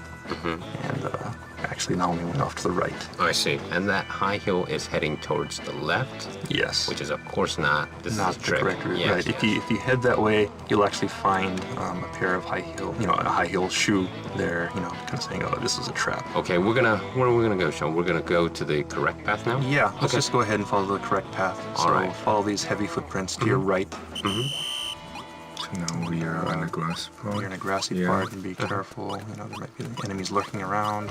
So make sure you proceed very see cautiously, a cardboard slowly. box. You'll pick up a cardboard box on the right. And then what? Yeah, there's like an archway. Okay, stop and check this point out. Between the grass. At one point, you'll see the heavy footprints, and then you'll see Naomi's footprints again. So At detailed. that point, they put her down. All right, so let's just keep on going. Okay. Slow down when you get to the end of this narrow path here. It opens up, and there is a soldier. Okay, stop here. Patrolling outside. So go ahead and stop. Be sure not to get spotted by that guy. There's a bunch of footprints. It's kind of chaos. Okay, yeah, it is. Go in different directions. The high heel footprints of Naomi, right? Yeah, Right, okay. So the same strategy applies. Just follow the Naomi's footprints. Okay. And head off to the left. Left, we're following Naomi's footprint, and we have to stop once we see this gap because there's a soldier there. Right. There's a guy patrolling here, so be careful. We entered this kind of open, sunny area now, and then where do we go? If you ever come to a split in the road and you don't know where to go, just look down and look for Naomi's footprints. So we see that it kind of goes off to the right here. Okay, so let's go to the right. Okay. And there is a soldier. Okay. Okay. Oh, you kind of hear something, right? Yep. If you come to this point, you hear a helicopter. And that's a sign that you're getting close. They're getting ready to fly away with Naomi. So if you just keep on going in this direction, head to the right. Be careful because there is a soldier patrolling here. Between trees? Right, there's some trees here. You missed him. Yeah, I missed his head, but he's down. Okay, so just follow these footprints and then head off to the right, and you'll see that they converge into this narrow. Yeah, but all of a sudden, this is almost like more footprints as Otacon says. I'm noticing more footprints now. Security's getting tighter. We could be getting close to Naomi. As Otacon says. Yeah, because to your left there's it's kind of like a mine shaft looking passageway. Okay. And that'll lead you out and into the next event. So, Sean, the advice is everyone should definitely take the other path and check what's happening. Right. There's always a best way to get to the stage, right? And there's always little clues left, there to show you the fastest way. Like, back in Advent Palace, there's the sleep mines and things like that. And, there's always a fastest way to get through the stage, but it's not necessarily always the way you want to take because there are hidden things and surprises, items that you may want to pick up. So definitely encourage people to explore. Yeah, the guy peeing. Oh, that was 2 weeks ago, but this time it's more. What did we find? All the signatures. Yeah. Well, if people really didn't know what it was about, I'm pretty much sure a lot of people figured. Well, people knows, Hideyo's, signature, so they'll notice. Yeah, hopefully. His signature is not too hard to read either, so. Right. It's a very highlighted in the middle and quite big. Yeah. Very funny thing is Hideyo's signature is the same when he made the sign when he was like a little, and then he's still using the same. Really? Oh, really? Yeah, because last time I talked to him and he showed me something like when he was like junior high or something. He wrote the novel, some story or something, and he signed on a paper, and that was same sign. Except for the signature. Well, he always actually writes the year, right?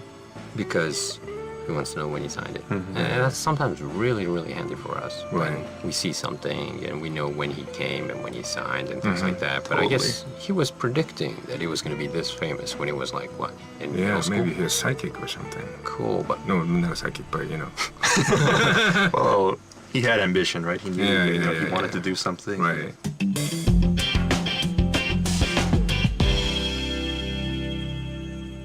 Okay, Sean, what are we going to do next time? Where are we going to go? Okay, next time, we're going to continue with another South American stage. Okay. So what we want everyone to do is go to the South American power station stage. Power station. Right, and be ready to load that. Power station. Power station. Yes. Okay. Sounds like something's going to be really hot. Yeah. A lot of energy. Feel the heat. Yeah. Yeah. Thanks for tuning in. And next time, make sure you save at the power station, and we'll meet you there. Thanks again, guys. Sean, Ken. Thank you. Thank you. Bye.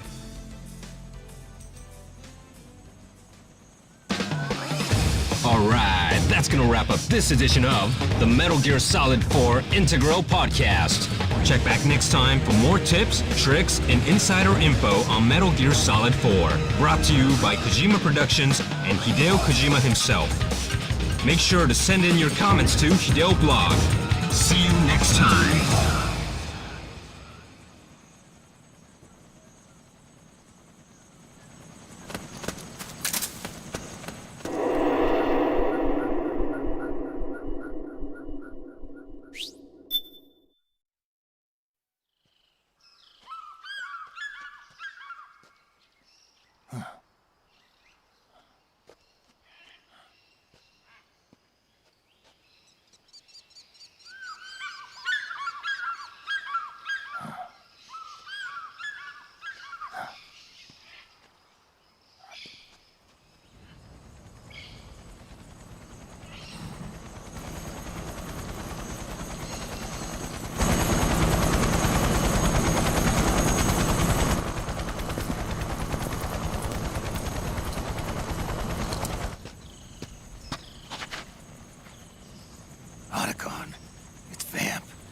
I'm sure of it. Yeah, and they're taking Naomi away.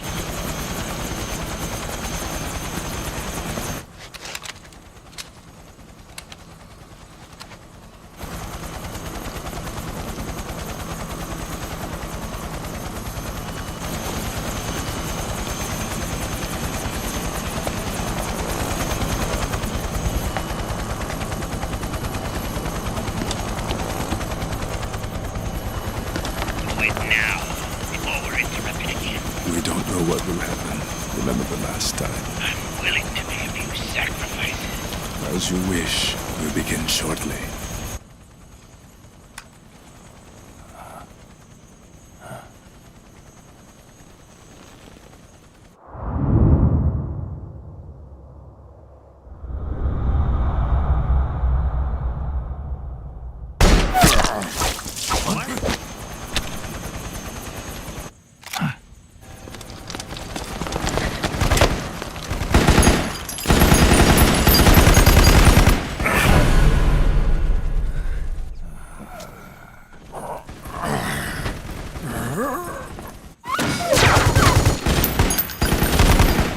Go ahead.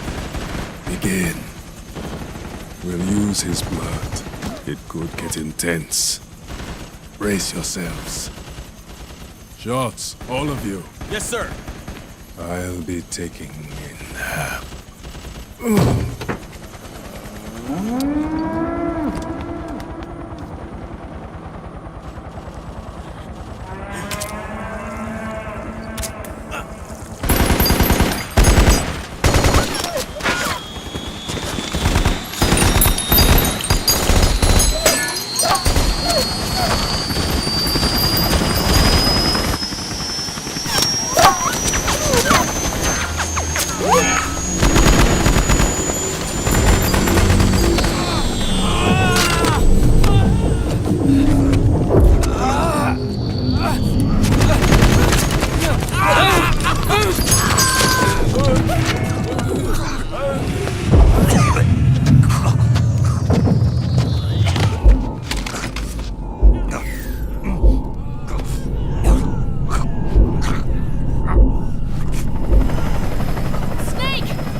It's not working. The emotional controls aren't stable enough yet.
Need a lift?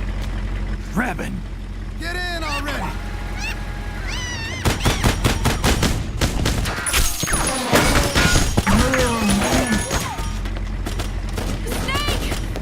Nail me! Jump! Walk.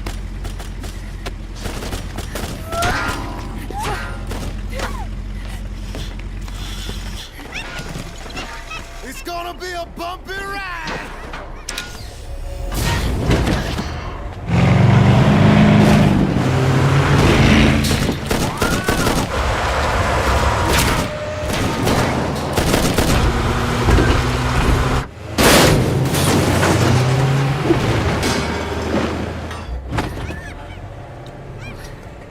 Okay. Thanks.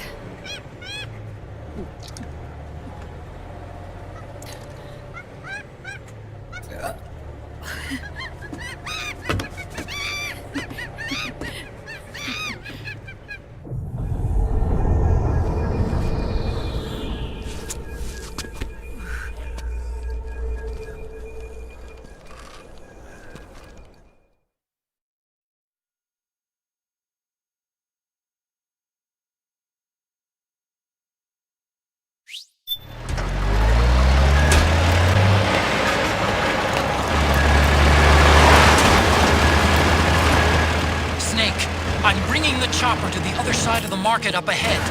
That's as close as I can get. You've got to make it to the market somehow.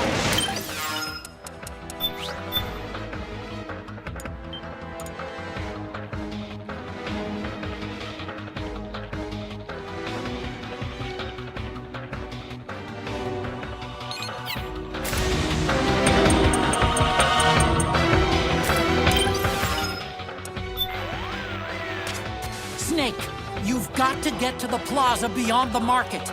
I'll be waiting there with the chopper. All you have to do is get there in one piece. Snake, you've got to... Those soldiers chasing you. The emotional patterns they're displaying are definitely not normal. Intense anger, fear, sadness. All clear off the charts. What in the world happened to them? Snake, right now you've got to keep your focus. Make sure you don't get thrown off. Get to safety as quickly as possible.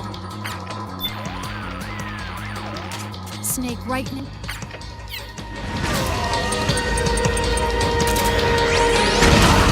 They can't hit what they can't hit! Snake, to fire the machine gun, stand next to it and press the action button. Then use the right stick to aim and press the attack button to fire. Watch your aim, Snake. Oh, shit! Powered suits are in our way! Take them out, Snake! Go! They're blocking the way! Get rid of those guys, Snake!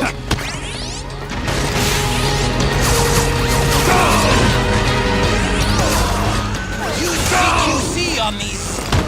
things.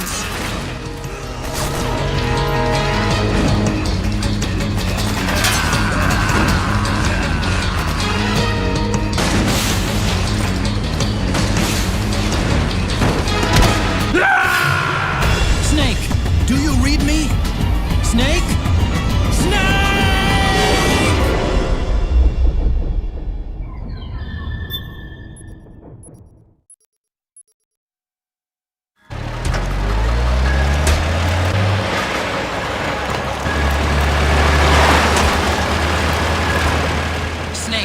I'm bringing the chopper to the other side of the market up ahead. That's as close as I can get. You've got to make it to the market somehow. Oh, Snake, to fire the machine gun, stand next to it and press the action button. Then use the right stick to aim and press the attack button to fire. Watch your aim, Snake.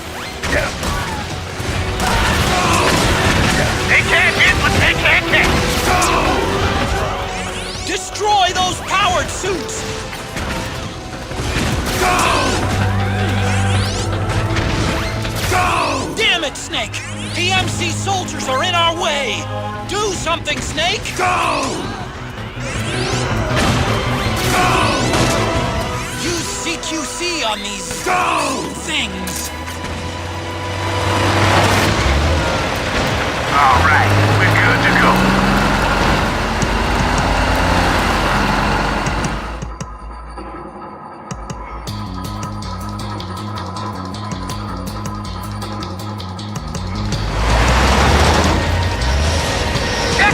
They must really like us! Hey, do something!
chopper is almost ready for takeoff. We're waiting for you in the plaza beyond the market. Make sure Naomi gets here safely. Snake,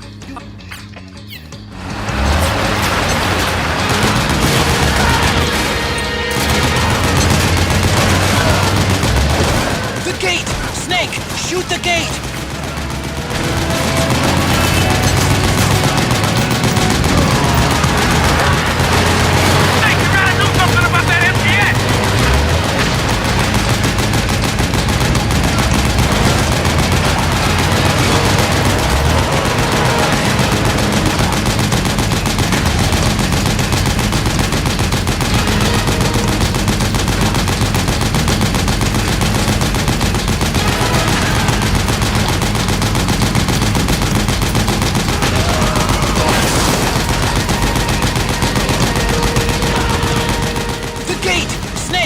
Shoot the gate!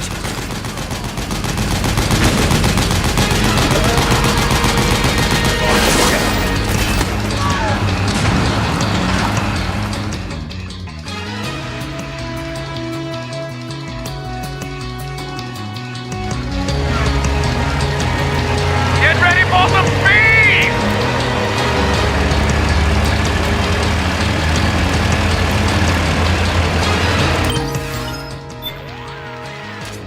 Snake, Those soldiers chasing you. That's happening.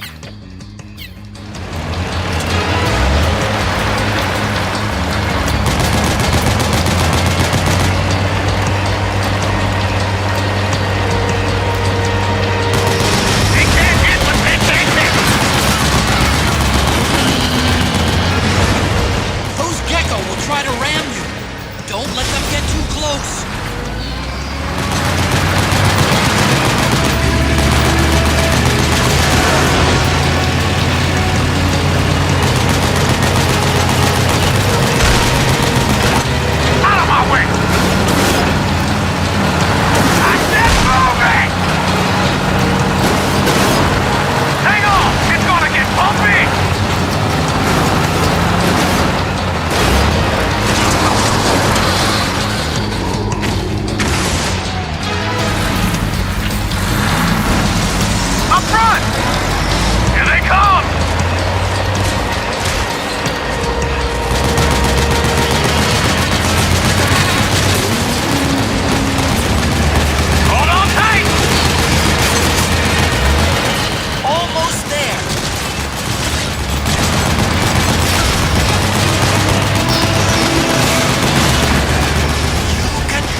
Come on, Naomi.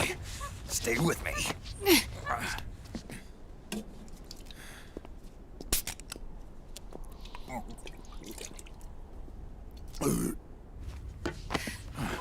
Up you go.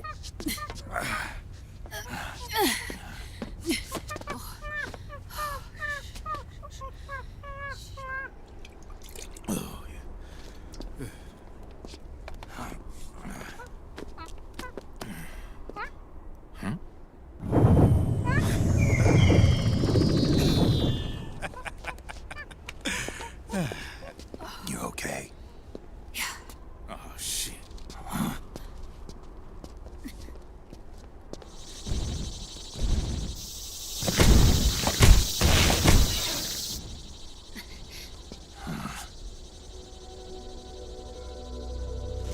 We're hiding.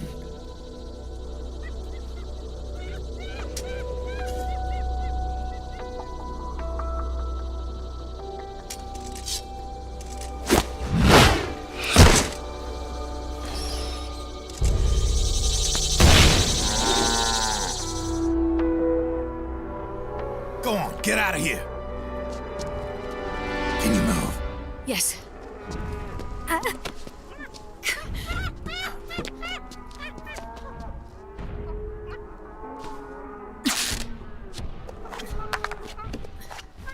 Let's go. Here they come!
Snake, it's my turn to protect you.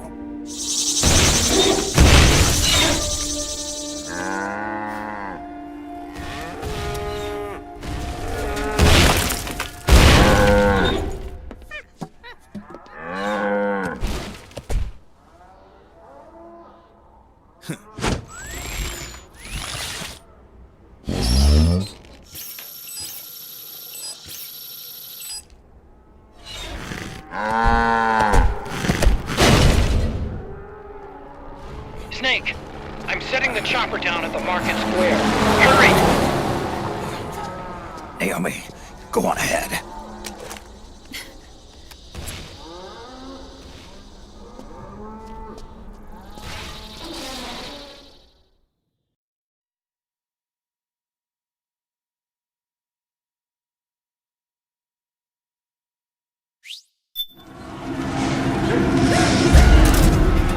Raiden's keeping them busy. Now's your chance to make an escape. Snake, you're almost there. Raiden's keeping the enemy at bay. Now's your chance to make a run for it. Cross the market to the chopper. Snake, you're almost there. Raiden's the... Just a little farther. Dr. Emmerich's waiting for you in the chopper. Just forget about the sight gauge for now. Get to the chopper.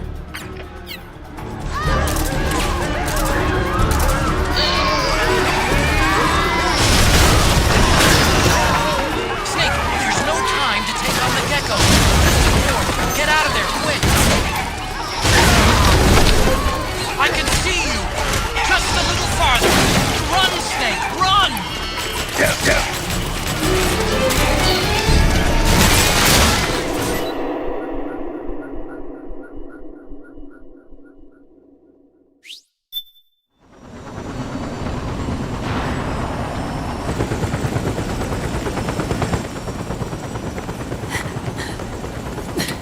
I'm sorry.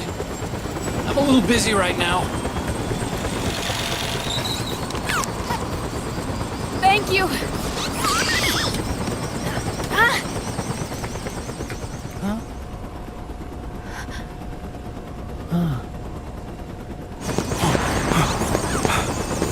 Don't forget the Mark II. Naomi, take care of this.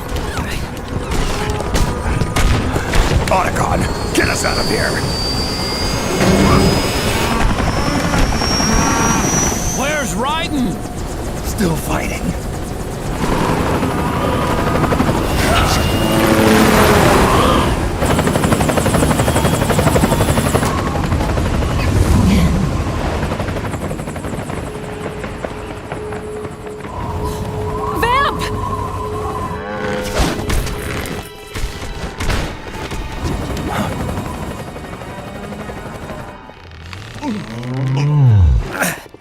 Raiden!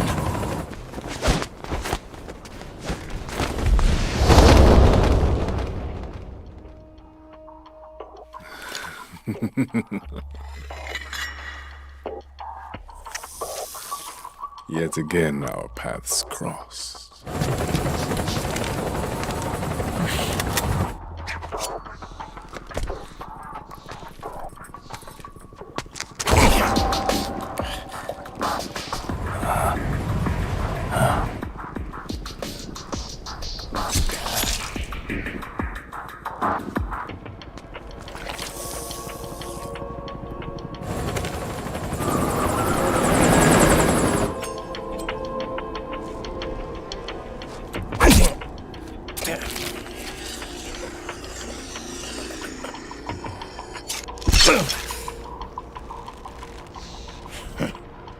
You too, immortal.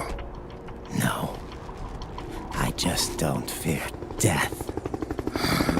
Brothers!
Could you be the one to finally finish me?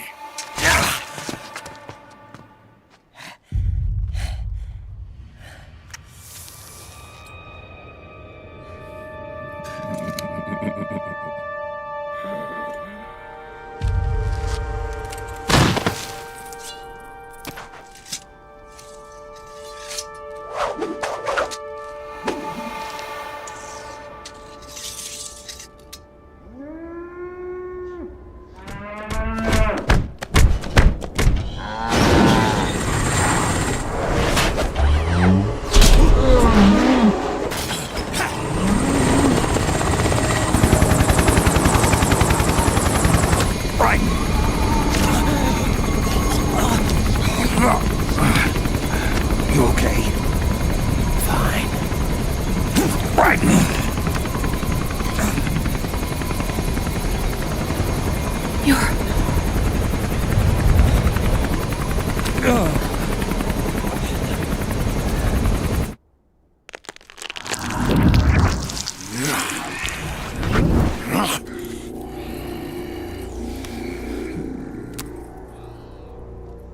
Boss, she got away. Are you sure about this? It's all part of the plan. The test was a failure, even with his code. As I feared, it's not pure enough. We need all of him. The PMCs we deployed have suffered brain damage. Nothing salvageable remains. Our only remaining option is to secure the original. I know that. It's only a matter of time. We're working as fast as we can to find their hiding place. I need you here too, Vamp.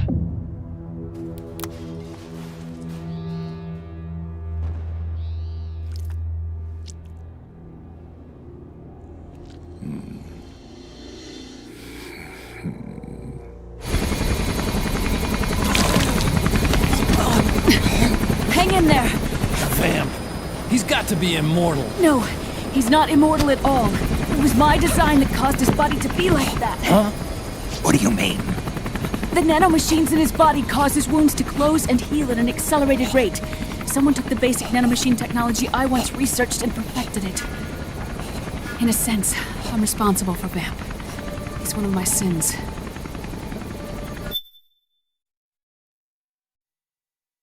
Hey, Vamp, you owe me $500 from poker, asshole. Hey, Vamp, you owe me $500 from poker, asshole. Does your body have the same nanomachines? I brought a monster into this world. And I too am... Hold him down!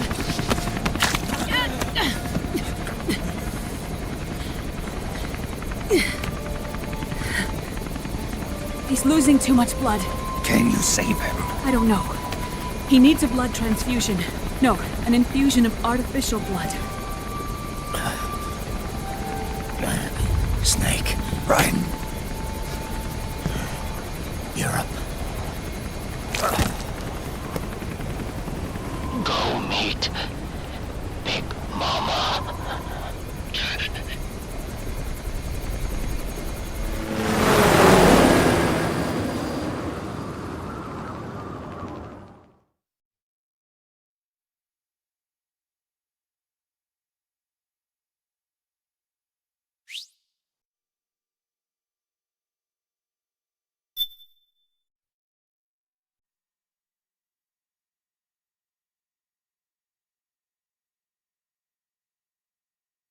The gate.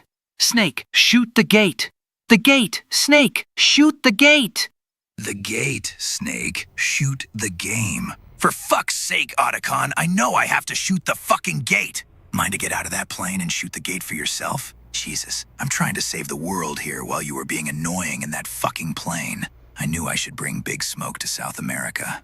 All you had to do was shoot the damn door, Snake! All you had to do was shooting the damn door, Snake! All you had to do was shooting the damn door, Snake! Never mind. I'm gonna get back to this annoying mission now.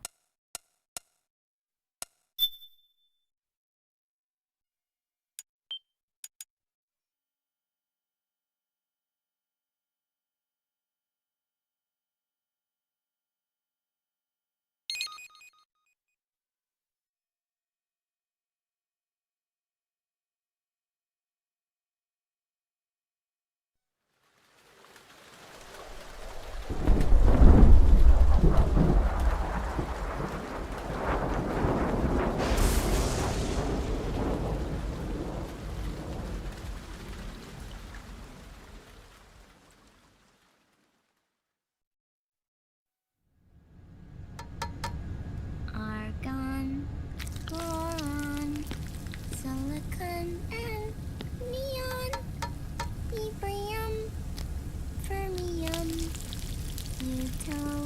plutonium, chlorine, fluorine, gallium and xenon, thallium, strontium, thorium.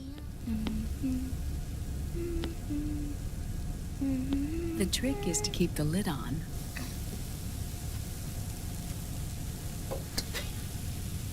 Now, let it cook for 1 minute.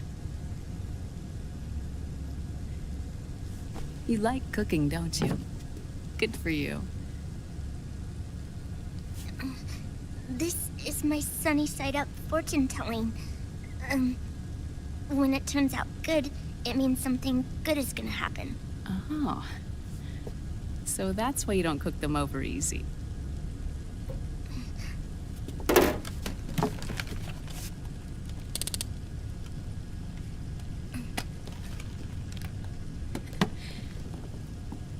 But the secret to good cooking is to keep who's going to eat it in mind.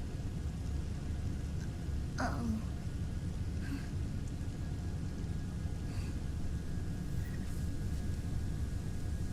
Oh. Is this your mother? Yes.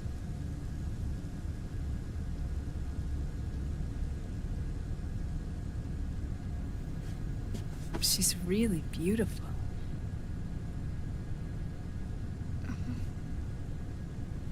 That tune you were humming, it's from the periodic table, isn't it?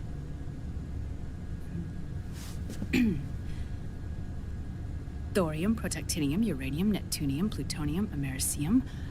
Americium. Curium. Curium. Curium. That's it. Curium.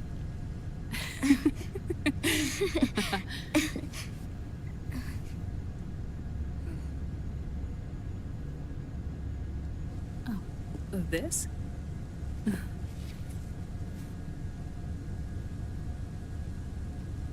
May I?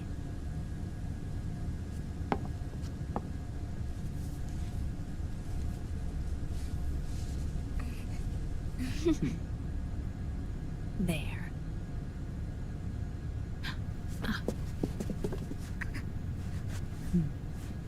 See, Sonny? Us girls have to look our best.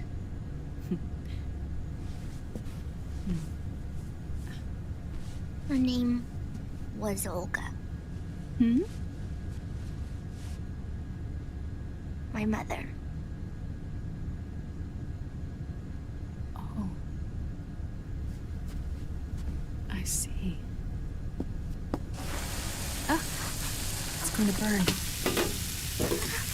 Oh, hold on. Hold on. And...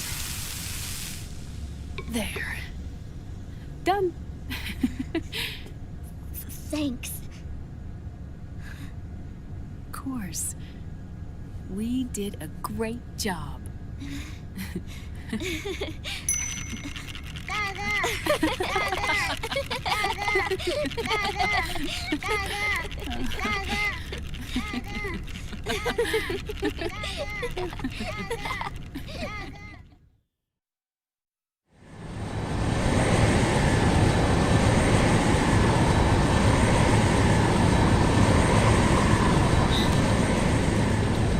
Dr. Emmerich, Liquid is in Eastern Europe. He's after the corpse of Big Boss. Huh? What for? It's the final key he needs to gain access to SOP. The keys to the system are Big Boss's genetic code and biometric data. Without them, there's no way to gain access. Wait, what's Liquid been doing all this time?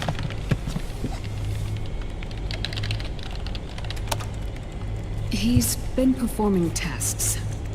2 tests. The first, using the genetic code from Liquid's DNA chip.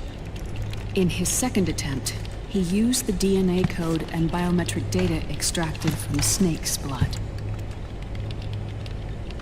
What's the need for the original if a substitute works just as well?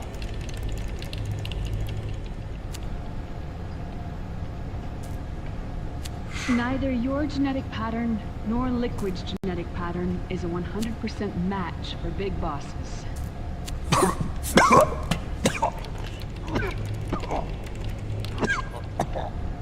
What do you mean we don't match?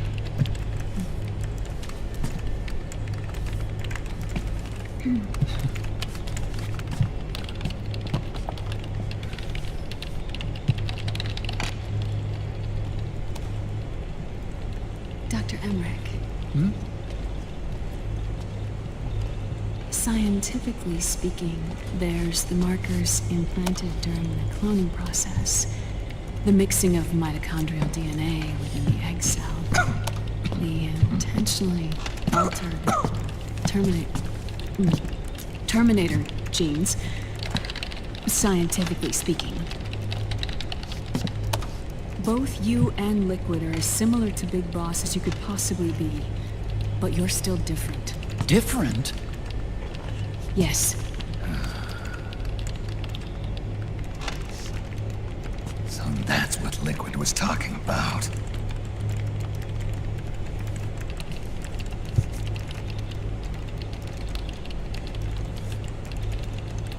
Which is why they created Solidus. But Solidus is dead. Listen carefully, Snake. This is the most important part.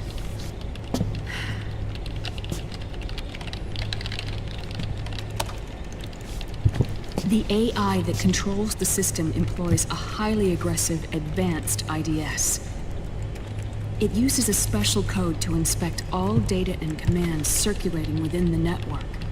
Any data that fails to conform to that code is treated as a foreign object and expunged, like viruses killed by white blood cells. The authentication program this IDS uses is based on a genetic identification program, one I helped develop for Foxdie. It's set up so that host commands only execute properly if the key matches perfectly. However, if the IDS suspects someone is trying to break into the system, it registers that genetic code on a blacklist. That code is then blocked and can never again be used to access the system.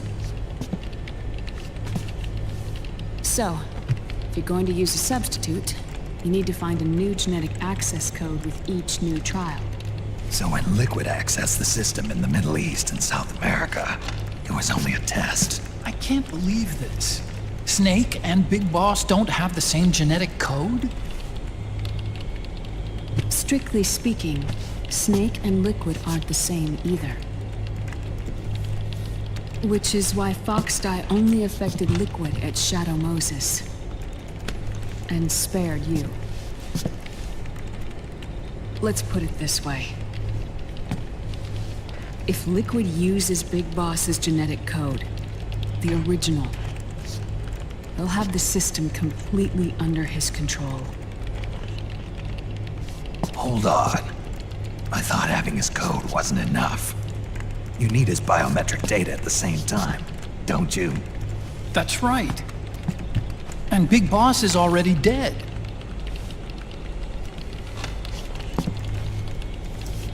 No. He's alive. Big Boss is alive. His body is. Or rather, his cells. That's impossible. Big Boss survives as a biomort. A brain-dead shell sustained in the lab.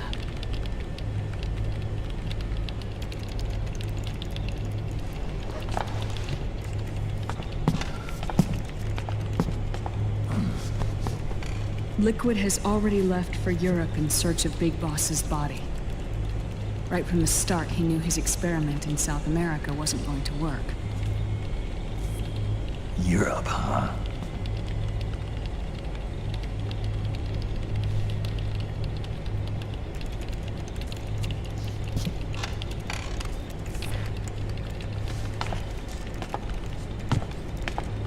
If Liquid obtains the body, he'll be primed to make his final move.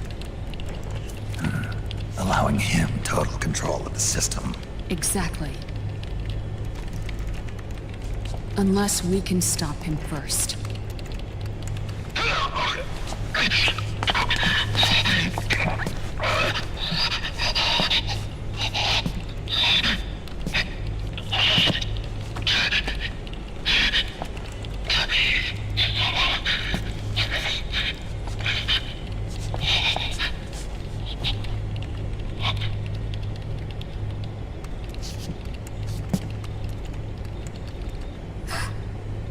Uncle Hal, I found it. Huh? Ah. This is it. Where'd you hack this from? AT Security. The Patriots. I can't believe this sort of thing still goes on. The war economy is heating up the R&D race.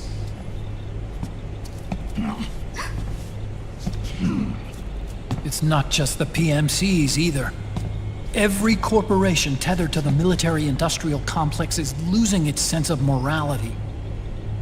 And it's us science-holics who are doing their dirty work for them, not even realizing it. Can we make Jack better? I don't know.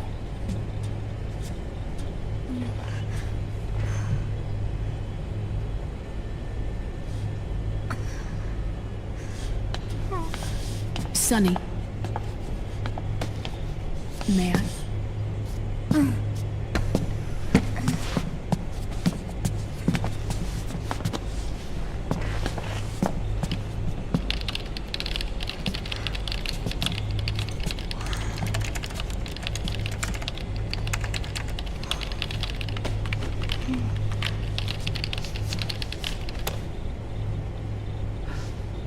It's no use. There's nothing we can do here. Hmm? What do you mean? Look at this.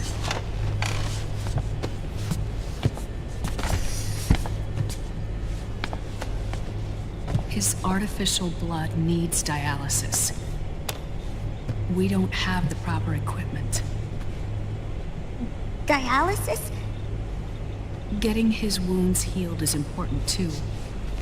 But at this rate, he's not gonna last that long. Dialysis. Is that like what kidneys do? That's right. Raiden's blood is an older type of artificial blood that was used by the military, called white blood. After it's been in use for a while, the blood needs to be dialyzed, filtered. Right now, he's slipping into autotoxemia.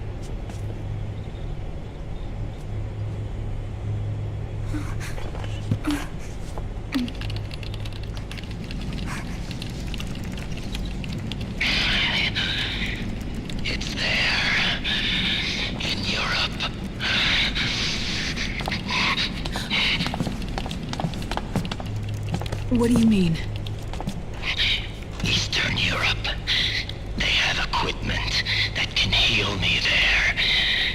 Where? The same place Liquid went? Dr. Magnar. He saved my life.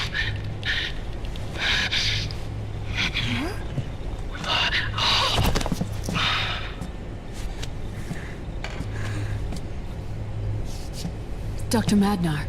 I've heard of him. A world-renowned cybernetics expert. Strictly underground, though. We're in luck, then. It's settled. We must head for Europe. The sooner we get there, the better. Yeah. I'll call Campbell and have him get us landing clearance.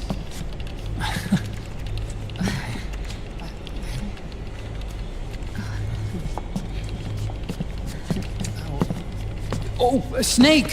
Where are you going? I'm gonna be spewing out poison soon enough anyway. What's one more smoke gonna hurt? This is a no smoking flight.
Who is this?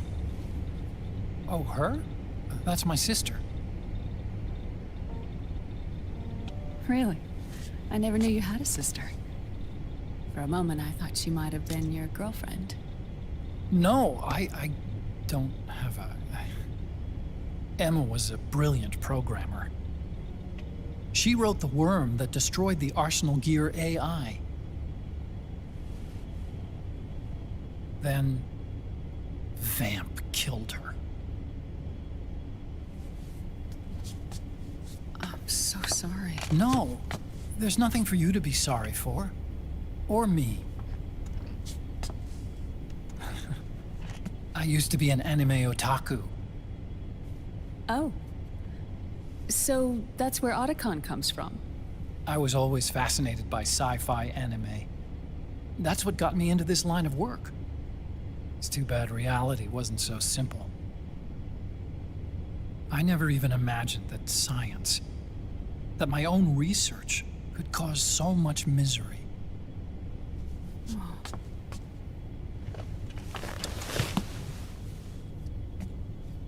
I mean, it's not like us science-holics or Satanists or anything. But even when we've got the best of intentions, we end up being used by others for evil. Oh. Dr. Emmerich, You see this? Sonny helped me build it. Really? Sonny helped build this? We built it using top-secret docs and patents dug up from intranets at a bunch of research labs. To tell you the truth, I think she's better at it than I am. But she's just a child. She cracked the protection on your mail. Well, I assumed it was you. Sunny was taken by the Patriots right after she was born. She never even met her parents. She's spent her entire childhood inside the net. That's why she has trouble speaking. Her home is in the computer. She can only see the outside from the inside. She's always in there, searching for herself, searching for her family. She's trying to find out who she is and where she's going. Searching for herself and her family. She believes she can find the answers inside a machine hooked up to the world. She spends every day inside the net, exploring. For Sunny, this is home. No, it shouldn't be like that. What? It's time you let her go outside. What are you talking about? She hasn't even been born yet. She's still in the womb. She needs to live a real life. But Sunny's never shown any interest in leaving the Nomad. Frankly, I'm worried about letting her go out there.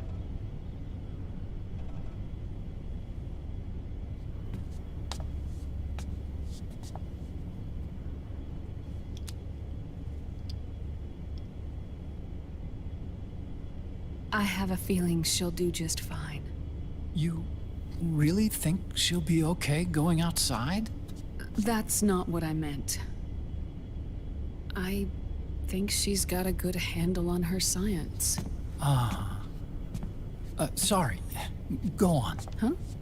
You were about to say something. Oh, right. Would you mind if I helped Sunny with her cooking? Oh, of course not. Go ahead. But, about all we've got on board besides military rations are eggs. No. Leave them off. It makes you look handsome. You think so?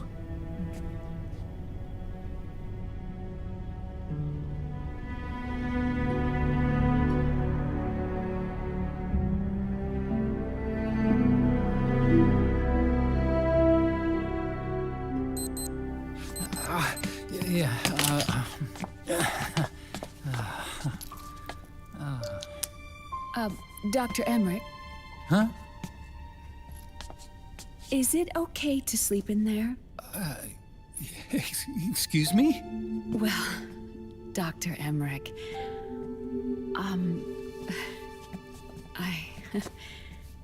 I know it's easy to forget sometimes, but I am a woman. You understand. Sorry.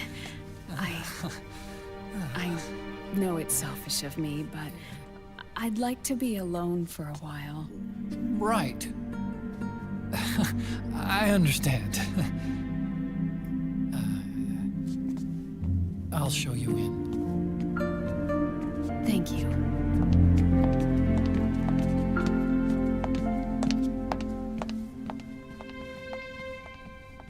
Huh?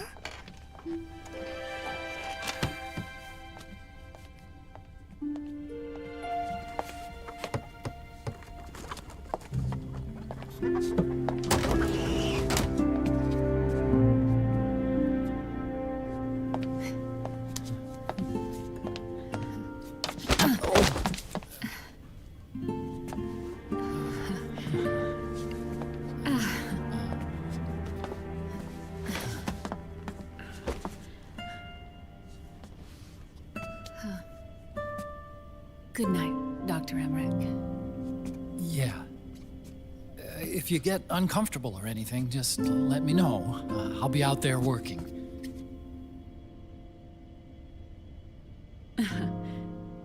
Thank you. Oh.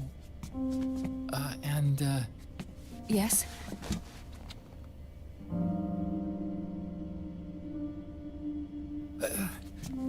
Call me Hal. Good night. Good night, Hal.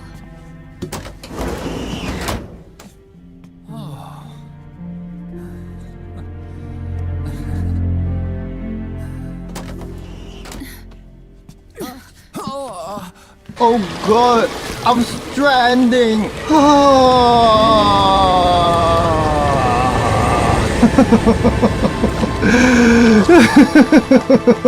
I am stranded! You are stranded! We are all homos! Homos!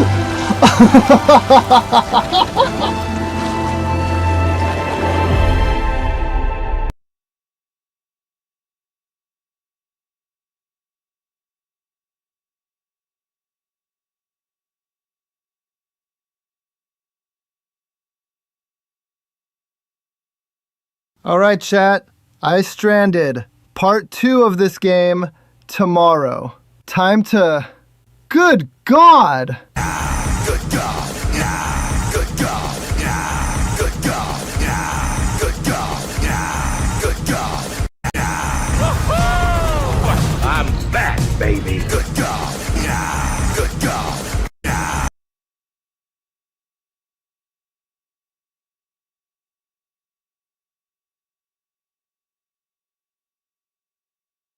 God, good fucking God! God, good fucking God! God! God! Good fucking good! Man,